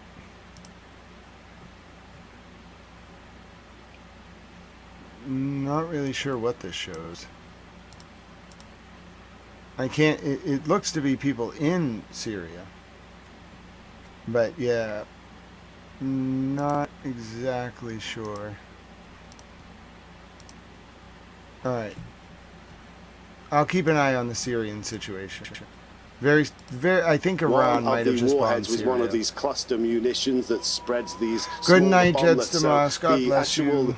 spread of damage was quite wide across Tel Aviv and also towns and cities to the east. In fact, one of the bomblets, one of the explosives and impacts happened in a busy street right in the center of Tel Aviv, which is normally a busy shopping and commercial street, with other impacts, with the Israelis saying that one person was killed and several other people were injured. Now, combined with this attack, as often is the case, were attacks organized by Hezbollah from north of the border, from southern Lebanon into northern Israel. We had rockets being fired at communities along the border, with sirens being sounded at different locations there. And it's partly in the justification for Israel's growing campaign in southern Lebanon are these attacks, is the need, as far as Israel is concerned, to push back Hezbollah further north, to create this buffer zone, to reduce the threat on these northern communities. And in fact, it was the army's top soldier, the chief of staff, General Eyal Zamir, who went to see for himself the increasing operations in southern Lebanon. Now, Zamir has been quite critical of the government in recent times about not providing enough soldiers for all of the jobs he has to do and all of the fronts that he's fighting. Increasingly, that includes Lebanon, with the increasing momentum there. But on this visit, he was suitably upbeat and chest-thumping, telling his soldiers that they were at an historic crossroads. In his words, fundamentally changing the whole security situation, he says, from Tehran to Beirut. Rob McBride reporting live for us in Amman, Jordan. Thank you, Rob. In Lebanon, Israel has issued more forced evacuation orders. The Israeli military has instructed residents in towns and villages in the southern region to evacuate, directing them to relocate north of the Zorani River. This means that the evacuation area now goes beyond the Litani River and all the way to the Zorani. The Norwegian Refugee Council says these orders cover over 1,400 square kilometers, which accounts for about 14% of Lebanon's total territory. And as Israel's attacks on Lebanon increase, so does the death toll. The Lebanese Health Ministry says Israeli strikes killed 4 people and injured 8 in the southern town of Saksakyeh. Israeli forces also carried out strikes on the nearby town of Sarafand. And Beirut's southern suburbs have also been struck again in the early hours of Saturday. The Israeli military says it was targeting Hezbollah. Thousands of people have fled in the capital because of the bombing. Health officials say that 26 people were killed and 86 others were injured in Israeli attacks over the past 24 hours. Heidi Pett is live for us in Beirut with the latest on some of these strikes that have been happening. And Heidi, they are still continuing. Recently, just about an hour ago, we were talking and there had just been another one. What more can you tell us? Yeah, so that one hit Beirut's southern suburbs, the area known collectively as Dahia, in the middle of the night. Now, the southern suburbs are subject to a blanket forced evacuation order, which was reissued earlier this evening. Now, these orders have been issued on a rolling basis for the southern suburbs ever since this war really escalated nearly 4 weeks ago now. It's not just Beirut's southern suburbs, though, that are subject to these orders. It is a large swathe of southern Lebanon, as you were just saying, all the way north to the Zahrani River. And the context for that, of course, is this ongoing Israeli ground invasion. We've seen Israeli troops operating at multiple different locations inside Lebanon over the last couple of days and weeks, including notably a photo op by the Israeli chief of staff for the army, who was inside Lebanon today, speaking about their aims and their plans to expand that ground operation and create what they're calling a security zone up until the Litani River. Now, the fear, of course, for many here in Lebanon, a fear well grounded by multiple different Israeli invasions and indeed a long-standing Israeli occupation of southern Lebanon, is that that security zone will not be a merely temporary measure, and that the more than 1 million people who have been forced from their homes in this country, that some of them may not be able to go back. Now, it's difficult to get concrete information from the Israelis about exactly where they're operating and what they're up to in southern Lebanon, and part of that is operational security. Some of it's due to the military sensor inside Israel, but we can take a bit of a stab at where they're currently operating based on the location of statements from Hezbollah of where they say that they're targeting Israeli troops. And over the last 24 hours, they say they've carried out 82 operations against Israel. That's Israeli troops operating inside Lebanon, but also across the border. And notably, that targeting seems to be concentrated in areas where the Israelis are trying to advance. So the towns of Hiam, which the Israelis have definitely entered at this point and are seeking to take full control over it. Now, Hezbollah claims that they have hit 2 Israeli tanks in another location a little bit further in from the town of Taiba, which has seen some fierce fighting over the last week or so. And we're now seeing that Hezbollah is claiming to be targeting troops a further 5 kilometers inside Lebanon in a town called Antara. We're also seeing that claims of direct clashes on the ground, targeting with tank fire and artillery exchanges in the town of Naura. But the noticeable development in terms of Hezbollah's operations over the last 24 hours is that they fired a surface-to-air missile at an Israeli warplane, which was flying low over Beirut earlier this evening. And that is a significant escalation, not necessarily in terms of Hezbollah's military capabilities. We've known for some time that they have had this capacity. In fact, I was speaking to a source earlier last week who said that they seized 4 man-pads, that's man-portable anti-air missiles at the Syrian border, which were most likely Hezbollah bound. But the difference here is not that they have these weapons, it's the fact that they have decided to use them inside the capital. All right, Heidi Pett reporting live for us from Beirut. Thank you, Heidi. Let's speak to Malik Traina now, who is in Kuwait City. Malik, can you give us an update on the latest strikes that have been happening around the Gulf, please? Well, just in the last hour, the Ministry of Interior in Bahrain has said that they have sounded the alarm. Alarms have sounded numerous times in Bahrain, where authorities there said a civil defense team put out a fire of a facility there. We've also seen the Ministry of Defense in the UAE said that they were dealing with a missile attack. In Saudi Arabia, they said that they intercepted a missile that was targeting the Riyadh area.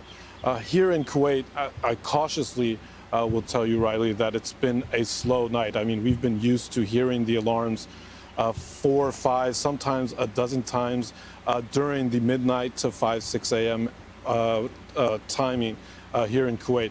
But just yesterday, authorities said that the Mubarak al-Kabir port, which is in this direction, was targeted with a cruise missile. Material damage occurred, but no casualties. And port authorities this morning said that yesterday, the 4 drones targeted the El Shweikh and Mubarak Port Authority with material damage. So, in the last week, we've seen ports be hit here in Kuwait. We've seen the El Ahdi refinery port also being hit, an energy oil facility. And we've also seen the airport, just to show the escalating nature that this war is taking. The General Secretary of the GCC, Jassim al-Bidoui, on Thursday said that the Gulf has been targeted more than 5,000 times by these drones and missiles. I think it's been a month now, these daily.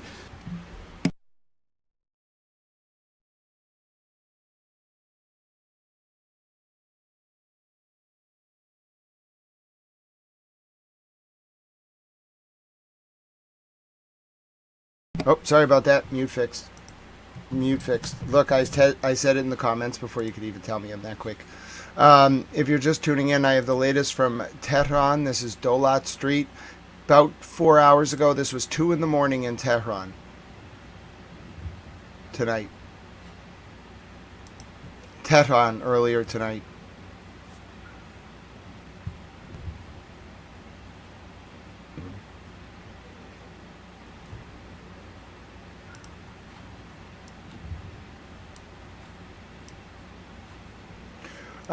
It's unclear what's going to happen based on the strike in Syria right now, Bear. It just happened, but once I have more information, I'll let you know. Yep, this is the exact thing that I saw. That Iran was the one that shot the missile. I had actually already retweeted that before you sent it to me God's only sin. That's how quick I am. But yes, my name is Grant Smith Ellis, and as soon as I have more information for you on Syria, I will let you know. On a daily basis, and I think people here just want this war to stop. They want, a diplomatic path. They want negotiations. They want the hostilities to end as soon as possible. I think you're probably right. Malik Traina live for us in Kuwait City. Thank you, Malik. The Thai government says it can no longer subsidize fuel costs and will instead offer targeted assistance. Nationwide diesel consumption has increased to at least 85 million liters a day from 65 million liters before the U.S. and Israel's war with Iran. People are panic buying. They're stockpiling, and in some cases, they're hoarding ahead of price hikes and possible shortages. Barnaby Lowe has this report. This temple in suburban Bangkok is a lifeline for poor families. During the COVID-19 pandemic, it cremated around 1,300 bodies at no cost to surviving loved ones. But as another global crisis, this time a conflict in the oil-producing Gulf region hits home, it can only manage a handful at a time. Collecting bodies and the cremation itself require fuel, but it's in short supply. The tanker that used to deliver 2,000 litres a week can't anymore because the government has stopped funding subsidies for wholesale distributors. That's also forced smaller independent fuel stations that depend on wholesalers to shut down, and they fear it's only going to get worse. We've been closed for 10 days because of the war on Iran. We don't know when we'll reopen because we have to wait for fuel from distributors. Where there's fuel, the lines of cars and trucks stretch to highways. The government says demand has surged as supplies shrink. People are filling up in anticipation of prices increasing, especially as the government says it can no longer afford subsidies. Rice farmers are between harvesting and planting, a time when they need more diesel. Ponsawan Tirajan says it took 3 days of stockpiling to fill their harvesting machine. But that's just half of the problem solved. I'm afraid we won't have enough water for April when the planting season starts. I don't think we have enough fuel to pump water for the new crops. Ponsawan says she didn't know. I'll take you live to the top of the hour update. Primary driver of this conflict rather than Washington. Israel has been trying to drive the United States into a war.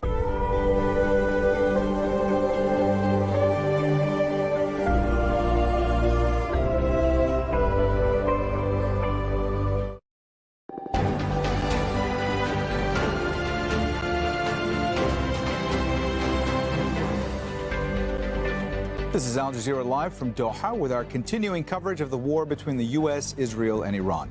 I'm Mohammed Jamjoom. It's 0300 GMT. Here are the latest developments.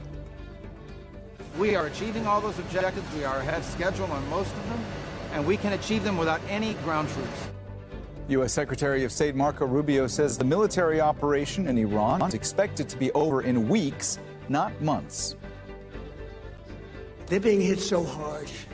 Anybody would be negotiating.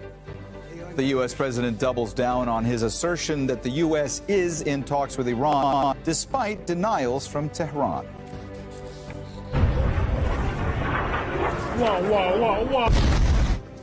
Iran keeps up the pressure as it launches a new wave of strikes into Israel, killing one man in Tel Aviv. Southern Lebanon is heavily damaged, with Israel's so-called. The latest from Bahrain, where a Bapco oil refinery facility has been hit. As sun rises over Bahrain, it is now 5 a.m. in Tel Aviv and South Africa. It is 6:30 a.m. in Tehran. This is at the Bapco facility in Bahrain. It has been hit. Again, there's fire rising right now over the Bapco facility in Bahrain. This is the Bapco facility in Bahrain. There is fire rising as the sun rises over the Bapco facility in Bahrain.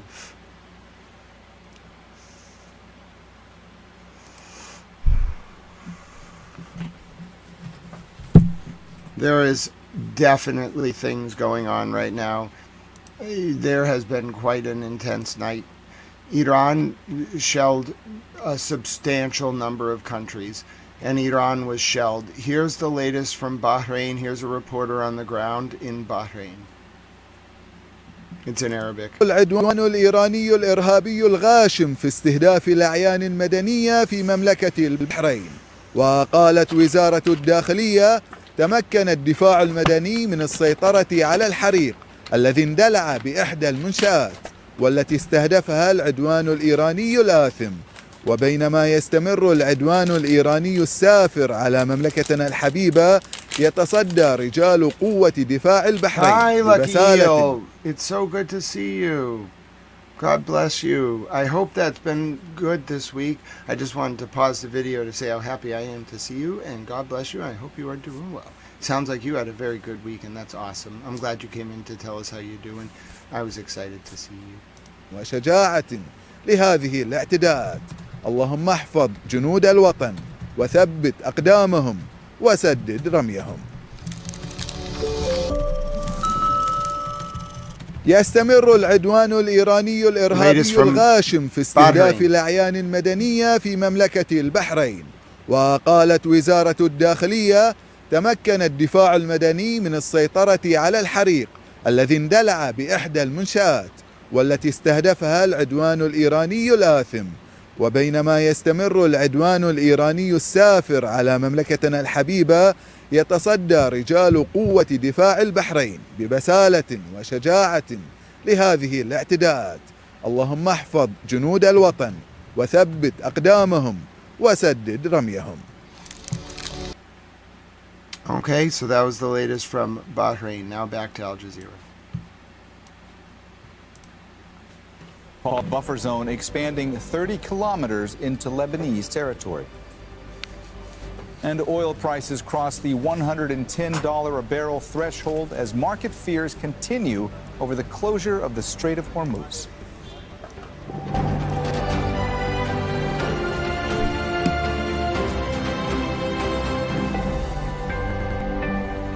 U.S. Secretary of State Marco Rubio says Washington believes the war with Iran could end within weeks without need for ground troops. He also says Washington has received signals from Iran suggesting a willingness to engage. We're going to destroy their Navy, we're going to destroy their Air Force, and we are going to significantly destroy their missile launchers so they can never hide behind these things to get a nuclear weapon. We are achieving all those objectives. We are ahead of schedule on most of them, and we can achieve them without any ground troops, without any. This is a new wave of Israeli airstrikes hits Iran, including near the Bushehr nuclear power plant and other sites described as nuclear research facilities. Iranian media say 3 residential homes were struck in the city of Qom, killing at least 18 people. Rescue teams in Tehran are searching through the rubble as officials say the death toll from the conflict has risen to more than 1,900. We're live in Tehran, Washington, D.C., Amman, Kuwait City, and Beirut. Let's start with Rosalind Jordan in the U.S. Capitol. Roz, the Trump administration was out front and center throughout the day on Friday. We heard there some of the remarks made by U.S. Secretary of State Marco Rubio. What else did he and other U.S. officials, including President Trump, have to say? One of the things that the U.S. Secretary of State Marco Rubio was keen not to do was to get into the details of the indirect negotiations happening between the U.S. and Iran, with Pakistan acting as the interlocutor for this latest attempt to end the war, which is now in its 29th day. What Rubio wanted to do was basically harken back to traditional diplomatic practice, which is you acknowledge that there are talks happening, but you don't give away any details. One, so that your side doesn't lose any leverage. Two, so that you don't incite the other side to harden its position, making it that much more difficult to get to a resolution. As you noted, the U.S. President Donald Trump was also talking about the war in Iran on Friday. Here's what he had to say at a Saudi investment forum in Miami. We're crushing Iran's currently as we speak. I just looked. We had another big day. We hit them. They don't know what's happening. Remember this. They lied about 3 days ago. I said, yeah, we're negotiating with Israel. We are not negotiating. They're being hit so hard, anybody would be negotiating. They are negotiating. They're begging to make a deal. They're begging to make a deal. Turned out I was right. They were negotiating, which they admitted 2 days later. And in order to make up for their misstatement, they said, we're going to send you 8 ships of oil. And the following day I saw, this is 2 days ago, I saw on one of the networks, very strange, there are 8 ships of oil coming out of Iran. And then they actually said, we're going to add an extra 2. And they added an extra 2. And Roz, in that speech, President Trump also... Pause, I have the latest video for you from Iran. It's 3 minutes long. It's at 1 a.m. earlier today, so it's maybe 5 hours ago in Iran. It is a video from Tehran Majid Street, 3 minutes straight of bombing. This was Tehran overnight. This is Tehran, Iran overnight.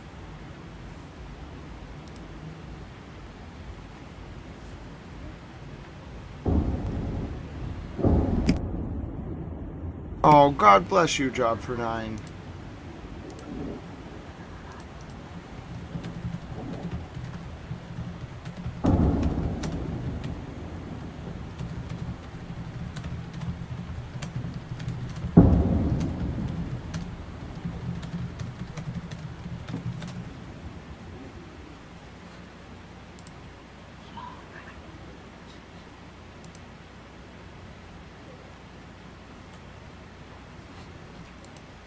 Just pause this video to say a huge thank you to Job for 9 and sending you prayers and positive vibes all day at work. And God bless you, my dear friend, and thank you for being so compassionate and kind to Towel all the time. Just seeing you warms my soul, and I just wanted to say thank you. So we'll go back to the footage from Tehran now.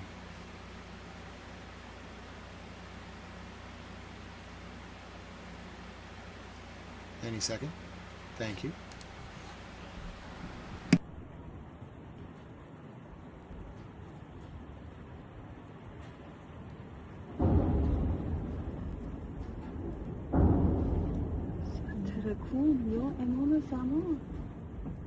Tomahawks, yeah, I agree, Robson.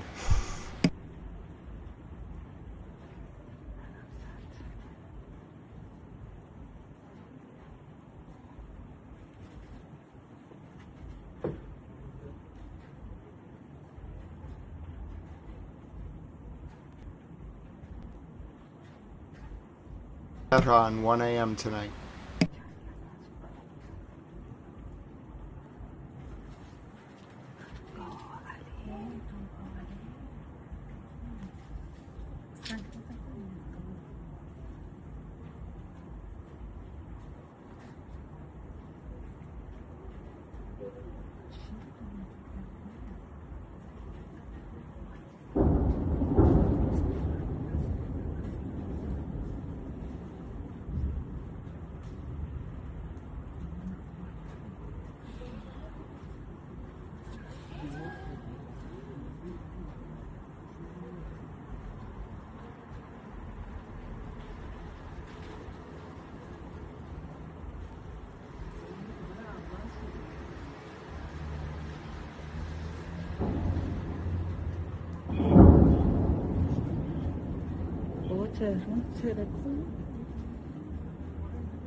Oh, Sammy.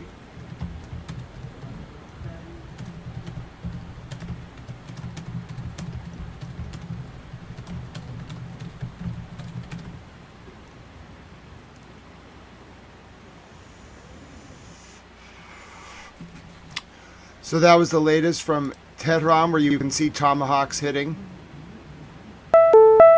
Alert! Launch from Iran! Launch from Iran. I repeat, there has been a launch from Iran. There has been a launch from Iran. You have 7 minutes. There has been a launch from Iran. It's Tel Aviv. It's Tel Aviv. There has been a launch from Iran. You have 7 minutes. It's Tel Aviv. I repeat, there has been a launch from Iran. You have 7 minutes. It is Tel Aviv. I repeat, There has been a launch from Iran. You have 7 minutes. It is Tel Aviv. It is incoming now. You have 7 minutes. There has been a launch from Iran. You have 7 minutes. It's a daytime launch at Tel Aviv in the morning. This is a travesty. It's a shame. It's a mockery. They're firing at them in the daytime. Oh no. Oh no. Incoming now to Tel Aviv.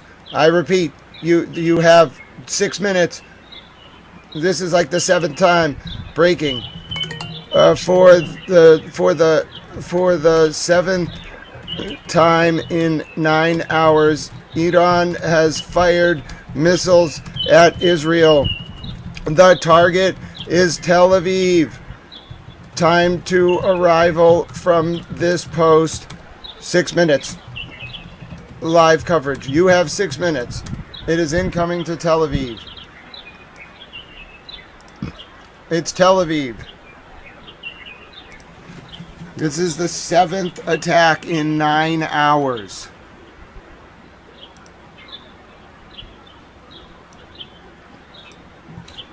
You are about to hear the oddest juxtaposition of birds chirping and missiles flying. They can never intercept these. I repeat, Iran has fired again.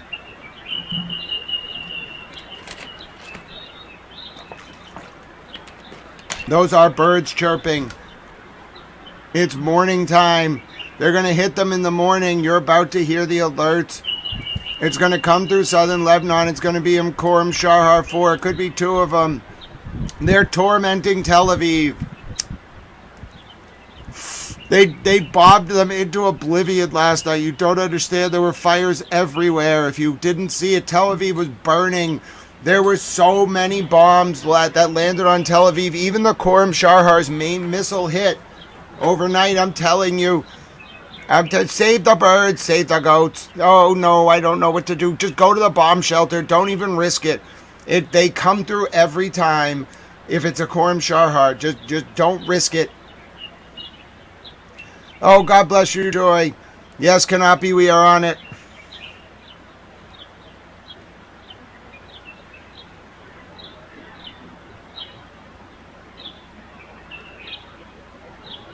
Don't forget to support the one-man operation that goes 10 hours a day if you can. Hashtag feed towel.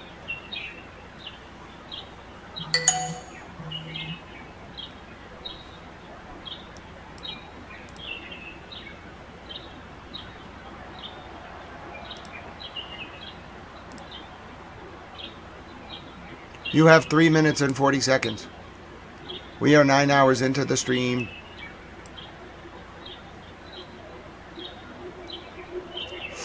Linux is pretty sweet, Donald. I do like Linux.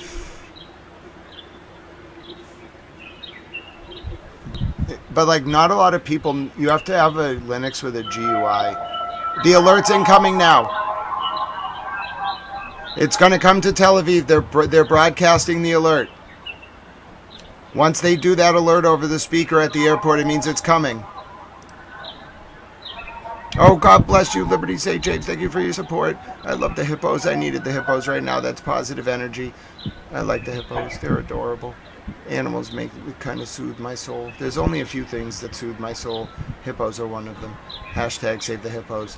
I don't think there's any hippos there, maybe in an aquarium, but if there are any hippos there, we got to get them out. Hashtag save the hippos.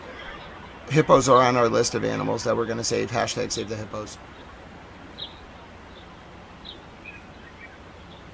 You have 2 minutes and 30 seconds. You know, Donald, it's been a long time. I would say like Tails, like if I'm going to use it, like I would probably only need it in the context of like a hostile state actor.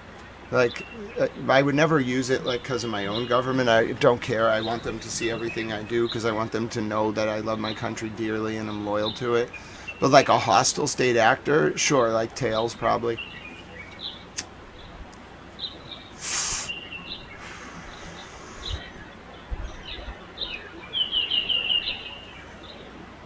Tails is the most efficient distro. If you're going to actually use it, you may as well use Tails.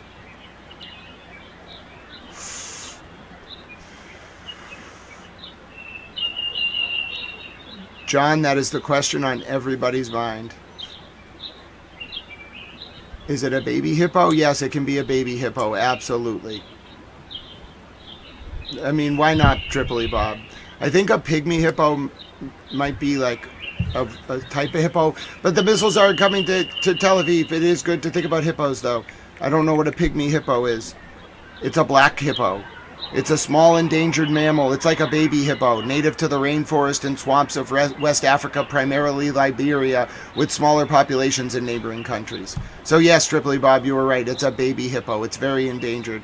Hashtag save the pygmy hippos. Hello, 20th Century Foxy. It's so good to see you. I'm sorry you came in at a very intense moment. There are about to be missiles incoming to Tel Aviv. You have maybe 50 seconds. Hashtag save the hippos and the goats and the cows. Oh no, red alerts. Oh no, it's all of Tel Aviv. Oh no, it's one of those Khorram Sharras. You might see it on the cams. You might see it on the cams at the top. I don't know. You're going to hear air raids very soon. Oh goodness. They didn't stop it. You're going to see the missile coming over South Lebanon in the top right. Then there's going to be an air raid siren. Oh no. Oh, this can get really bad. You don't understand. It can get really bad.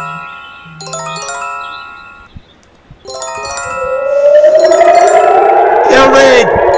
Air raid! Air raid! Air raid! Air raid! Thank you, Be Less Nosy. Air raid! Air raid! Air raid! Air raid! Air raid! Air raid! Air raid!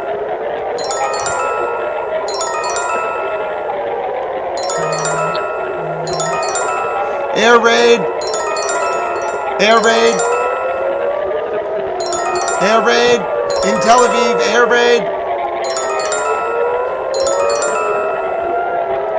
Air raid!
What is going on right now?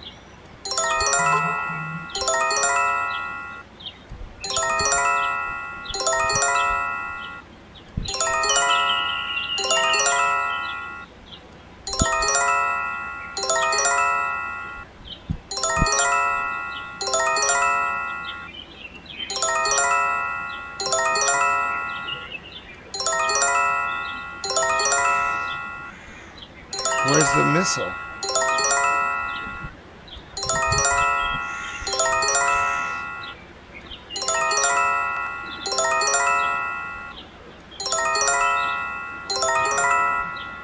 What is going on right now?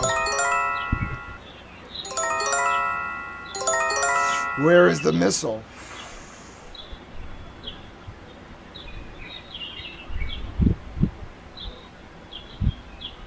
Did they get it?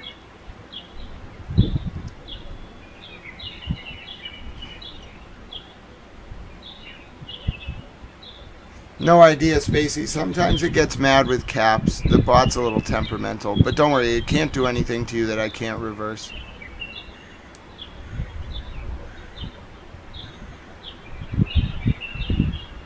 That was the oddest thing I've ever seen. Where is the missile? What is going on right now?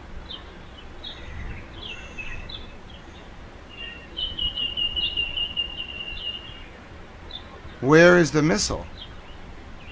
We always see the missile.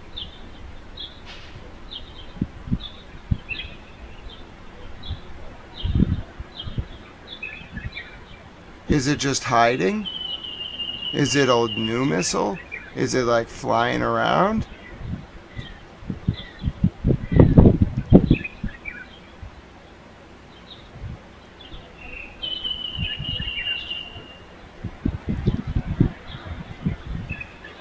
I don't understand. Okay, the Tel Aviv cam's back, so what just happened?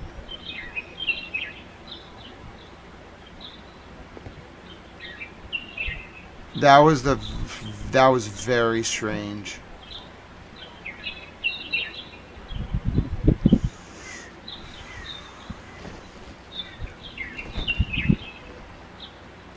There's just no missile?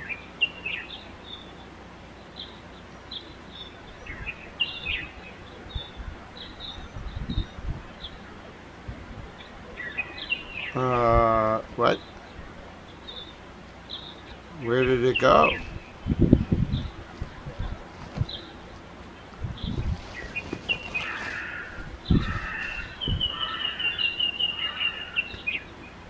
Something's not right. I don't see any videos either. It's a daytime rocket.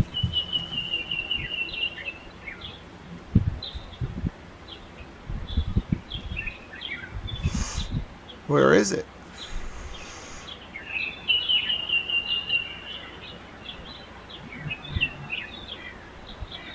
You're not alone, Sarah. TA Sarah, you have so many friends here. You know, you're the bonus point bank.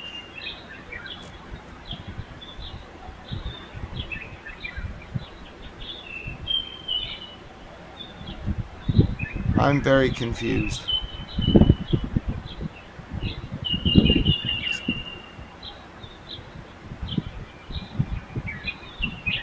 Did they get the missile?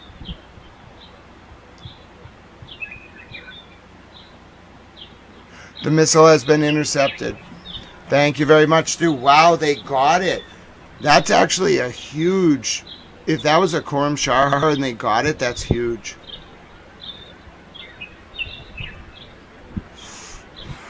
I got it. I got footage of it in the sky.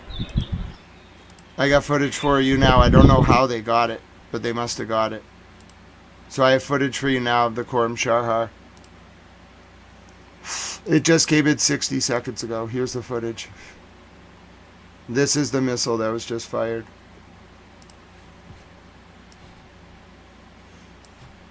It's right here.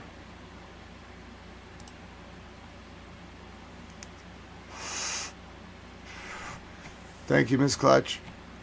This is the view from the sky right now.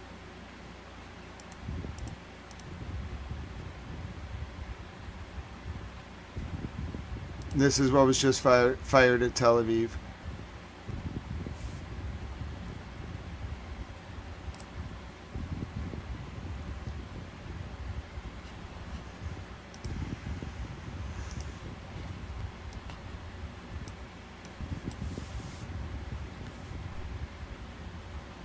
That's the missile from the alert. The explosions heard in Damascus were Israel intercepting Iranian missiles. That was earlier. But this is the one that just fell over Israel. You're looking at it. That was the one that caused the alert.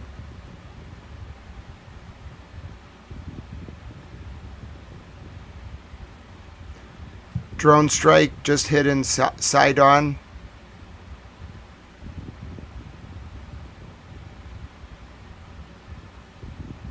You're looking at the only footage I have. Hello, Foghorn Patty. How are you doing?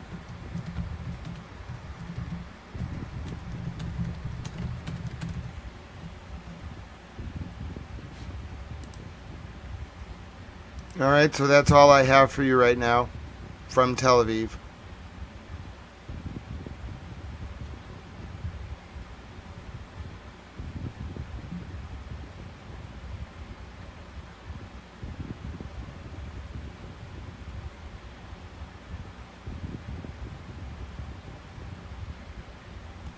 Okay, latest from Tel Aviv. This is the only footage of the missile that just flew over Tel Aviv that I have as of right now. Waiting for more footage to come in. I'm not exactly sure where they got this missile, but apparently they got it.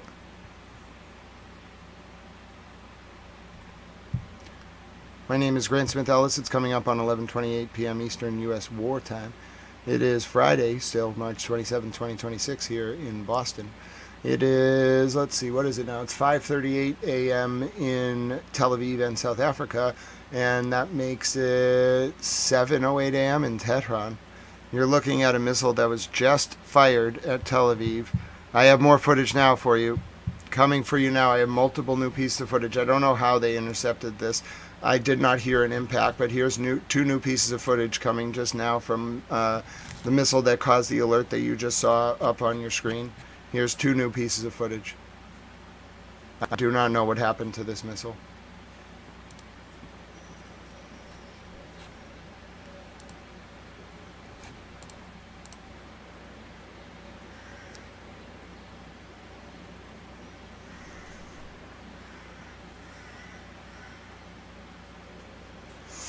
This is the Iranian missile that was coming in at Tel Aviv. Kind of just goes away. Anyone have any ideas? This is what happened to that missile that just caused the alert in Tel Aviv. It just goes away.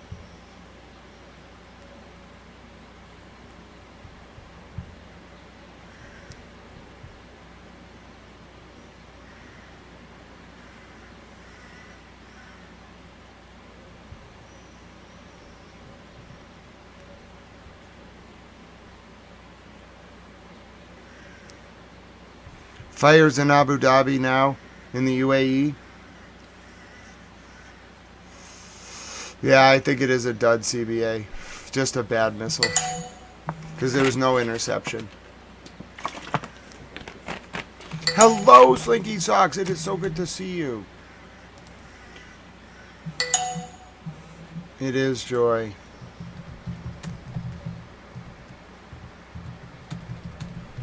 God bless you, Slinky Socks. It's so good to see you. Thank you, Joy. I do my best.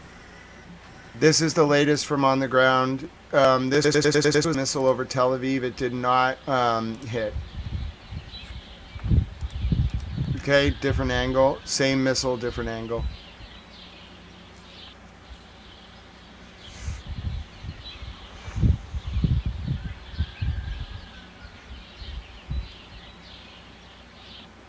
Yeah, there was no interceptor.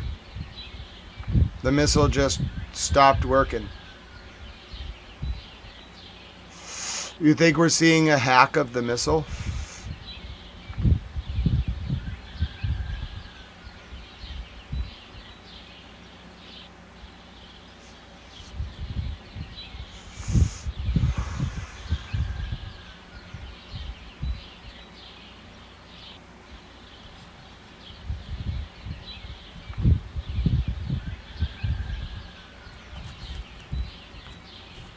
I'll show you a different view of the same missile close up. I think it just dissipated.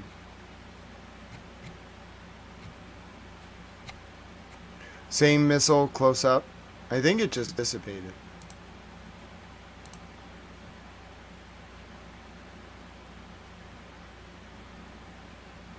Yeah, it just goes away. Same missile. I don't know what happened to the end of it, but what do you think happened to it? It just goes away. They're probably going to fire again now.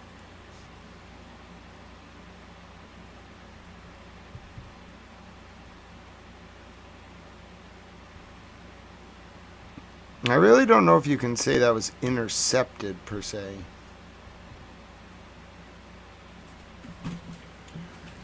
I don't really know what happened there. It just kind of like, it just kind of broke apart.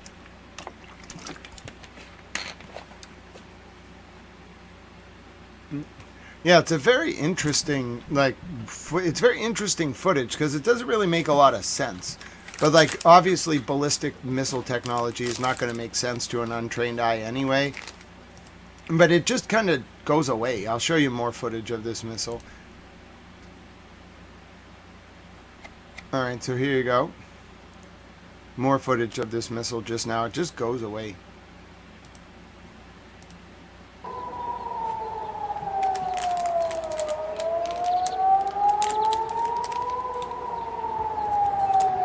Most of their missiles are not defective. I think this one...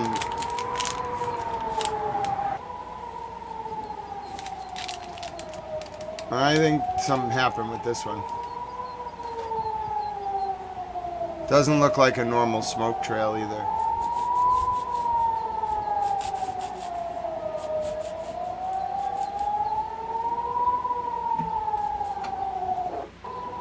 So that's the missile coming in.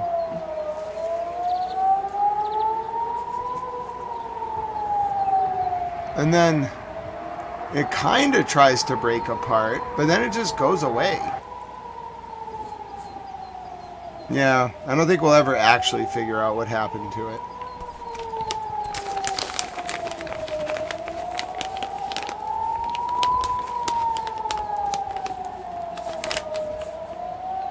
But yes, this was the missile that caused all those sirens. It just fell apart in the air. You're watching it fall apart. Yeah, nothing makes sense these days.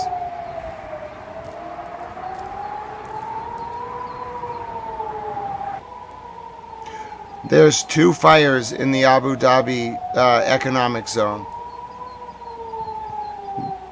The siren has activated in Bahrain. I didn't hear any explosions. What explosions did you hear in Tel Aviv? Someone's reporting explosions. I did not hear any. Yeah, this is the one that showed up at central Israel. I heard there were some explosions in Israel right now, but I do not have any confirmation of that. All stations are reporting a successful interception.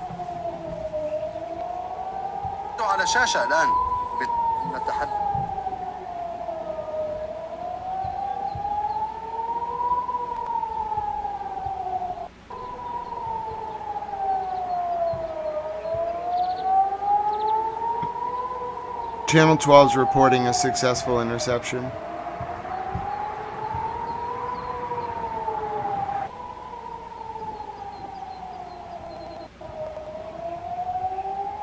Serious fires in Abu Dhabi, though. I don't have any picture of it.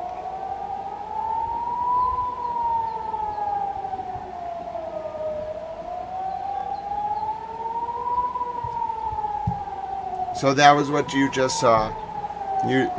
So you just saw a full sequence there of the missile coming in, the missile, multiple pieces of footage from the ground, and then the missile being intercepted.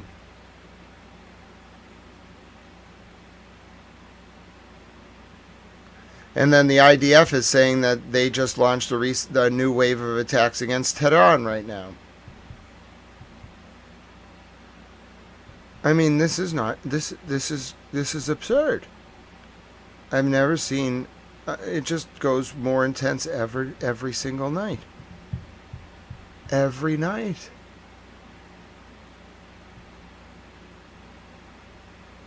Wow. They're going to, I know they're going to fire again. It's a question of when, not if, because their last one didn't get through. Give it like, I don't know, normally it's on 8-minute cycles. Those are expensive missiles, though. They're spending 8 to 10 million in parts and labor and construction on each fire. And the damage that they did earlier, the damage that Iran did earlier in Tel Aviv, like people died overnight. People died in Tel Aviv. Multiple people, at least one man is dead. The casualty estimates started at 1 and went up to 3 with 3 injured.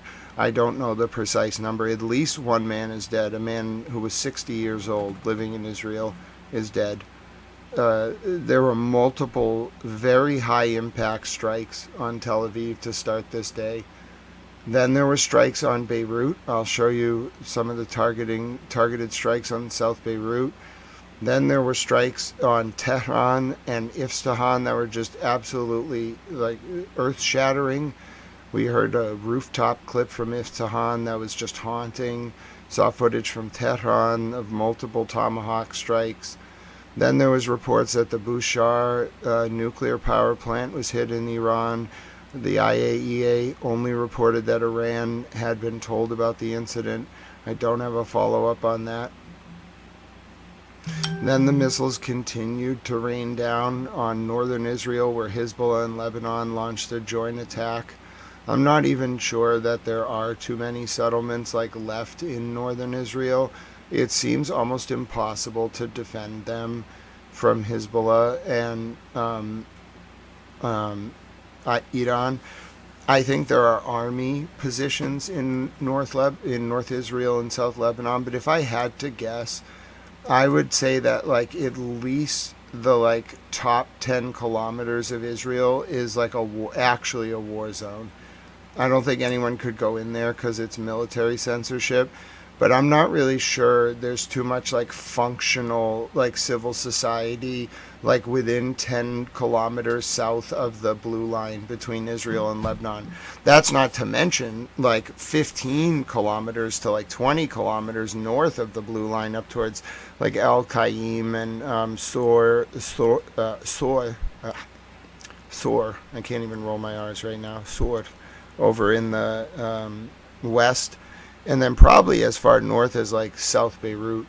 It's basically uninhabitable, like all that land. It's becoming like it's hard to see it in real time unless you actually watch every day, but it's becoming like a literal no man's land zone between like I'd say like north of Haifa to like south of Beirut, like that whole area of territory. You can kind of see it on the map behind me, like from like Beirut, like through Sidon, through Sor, through Al-Qaim, and like all the way through like Kiryat Shimona and some of the other settlements, and then down to Haifa.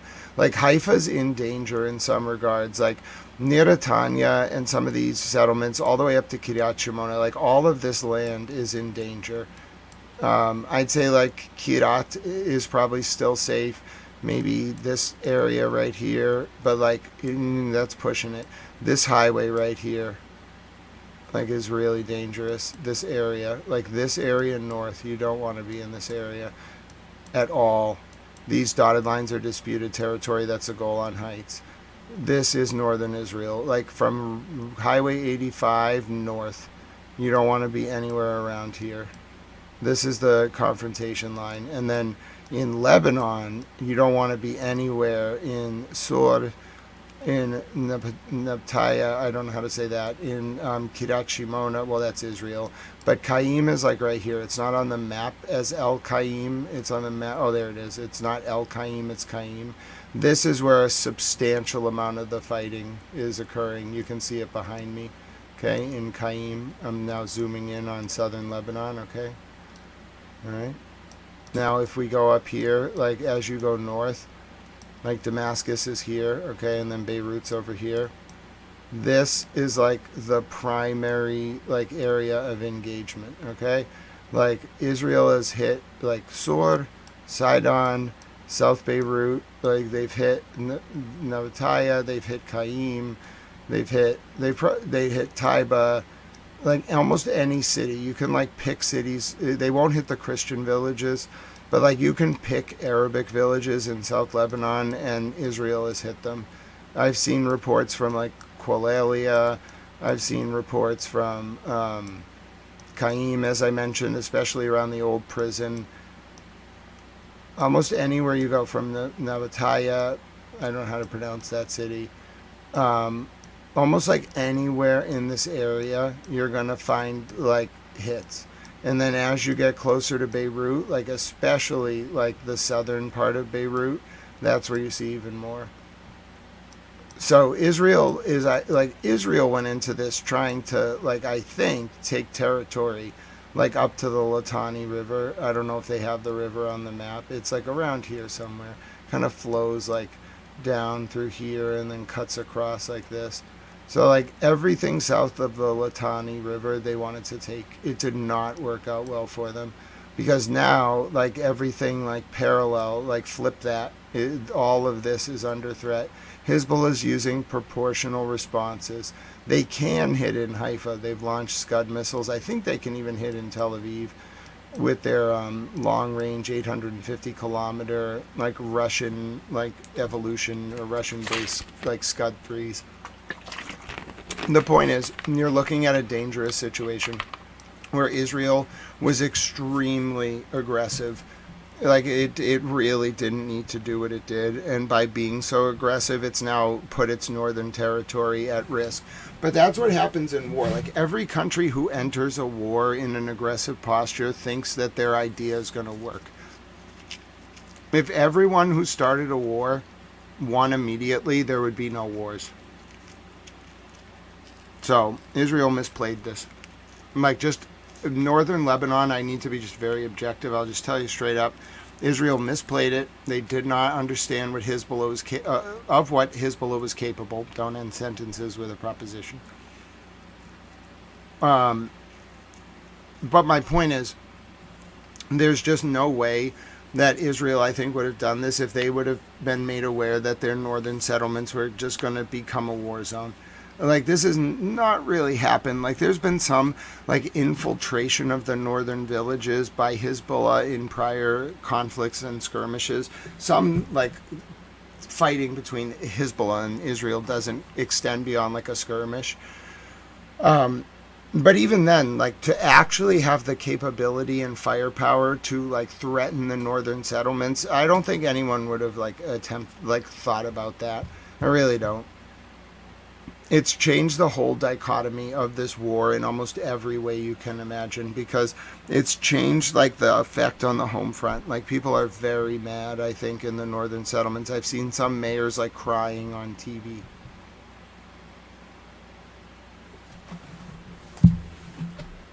This has become very, very intense, very fast, and I don't even think we're finding out. I'm glad you like it, Joy. Yes, it's a Towel News Network banner, and then at the bottom it says, journalism is not an industry.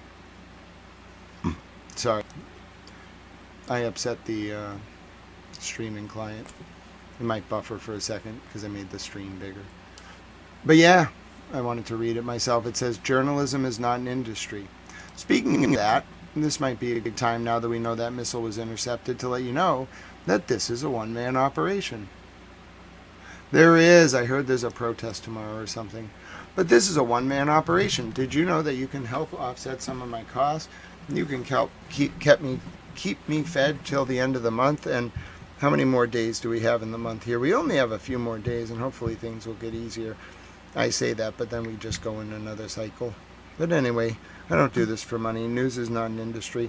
We have 4 more days till the 1st of the month. 1, 2, 3, 4, 5 more days. Oh, I'm not going to make it. That's all right. But yeah, you can help me a little bit. There's a Cash App, # Grant Smith Ellis. There's a Venmo at Grant-E1. There's a PayPal, paypal.me/Grant Ellis. We're going to just push it every day. God bless each and every one of you who's been supporting this channel today. We're going on 9 hours and 20 minutes, coming up on midnight Eastern time here. Liberty St. J says, I'm truly impressed with independent media these days. I felt like with TNN, I was able to create my own Situation Room X, the enforcer with their maps, Muhammad Od with their non-West perspectives. Kudos. Oh, God bless you, Liberty St. James. I am so honored that I have been able to facilitate that access to cogent public discourse for you. Hi, Kevin from South Boston. How you doing?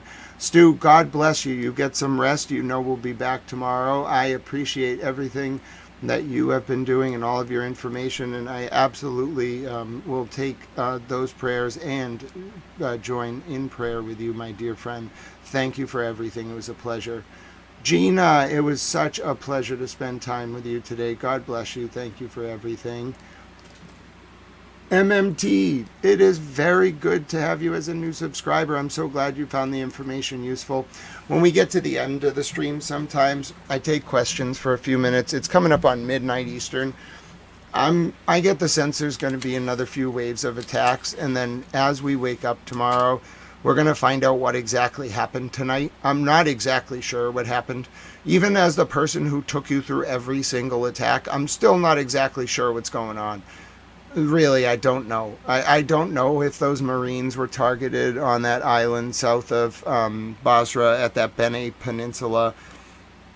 What's it called? The Penne exclave south of Basra, between, like, sandwiched between Iraq and Kuwait, like north of, like at the north of the Persian Gulf and like 5 kilometers south of Basra.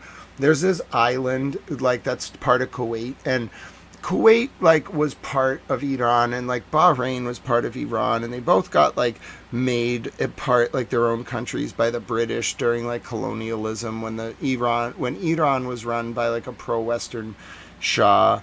It was a very complicated geopolitical dynamic. The point is, what you will find is that there was an Iranian claim. This is it's unconfirmed, but there was an Iranian claim that they committed a surprise attack. I'll actually show you the video on this island south of Basra. And this is kind of like what I never got a follow-up on, so I don't know. There's not really video of this island. Like, you might get video of, like, from Iraq looking towards Kuwait, or from Iraq looking towards Iran. But I've never seen, other than the incident with the ship on the ocean, I've never seen any video of this island, okay? But I'll play you the IRGC statement. It was from like 5 hours ago now. It feels like just a few minutes. But it was like, it caused absolute, like, chaos. And it was in response to the US and Israel, like, bombing stations and yellow cake factories in Iran.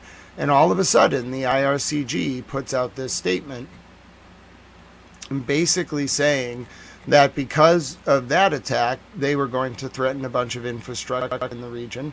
And then it all culminated with the IRGC claiming that they struck not the Al-Kharj base in Saudi Arabia, but that they struck the island south of Basra in Iraq, and then Iran proclaimed that they slaughtered U.S. Marines in a surprise attack. No one but Iran has claimed this. It's not really the kind of thing that you want to claim. Like, it really, like, opens you up to, like, the, like, ire of the American public in a way that, I don't know.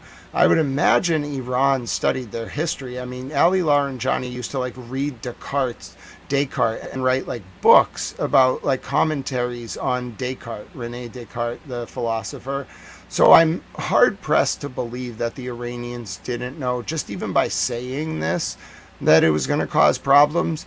And then, like, if they actually did it, here you go. Iran, I was trying to go to bed. Oh no, there's been another. Told you they were going to be mad. Damn Iranians. I was trying to go to bed. Damn Iranians. It's in the Negev. Iran has fired again. It is in the Negev. It's coming to southern Israel. You have 6 minutes and 20 seconds. It's the Negev. I repeat, Iran has fired again. I was trying to go to bed. They were like, no, Towel can't go to bed. Why would we ever let that happen? No, we got to troll Towel. You know, he's hilarious. All the governments watch him, so we got to troll him. We can't let him go to bed. Nope. We'll have to launch another missile. Damn Iranians. Damn Iranians. Damn Iranians. Keep firing missiles. They just don't stop. It's supposed to be bedtime. Damn Iranians.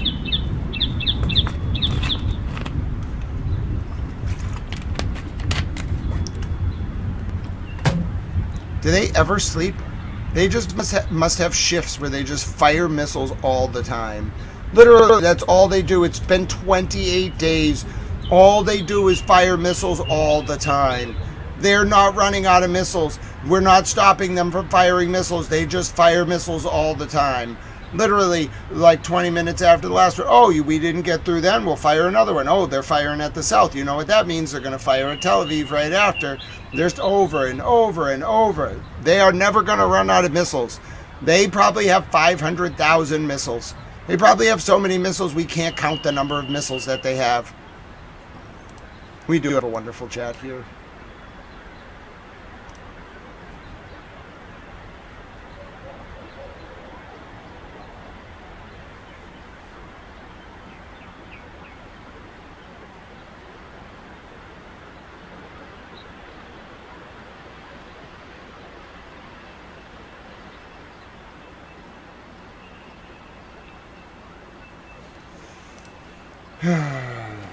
Four minutes.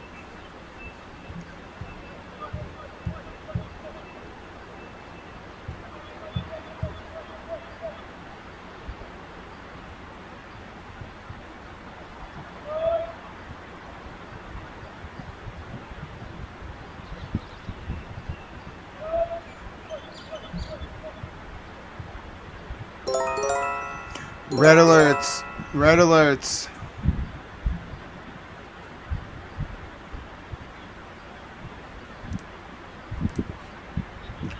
It's Beersheba. It's Beersheba. They launched again? No, stop it, Iran. Stop it. They launched again. Oh, God. Now there's one missile coming in 9 minutes and one missile coming in 6 minutes. They're just sitting there like, oh, this is hilarious. This is great. This is hilarious. We'll just troll the towel guy. We can't get to him. And he's somewhat fair to us, but we're going to troll him anyway. They fired another one. They can't even do the timer on the automated stream because there's actually 2 launches. There's one coming in 3 minutes and one coming in 9 minutes. Good morning, Gunby 3666. How you doing? Alerts. Alerts. Watch for the cams. You might see this. It's daytime. I don't know. You want to look top left.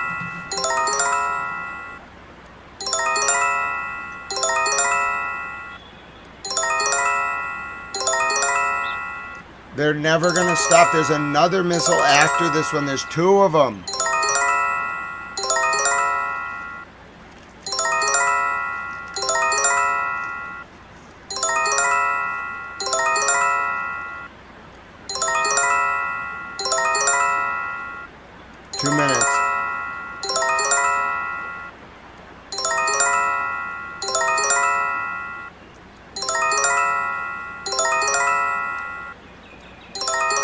This is 10%. They've shown off some of their more powerful missiles. They haven't fired them. They said some like major message is coming today because they took out all the radars. You have 1 minute and 30 seconds.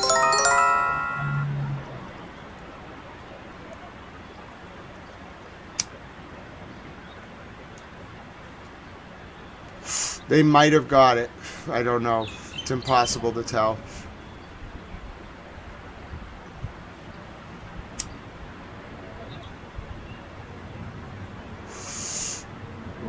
You might see it top left.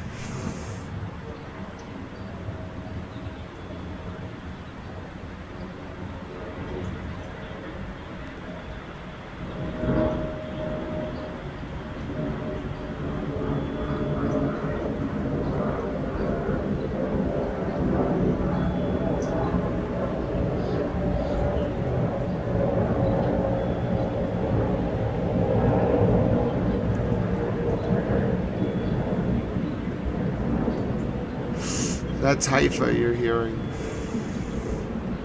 30 seconds.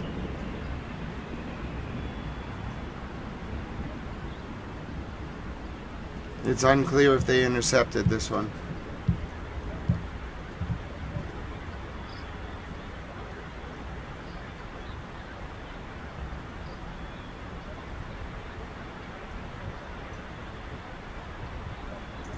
It is unclear if they intercepted this one. The alerts have not lifted. Missiles from Yemen? From Yemen! The Houthis. Missiles from Yemen. There was a third attack on the Bushehr nuclear power plant.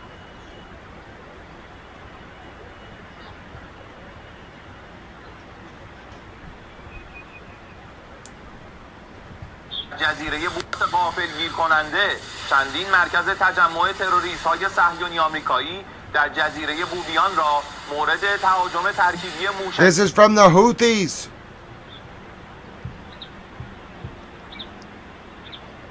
The damn Houthis. This was the Houthis. The report said this was the Houthis, not Iran.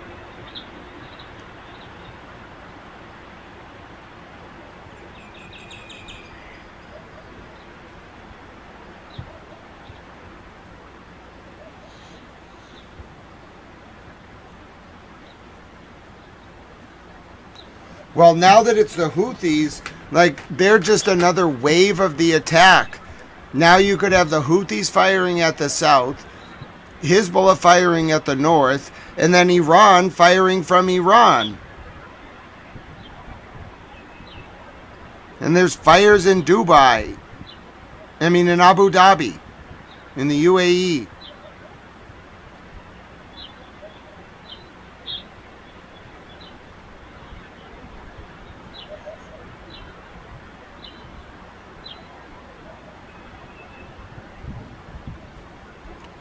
Okay, while I determine if this missile has hit, I will show you the latest from the IRGC. This is coming from Yemen, by the way, so I don't even know how we're going to detect this. It is 11:59. It's about to be midnight. As we were about to end our day, there was another launch. This time it was not from Iran. It was from apparently the Houthis, but I do not have confirmed in Yemen. So Yemen, Iran has this axis. There is the Mujahideen for the Islamic Resistance in Lebanon. That's Hezbollah. They've been firing at Israel. Obviously, we've been talking about that on the north confrontation line. But then, all the way down here, okay, all the way down here in Yemen, in Sana'a in the north, okay, is the Houthis. Now, you see what the Houthis can do? They can fire their missiles right along the Red Sea and hit Israel, and that's what they do. They've done it before, like when Israel was attacking Hamas in Gaza, the Houthis would fire missiles all the time, and they can pull it off. So you can see like what Iran is doing here. Let me just give you this map. Let me show you what the Iranians did, by the way. The Iranians released a video overnight. Here it is with English captions. I just found it again from RT. I translated it earlier, where they claimed they slaughtered in a surprise attack an entire force of U.S. Marines. And I'll show you the island. Okay, they're claiming they did it on this island right here. See Bubiyan Island? It's right. Remember how I described it to you as south of Basra? That's Iraq. That's called a Penne exclave. Okay, it's Iraq up here to the north. And then to the east is Iran, and to the west is Kuwait, okay? This is Bubiyan Island. It's technically part of Kuwait, but it's the very north of the Persian Gulf. And then down here, this is the Strait of Hormuz, okay? Bandar al-Abbas, right there. Tehran's like in the middle here, yeah, right there. Okay? So, this is the area we're talking about in this next statement. You understand? It's very easy for Iran to attack it because Iran is right here. It has most of the territory surrounding Bubiyan Island. Iraq has this small sliver, and then Kuwait has this, and then this is Saudi, and then Bahrain is an island that used to belong to Iran, and then Qatar's here, UAE's here, Abu Dhabi is where the fire is burning. And then Dubai's over here. Okay, this is the top. This is where the this is the Strait of Hormuz, excuse me. Okay, this is Bandar al-Abbas. We've looked at that closely. That's what Iran is fighting over with the U.S. And then over here, so this is Oman, right? That's where some tankers have been hit, some oil refineries. Down here is Yemen. Okay, now Yemen in the south, like down here near Aden, like it's kind of like divided up like this, like diagonally. Like, see how it has this line of demarcation? That's like kind of it, but that's not like perfect. But anyway, the Houthis control like the northern section, the north like west of the country, and they constantly kind of add territory. They started up here, like near Sada, and then they kind of expanded. Now they control Sana'a, I'm pretty sure. And then like there's another capital, I think it's like Amman. No, not Amman. Aden. This government controls Aden. Okay, so the south of Yemen is controlled by the Lebanese National Congress. They are aligned with Saudi Arabia. The north of Yemen right here is controlled by the Houthis. All right, they're controlled by Iran, which is over here. Okay, now this is the other strait. There's two straits to get oil out of the Middle East. Okay, one is this Red Sea. Okay, see how it flows from Egypt and Israel through the Red Sea, and then you got to kind of go down here near Djibouti. Djibouti has the most foreign military bases of any country in the entire world. Have you ever asked why? Do you think maybe it's because it's on one of the world's most important waterways? Yeah, I know the incident has ended. Thank you very much. Okay, now this is in Triria. This is technically Somalia land. Like, I think the Google Maps is having a little bit of trouble with Somalia land because, like, Ethiopia wants access to the water over here. You see, this is Ethiopia.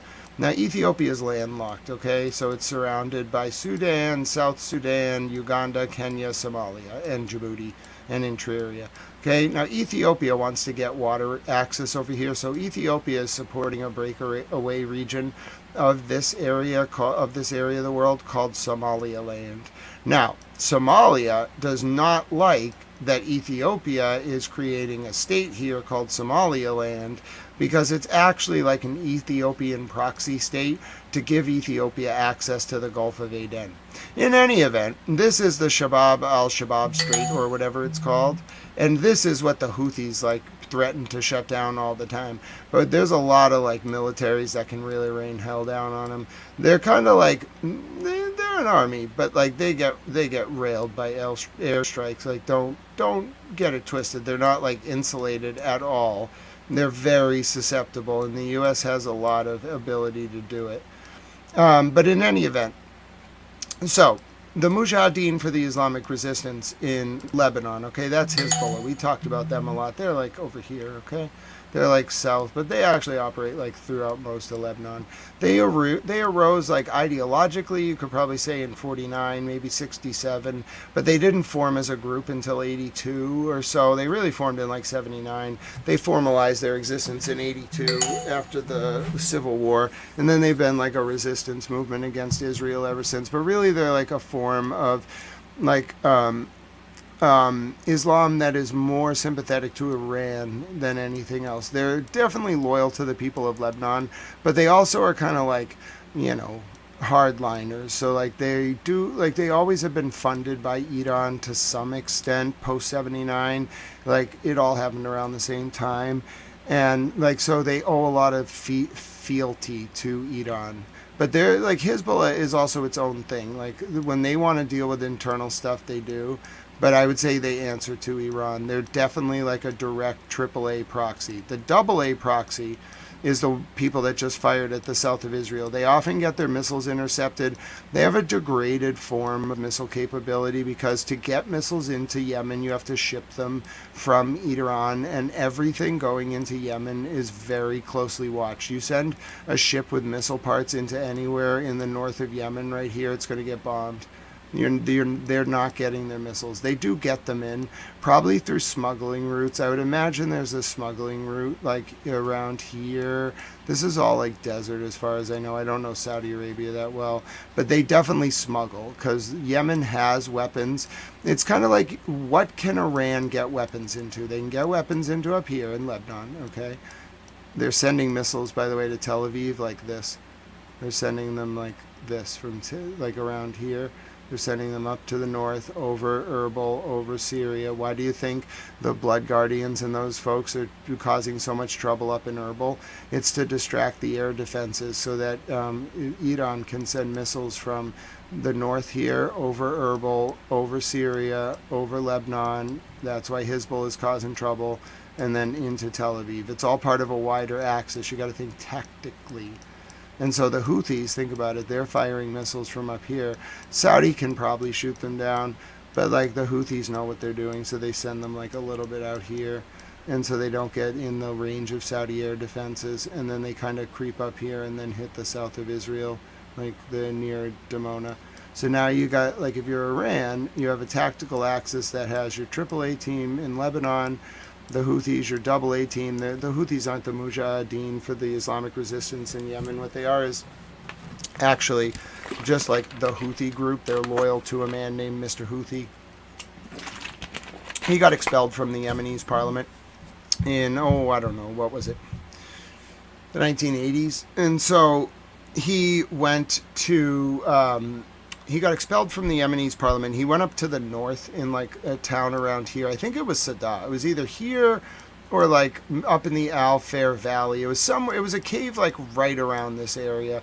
I think it was like right here. He was in this cave and he was fighting the government after he got expelled from parliament, and the government killed him in a cave.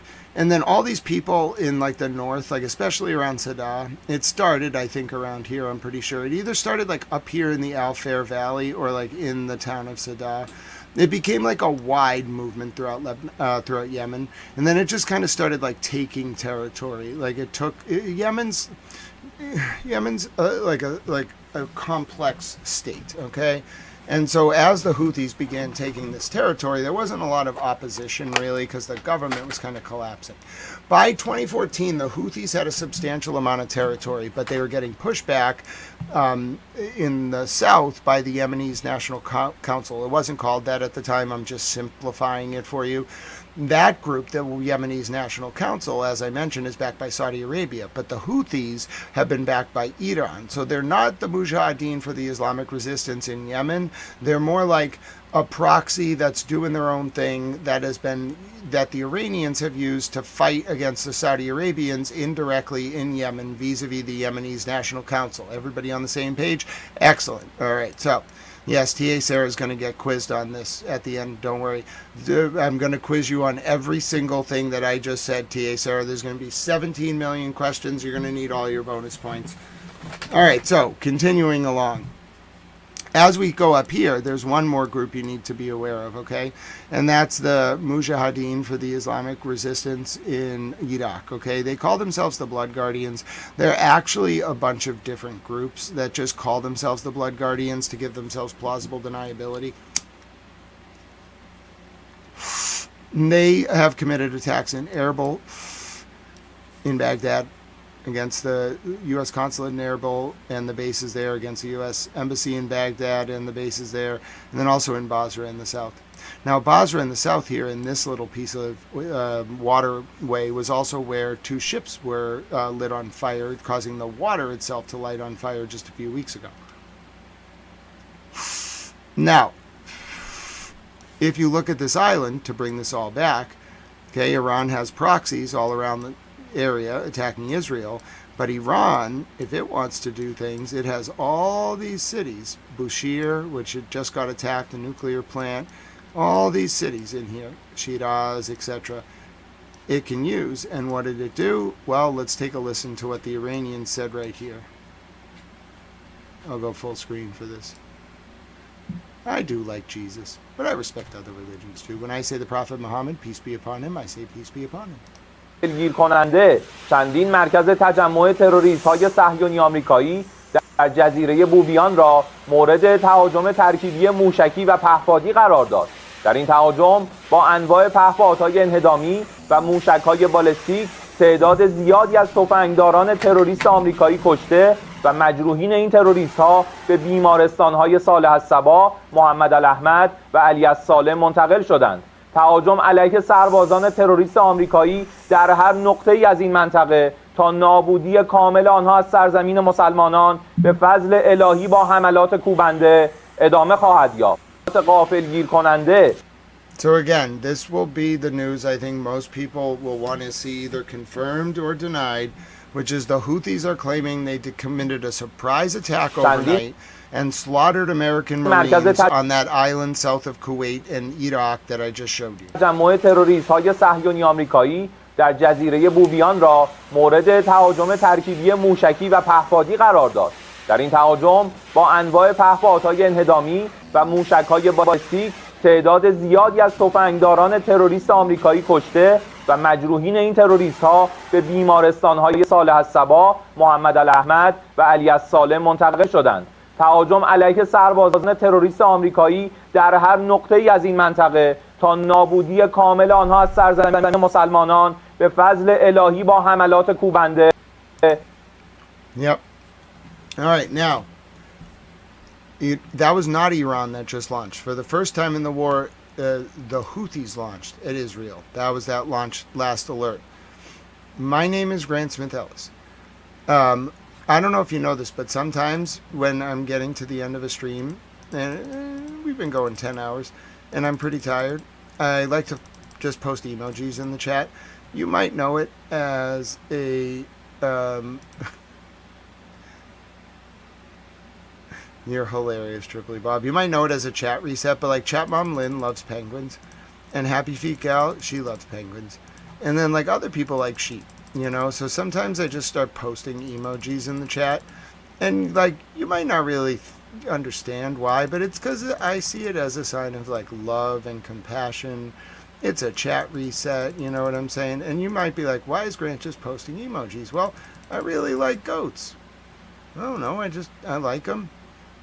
You know, it's one of those things. I really like to post goats. You know, I like to post sheep emojis. You can help out. Yeah, why not? You can be a mod too. I mean, you can't really do anything, but yeah, you know, we post lots of emojis at the end of streams. I just like to show people that they're loved and appreciated and that you can support this public information service. Just watch all the emojis. Wait, this is called the emoji show. It's kind of like a fireworks show with emojis. We only do it when I kind of want to say goodnight or refresh the chat. But yeah, it's the emoji show. I like emojis. I like them a lot. Someone found the 400-foot tall baguette queen of France.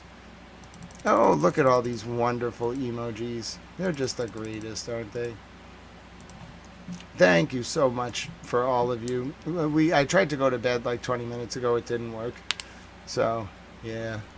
I'm going to go to bed now. I'll be back with you again tomorrow. I do promise I will be. But we have been going for just about 10 hours. It's 12:15 a.m. Eastern U.S. wartime. It is Saturday, March 28th, 2026. It is 6:15 a.m. in Tel Aviv and South Africa. And it is 7:45 a.m. in Tehran.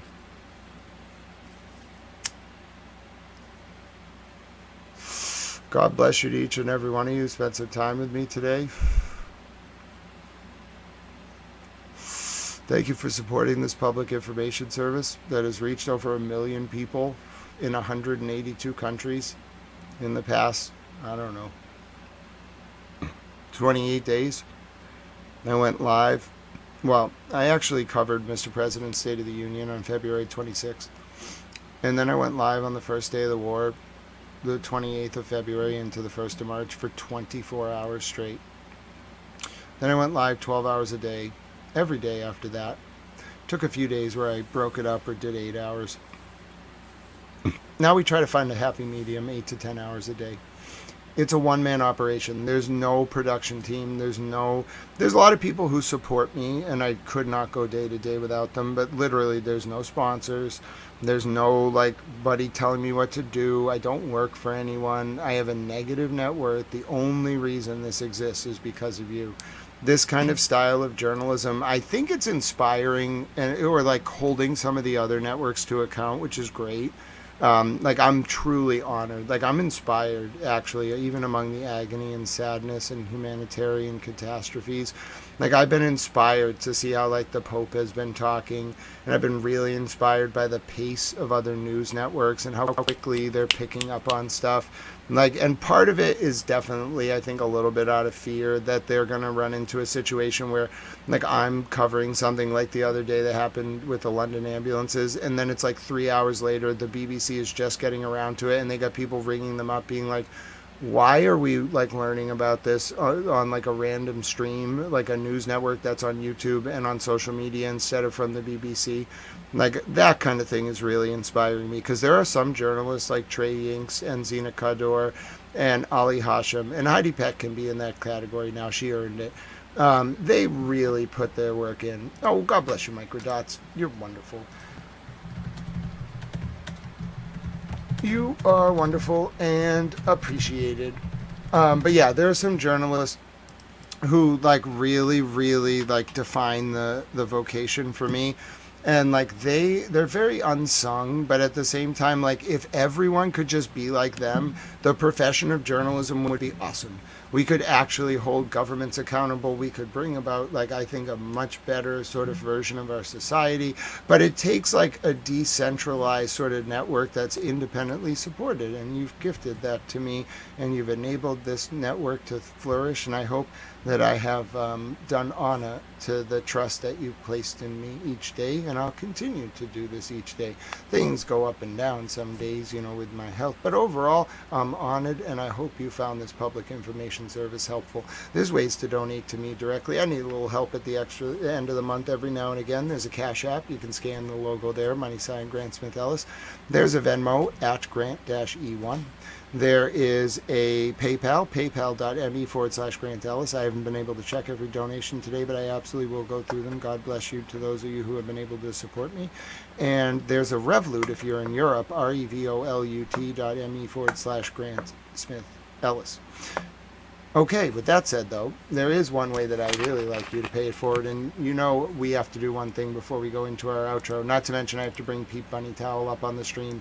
You might be saying, why is that stuffed animal, like that is a peep, like an Easter peep, why is he holding a bunch of cards and, like, Funko Pops?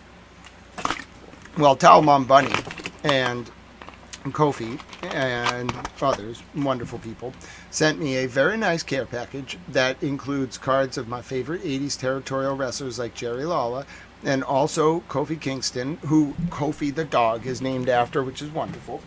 I love it. And also a Funko Pop of the man smoking a cigarette, which I think is great.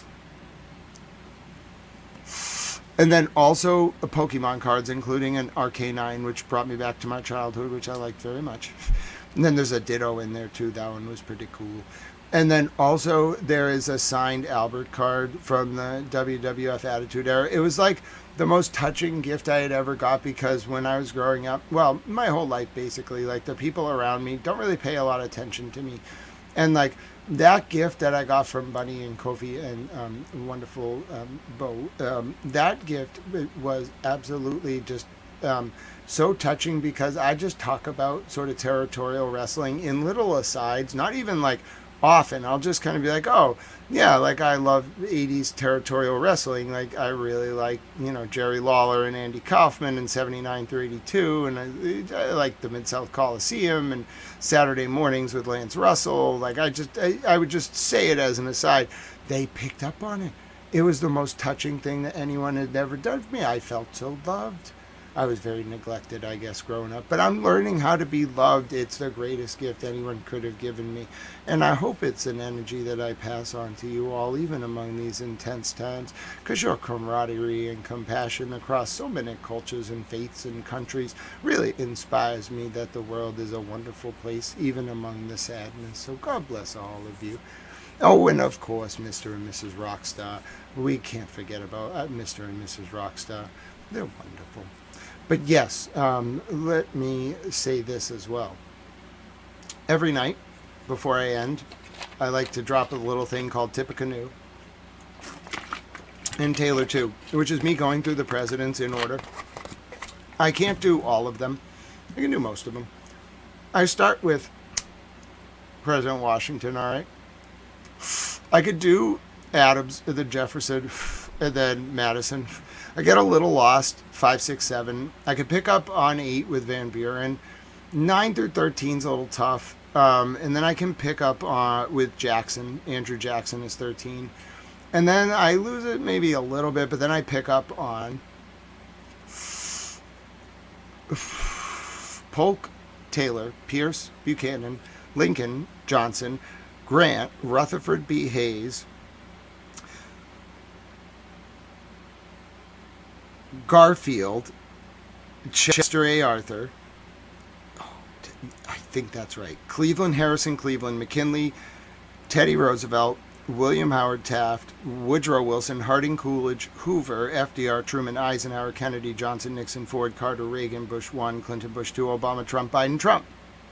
How was that? I'm pretty sure I got that right. It's really hard for me to get the transition from Rutherford B. Hayes to Garfield to Arthur right, but I think Garfield got shot and Arthur was his vice president, so I'm almost certain I got that right. So one time I forgot President Truman, and Gustados was like, 2 nights in a row you forgot President Truman. So I made sure to never forget President Truman again.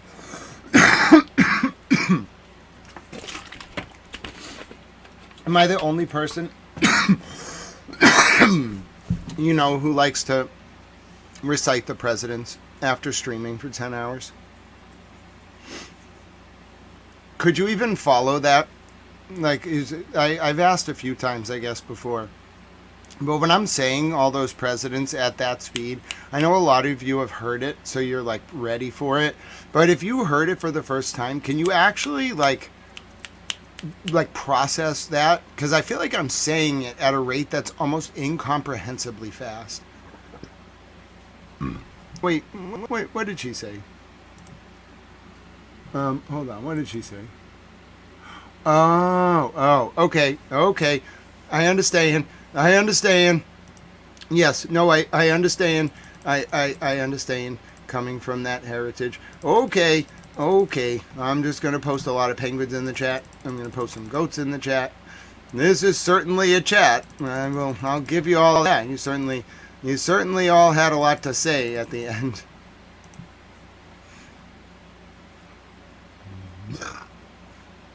In Lebanese, you might have skipped a few there. I don't know where. I don't think President Lincoln was that early, but okay. You are Lebanese. You're getting there. You start with 4 and then skip a few. Will you fill in the blanks? Oh goodness. Hashtag save the goats. Hashtag saves TA Sarah. Hashtag save the chat. Alright. But yes, let me end the same way I like to end every day, which is if you learned something today, if you benefited from the chat, if you want to pay it forward, there's a way you can do so. You can look for reasons to do small acts of service and kindness for those around you. Especially these days, you can look for reasons to donate to our homeless veterans or our service members or their families. I know it's getting a little difficult to track, but if anyone in the Discord, especially if you want to remind me in the morning, wants to help collect a Google Doc of all the GoFundMes that might be out there for families of service members, please let me know. I'd be happy to amalgamate them and ensure that they are accessible in this chat. Especially right now, a donation to our veterans or our homeless veterans or our service members, I think, is an important way to honor their sacrifices and ongoing sacrifice in the name of the freedoms that I think all that means so much. Nobody was blocked. Nobody was blocked. Nobody was blocked. Nobody was blocked. Hold on. Nobody was blocked. Nobody was blocked. Nobody was blocked. Neil Mornogirl, you're not blocked. You're not blocked. You are not blocked. You are 100% not blocked. I know you're not blocked. It was just a misunderstanding. Neo Mortal Girl, you're not actually blocked. I don't actually know how to do that, but okay. Neo Mortal Girl wants me to refund her membership. I can do that. I have to go into the YouTube settings, I think.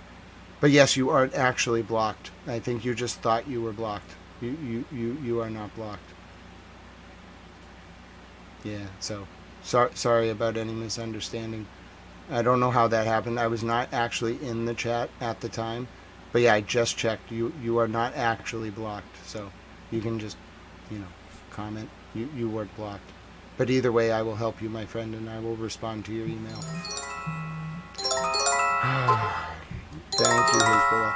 No, it's impossible. Hold on. I'm going to reset it right now, Neo Mortal Girl.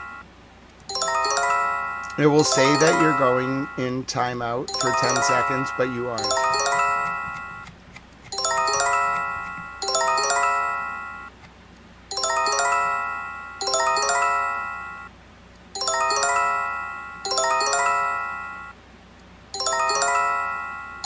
I'm going to personally fix this. I don't know what happened exactly because I wasn't there. But yeah, no, like if I have to block someone from commenting, I will. Like, I know everyone's from a different place, but yeah, you should not. The membership, I would refund you even if you just asked, I suppose. But it's not about that. It's about the principle of if I know someone. No, you're not blocked. You're good. Neo Mortal Girl, we see you.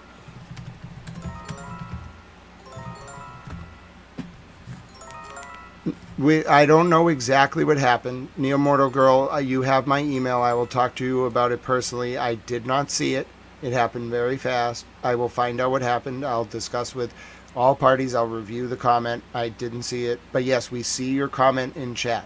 Because it's more about you. You are here. I want you to feel safe. It has nothing to do with, supporting the chat. You could just be someone who talks here every day. I would still feel the same way.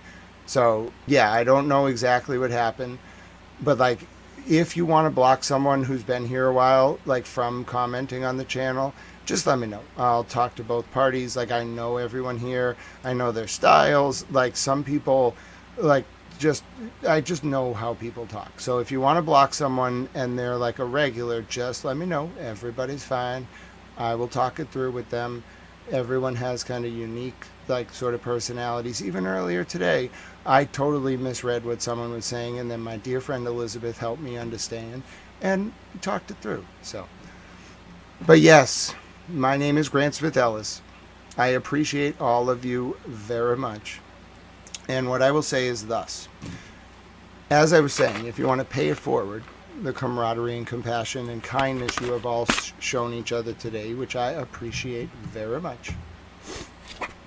You can also look for reasons to donate to animals, perhaps animal shelters run by veterans or that help veterans or our service members. Great way to help for our friends, and great way to help our animals. And also, just we can all just move right past what just happened. I have no problems. I have no issues with anyone. I'm very pleased with you all.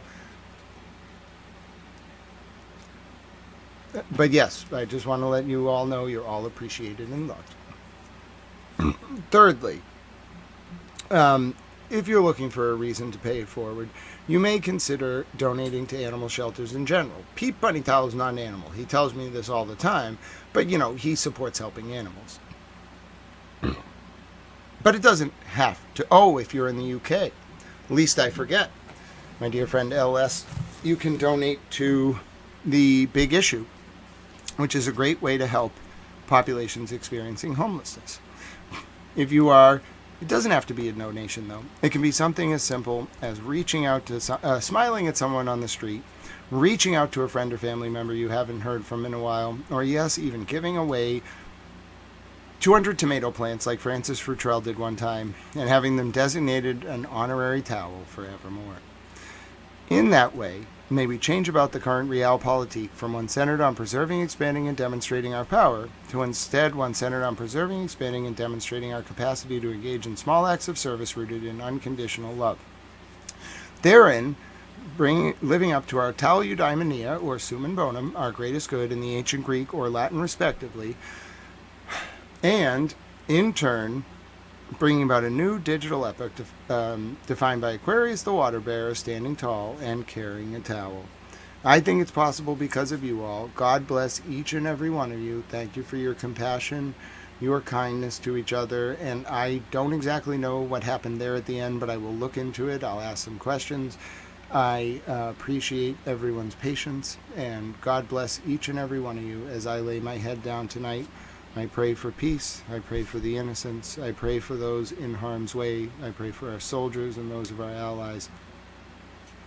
Signing off from Boston, may God protect the United States of America.